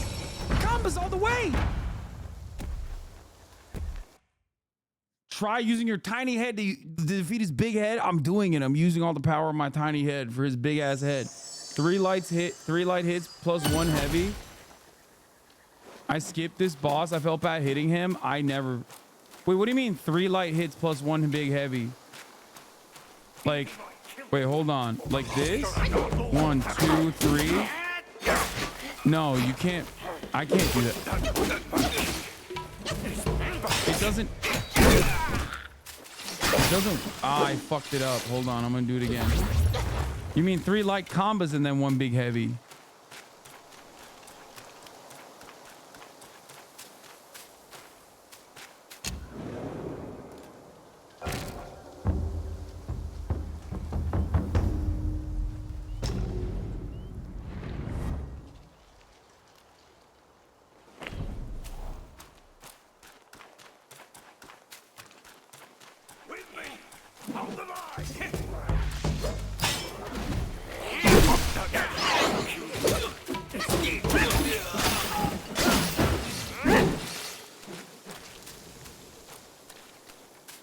That baby read more books than Ty Lopez. That's why his head's so big, bro.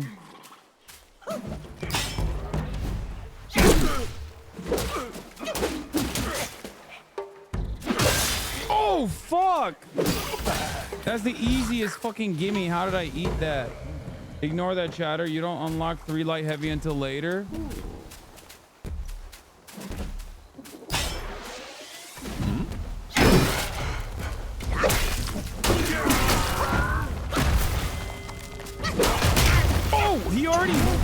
He did the boss man move.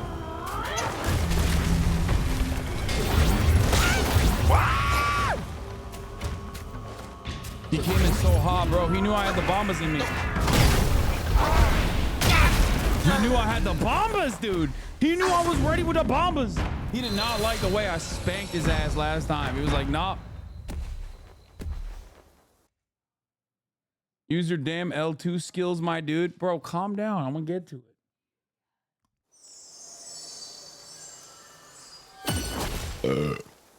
He was afraid of the combos, for sure.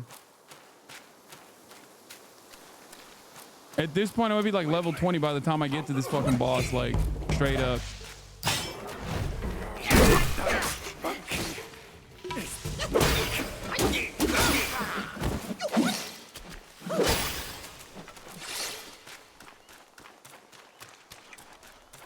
I remember the fire form, don't worry.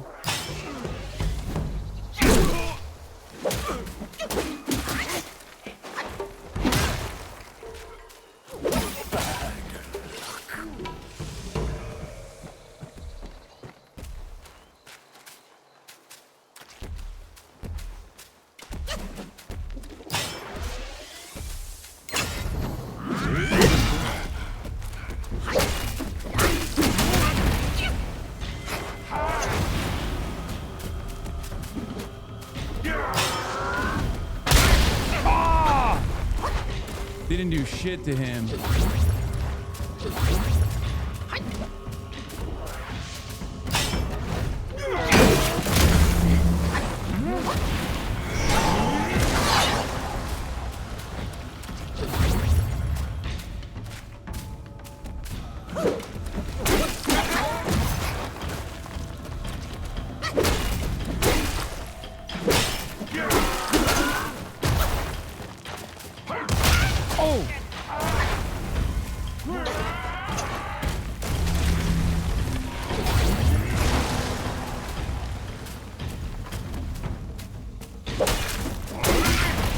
No. Bro, ever since I started doing the combos, he's been cooking me way further, dude.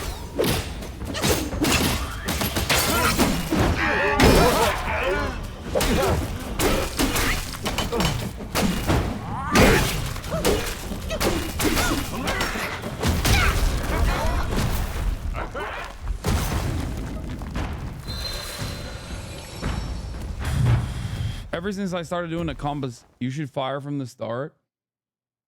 Is it me or is the baby coming up with new combos each fight? I think the baby is advancing. The baby is learning. The baby is not a Republican. The baby has object permanence, I think.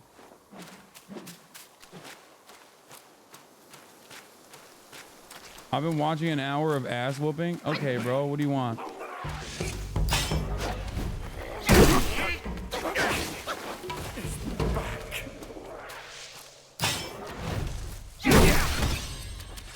I got another spark. The game is begging for me to get better. Like, the game is literally like, please, please, dude. Like, you have to fucking get better at this point. By the way, remember when I said I don't need to sprint while charging? I was wrong about that. I do think I need to sprint while charging.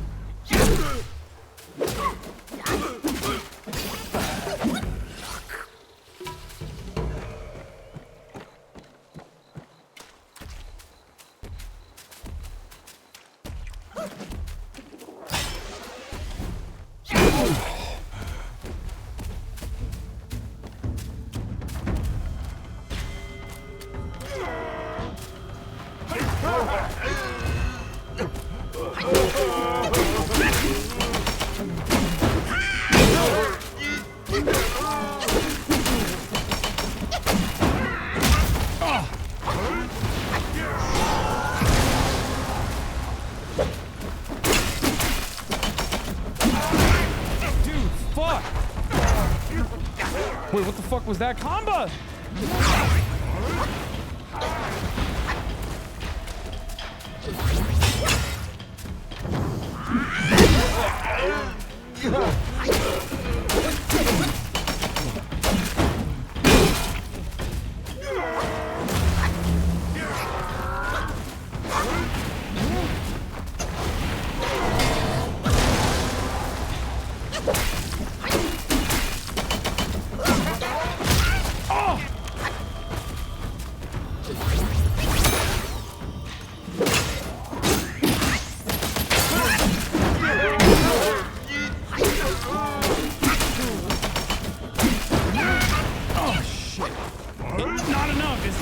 For me to hit him with the fucking bombas, dude.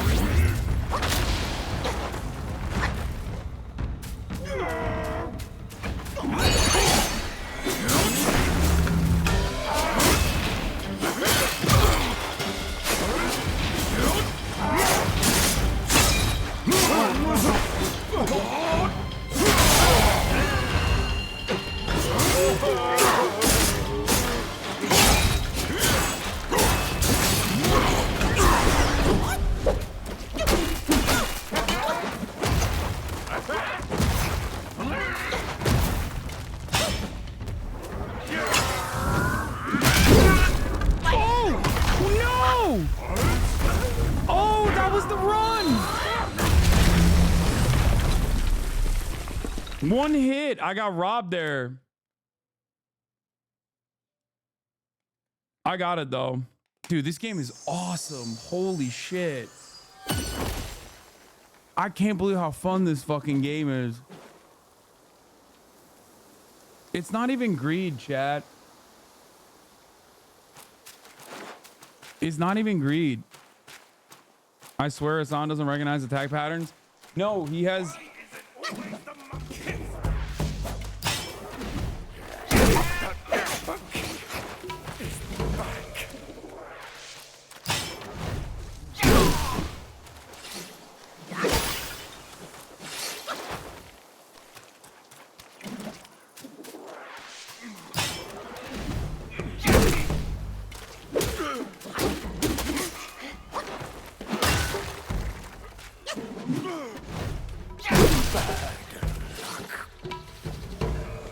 You can't beat this DEI game. Come on.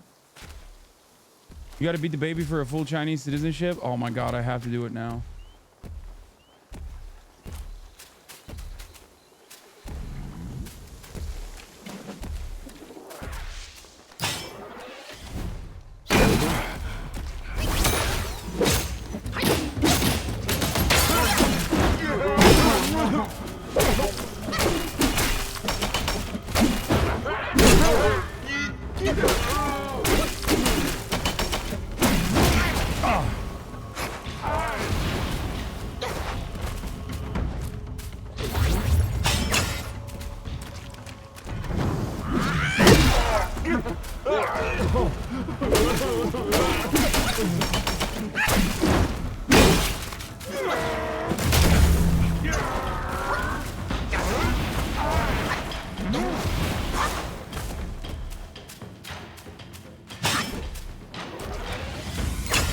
What?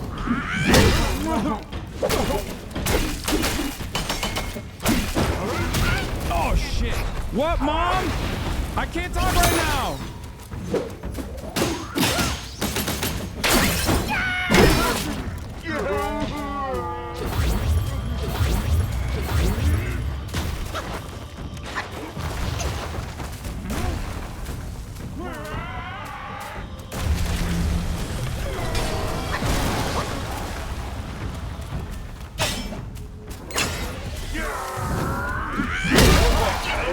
Oh, double fuck.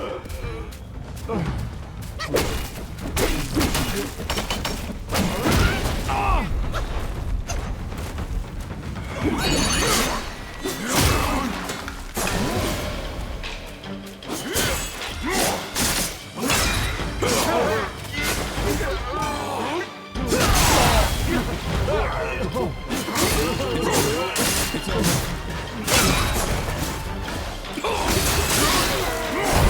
It's over.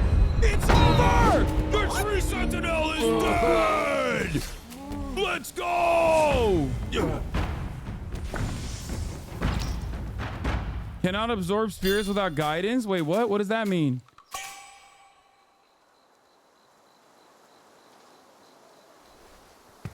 I am a Souls gamer.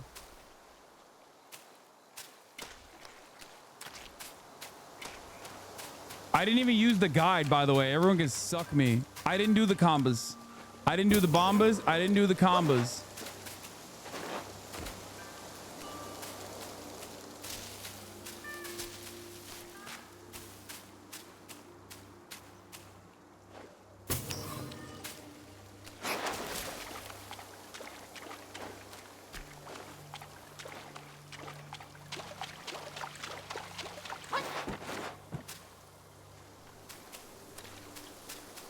You beat up on a baby, you feel good? So good, dude. I just aborted that Chinese baby, dude.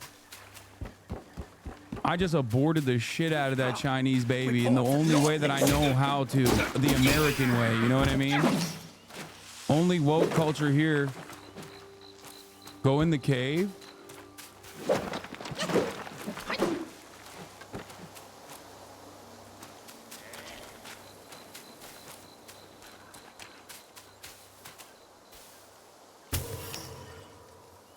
Where's the cave?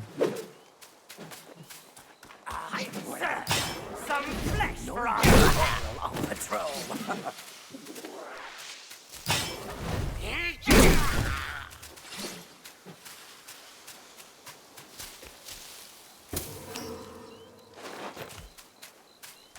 Where is the cave?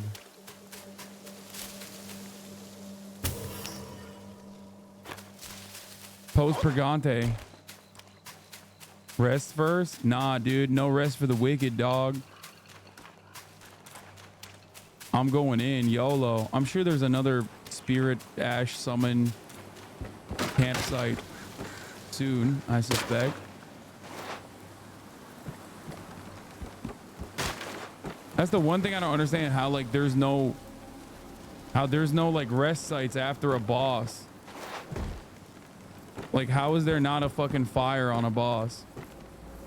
You have 15% health? Who cares?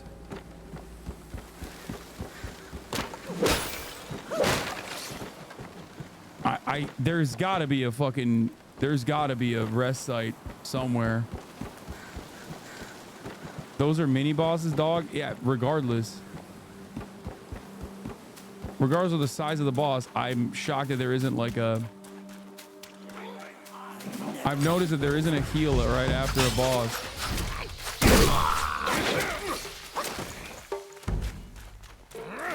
Where is he? Where's the guy?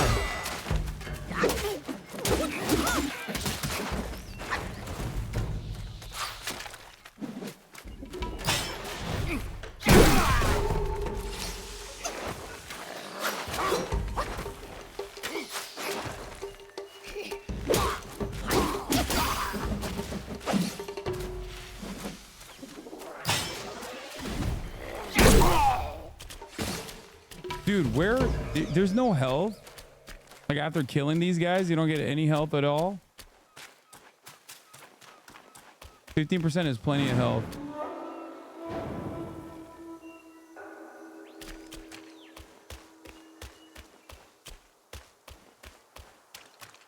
Shh, keep quiet. You don't want to set off that beast. In the backyard is Blackwing Guai's ally, calls itself Ling Schutzer. Considering your strength, I suggest you get away while you can, little monkey. Your gamer posture right now is cracking me up. Why, bro? You know I take this shit seriously. Craft armor. No way. Oh. Just headgear. Ooh, chest gear.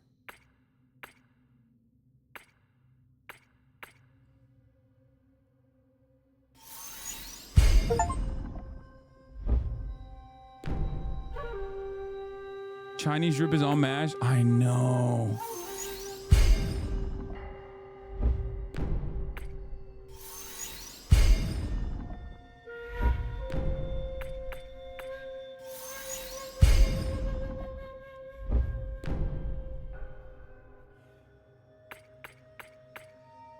This game is so sick, dude. I love it.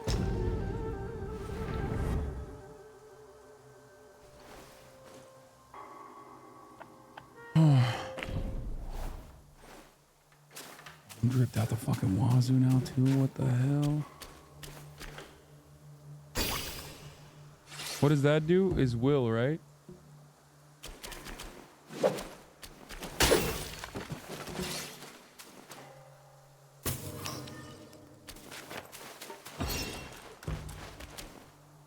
Wait, why is my shit sparking up? Why is my shit sparking up, chat?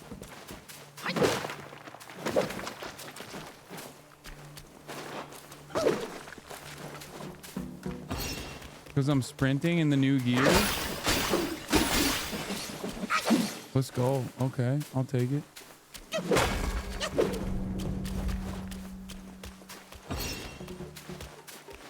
Did you not read what you're on? There's no turning back. Is this the boss, chat? Is this the boss, man?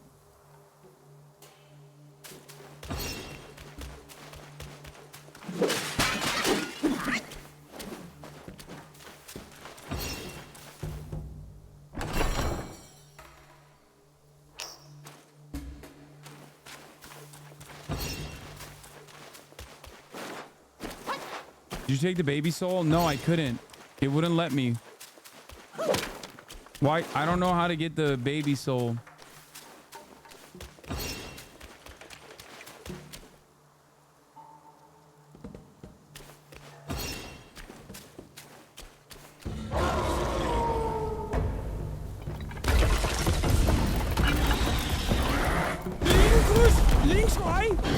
How do you say this name?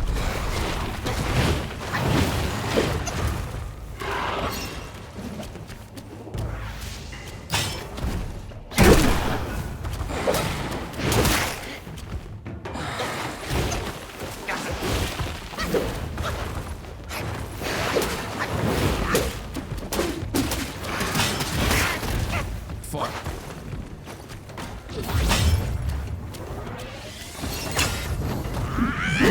Oh, he fucking dodged my shit.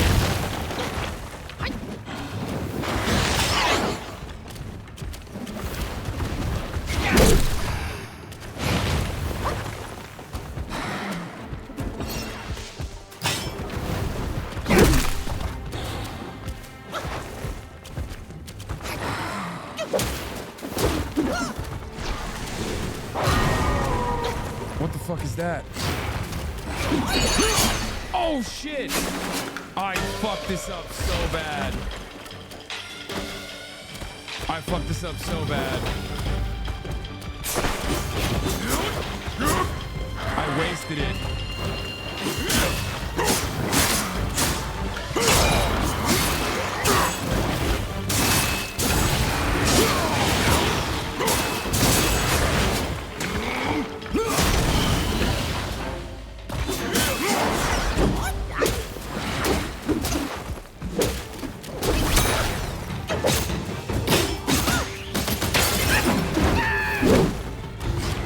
Don't run away, man. What the hell are you doing? Oh, fuck.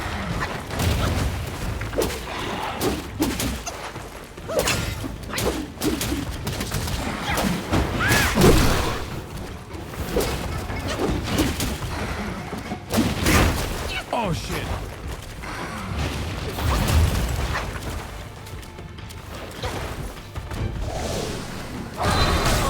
Oh, what the fuck? Oh!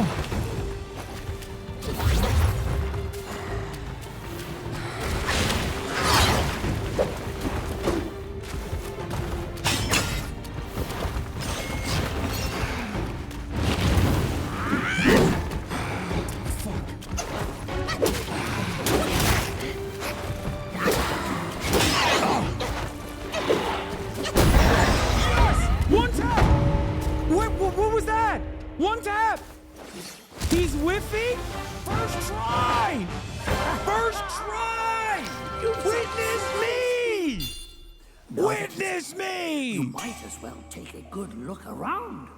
A great pill the Blackwing Guy had gifted the wolf. Finding it would be a deserving reward for that fight.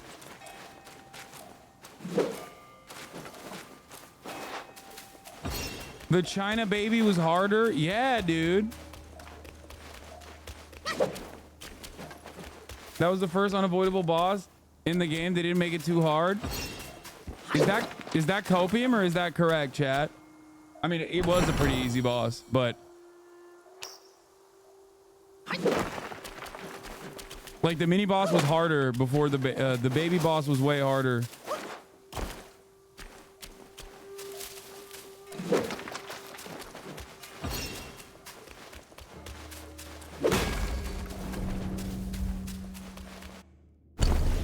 Bigot is the hardest boss in the first 2 chapters, and I fucking cleared him. Inflicts considerable more damage to bonus enemies at critical health. Moderately increases sprint speed. When sprinting each second, moderately increases attack. This effect can stack up to 10 times. It will cease upon stopping. I think it's better to keep the... What is a curio?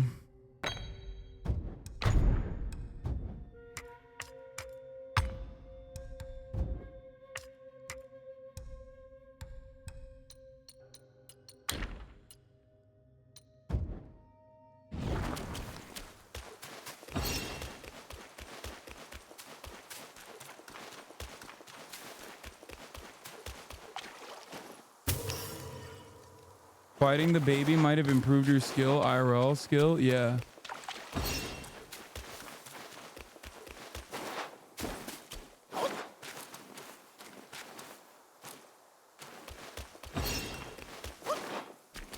I can't be the only one who thinks it's crazy that I don't get fucking health after killing a boss, right? I think I cleared this area. He wanted me to look around, but I think I looked around enough and I couldn't find it. Unless he just meant like go inside the building and find whatever you need to find.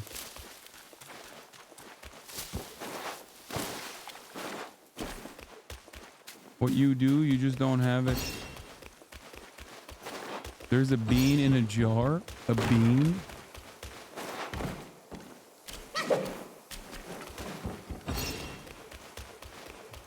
I'll lick the bean.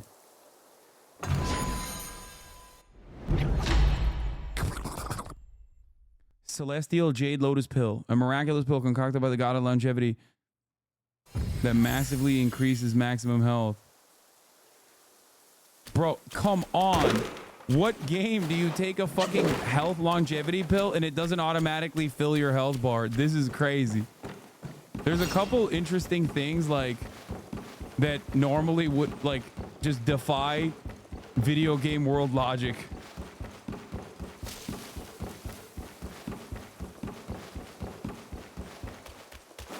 Western Gamer From Software is not a Western game, chat.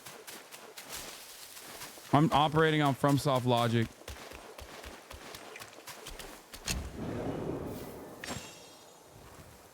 This is a Chinese game, so shit's different. Bro, what you don't have are half of the abilities and missed character interactions should unlock abilities. Wait, what? Really? What character interactions have I missed? Dude, I cleared the entire map. What are you talking about?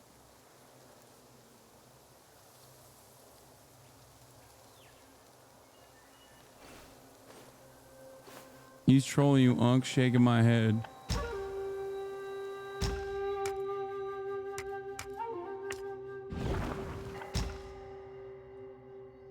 Always looking for handouts.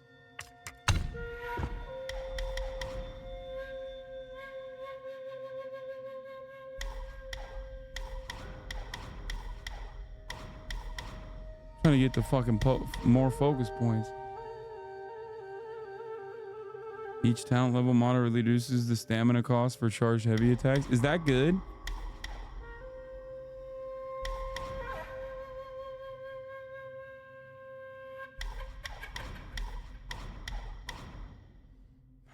Upgrade your spells? Nah.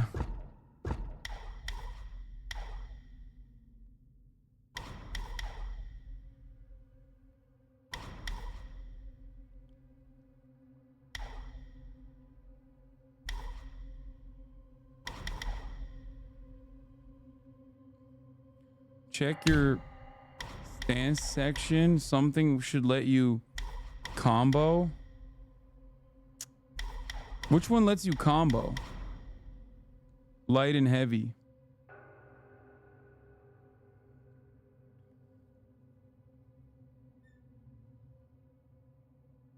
I wanna combos.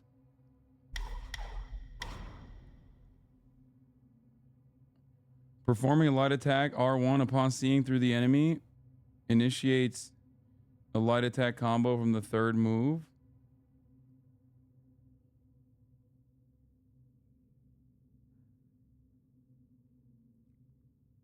Resolute counterflow is essential. Which one is that?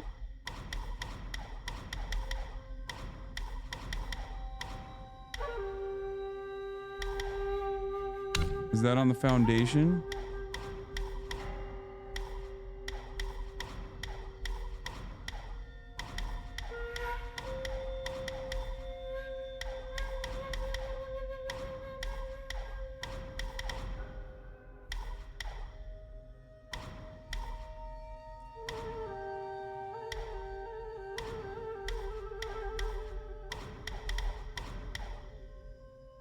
Do you not have pride in America? Not after playing this fucking game. Let me tell you, chatter. The only thing I have pride in is the top of the hour ad break, which I'm running for the last time today because I think we've done enough. I'm going to end it here and go hang out with my family. My mom is complaining that I'm not hanging out with them.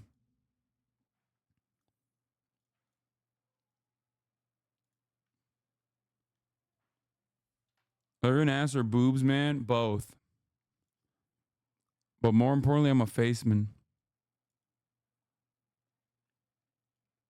I'm a faceman.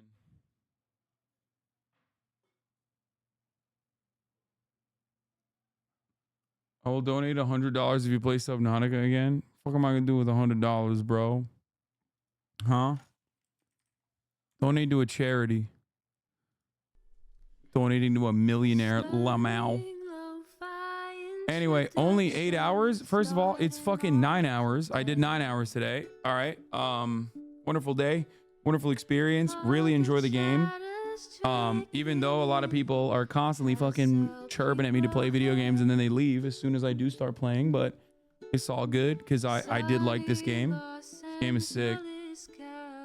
Good game sesh. We'll keep it going. Yappers love saying, Hasan, play a video game, and then leaving. It's their favorite fucking thing to do. Anyway, love you guys. I will see you tomorrow. To all the fucking haters and the doubters who doubted my skill in gaming, number one, fuck you. Number two, to all the doubters who doubted I was gonna game, double fuck you. Okay? Anyway, see you tomorrow. Peace.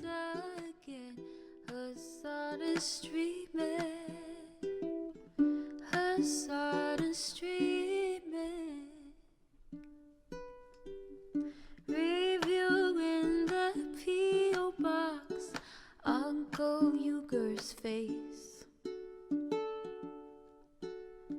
Sudden discord at your prop, great names take embrace.